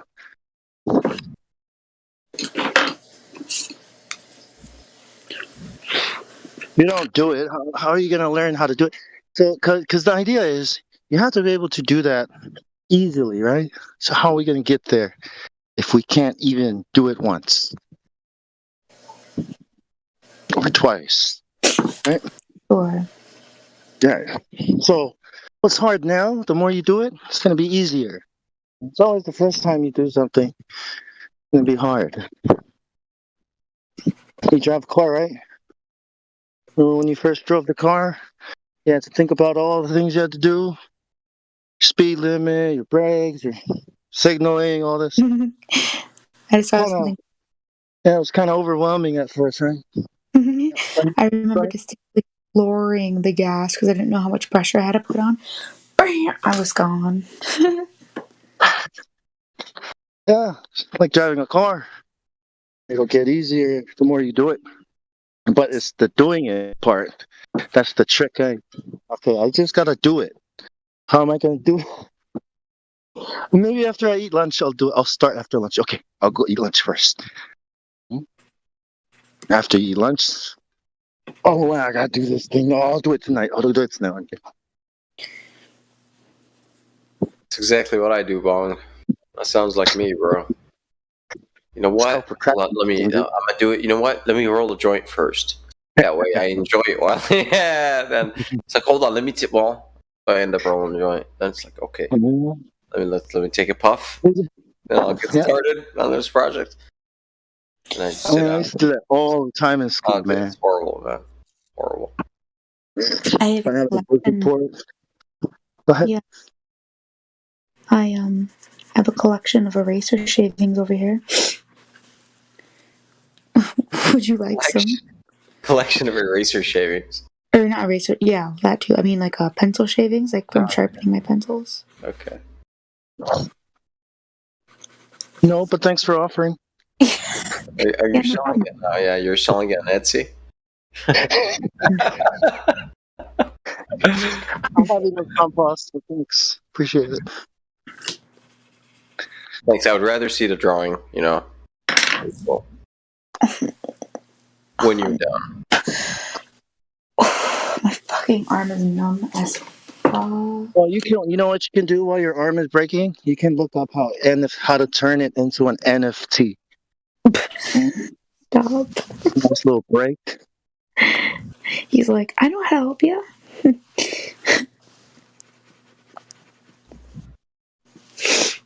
OMG. NFT. NFT. Alphabet. Non-fungible token, yeah. Learn the alphabet with Estrella. Yeah, learn about that while you're having your drawings and stuff. So you're always in it. You're always moving forward. No. I don't have black hair. And I just found a long black hair. What the fuck? What? What are you talking Yeah. I don't have black hair. As I'm coloring, I just found a long black hair. Oh. I'm really concerned. Interesting. It's like, did I like pick it up when I was I like... don't know what that means. Strange hair. Where'd this one come from?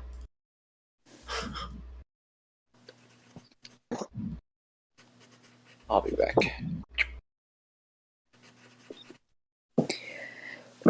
Come on, girl, you can do it. You're You understand Black Swan? What's up? Have you heard of the Black Swan? No. Do you know how the Earth can't be a ball? Oh, Jesus. No. I mean... Okay. Yeah. Well, it's because the horizon is too far away. That's why it can't be a ball. And water is always flat and level. That's another reason why it can't be a ball. Does that make sense? Mm-hmm.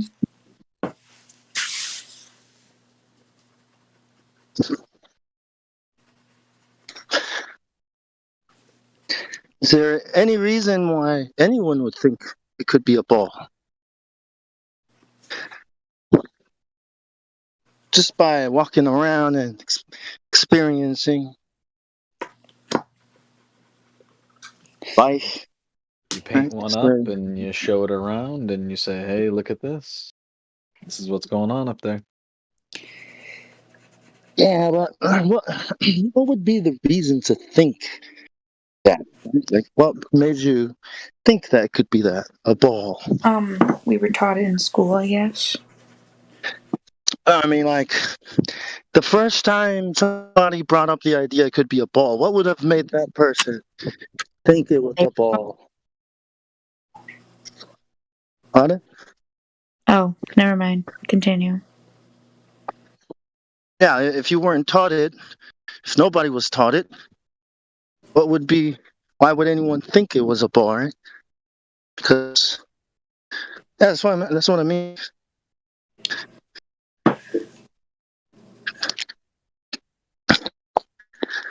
A ball? Well, surely you must have measured it if you think it's a ball, right?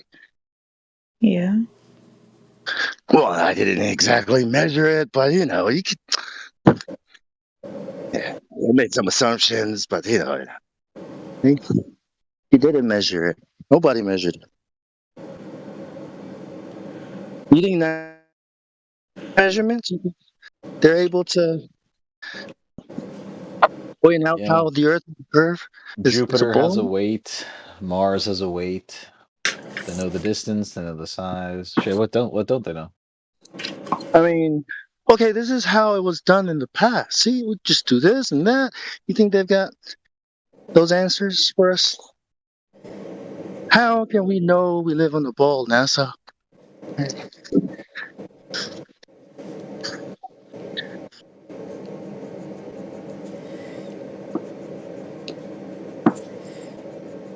What if it was taught to us that we live on a turtle's back? How could we? How do we? What? Yeah. I mean, how do we process that information, eh?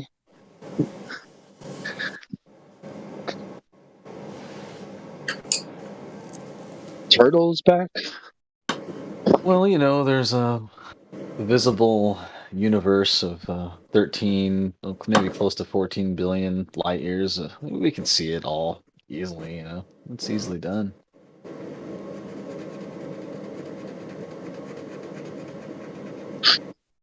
What would make a person think they live on a turtle's back? I mean, why a turtle? There must be something that looks like a turtle, right?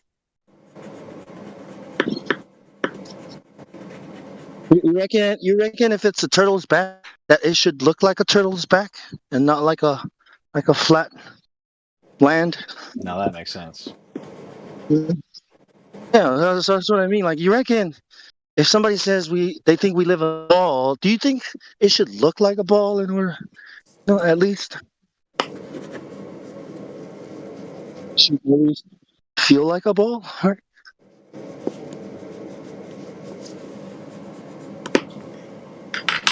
You would think so.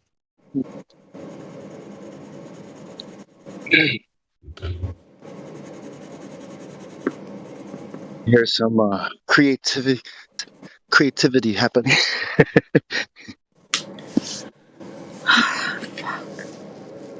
Yes, I can hear the creativity too, Bob. I'm getting aggravated.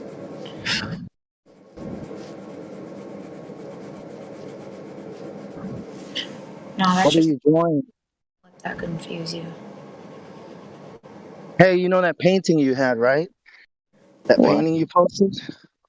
Yeah. You had a horizon, right? Did you know Bob Ross, right? What? Sorry, I'm like half asleep, huh? Did you have a horizon in your painting? Did you have to draw did you have to imagine that there was a line there where the sky and the earth meet, and then you draw the trees right over there? And I went with like a circular motion and said, fuck it. I'm lost. Me too.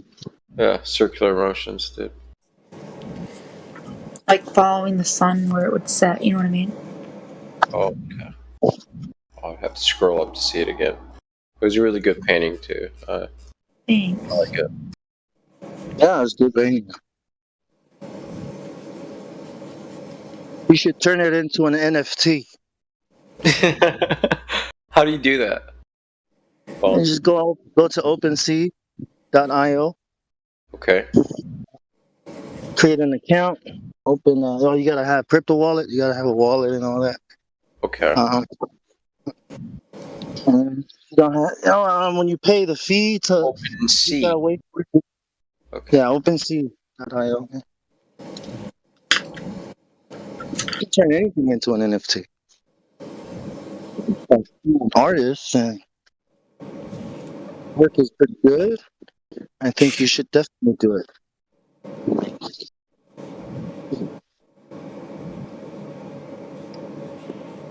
Thanks, man.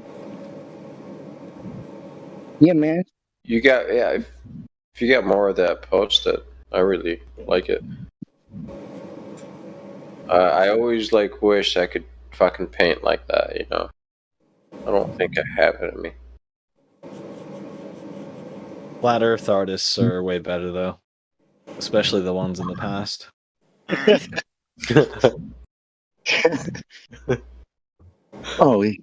Flat earthers have a more vivid imagination, I guess, right? More in tune with nature. More to draw upon.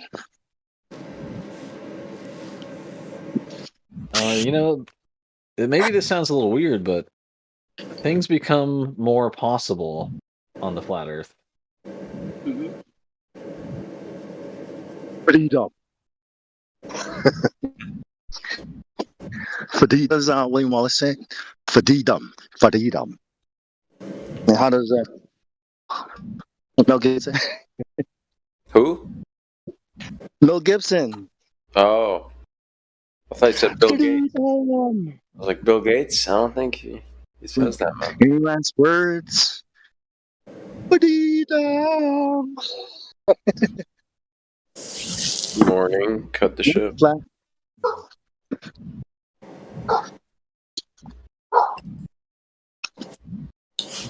Imagine endlessly falling nowhere forever.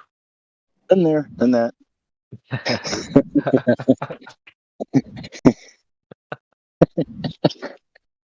As I do all the time, man. I used to think the earth was a ball. Shit. every day I dream of Genie. Me, we're not spinning, bro. Wow. Yeah. Super Monkey Ball, the video game. I mentioned that earlier. I'm gonna get a meme going on that. Stretch. Man, I'm getting sleepy.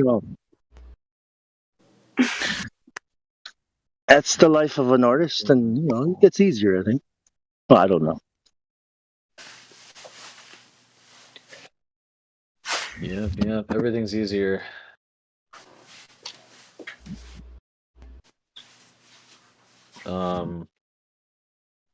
Stuff is more real, like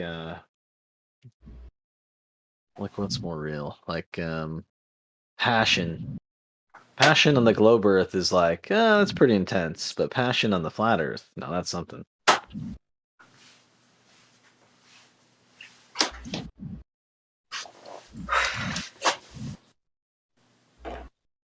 What time is it? Later. Oh my Night, lord. Truth. 12:38. Good night. Night. Well, it's my time. It's passion that comes from what? Truth, wanting people to bunch of justice warriors. What's up, SJW? Well, no, it's the same question. Once you realize where you are, you know more about who you are. Yeah. But before it's like, I'm just like a person. Just clumsy and lazy and pretty stupid. That's the globe person. Like a lower class of like a lower species, right? Like, Right. Species. Part of the have not evolved to be a god yet. Right? Way beneath the gods and the enlightened ones of this world. It's not even like conspiratorial. I mean, this is how people think every day.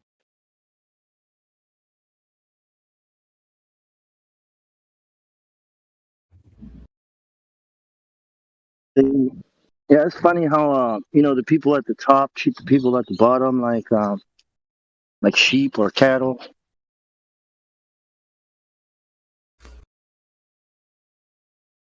That's what I heard. And they're the sheep and the cattle. They are the terrorists. They're the ones causing all the shit that they're blaming you for.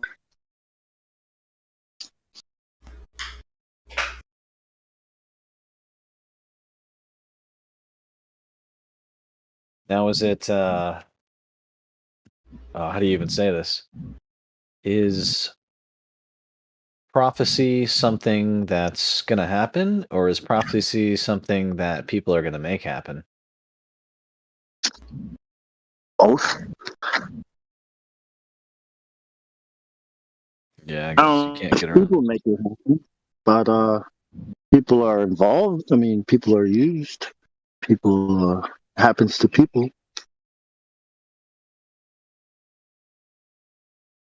Why are you thinking maybe the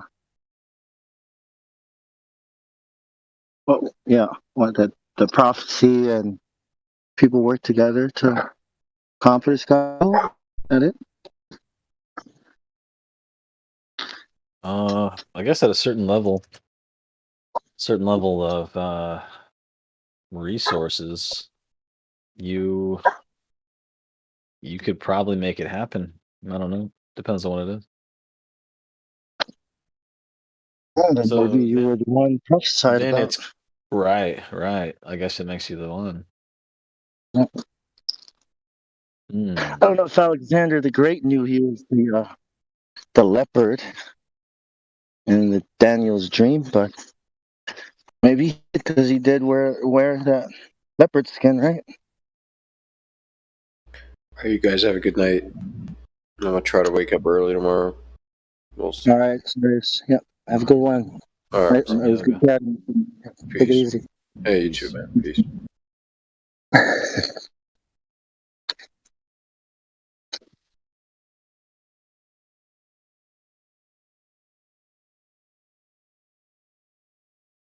Yeah, but we shouldn't be talking too much about religious stuff. But hey, I mean, kind of hard to ignore, right?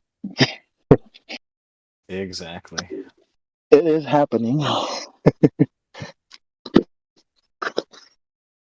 I think what's that one guy? The really well-known prophecy guy. Who's that guy? Nostradamus, right? Nostradamus. Nostradamus is like a probably some kind of atheist philosopher type guy. Who knows? Let's look this up. I haven't really looked into that guy yet. I just know he's made predictions. Looks like he was French. Okay, I'm back. I've collected myself. 1500s. You collected yourself? Water. Also, welcome back, Estrella. Thanks, man. All right, come on. I can finish this. So that must mean that you're ready for the flat Earth.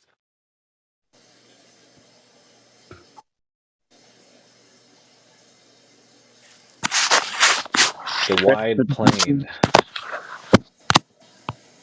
The mysterious great plain of existence.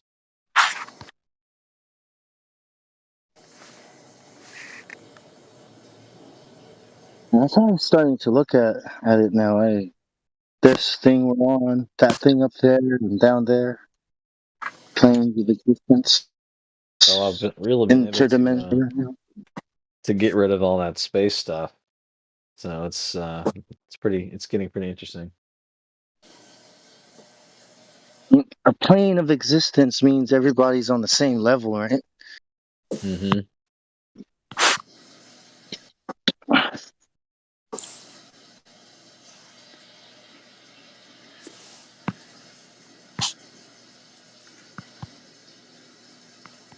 You wonder if the moon and the stars and the sun are on the same plane of existence up there. Yeah. Or not? Maybe it's a dome. Who knows? I mean, I think just watching 120,000 foot balloon, you can see a pretty good look at what's going on. Even you get a good look at the sun in a few of them. It looks close by. At that sunspot.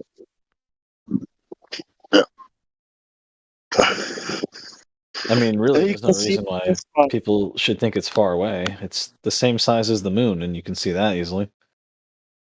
Yeah, it has the same range. You know how when you see the moon, behind the clouds, or illuminating that, those clouds only and not all the clouds. Mm-hmm. Exactly. Yeah, the sun does the same thing. If it was 238,000 miles away, it should be illuminating the whole half of everything, not just those clouds. Yeah, and you can see that pretty much any full moon. I bet you have a chance to see that. I've seen it a bunch of times. The sun does the same thing. Especially in those balloon videos. I used to think the moon, when you were taught that the moon is reflecting the sunlight, I used to think well, that makes absolutely no sense, but okay, anyways.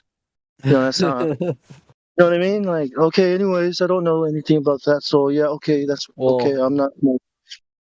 Yeah, I mean, you're on track. I mean, why would it? Especially what they say it is. And then you see the kicking around the dust, the dusty sand or whatever the nonsense. I mean, that stuff that doesn't look reflective at all. It looks like when you kick the dust, Exactly. Hollywood, man. So Hollywood.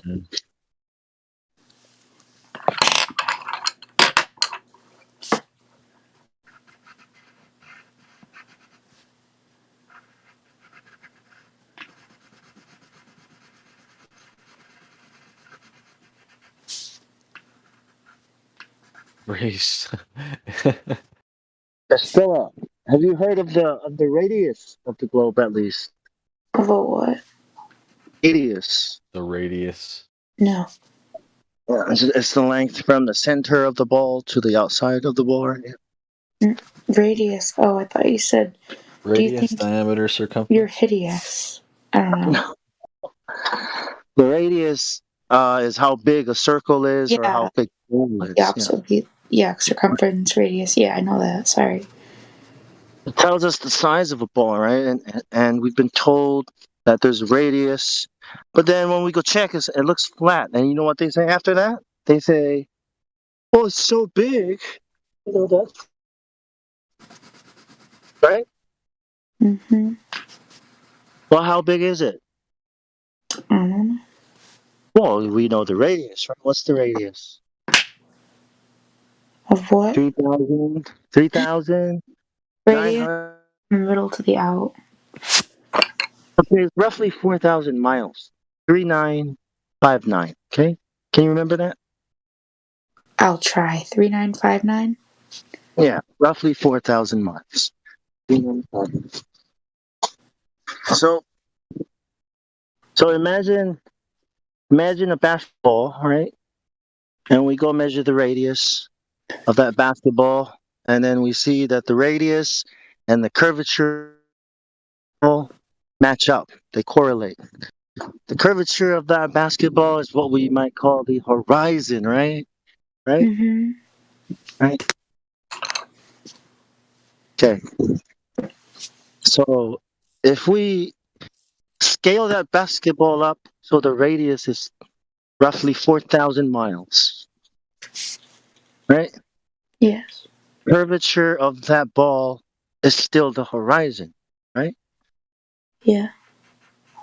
All right. So where the horizon should be in the real world should be way closer. It shouldn't be out there. It shouldn't be at eye level. It should be below eye level. Everywhere you look, the horizon should be below your eye level, meaning you should have way more sky than the ground, right? Because of the size, because of the radius of the ball. Are you following? Yeah. Yeah. So that thing that we keep posting called the Black Swan, those oil rigs help us know how far we're seeing, okay? And we see that the oil rigs is way farther back than where that horizon should be. If the Earth was a ball, then the horizon should be in front of the oil rigs, like way closer. That's what the Black Swan is showing you. Showing you how far away something is and where the horizon of the ball should be. Are you following? I think. Okay. So therefore, people should not say it's so big that you can't see the curvature or that it's so big it looks flat, because it's not so big. It has a radius of only 3,959 miles. It's actually too small. Okay? So they say, well, it must be the light bending around the ball that makes it look flat. And that's what they're saying now. Or refraction, right? So silly.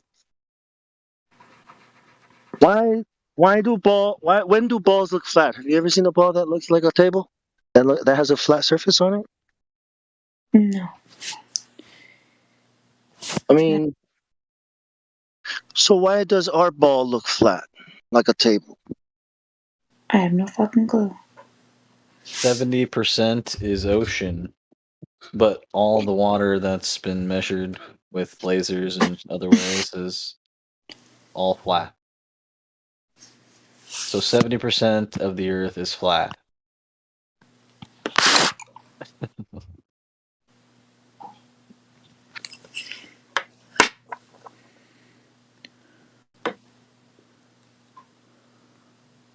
Earth is a ball, then straight lines don't exist, 90-degree angles don't exist, and you've never known a straight line before in your life.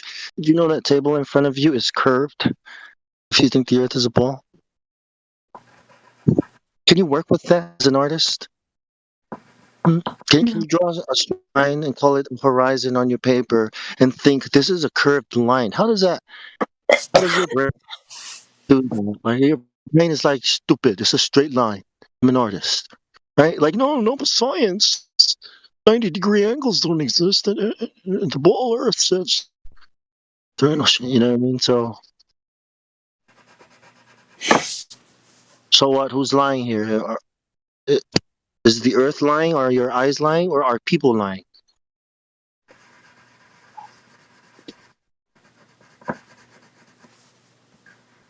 Oh, is that a rhetorical question? Sort of. Yeah. I mean, do you think your eyes lie to you? What? Do you think our eyes would show us something flat when it's really a ball?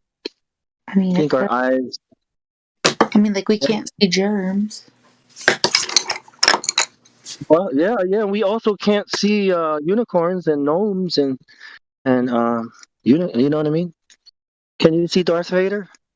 I mean Yoda? What about Luke Skywalker? Can you see him?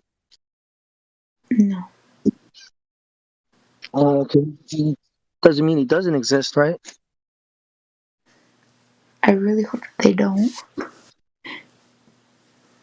Well, that's what I mean. Like if somebody tells you there are germs, right? You just can't see them. Does that mean they exist? No. How can you know if germs exist? You literally can't. Holy crap. So are you saying germs don't exist? No, I just don't know if they really do or not, but yes, You're saying that somebody says something exists, then you can't know if they don't exist. Is that I what you're guess I saying? was about to believe it, you know what I mean? Like, I don't know. Belief. So it's down to you believing them or not, even if they have no evidence for it, right?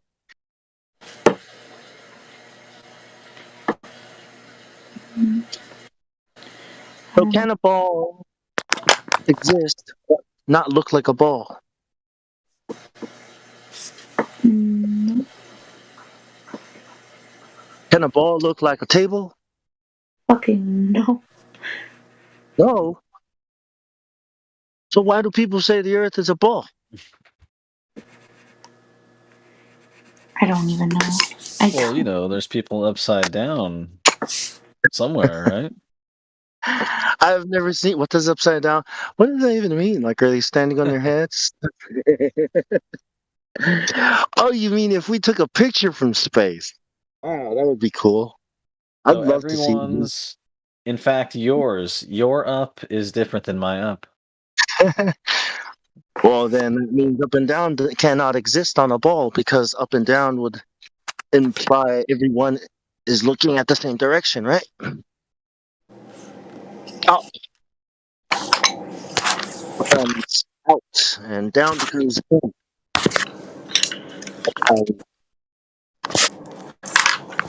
Coordinate ourselves, right? Orientate ourselves. What do you mean up? I mean out. You know what I mean. You don't. Get it right. We live in a ball, damn it. Whoever came up with looking down is so stupid. And why would you create words that confuse people? So dumb, right? Up and down. Are you a flat earther? Idiot. You know that's what a ball is, right? Well, you guys not serious about living on balls? Are you guys just joking around or something? Am I taking it? Am I taking this too literally? Right? Look. It's not a literal ball, all right? I mean, gosh, ball, calm down. What? This is some serious shit, man. That stuff's flat. Oh. These curves.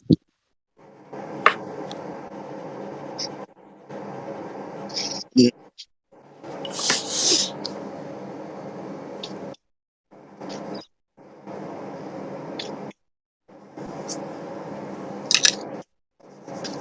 Smart people did smart stuff somewhere. And that's what it comes down to. Yeah, so does my phone. My smartphone does smart stuff too. Probably a lot more than those smart people. Well, right. You know how many gigabytes of memory my phone has? Exactly, gigabytes. I said gigabytes, right? Exactly. Case closed. I've tried a couple times in real life to talk about this kind of thing, and right away it'll come up like, well, why does it even matter? My life will not change at all. And that's kind of a hard thing to answer, but it really comes down to you realizing, most likely this only exists for you, this whole thing. Life changing is not something you can you can't plan, you can't calculate, you can't look at, say, well, if the earth is not a ball, then my life should be what you should wake up tomorrow and what, have $1 million in your bank account. How do you think your life should change?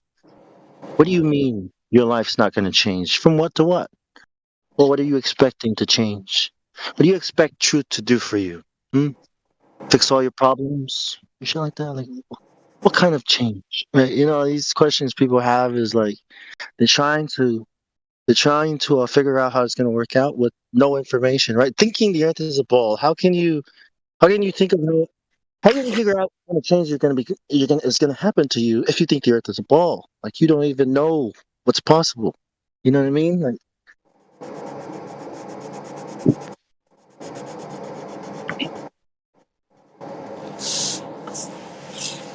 I think that is totally false. Your life will change 100% for better or for worse. I don't know, but it will definitely change. Change. The way you see people will change. The way you see everything will change. Mm-hmm. Here, put on these glasses. Yeah, exactly.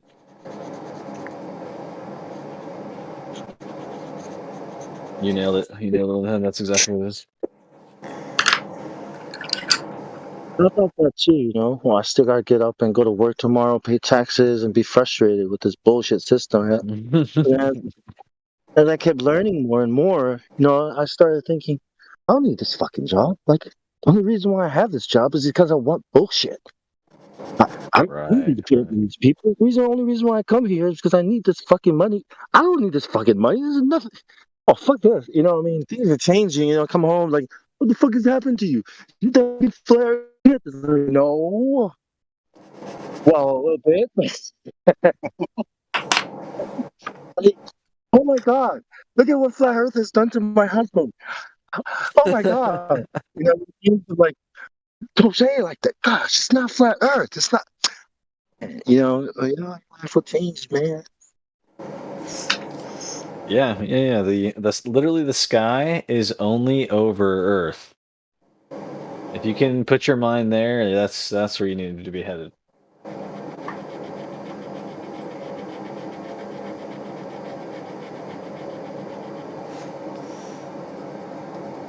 Yeah, I think what you're saying there, Bong, is spot on. And just to add to it is that once you discover that truth, that why are you doing what you're doing, and can you actually be without it, or can you choose to be without it? It's the same journey that we go on with the Flat Earth discovery, that you have to go do your own research. Once you realize that you're capable of doing your own research, the world suddenly unlocks. Because now, do you want to become a financial investor? Go learn about it. Do you want to become a lawyer? Go learn about it. You literally have this competence, whereas prior you thought, okay, this is my lane. I chose this lane when I was 15 or 16, and I'm stuck in it till I'm 70.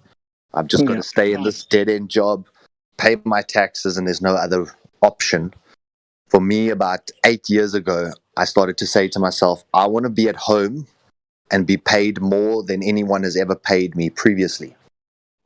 And that was my goal. How do I find a way to generate more than I was earning in my salary, but that I have all the freedom to myself?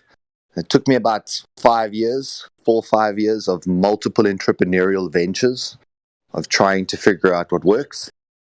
But for the last 4.5 years, I work from home long before even the medical thing forced most people to do it. But being at home, earning an income, and doing it in a way that I've discovered other ways to unlock myself. That to me was one of the most liberating things about the Flat Earth discovery was this is up to you. And what future do you want? And work toward that future you want, not necessarily what lane am I in. I have to pay taxes, have to go to that same dead-end job every day. You know, people get stuck in the comfort or the familiarity of a really bad thing. Yeah, and before you know it, you've lost all this time that you could have. 1 year's time is a lot, as far as doing stuff that you want to do, learning things you want to learn. And then you lose another year, and then 5-10 years go by, and then what do you have? Yeah, you're stuck in the same place.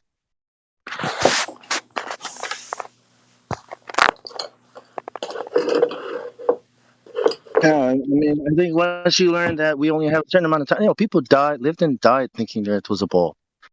You want the same thing to happen to you? You spend all your time being, lost in some world. No way.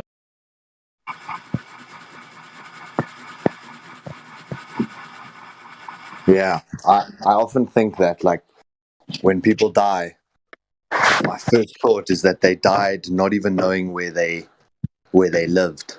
And some people often say to me, "Oh, that's irrelevant. How can you bring up that flat Earth conspiracy at a time like this?" Yeah, see? And I say, yes. But to me, it's like my heart aches that they weren't able to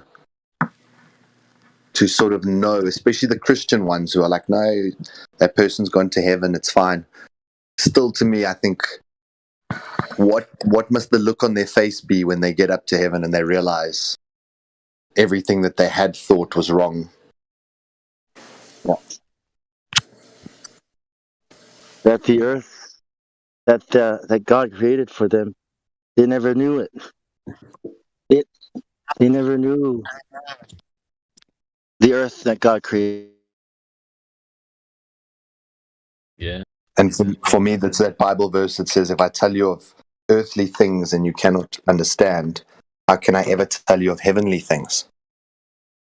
And when I say that to my Christian friends and say to them, if you cannot understand the earthly things, how amazing this creation actually is, how will you ever be able to fathom the incredibleness of what is lying in wait after this? I call this like level 1, and heaven or hell is level 2. What is waiting for you in level 2? Yeah.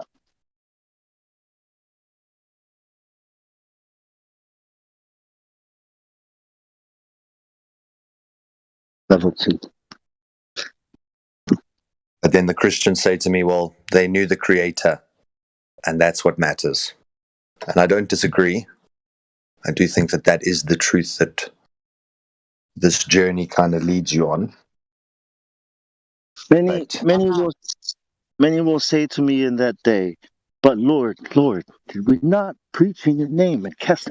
And I will say to them, I don't know you. What does that mean? No, it's talking about. What about us? What is a deception so great that if possible, even the elect would be deceived? Is it evolution? Is it the ball?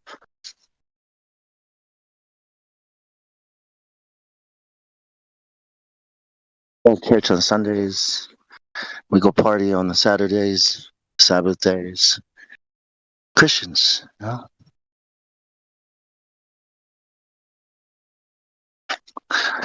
Sun, the ball earth days, the holy days, right? The day of the sun, the moon day. and think how insignificant you feel. Like, say, for example, you're walking into a club and it's the second time you've been and the last time you spoke to the bouncer. And now you say to your friend, watch this. And you walk up to the bouncer and you're like, hey, Steve. And he looks at you like, who are you? I've never met you before. And you're like, no, it's me. Let me in. And he's like, I don't know you. And then all your friends look at you like, ha ha, what a moron. You thought that Steve knew you. Like, think about that feeling, but times by 1,000 when it's the creator who turns and looks at you and says, I never knew you. You never knew me. That's intense.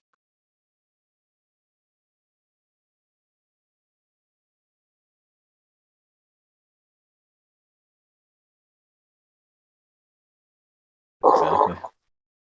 I think the ball Earth is that deception, though. Because I've been wondering, like, what kind of deception could this be? It was only after I discovered flat Earth that it started to make sense that this could be it, the ball Earth. This is it. The Catholic Church created it all. You know what I mean? You start putting it all together. It's like, could there be another? Is there any other greater than this? That even the elect would be deceived? So it's like, okay, Bible talk again, but you know what I mean? Yeah. We've been having meetings to try and limit the religion talk, so yeah.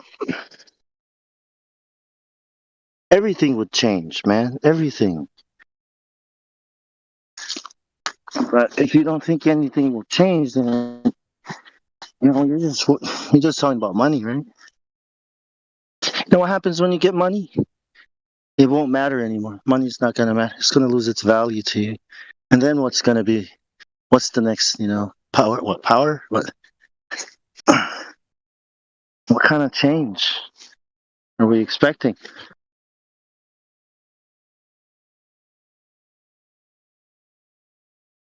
And finding out dinosaurs ain't real, right? It's not going to. What kind of change are you expecting from that?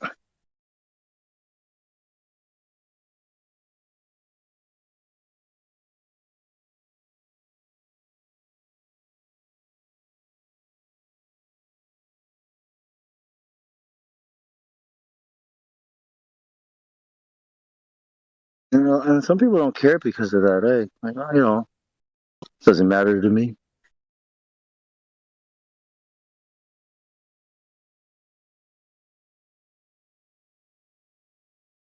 Yeah, there's room for all walks.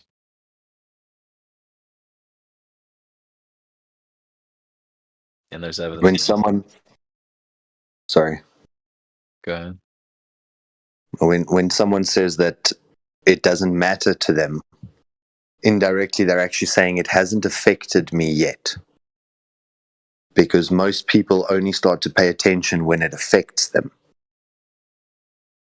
So what I've discovered with most people in this room is that they had something in their life that showed them, that directly affected them, that showed them it was not the way it was touted to be or the way that it was displayed to be. So, for example, you work for this big corporate, they tell you that you need to retrench people, in your heart it's not right, and execute the retrenchments, and you feel like absolute crap. And then the next couple months later, you're on the chopping block and they're retrenching you. And when you were doing it to someone else, it was okay, because as long as it's not me. Then the moment it happens to you, you suddenly turn and say, wow, corporate is this throwaway machine where it just discards resources as and when needed.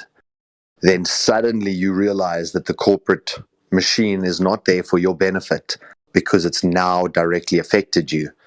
But when you're the one doing the retrenchments, you say, well, it doesn't affect me, it doesn't matter to me because you're not the one being retrenched. But it's until it happens to you that suddenly you start to look into this thing. So when someone says, but why does that even matter? They're basically acknowledging that they've never had something happen to them personally that it would matter for.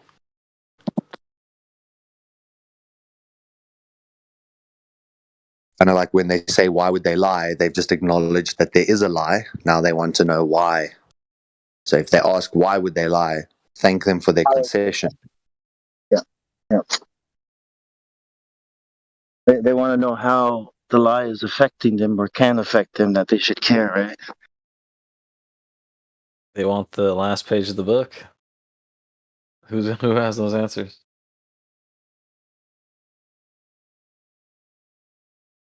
Yeah, you can't handle the truth. Yeah.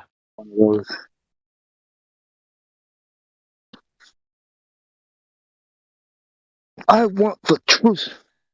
Do you really, though? Do you really? well, you know. Yeah, I mean.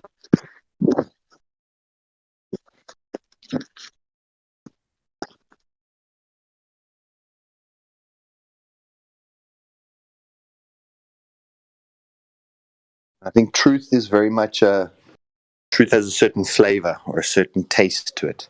When you hear it, you just can go, yeah, that tastes like truth. Or yeah, that smells like it's logical and fits everything perfectly. Now, if that truth was given to us in small amounts, I believe everyone could handle it. But it's when they've misled us for century after century that the truth is now so far from what the public believes that if you now presented the truth to them, they wouldn't be able to handle it because of your multiple lies that led to that in the first place. Yeah, the truth sounds like a lie.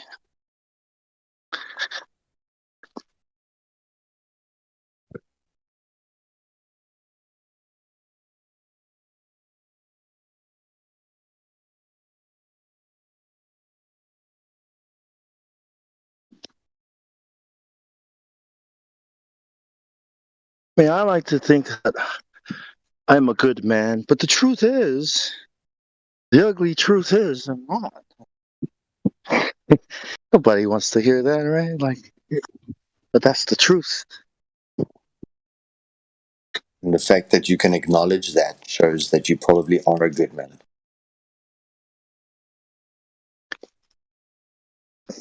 Gotta accept it, hey? Well, all have sinned and fallen short of the glory of God. So we'll never be perfect. Yeah. But it's kind of like when you read those narcissists, how to identify a narcissist, and you start to see traits that perhaps you might identify with. But one of the traits is that a narcissist will never think of themselves as a narcissist. They'll always think that they're right because they have no empathy toward another. So by the fact that you're asking yourself if you could be a narcissist, you've basically proven that you're not. So in the same way that when you're asking yourself, am I a good man? And you're actually answering like, no, I've got bad traits too. That shows that you actually are a good man because you're analyzing it honestly. Not that your actions are good, but that your heart is good. So, self-evaluating, right? Like, is this okay? Is what I'm doing all right? Yeah. Or yeah. A narcissist assumes he is whatever he does is right. Yeah, no matter the consequences or the pain to anyone else. Yeah.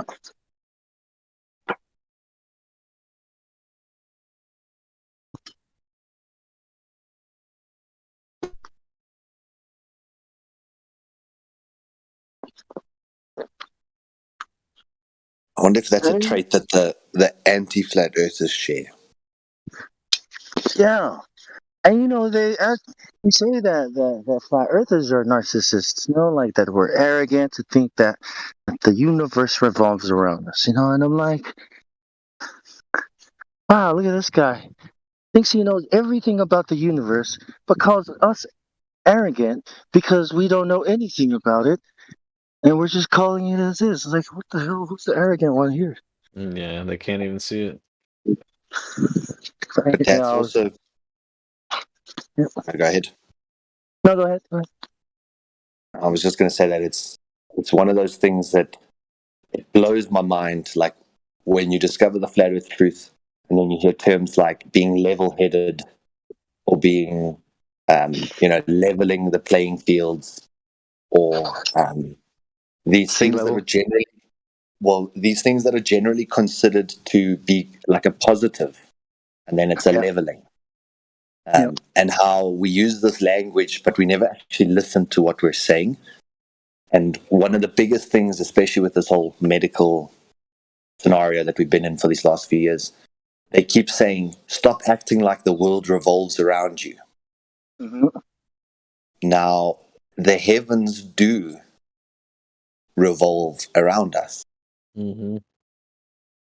And this earth is stationary, and therefore, from your observer point, it is as though the world is turning around you. But yet they use that as you're incredibly selfish. How dare you think that thought? And that's projection. And how when you then say to someone, do you understand that the sky could be turning around you, or you could be turning? Then they go, oh, you just think the world revolves around you. You're a flat earther. You think that you know something that others don't, and you all want to be ego-based. And you realize the world is turning around us. The universe per se is completely spinning once a day around you. Yep.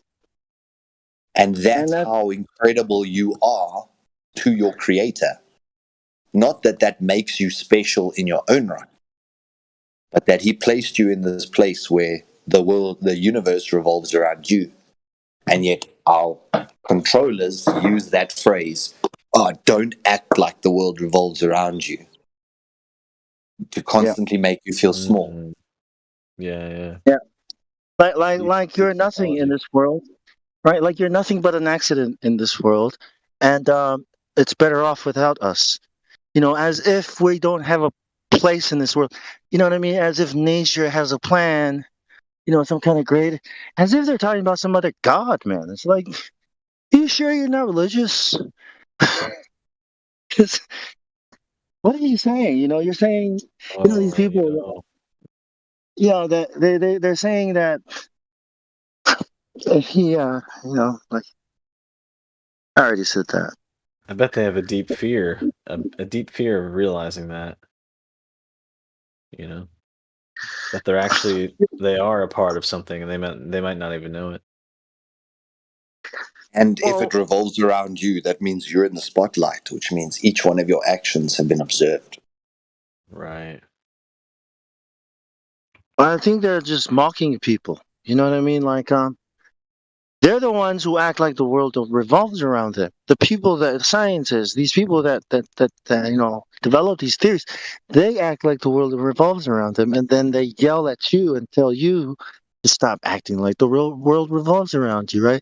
They're the ones developing all these industries that's causing all the pollution, and then they turn around and blame you, like as if you're the one that's causing it. I mean, it's predicting, onto you what they're doing to you. And we're just trying, we're just taking it literally. It's like, I think there's more being said here than just, the stars, because obviously they move around us. But that's what we're talking about. Sometimes it feels like they really hate us, people. Like damn. Yeah, and a little play on words, so we're not allowed to think that the world revolves around us, but they tell us that the world revolves below them. Yep. And that it's not okay to think that the earth is. It's like, who's arrogant? They're like, you're telling people that it's not okay to think. Like, who's the arrogant one here? Who's the illogical one? Yeah. We're scientists. We tell you what is and what isn't. Copernicus said that it was good logic that the lesser should revolve around the greater. That, and I don't think he was talking about the planets or the earth and the sun. He was talking about people. It's a philosophy. The Pope is the sun that the world revolves around.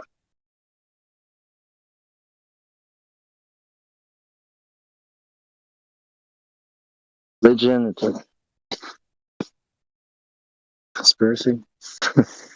Yeah, so the Vatican released this week that if you don't have your third thing, then effectively you get kicked out of all ministry.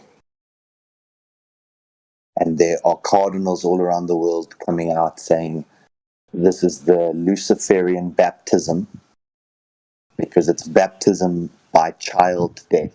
Effectively, the adjuvants or the mixture of stuff that's inside of that product is often aborted tissues. Yep. So it is a Luciferian baptism that the world is taking in. Yeah. And these people are soaking it up. And to see these cardinals standing up, the Vatican-based cardinals saying, "What the hell?" Wow.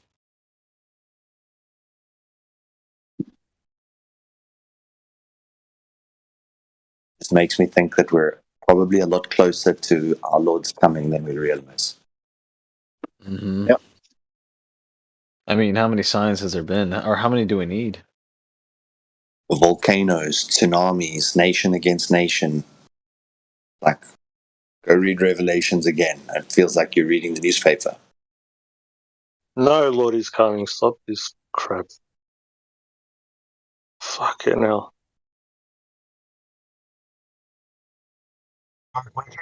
Fuck, dude. Such apathy from people. Wait for the invisible man to come. Fuck me, dude. Well, you can always go and tell him to fuck off. So the English, Look, man, I know you hate Jesus. You don't have to voice. So the English say they're the lost 10 tribes. Like we're stupid, man. Okay? I know you hate Jesus, but you don't have to come in here. Oh, shut the fuck up, dude. You don't have to fucking nothing. How you brought this spirit with you, right? Bro, you don't come at me. You came in here, you said, fuck you're them. roboting. Right? You got a chimp on your back, bro. Nah, dude, I'm telling you what is. It's a fact. He told you he came and he's not coming again. Read your own script. Why are you yelling? Why are you angry? Because he's not coming to save the day. He's not coming to save the day like you said breeds now. ignorance. He told you, pick up your own cross and carry it. Which part of that don't you understand, man? You're talking about truth. Oh, don't hear no fucking truth, man. What is the truth? What is the truth? Your truth? Hey, Tell us your truth, man. I got a question about. Come on, Bong. Let's not just attack other flat earthers while we're in here over biblical topics. This is the only reason why me and Mike argue. Take the Bible talk down to Bible. This is not Bible talk. We're not talking about the Bible. Well, it is. You're condemning him, dude. You're condemning him by doctrine. Dude, he came in here and insulted all of us. You did. You told him who he hates, who he loves, all that, man. That shit's not cool. Come on, calm down, man. So, go ahead. British. What did you mean in here and just start saying what you The British Israelite thing is where the British say they're the lost 10 tribes of Israel. That's fucking crazy. No, it's not. Yeah, people. Yeah, no. Oh, hold on, Bong. Yeah, it's called British Israelite theory. Macedonians to save us. Oh, God damn it, man! Fuck. Okay, stop, everyone. Okay, we were having a productive conversation. There's no need to get you're not going to moderate me. Be quiet. Bong, please stop, man. And the rest of you, please allow me to do my job. It's not your job to moderate. Bong's my buddy, man. We've been doing this a long time. If him and I can't settle it, then we'll just both have to leave, all right? No, I'll just kick this guy. Don't kick eggs. He didn't say any of the stuff you said is true of him, dude. Can you just quit so we can have a conversation on this that I ask him a question about? Fucking Globers come in here. I don't get triggered. But you come in here, I get angry. Why? I You bring know, I fucking don't know the why, truth is, man. I wanted to talk about the treaty. Spirit of fucking shut the Bro, fuck we're up. supposed to be keeping that biblical stuff out of the live stream. I'm not talking about biblical stuff. Is this guy? You are. You jumped right on him and said he hates Jesus, man. Come on. I want to know about the Treaty of Verona and how the English people think they're the lost descendants of the 12 tribes of Israel. I don't give a fuck what the English people think.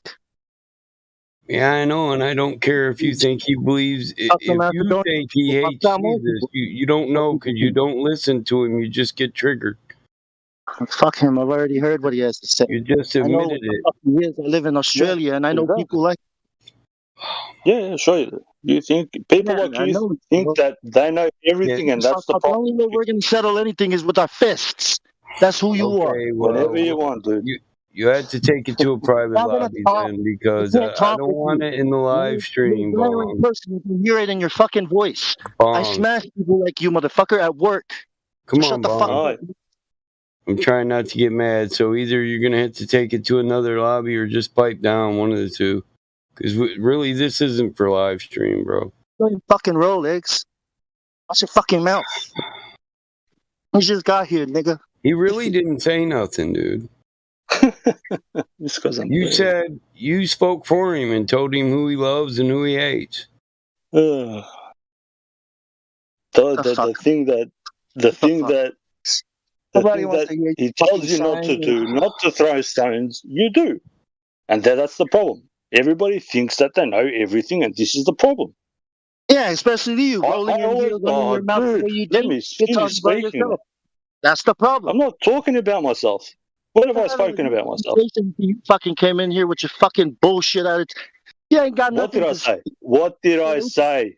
What did I say? You know what you said. Say it again. What did I say?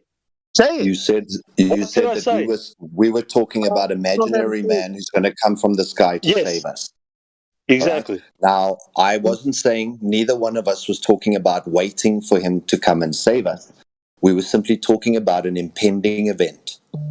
And I think that that's where the conversation should end on this specific matter.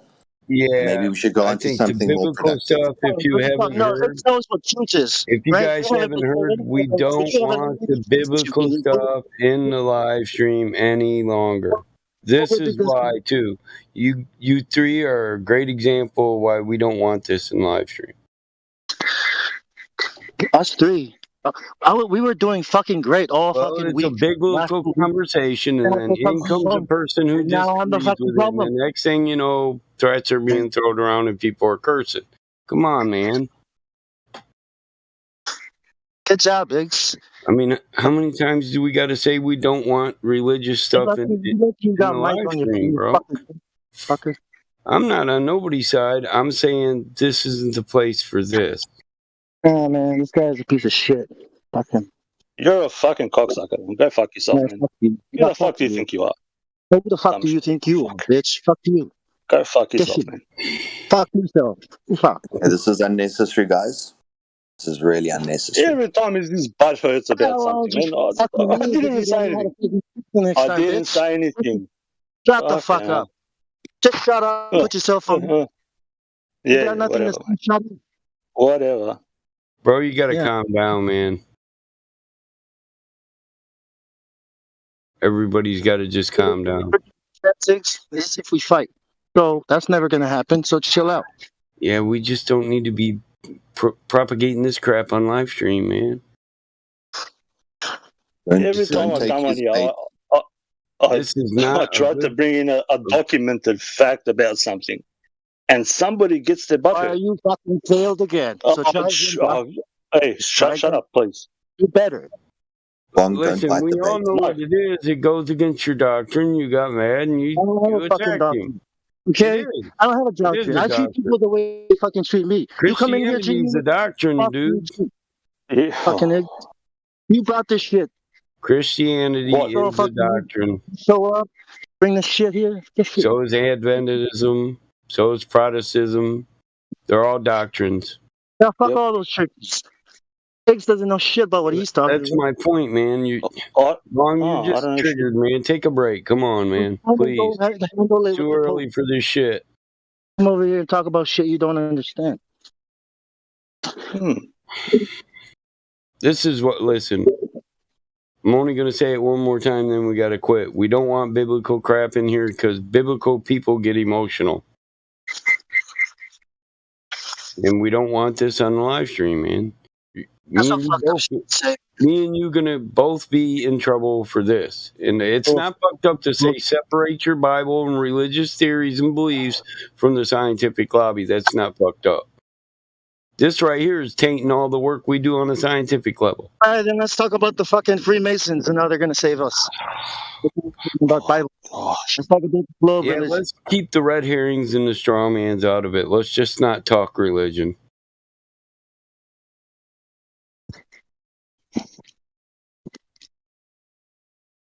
This is exactly how the last time happened, man. This motherfucker. I know, that's why I'm not taking sides. I'm just saying what we said at the last meeting. Religion isn't for live stream.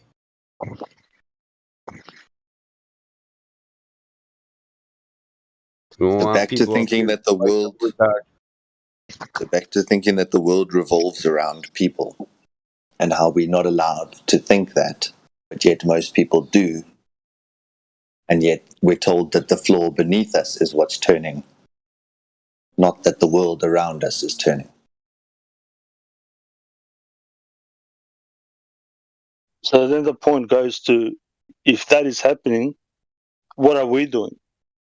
It's like your parents walking around you to make sure that you are doing fine. Yeah? You have like a, I don't know, mum or a dad or brothers or sisters, whatever. And at the end, what are you doing? That is the question. They speak in a different language that most people don't get, that don't understand. And again, it comes back to, what are we doing? You, me, everybody. Yes, we observe. That's fine. I don't disagree with it. Never disagree with it. And then the bigger question has to follow. What are we doing? Well, it's kind of like when you walk around with your child like that. If you're very close to the child will climb up and put itself in precarious positions because it knows you're there to catch it if something's going to occur. Now, I don't think that you can paste all people saying that they're all standing on the cliff edge, waiting to fall off the cliff edge, and some invisible man in the sky must save them.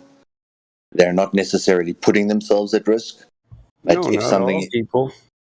If something is coming, like a tsunami, and it's so many kilometers away or so many years away, it's fine to say there is an event that's coming. Not to say that we must just let everything burn and crash for now until that point, but it's just the observation that things are starting to point in that direction. I think was more what we were trying to imply. But it is amazing how if you don't follow your child, if you leave your child to go explore the world on their own, they're far more cautious because they know there isn't someone there to catch them. Whereas if you're walking behind your kid, that's when he breaks his arm or breaks his leg or climbs up the tree because he thinks, oh, you'll catch him if he falls out. So he goes for that extra high branch. There's this, when you know someone's there to watch, you push yourself further. Well, my point is, bro, all I'm trying to say is people, mankind has, and if you just look at history, proper history, has mistaken the actions of man for divine intervention. Most of the time. And the end of the world has been coming for it's the dawn of man. And every time man does something dumb, the other man says, oh, look, it's, divine intervention. The sky is falling. Yeah. And this is all I'm trying to get across to people, man. Every time I've come on here, no malice towards nothing, towards nobody. Stop interpreting the actions of men for some, whatever reason it is. It doesn't matter what it is. Do you think everything that's happening now is not controlled? If you think that it's not controlled, then there's no point of me even saying anything. This is why I don't come on anymore. Well, there is no help for you or for anybody else. That's it. You can just write yourself off. Might as well sit here and just, at the end of the day, if everything's predestined and predetermined, why are you living? Why does everybody want to convert anybody to anything else? What's the point? You're part of a big joke.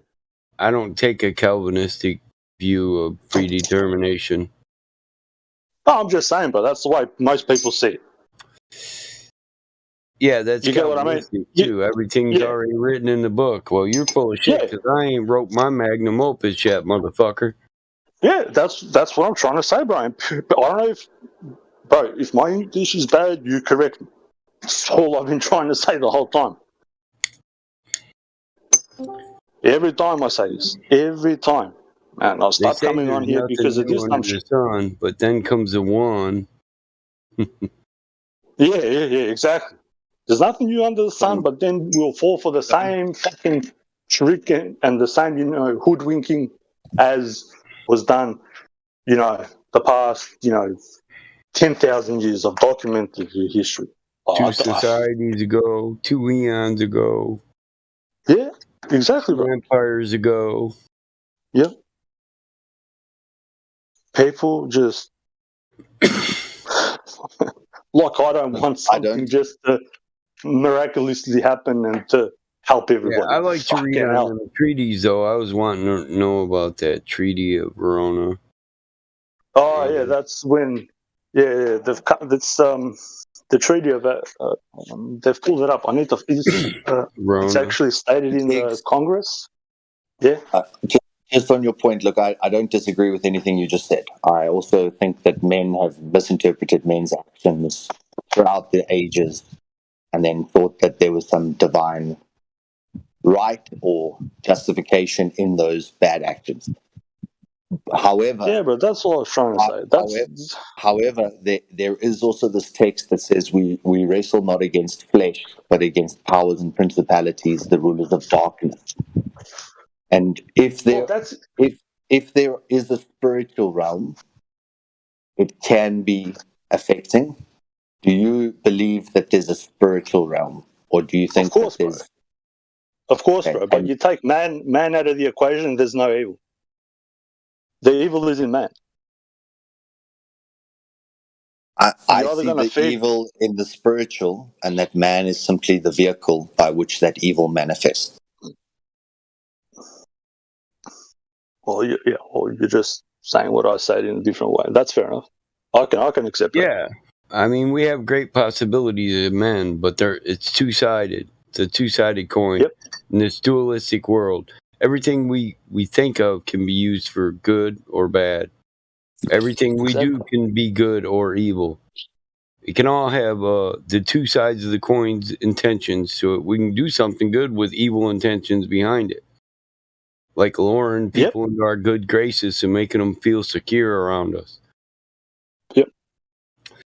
And then striking once they're comfortable. So all men have the possibility for evil in them, just as they do good. Women too. Yeah. Yep. But it's in our actions. Yeah. But it's fascinating. The question that Battlemod brought up earlier about that treaty where the British now think that they're the lost tribe. And there's also the dark lost tribe where now the Africans believe that they're the lost tribes. And it seems to be a thing where everyone is wanting to be this lost tribe. There's lots of narratives, each spinning a story whereby they become This is what I'm trying to get across to people. And if I was to spill everything that I know at once, what just happened to me before, it would be on a grandiose scale. It would be like be like the coming of I don't know what. And I'm slowly trying to give documented evidence for something that has not been planned in the past 20 years, 100 years, 200, goes back 1,000 years or so. And people don't get it when I say this has been planned a long time ago. Nothing just happens overnight. Nothing happens overnight whatsoever. It's the only thing I've tried to do on here.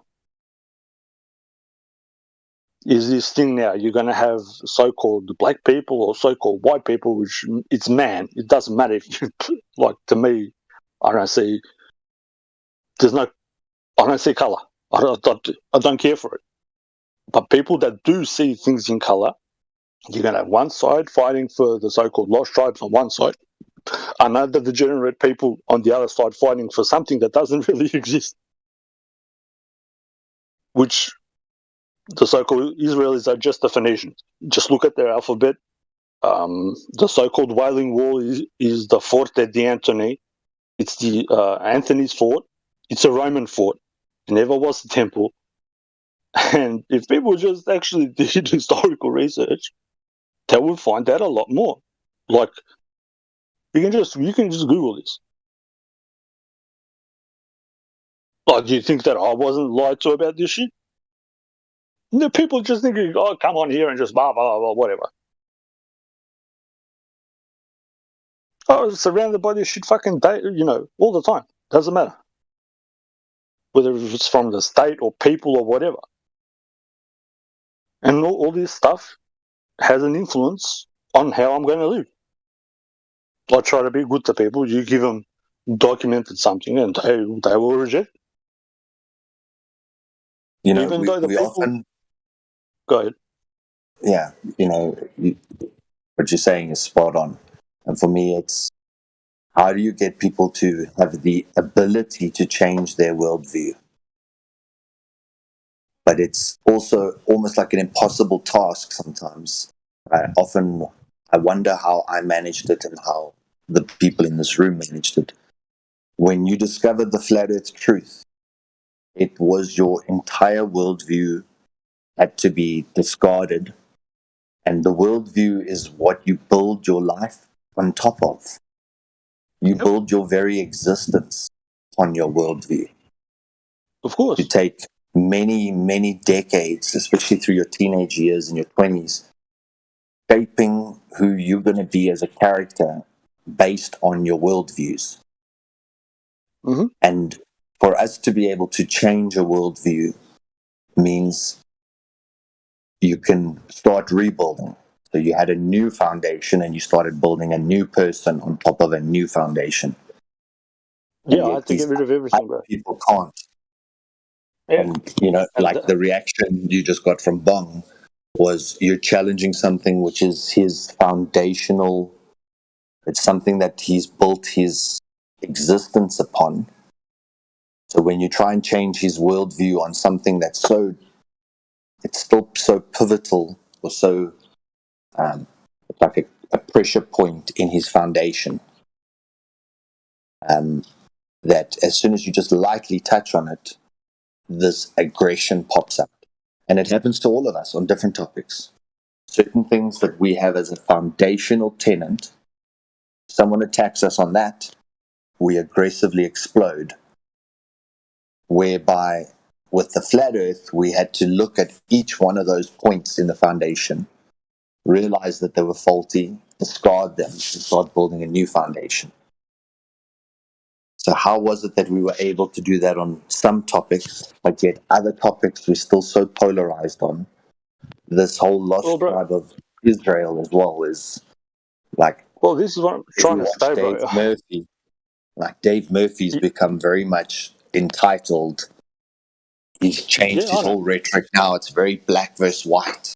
How the blacks are actually the chosen, and it doesn't need to be an aggressive thing. It can be sharing of information, but also look at the counter viewpoints like Battlemod suggested, where now even the British think that they're the lost tribes, and North Africa is considered the lost tribe, and East Africa is considered the lost tribe. Parts of Russia is considered the lost tribe.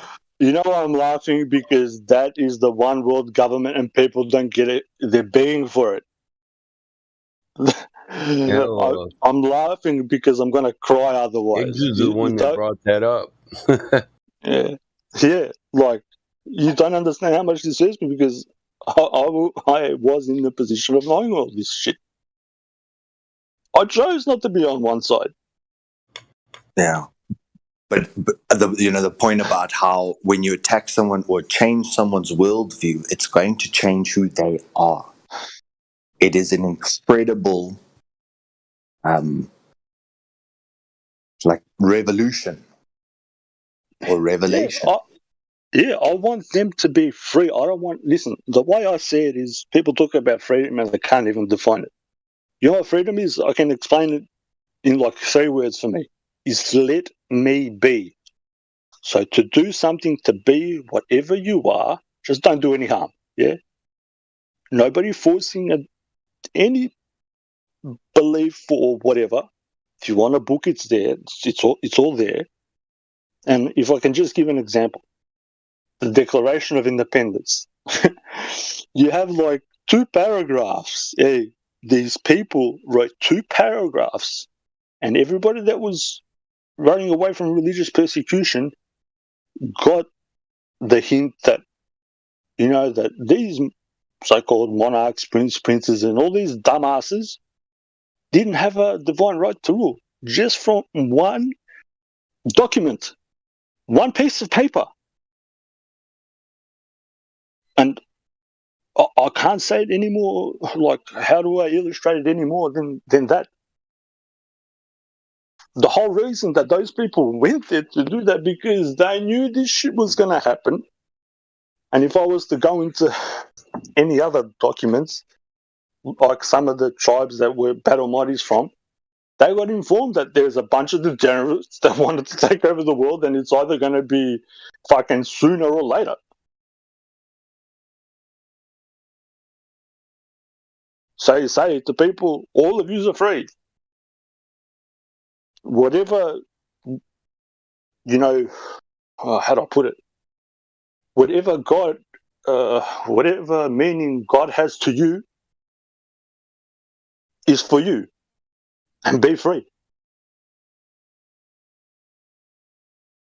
And to me, that's... Morning, family. Hello, Higgs. Hey, brother. Hey, brother. How are you? Nice to hear you. Good, thank you. God bless you, brother. Thank you. Bless you too. And Battle Mode and Flutter Solar. Everyone. Yeah, I heard you talking about this. Hey, I heard you talking about... What's up? I'm back. Hey, welcome back. I heard you talk about the Declaration of Independence. My question is, why was it required? It was required because the people that came here, they knew that what was going to follow them was dictatorship. Whether you want to call it communism or theoism, like some pope saying that, he speaks to God. And they knew that the first people that are going to be eliminated were the smart people. Because you eliminate the smart people, then you're left with all these dummies, sheep. And then it's okay. So you get together with the people that are there and you say to them, the tribe leaders and whatnot, and, and the people, here, in the eyes of God, you are all beautiful. Doesn't matter whatever you think you can conceive of in your mind is okay, as long as you respect one another. Yeah. So what about pedophiles? Are pedophiles useful to God too? These people who wrote the Declaration of Independence. My favorite part is religious freedom. Yep, exactly. Yep. Yeah. Yeah, the freedom. Free, The freedom free to choose the religion of freedom. Yes. Free to worship Well, that is the God ultimate. in whichever way you see best and fit. Yep. Not to Yeah, have and to it led give alms to the king and praise to God. Exactly. It led to this cowboy era, Wild West. Actually, those rich people building the trains, that's what led to the cowboy era. Because the West wasn't wild till they started taking people's land to build the fucking railroad. Yeah. Then shit went haywire. Because everybody was armed. Is you taking people's property without just compensation? Right, so motherfuckers started getting killed. If you really read history, man, the railroad started the Wild West, nothing else. The West didn't become wild until Empire came here and started stealing the railroad, so they could put the beef herders of the East out of fucking business by going and getting cheaper beef west and just shipping it on railroad east, selling it cheaper. So it was all about economics. Yep. It's just funny because these people who wrote this declaration, they must have been pretty famous in their time. And I don't think they were famous only in USA, but they were famous also in Europe. Personalities. 100%. Some of them were of royal blood, so they absolutely knew what was coming, what would follow. Yep, that's what I'm saying. 25 of them were one of the best lawyers, whether in international law, ecclesiastical law, all law. There you go. Yeah. They were not ordinary men. Yeah, what God gave you the book of Ecclesiastics, or divinely inspired that? What God? Yeah. I wonder Yahweh. that. Exactly. And it says, I am your Lord, thy God. You shall not have any other gods in front of me. That, if you can read properly, that says, I am some God. Don't let any other gods in front of me. Like when you get married, like you're my wife, there's other guys, but don't let me see you with other guys around you.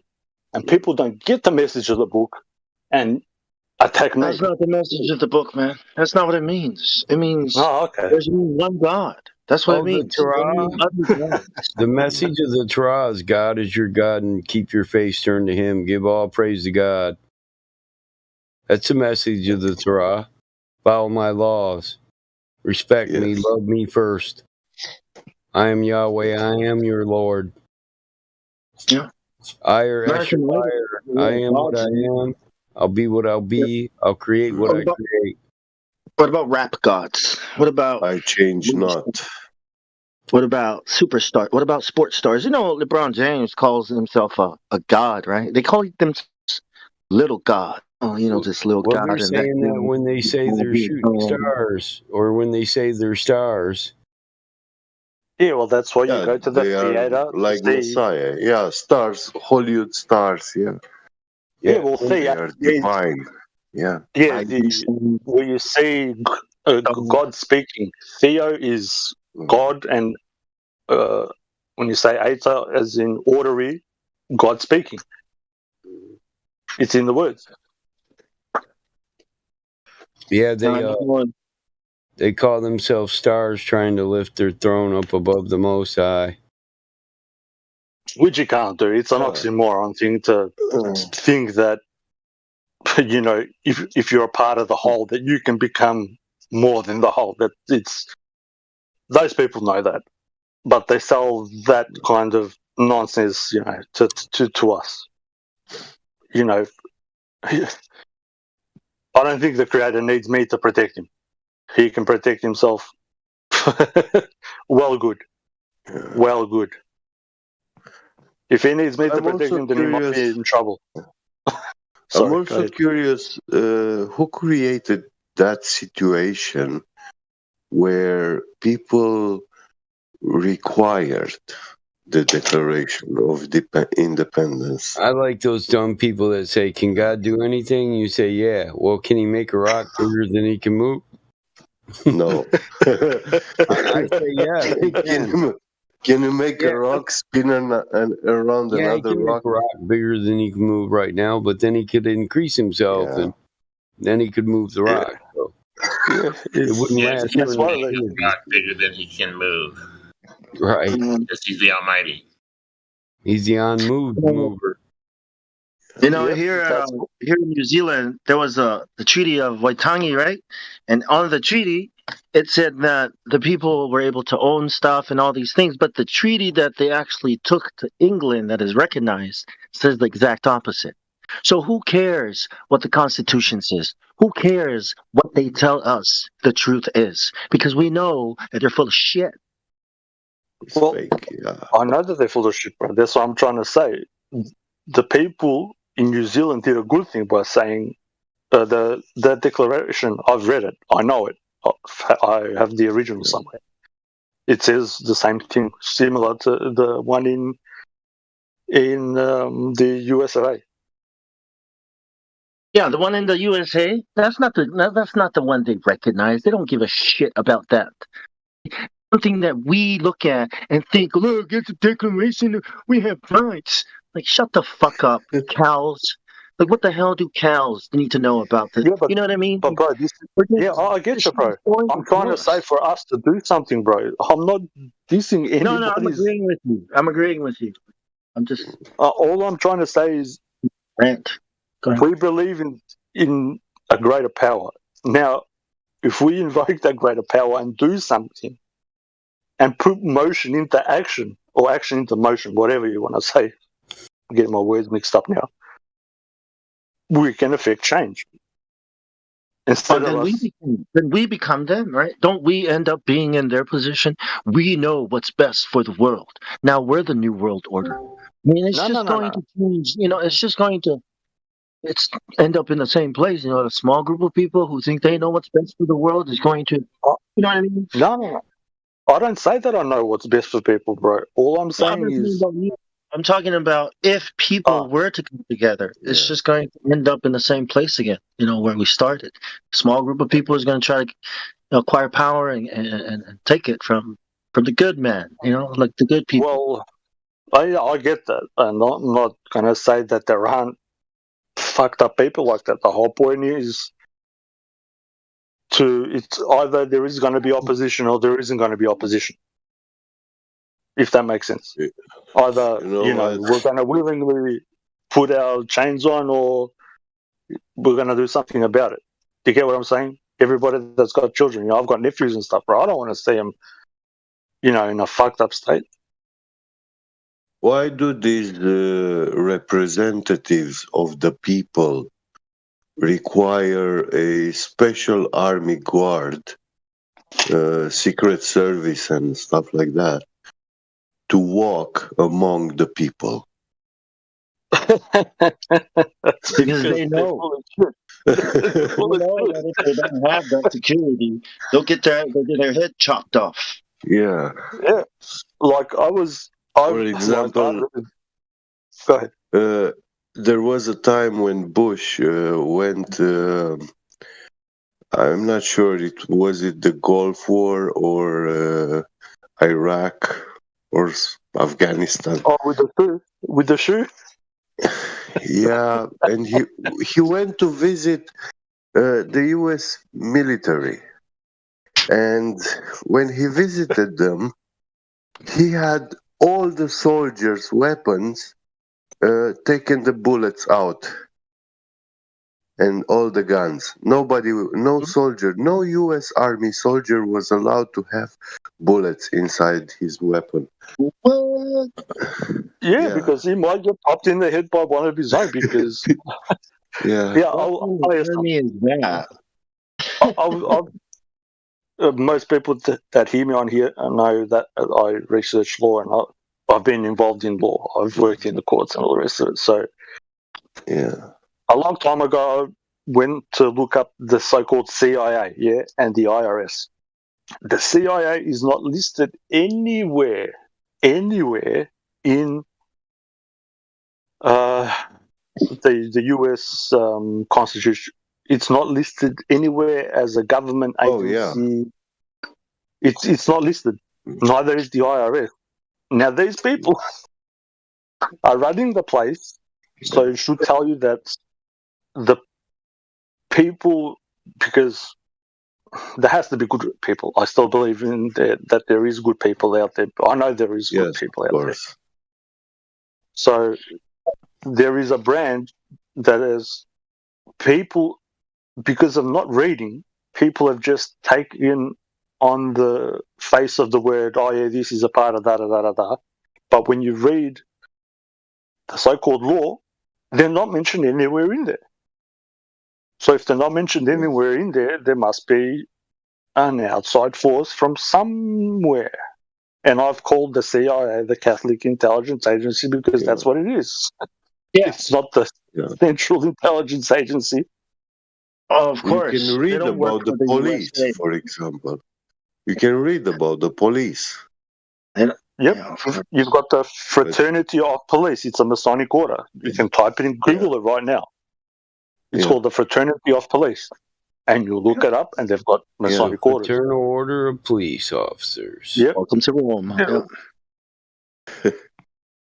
And I don't come from a place of ignorance. I hope people understand that I'm not trying to attack anybody personally. I want people, good people. I know there's good people. I'll have every single person on here. I want them to be free and to have their own thoughts, whatever it might be. All the more power to you.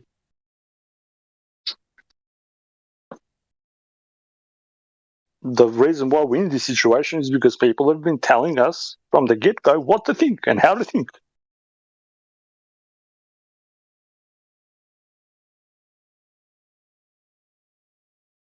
I had to make a decision a long time ago where I was going to go, either left or right. And because of that decision, I can't even get a shitty job. People don't know what it's like to be blacklisted. And I've never, and nobody ever finds out.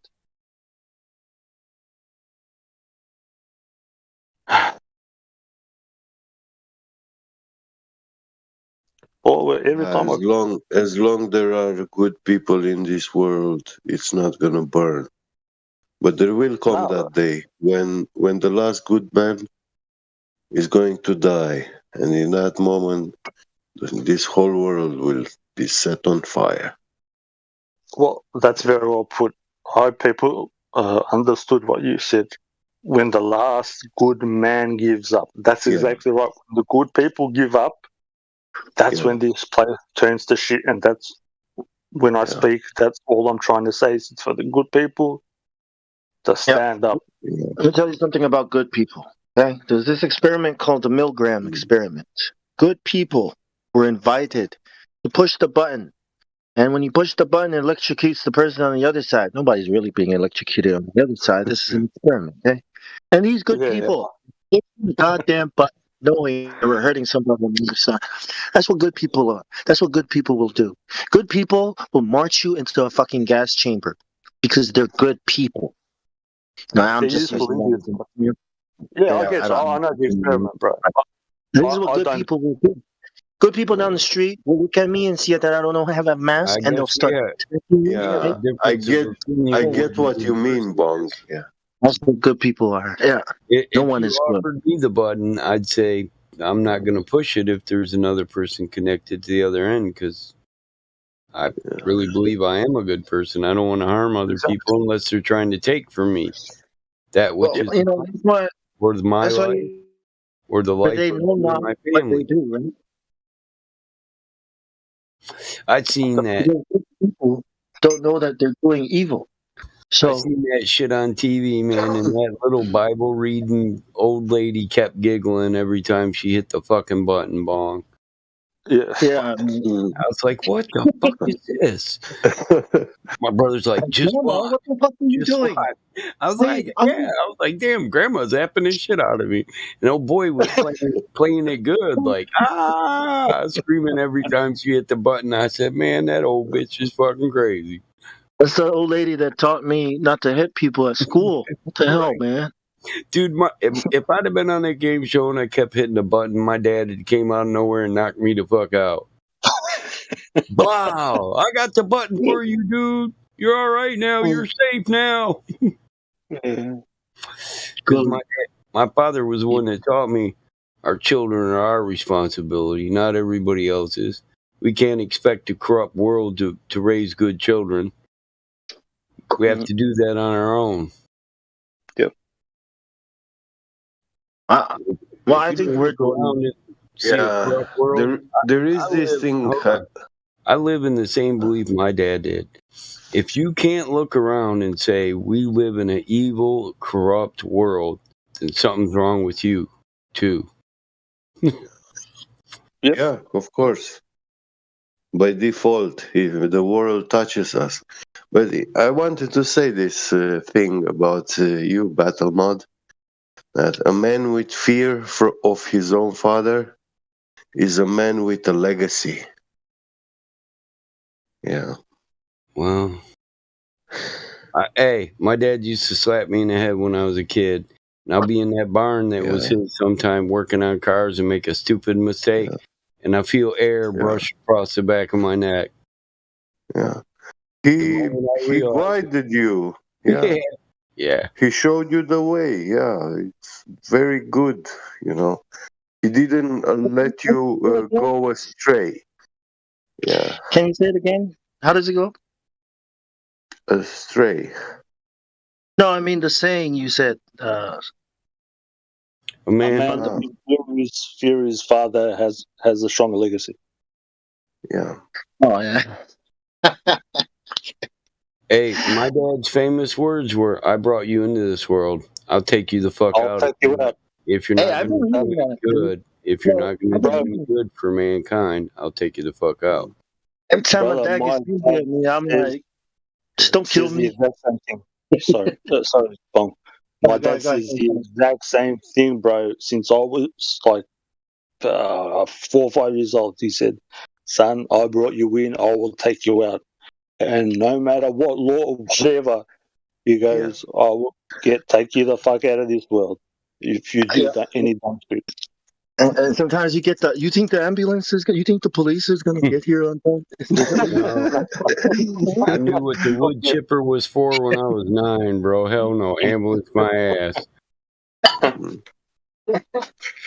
My dad would sharpen the blades. He'd take that wood chipper all apart and sharpen the blades nice and shit while he's smiling. I would chip anything, boy. I know, Dad. I know. You can't run because there's nowhere to run. You won't have no legs. They'll be in the wood chipper. Yes, I must sit here and let you. Yes, okay. You know, My dad used to throw shit in the wood chipper just to see if it'd chip it. Leg of lamb. We had a leg of lamb in the freezer one time for 1.5 years. I said, "You need to just throw that in the compost pile, Dad, and let it rot." He said, "Let's see if it'll go through the wood chipper first." Yeah, that's a good idea. Me and my brother are like, especially if it's frozen, it's not right, man. Yeah. Right. Yeah.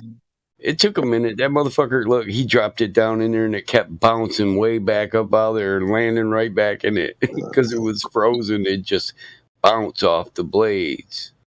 Yeah. Yeah. Good compost. It chipped it up, but it took it about 45 fucking minutes because it was frozen. Yeah, it's the same with carbide, for example. It's a very strong tool. You can cut metal with it, but if you put it on something solid and you keep hitting it with a hammer, not very hard, you actually create micro cracks in it, in its structure. In the beginning, they are nanometric size, but it's just like a window glass. When you hit it, it breaks a little, small cracks, and then those cracks start propagating through all the entire thing. You ever use ceramic tooling? No. Actually, in grinding, yeah, I did one. That's what grind they're with. best for, grinders and roughers. Yeah. I bought some of those. The ceramic rougher, man, that motherfucker take off 15 thousandths right here and now by itself, one cut. Yeah. Where a normal rougher, you want to do, if you're going to take off, say 30 thousandths, you do it 5 thousandths at a time, and then leave 5 for your small steps for the micro finish. You know. Yeah. Because if you give it so much flesh to cut from the first time, it will the stone will bounce and vibrate. Yep. Yeah. Then you have a shitty micro finish. Yeah.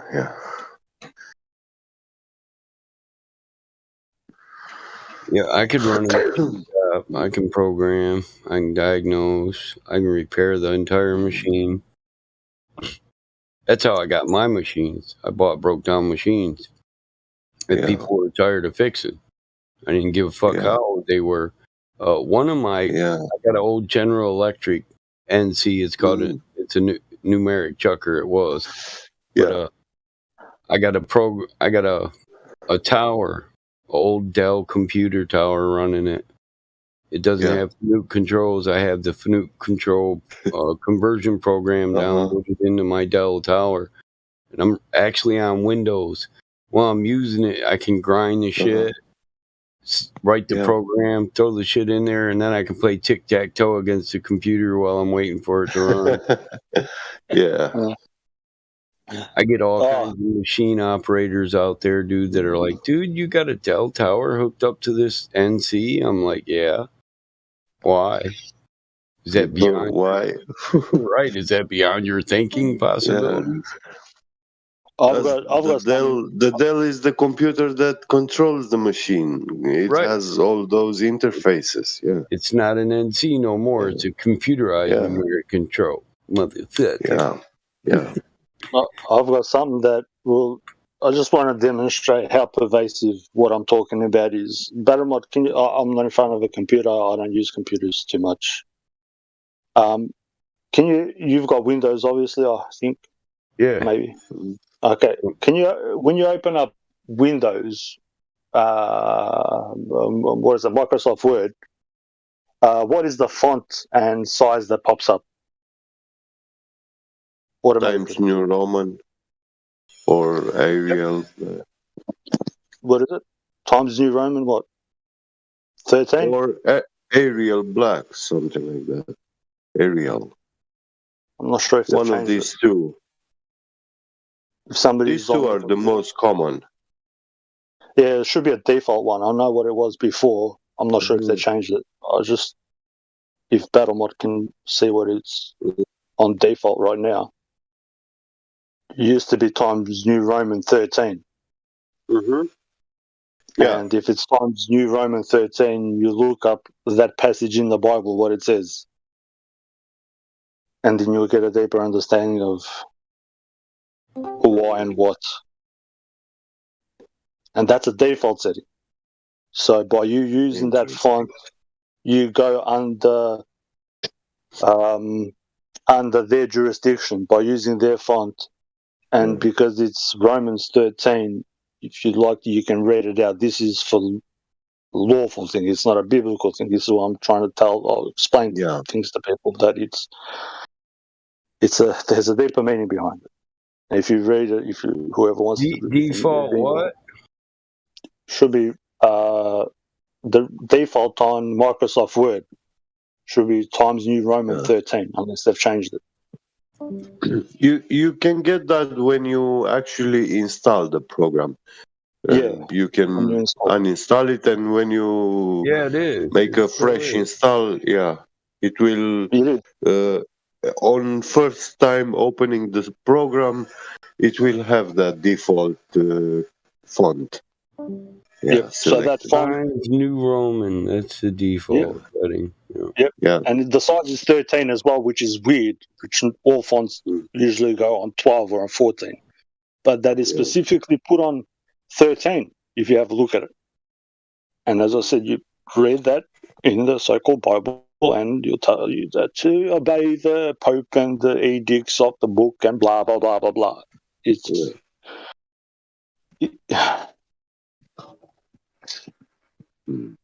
These people know what they're doing.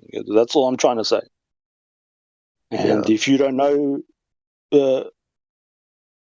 what these people are about, there's no way of fighting them.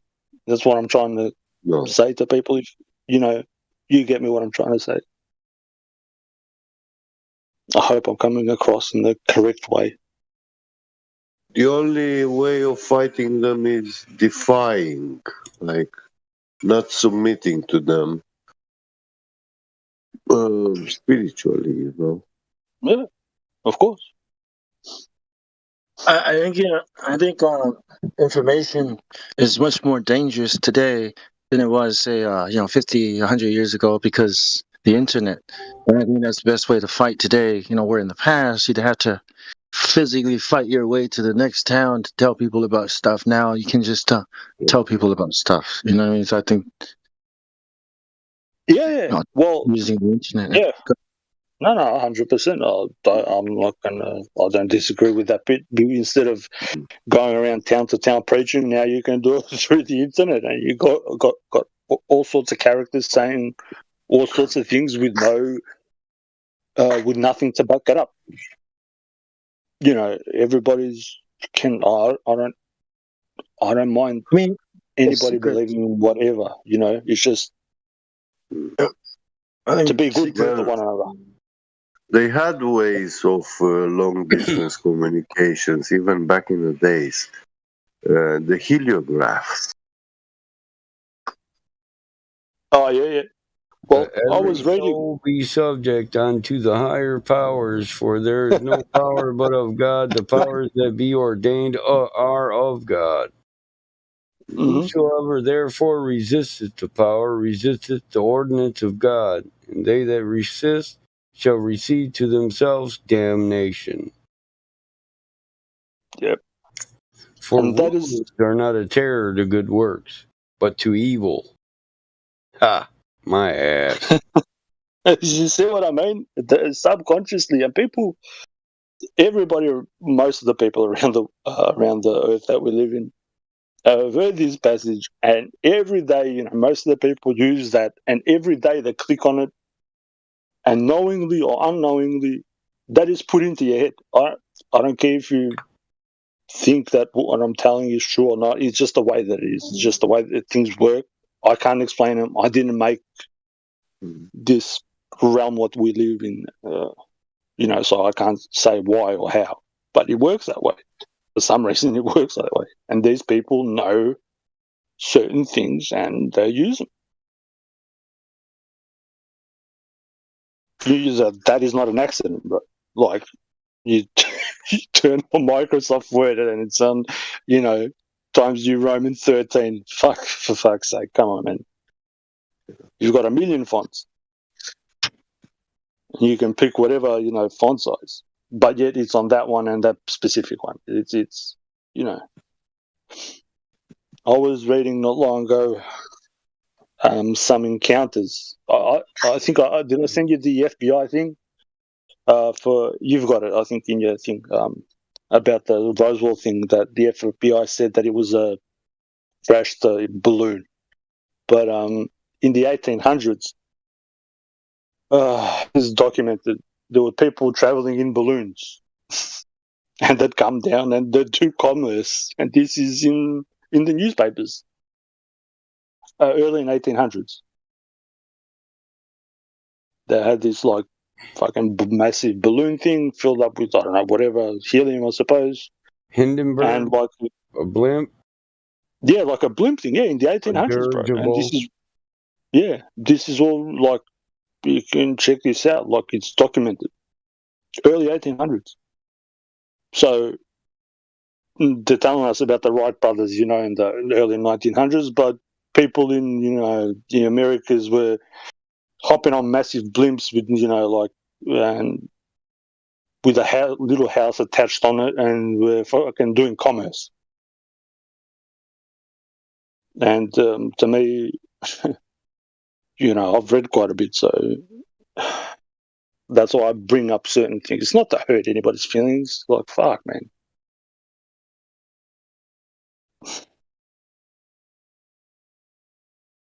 You just read and you're like, fuck. If they were doing that then, what was going on? They stopped all people traveling with on boats. They made up this story called the Pirates, and they gave it this dude with a wooden leg and a patch over his eye, but they were called privates. They just butchered the word and made it pirates. So they stopped all private people fucking going and doing commerce. And then the people in charge gave money to those private people to hunt down the other people that were doing commerce. And this is all, you can verify this. And it's all pervasive.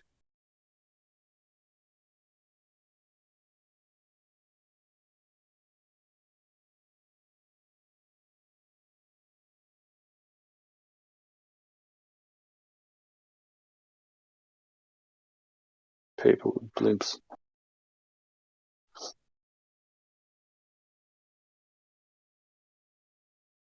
Over 200 years ago, man. 200 years ago.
Eggs. Man, I feel like shit. You know what I said to you earlier? Kind of blew up. For what it's worth. I was an asshole. Sorry. That's all right, brother. Nah, you're all right, bro. I still love you. It's okay, bro. I've experienced, for a long time. Yeah, it's all good. That was on my side, but it was my part. I shouldn't have. No, you're all right, bro. I know you got a good heart, bro. I know you. We all have our days too. It's all right. You're all right. It's okay. Thanks, man. Yeah, sorry about that. It's okay.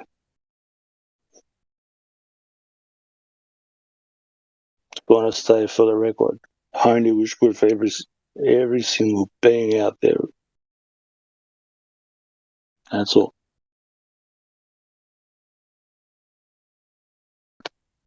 Yeah. We're all on the same side here, man. Yeah, of course. Of course.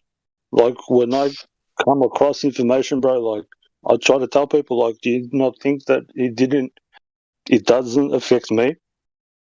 Because I had a certain way of viewing things. Just like the Globies, bro, you know what I mean? You tell them and they get all freaked out, and it's like, well, then you come on to more information, it's like, shit. And it's like, how much do I really know? You know what I mean? Yeah. Not that we can't know stuff. I may fuck that up, and I think that was almost my part. I'm the one who probably brought the spirit in, so my bad. I didn't mean to say all that shit to you, man. Fucking sorry. No, you're all right, bro. It's all right. Sorry if I did anything to you. So, like,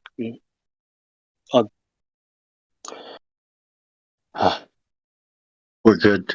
We're good, right? Yeah. But, yeah.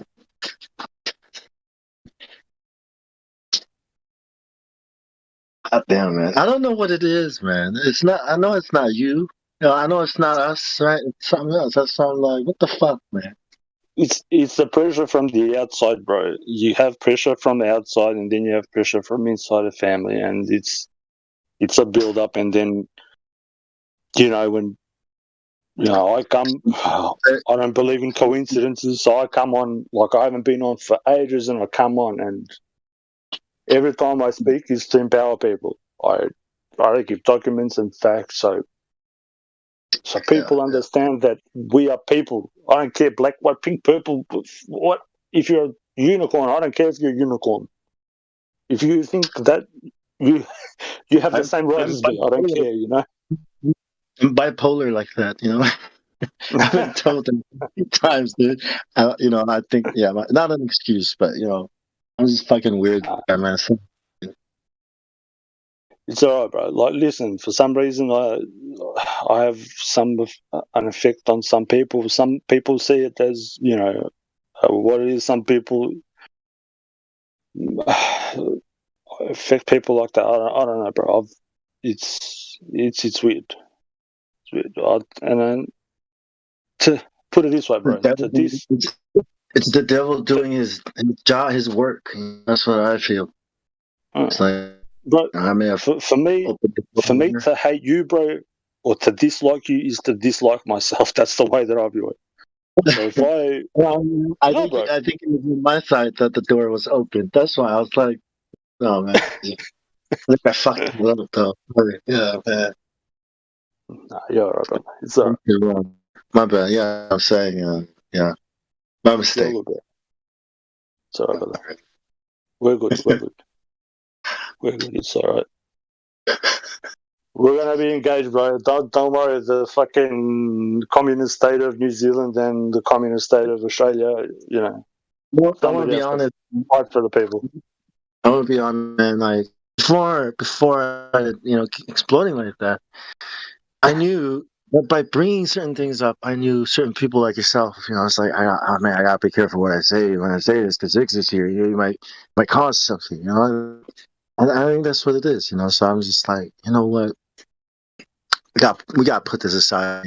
Not it, because it's not cool.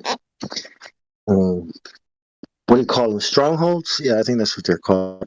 Well, that's what the Bible calls. No, I get you. Yeah, no, that's listen, bro. I don't mind. As I said, bro, I don't mind anybody believing in whatever.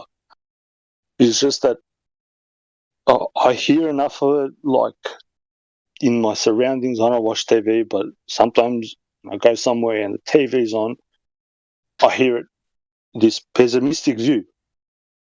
To me, I see no difference. And please, it's not meant to be an insult, but I see no difference in a comet coming to destroy this earth than some, figure from any religious book destroying this earth. To me, that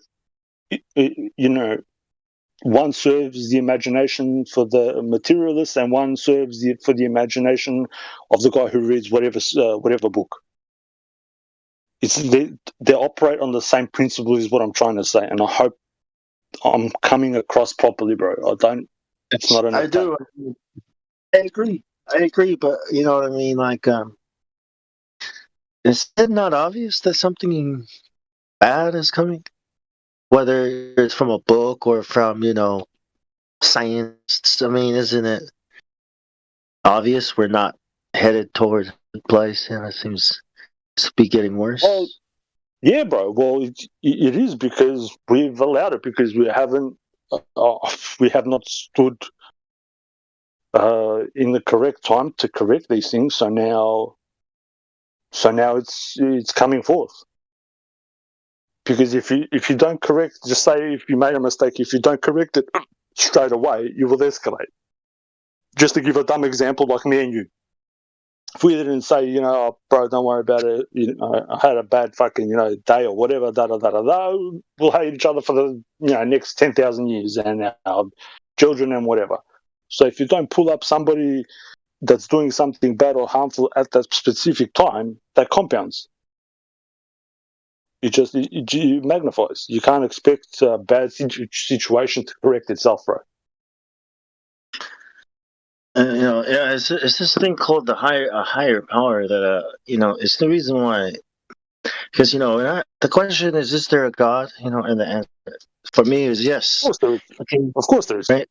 It's no doubt. The second question is, well, which God is the real God? And that's why I've chosen this book, because if there's no God, right, then I'm gonna be evil because there's no God, right? So because there's a God, if He's all powerful and all knowing, all these questions, right? Then I must trust God, the Creator, okay, and not myself. And if there is a God, then which one is it? Just like if the Earth is a ball, then where's the curvature, right? It's the same, I get you, bro. Right. So this is why I chose the God of Abraham, because if there's a better God, most loving God, I am more than happy to look into it, But it's all about the question: is there a God? If so, who is the real God? And do I agree with him? And I do agree with him, and that's why they strawman so much. But why the book? That's what I'm trying to say. Like, why are you going to this book? Well, if there's a God, right? Here's the question, man. But if there isn't a God, then I'm joining the New World Order. I'm going to do, all these things I must do to survive at least, and then conquer before we die and everything is meaningless and isn't to be alive or to die. It's all these existential questions. That's why. Yeah, no, I get you, bro. I get you. Well, the point is, I only know of one, and what so-called God, what people term God or the Creator is for me is maybe not the same for everybody else. I can't even put it into words, bro. The only thing that I can come close to, and this is within the limitations of words, is love. That's it. I've got no other word I can, and that's putting the Creator into a box. If I try to put any positive claim on the Creator, that's me doing a disservice to the Creator. The Creator doesn't need my protection, because if he did, it won't be much of a Creator or a God or whatever you want to call him. So on that principle, I love people, and I'm a firm studier of the Christian. I am Christian, whatever that means to anybody, and I go by the words of the Master. He didn't go around trying to convert people. He only spoke, and if somebody wanted to listen, he was there. He said, you people search in vain in the scriptures for salvation, but you will not find any. He said a lot of wise things that people overlook, and people want to interpret it their own way. And I'm even fine with that. That's up to everybody, because everybody, even though he's a part of God, there are individuals too. So for me to condemn you or to condemn anybody else is to condemn myself. If I condemn you for thinking, then I condemn myself for thinking. That's the way I view things, bro. I hope that I hope you see the point of view that I take, or where I come from. He without sin, let him throw the first stone. And Yeah, I agree, bro. Love seems to be the only thing that describes God the best. Yeah, bro. That's I can't. He's given us the opportunity to be here and to take a position now. What type of position you're going to take, it's up to everybody. Me, I take that position. I don't think. Put it this way, how do I explain it? When somebody does something out of love, it's the most beautiful thing. Everything that's done out of love is beautiful. Somebody can take that and pervert it, but I think that's just my personal thing. You know, you make a child out of love. The child is good when you give, and don't say give me it back. It's out of love. You know what I mean?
I heard this one. The guy said something, but I'll put it in different words. If a nation of people thinks the same way, the question is, are they really thinking? So if everybody thinks a certain way, is it classified as thinking? Which I find very, to me, it's very, provoking. Kind of like robots.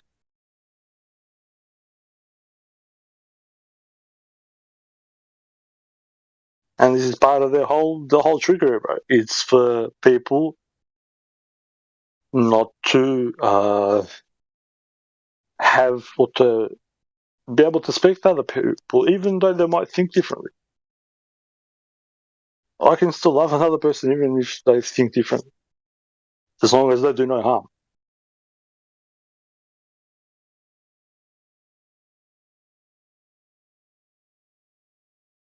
See all these, preachers and all these other so-called holy people preach all this crap, but what they do is fucking in total contradiction.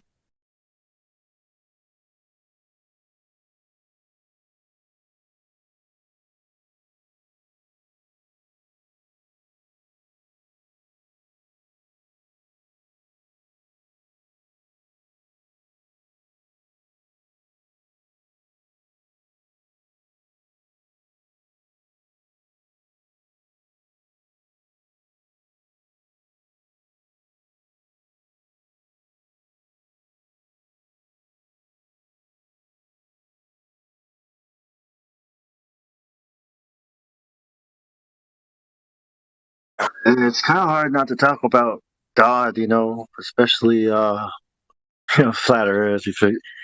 You find out evolution is fake, and so it always comes back to it, like the Creator, and yeah, you just keep drawing the Creator into the religious box. Oh, take that down to religious. What? Well, listen, bro. One of the most beautiful things you can do, I think, is think about the Creator, not to try to box him in and say he's going. Okay, man has this. This is what I've observed. Man has throughout the time immemorial has dictated to God what he's going to do from the pulpit, like the Creator doesn't know what to do. But man, in his infinite stupidity, is sitting there with whatever book. Not that the book is wrong, or whatever, but they have the selective, reading. And God will come and smite, and God will this, and God will that. And it's like, listen, dude, you are... God for money, he will give you 10 times back. Yeah, just give it to me first. He will buy you a house. Yeah. And he will probably buy me a G5 airplane. If you give him the money, right? Like, God will do this. Right? You give me $50, you do 10 Hail Mary, you save. $25, you save. You murderer, you rapist, you pedophile. $2,000, 22 Hail Mary, you save. Yeah. I'm not broke, because damn, he sounds like pay me. Yeah, right. That's exactly right. And which guy needs go ahead, money? sorry, bro. Yeah. Go ahead, sorry, bro. Yep. Oh, you drive a Cadillac, Pastor? Oh, me, my car, and you? None of us got nothing in common, brah. I don't preach about my Cadillac. Step back from the player's car, pimp. One of my friends, sisters, she watches Benny Hinn. You guys know who Benny Hinn is? And man, she's lost her mind, dude. She's lost her fucking mind. She's like kicking everybody out. She's saying things like, God is going to bless me with a house. I'm just waiting for him to bless me with a house. Yeah. Wow. She's like, get out there and get it. Sending money to Benny Hinn and shit. And, saying God is going to buy me a house. And it's still no house. But it's like, she's wrecked her family and everything because of the what Benny Hinn has promised her. Oh, this motherfucker look like a modern day Jew. Well, this is what I'm trying to say, bro. And for me, that even though I had a bit of a laugh, I have to laugh. Otherwise, but I don't want to be crying on the live stream. The point is, I despise these people that sell this shit. I'm not anti-creator because you can't be anti-creator. You get what I mean? But these people are selling. These animals seem really anti-creator, man. These fucking science people with their globes. I mean, damn. You saved? You trying to fuck me? You trying to fuck me out of my dollar? You motherfucker, you. What you talking about? Give me my money back, or you gonna get the ass kicking or jaw alive. See, if I was to say that Christianity is older than Judaism, that would spark up a lot of things, even though I said it. I don't know how they say I'm a Judeo-Christian. How the fuck can you be a Judeo-Christian? That shit's an oxymoron. That's a box. Well, that's the thing.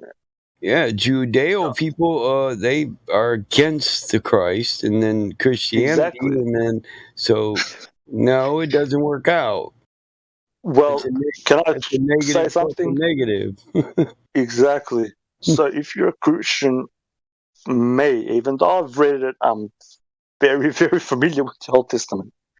The New Testament is the precedent because in law, when you do something, but I might just say you testify and then you rewrite your testimony, the old one gets thrown out and then you have the new one. Yeah. I had a dude tell me he was a Judeo-Christian, and I said, how is that? Because these two don't mix. And he said, well, there's neither Jew nor Gentile anymore because we're all one. I was like, dude, you need to research what Judeo means, motherfucker. When I was like 21-ish, I was like, yeah, dude, but there's 66 books, then man. I offered him a bite of my ham sandwich. How are these 66 books? Now, you can't just believe that these are the only books. 66 books, right? So even then, I know, like, it's a book, and I know men wrote the books and all that. It's the idea, like, if God is almighty, right, and if he has a word that he wants to deliver to me, right, is he able to do this? Is he powerful enough to do this? Well, he said by what way he would do it. He would send you the Comforter, the Holy Spirit, to guide you, not other men, not other men's doctrines. Right, but you're talking about this book, right? And I said to myself, Is man capable of corrupting God's word, right? Here's the thing, though, Bong. When that was said, when he said, "These words shall never pass my words," he meant the Holy Scriptures. The King James Bible had not been written yet. He wasn't even talking about the KJV. He was talking about the law, the Torah.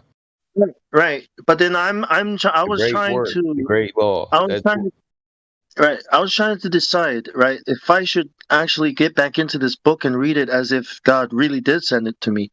And then I asked these questions like, if he was able, like, let's say it did travel the way it went down to Greece, it came down to these guys that try to control it, and then boom, the Pope had an argument with King James. King James and then it got revised 132 times.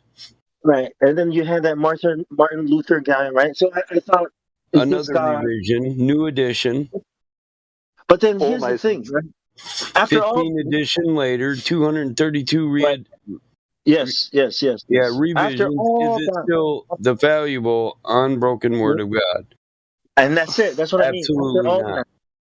After all that, it comes down to me reading it. Before I judge it, I have to read it. Just like I did with the Quran, just like I did with Scientology, just like I did with Buddhism, just like I did with and I couldn't judge. I couldn't make a judgment.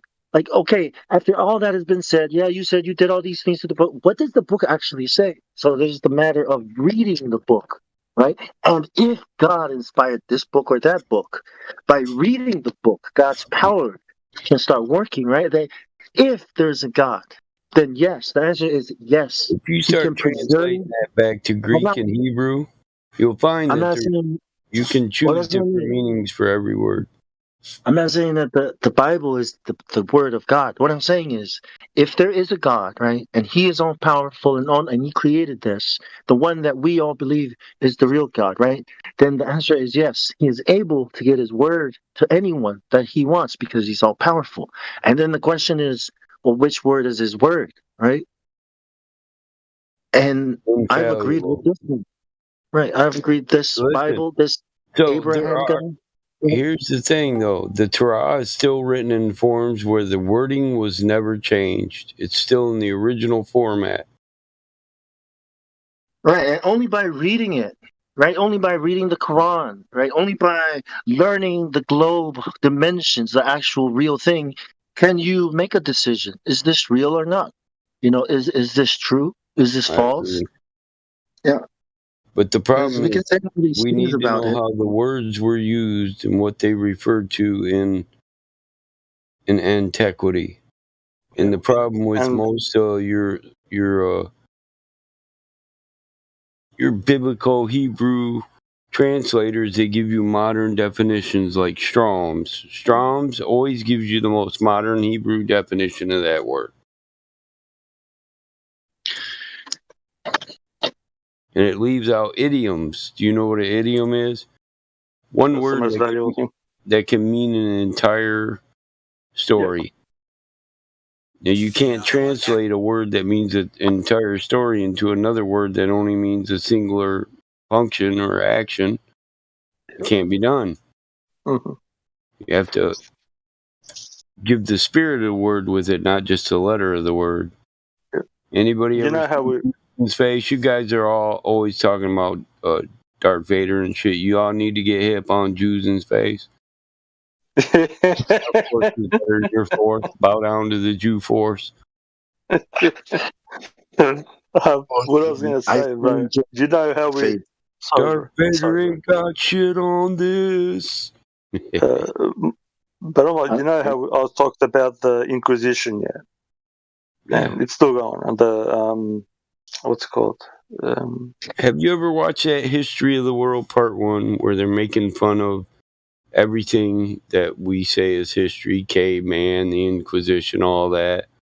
They turned the Inquisition into a musical where even the people who are getting tortured are singing songs. Well, and they do this because they know it's all a fucking joke anyway. Yeah. There actually was a persecution of the early. This document, even modern scholars who wish to be honest will say this, that in the beginning, the people were trying to say that the book is not to be taken literally. And most of them got killed, and a few of them got excommunicated. In every single religion. It was documented. So, it's a... The shit that has happened in the name of this is what I dislike, bro. In the name of goodwill and love, the most dumb shit has happened, bro.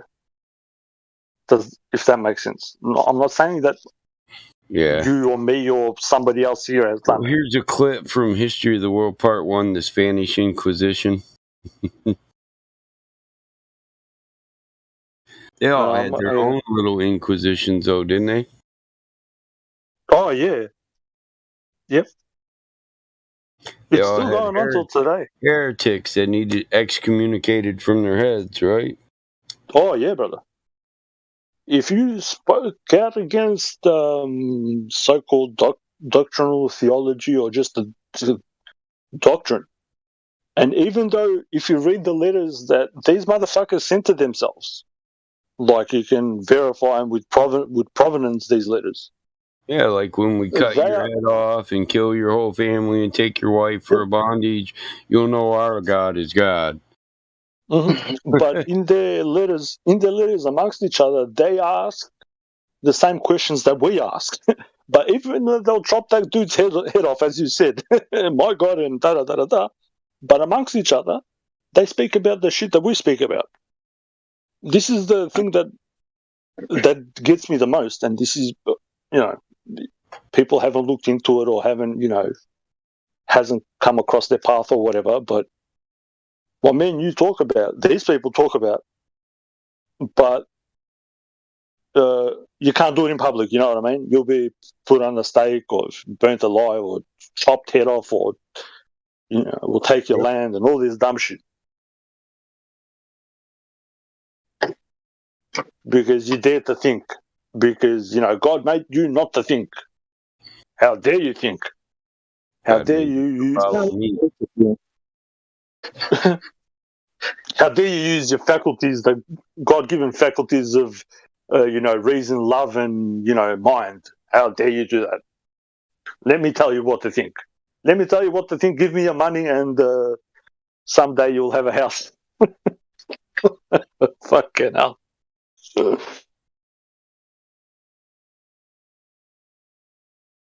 I did 10 years of full-time study on this shit. While everybody was earning the dollar, whatever, I did 10 years. 10 years, bro. That's what I mean. I think sharing information is very powerful. So powerful that they would spend a lot of resources and money to counter it. So I don't think people understand how powerful they are if they use, if they learn and use words properly. That's why I'm also grateful for this server, because it's where I learned how to fight, how to use words properly, how to hone your how to speak up properly. Yeah, of course, bro. Oh, it says in the good book, it says, for my people suffer for lack of knowledge. That doesn't encompass it all, like fuck. So, yeah, I mean, so, information and getting information to people is getting that knowledge to people, and that's the most dangerous thing you can do to them. Is expose the secrets, their lies, and what they're doing in the dark. Shine a light on it. Of course, bro. Of course. You're gonna need more bodyguards. Oh, bro, there'll come a time, maybe not in our lifetime, even if shit does hit the fan and, just say we lose out. People will come to the realization one day and will have enough of it, and they'll say, fuck this, and they'll, there'll be a revolt. I'd rather get these people into line with without people suffering and being killed. I'd rather that way, but fuck. if you have children and you're a flat earther and you teach your children, those are going to be dangerous kids, to the God. And if you speak to children, like if you don't have children but you speak to children, you're a domestic terrorist. And check this out. Well, if a person is gay and you manage to convince them to not be gay, you have just committed murder. Can you believe that shit? Well, I was like, I'm a murderer. Come and get me. It's ridiculous, bro. Gay. Yeah. I want to bring the attention to something. All right, people have forgotten this, and I keep on saying about this. Our man has a short memory. Hitler, how did he come to be in power? He burnt the Reichstag, the government building. What happened now in America with the so-called invasion of the Capitol?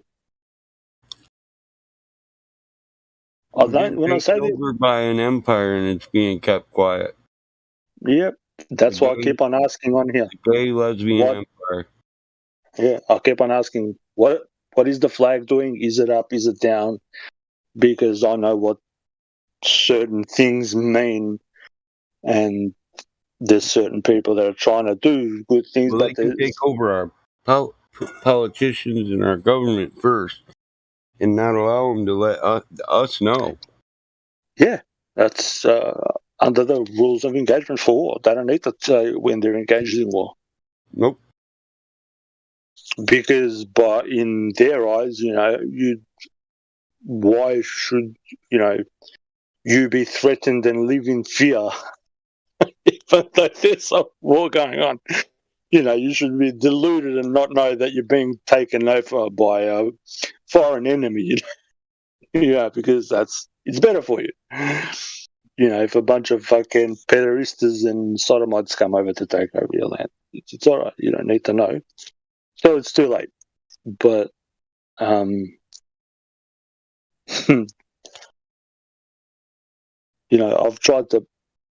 been around some people, and most of the time they take my information, they pervert it, and usually the information that I give, they sell it, they make money on it. And I'm tired of it. I've got documents that will blow your mind. These are not airy-fairy things. There's, got people's signatures on it and how they operate. And the way that they operate is the way that everybody should operate, because if everybody did this sort of way, then there wouldn't be all this dumb shit. But, we like to give our power away to somebody to represent us somewhere and think that, they're not going to do no harm or whatnot. The people don't have, ulterior motives. And, it's sad.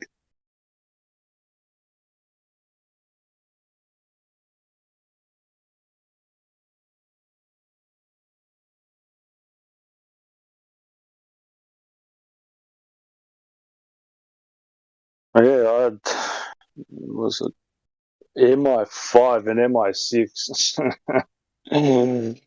They actually, and this is not to have people are fucking gonna have a fucking field day now. They're gonna crack the shits. They set out the Jehovah's Witnesses and all the rest of it. It's like the government is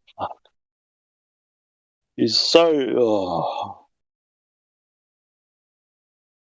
I'm telling you, these people have thought about it and put in place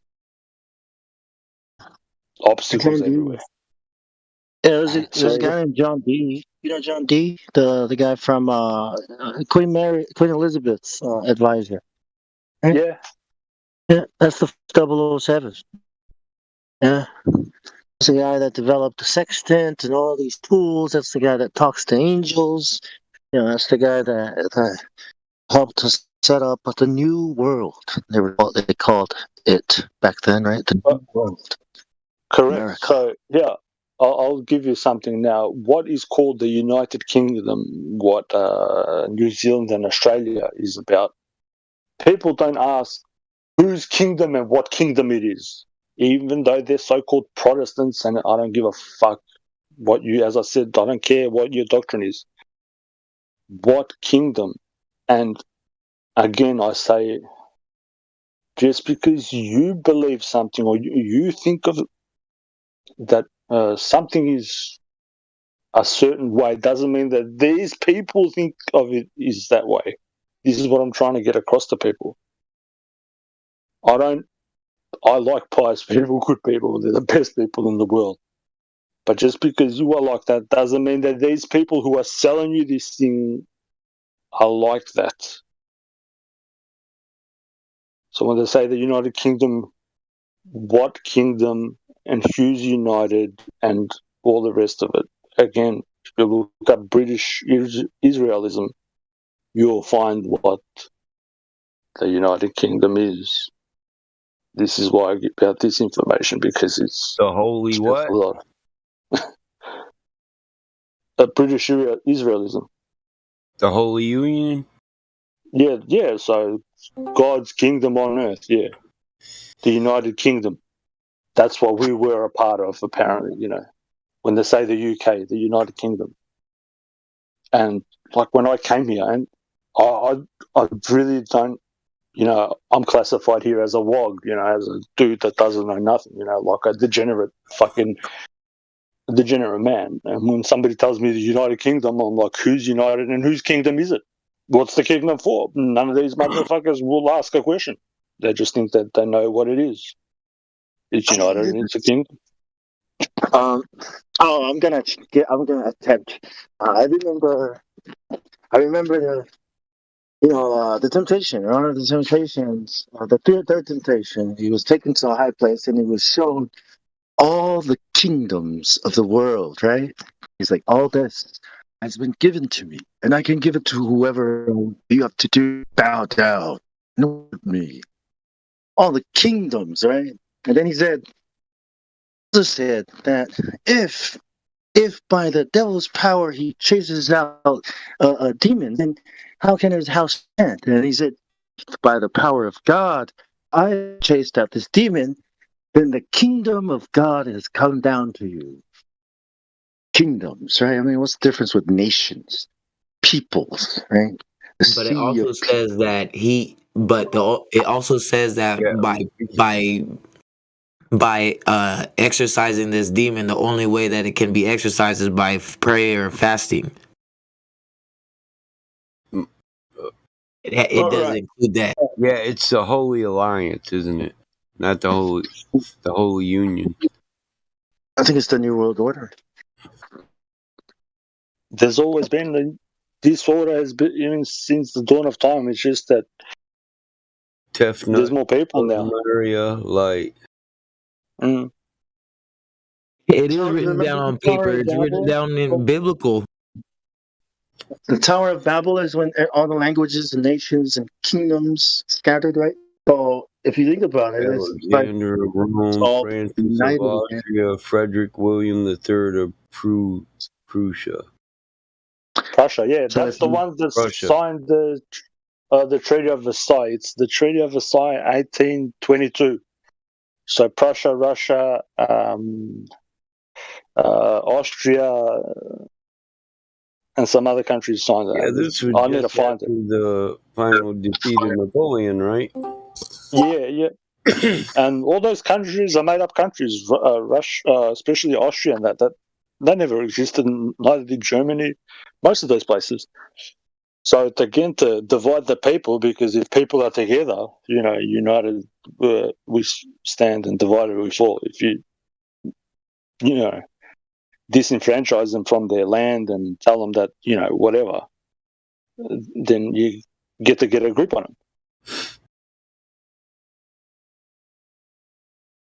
And these people document their things. Like, I've read through all the Federalist Papers in the US and in the Library of Congress. I'm telling you, if you just sit down and read this, you will know what is happening. all these priests back before time, they're not telling you what, how do I put this? So, I might misquote this, but Jesus said it's easier for Sodom and Gomorrah to go into the kingdom of heaven than it is for Israel. So he's talking about the people at that time. But he's talking about camel? Sorry, bro? You're talking about it's easier for a camel to go through the eye of the needle than for a man to go to heaven? Yeah, that one too, but there's other ones. It depends which Bible you have. These ones. They came to the Holy Alliance because people were challenging the divine right of kings. And they called it the Holy Alliance because 3 kings got together and said, we'll defend our divine right to rule, so that any who challenge it can be slaughtered or slain. Yeah, okay, Pharaoh. You win. Okay, Egypt, that was actually a new world order at the time they formed it. Yeah. Well, good luck to them. Because if you think about it, a lot of people were getting away from that monarchical principle, and that's what they were defending, the monarchical principle. The divine right of kings who were chosen by God to rule in their family just as divine as them. Sounds like Pharaoh, remember back in the day they used to call themselves the descendants of the gods. The Chinese do that, the dragon emperor, they say they are descendants, dragon gods, It's almost like every king does that, right? Descended from the gods. They wanted every single so-called god was a man, and man-made tries to lift these people up to this wondrous state, because how else can you tell a people to follow a cause if it's not in divine whatever? I can't get you to follow me and say, hey, let's do this because I said so. But if you're gullible and I said to you, hey, let's do this because God said so, you might follow me. Exactly. If I don't. That's where cultures come from, man. That's where all cultures develop around priests who tell people God spoke to us, right? That's where everyone's traditions, beliefs, and ways of thinking come from. Culture, right? Their belief in God that depends on the guy that his words and talks to ghosts or God or whatever. The guy that's always getting high down the street, talking to himself. That guy. Yeah. Well, you say that as a joke, but all priests in any time were drug users, and this is just a fact. If you actually read some of their books, bro, I'm telling you, they admit this in their own writing. That's what I'm saying. So I want to do this. If I can mix this drink, okay, it's called the kava, cutting roots, and have a meeting. They have to invite mixed with some heroin, drop of cocaine, right, a couple and mushrooms. Right, and they invite God to their meeting to bless the meeting and to make it holy, and so that the spirit of the gods are here amongst us. And now they still do that, but instead they have a pastor now where the king used to sit. We used to have a king. He has a pole, but now the pastor sits there. I'm like, what kind of pagan shit is this? Like, watch your mouth, boy. Have some respect for our culture. Oh. Anyway, well, that's how it is, bro. Later, if you read in the Old Testament, manna, you go when I read these things, I go to their lexicons. Yeah, so they've got an Encyclopedia Judica, Catholica, and all the rest of it. So it doesn't matter what I think. Do you know where the word comes? Sorry, the word manna comes from my language, Samoan. Manna. Can you believe that? I was like, what the fuck? Manna means if you have a lot of manna, you have a lot of gravity. Yeah, you have power. Power, yes. So would have a lot of manna, and that's why we would eat him so that we can take his manna. That's what he used to do back. Yeah, they it means something in my language too. But when these people, so we just say these so-called Jews, whatever you want to call them, Jews. I go to they have a special encyclopedia. Whatever word they use, it has a meaning specifically for them, not For what them, somebody, not what is in some lexicon or in somebody else's translation. I read their books, and it means that they're taking drugs. That's what manna means. So they're admitting it. Now, just because they haven't told us outwardly, doesn't mean they don't do it. I think they have to take drugs. You have to alter your state of consciousness to commune with these beings or entities, whatever you want to call them, that are not in the. Because if you're in your right mind, in a sober mind, you're in your space. But if you want to contact them, you have to alter guava plant and do the roots like this and mix it like that. And then who taught you that? It's just a tradition of passed down by our ancestors. I don't know. I don't know. I don't like this. I don't like this. You guys are heretics. You don't believe. Yeah, bro. Listen, I've gone up to these motherfuckers here, and when I go, excuse me, when I speak to these dudes, I don't go in there and say to them, "You're this and you're devil worship" or da da da. I just sit down and speak to them normally. If you speak normally to these people, and if you get an honest dude there, he will admit to it, and he will just say, "Listen, everybody's got a religion. Why don't my people have a religion? Everybody believes in something. Why can't we believe in something?" But is it the truth? And they're like, "Well, it is. It isn't. We've been doing it for a while, and this is what it is." And they've got no claim to nothing when you have a look at it. And this is what I say to people. I strongly believe that. Well, because my culture is their tradition, their culture, the pagan stuff with Christianity, is why I believe the Samoans are so oppressed, because they invite these spirits. Like, we have so many possessions on I even encountered one, like the lady that was our neighbor. Me and my brother were riding by on the bike. Family was gathered around her, and we kind of stopped on the road to have a look wrong, and she started barking at us. She threw her son like freaking like with one arm, and her daughter ran up and said to me, like, "Hey, you guys got to leave because my grandpa doesn't like church." Right? So I kind of laughed at, like, "Oh yeah, is that how it works? Is that how they put it? Is that how they put it to you? Well, I don't like that church. Get rid of them." Yeah. Then why does she look like she's all messed up? If that's your grandfather's spirit, why is he oppressing like that?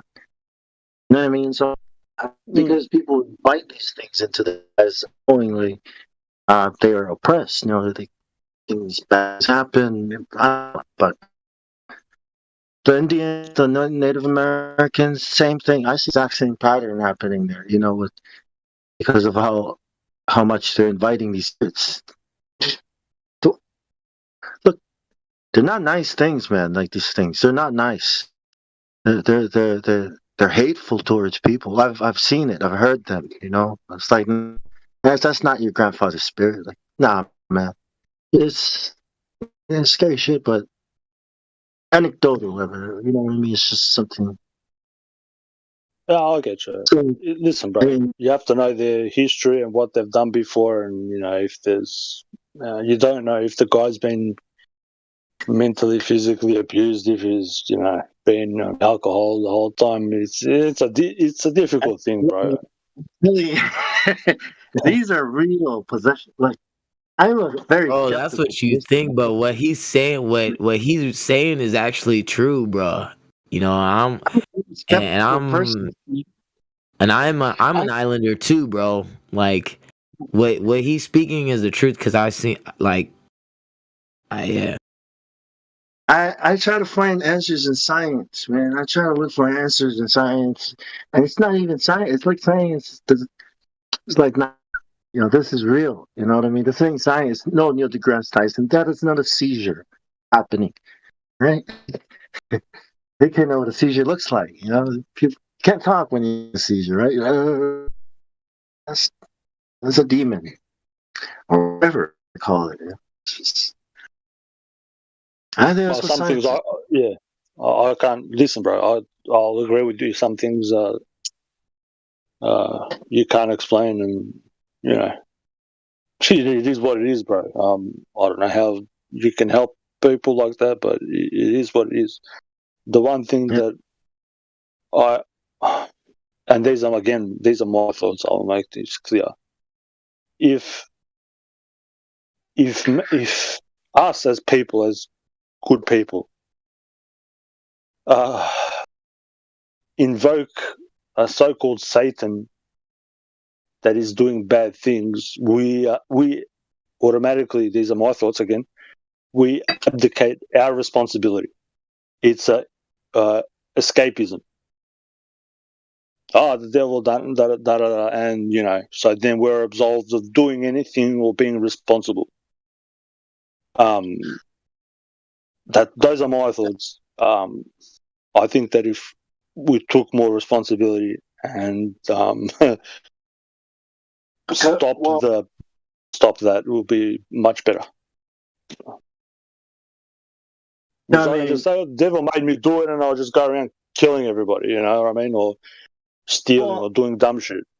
No, it's the manna, right? So like there's this organization. It's the kingdom. It's kingdoms, man, and these kingdoms have spirit. This is what I mean. Like Samoa is a kingdom back in the old days, and so was Tonga, right? These kingdoms have kings, and behind these kings are powers. That's what I mean. And these powers are the same powers that work with people like John Dee and Edward Kelly when they were, talking to angels and developing this thing they call science today.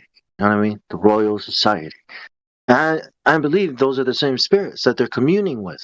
It's the same spirit. And then people seek this knowledge out willingly. It's not like, they reach the end of their wits and abilities, and then they think, can we consult spirits? And these people that have done this, John Dee and these people, right? I'm like, these are just scientific people. They're God believing people. Why would they do this? Why would you willingly consult a spirit, right? And not the creator spirit, the ultimate spirit. Well, they think they are consulting the ultimate spirit. So again, it comes down to how do I put it? You trying to do one thing and getting another. I've read all of John Dee's stuff. Yeah. I've actually read all of it, and when he was given the stuff, he was given everything back to front. So he was writing in Latin back to front, and he didn't have a clue what the fuck he was writing. And towards the end of it, hold on, let me tell you the story, bro. You'll find it funny. So whoever he was communing with were telling him information about this, that, and the other, and it was all backwards, back to front. He had to reorganize it and do it properly. And then the so-called spirits or the spirit or whatever got frustrated with him because he kept on asking, where is the gold hidden? The guy was so selfish. He was asking to know where the buried treasure was, because he had to come up with gold to show the queen that he could do alchemy or whatever dumb shit he was saying he could do. Yeah, and he kept on asking them. So, Edward Kelly is the guy that John Dee had to work with and totally trust that he has that sensitivity, right, to commune. So I agree that he was like, man, you don't even know. But then there's also the Edward Kelly could not have produced that work, even if he was conning, John D. Like I don't care about that shit. I don't understand it. But what I do know is these people were communing with spirits, and it's where we get what we call science today. You know what I mean? So whatever the hell is going on up there, them talking to aliens, I guess is what they want to call it today. Yeah, you call it that, brother. Yeah, what'd they say? Did you say hi? Tell them I said hi. Beat me to your deal. All I know is, bro, I'm one of those people that I read everything, believe nothing unless it strikes a chord with me in my heart, bro. I'm one of those people. I'm not superstitious. I got over that a long time ago. So, I get it. A lot of things struck a chord with me too, and you know what I mean. It wasn't the actual chord, but a lot of things resonate from different places. But for me, the God of Abraham, trumps every god out there. So if it's like, if there's a better God than this guy, than this person, I'd like to look into it. That's why I chose, because look, why should I, a Samoan who live in the South Pacific, why should I give up my people's cosmology and gods and beliefs for some white man's, okay, fair enough. Yeah, it's from Israel. Like I don't even know those people. Man, they live all the way over there. Why do I care about their religion? These are the questions I ask. Like, who is this guy that I should, really like? Look at Chinese people who also do the same thing. There are Chinese people who believe in Jesus, and they have a very rich culture, if not the most ancient culture that has real magic, right? If there's any real magic in this world, I think it's in China, right? But when I see Chinese people leaving their culture to come adopt this culture, I see the same reason why I'm doing it. It's because, you know what I mean? It strikes a chord with me. It resonates inside, when you read the whole thing. I mean, I don't want to get too deep into religion again, but you know what I mean. Oh, I get you, and I think that is what people have termed God. That is your God-given right to pick and choose what you want to place your belief in, not to have it forced through, not to have somebody lie to you that this means this, but really whatever, they do something else in secret. I'm one of those people that out of everything in this world, in this plane of existence, I value is truth. Yeah. The God of Samoa is? His name is Tangaloa Langi. Tangaloa. That's his name. Tangaloa Langi. He's pretty weak God. Langi. Tanga. T-A-G-A. Tanga. Loa. Yeah. Human is Tangata. Human. Tangata. So he's a pretty weak God, compared to Zeus, compared to all these other gods. So I'm like, what is Samoan? What is that? What, you're Samoan? What, you're better than other people? Is that what you think? Why? Why? Because you think your God is better? Like, come on, man. Like, there's got to be more to life than just being this thing you call a Samoan. What if you were sent to America like Greg Louganis and was raised by white people? What then? What are you now? What if you were sent to China to be raised by Chinese people because someone took pity on your sorry ass in the plantation? What are you now? A Chinaman? So what is this thing you call yourself? Samoan. What is that? It's nothing. It was like, it's nothing. You're just a man. It's like everyone else. You know what I mean? That's how I was like, so for what? What's it about? Is it about being Samoan? Because that's nothing. It's about being Chinese. That's nothing. It's about being human, right? It's about being a man. It's about, having families and looking after you. I mean, I think that's more important than this thing we call culture and it divides.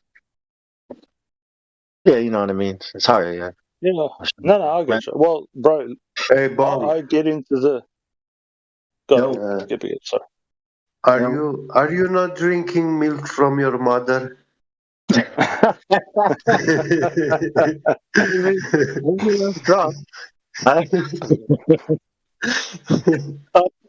We were so poor. My mom didn't have enough milk. Hey, are you saying that today you're not drinking milk? I'm not.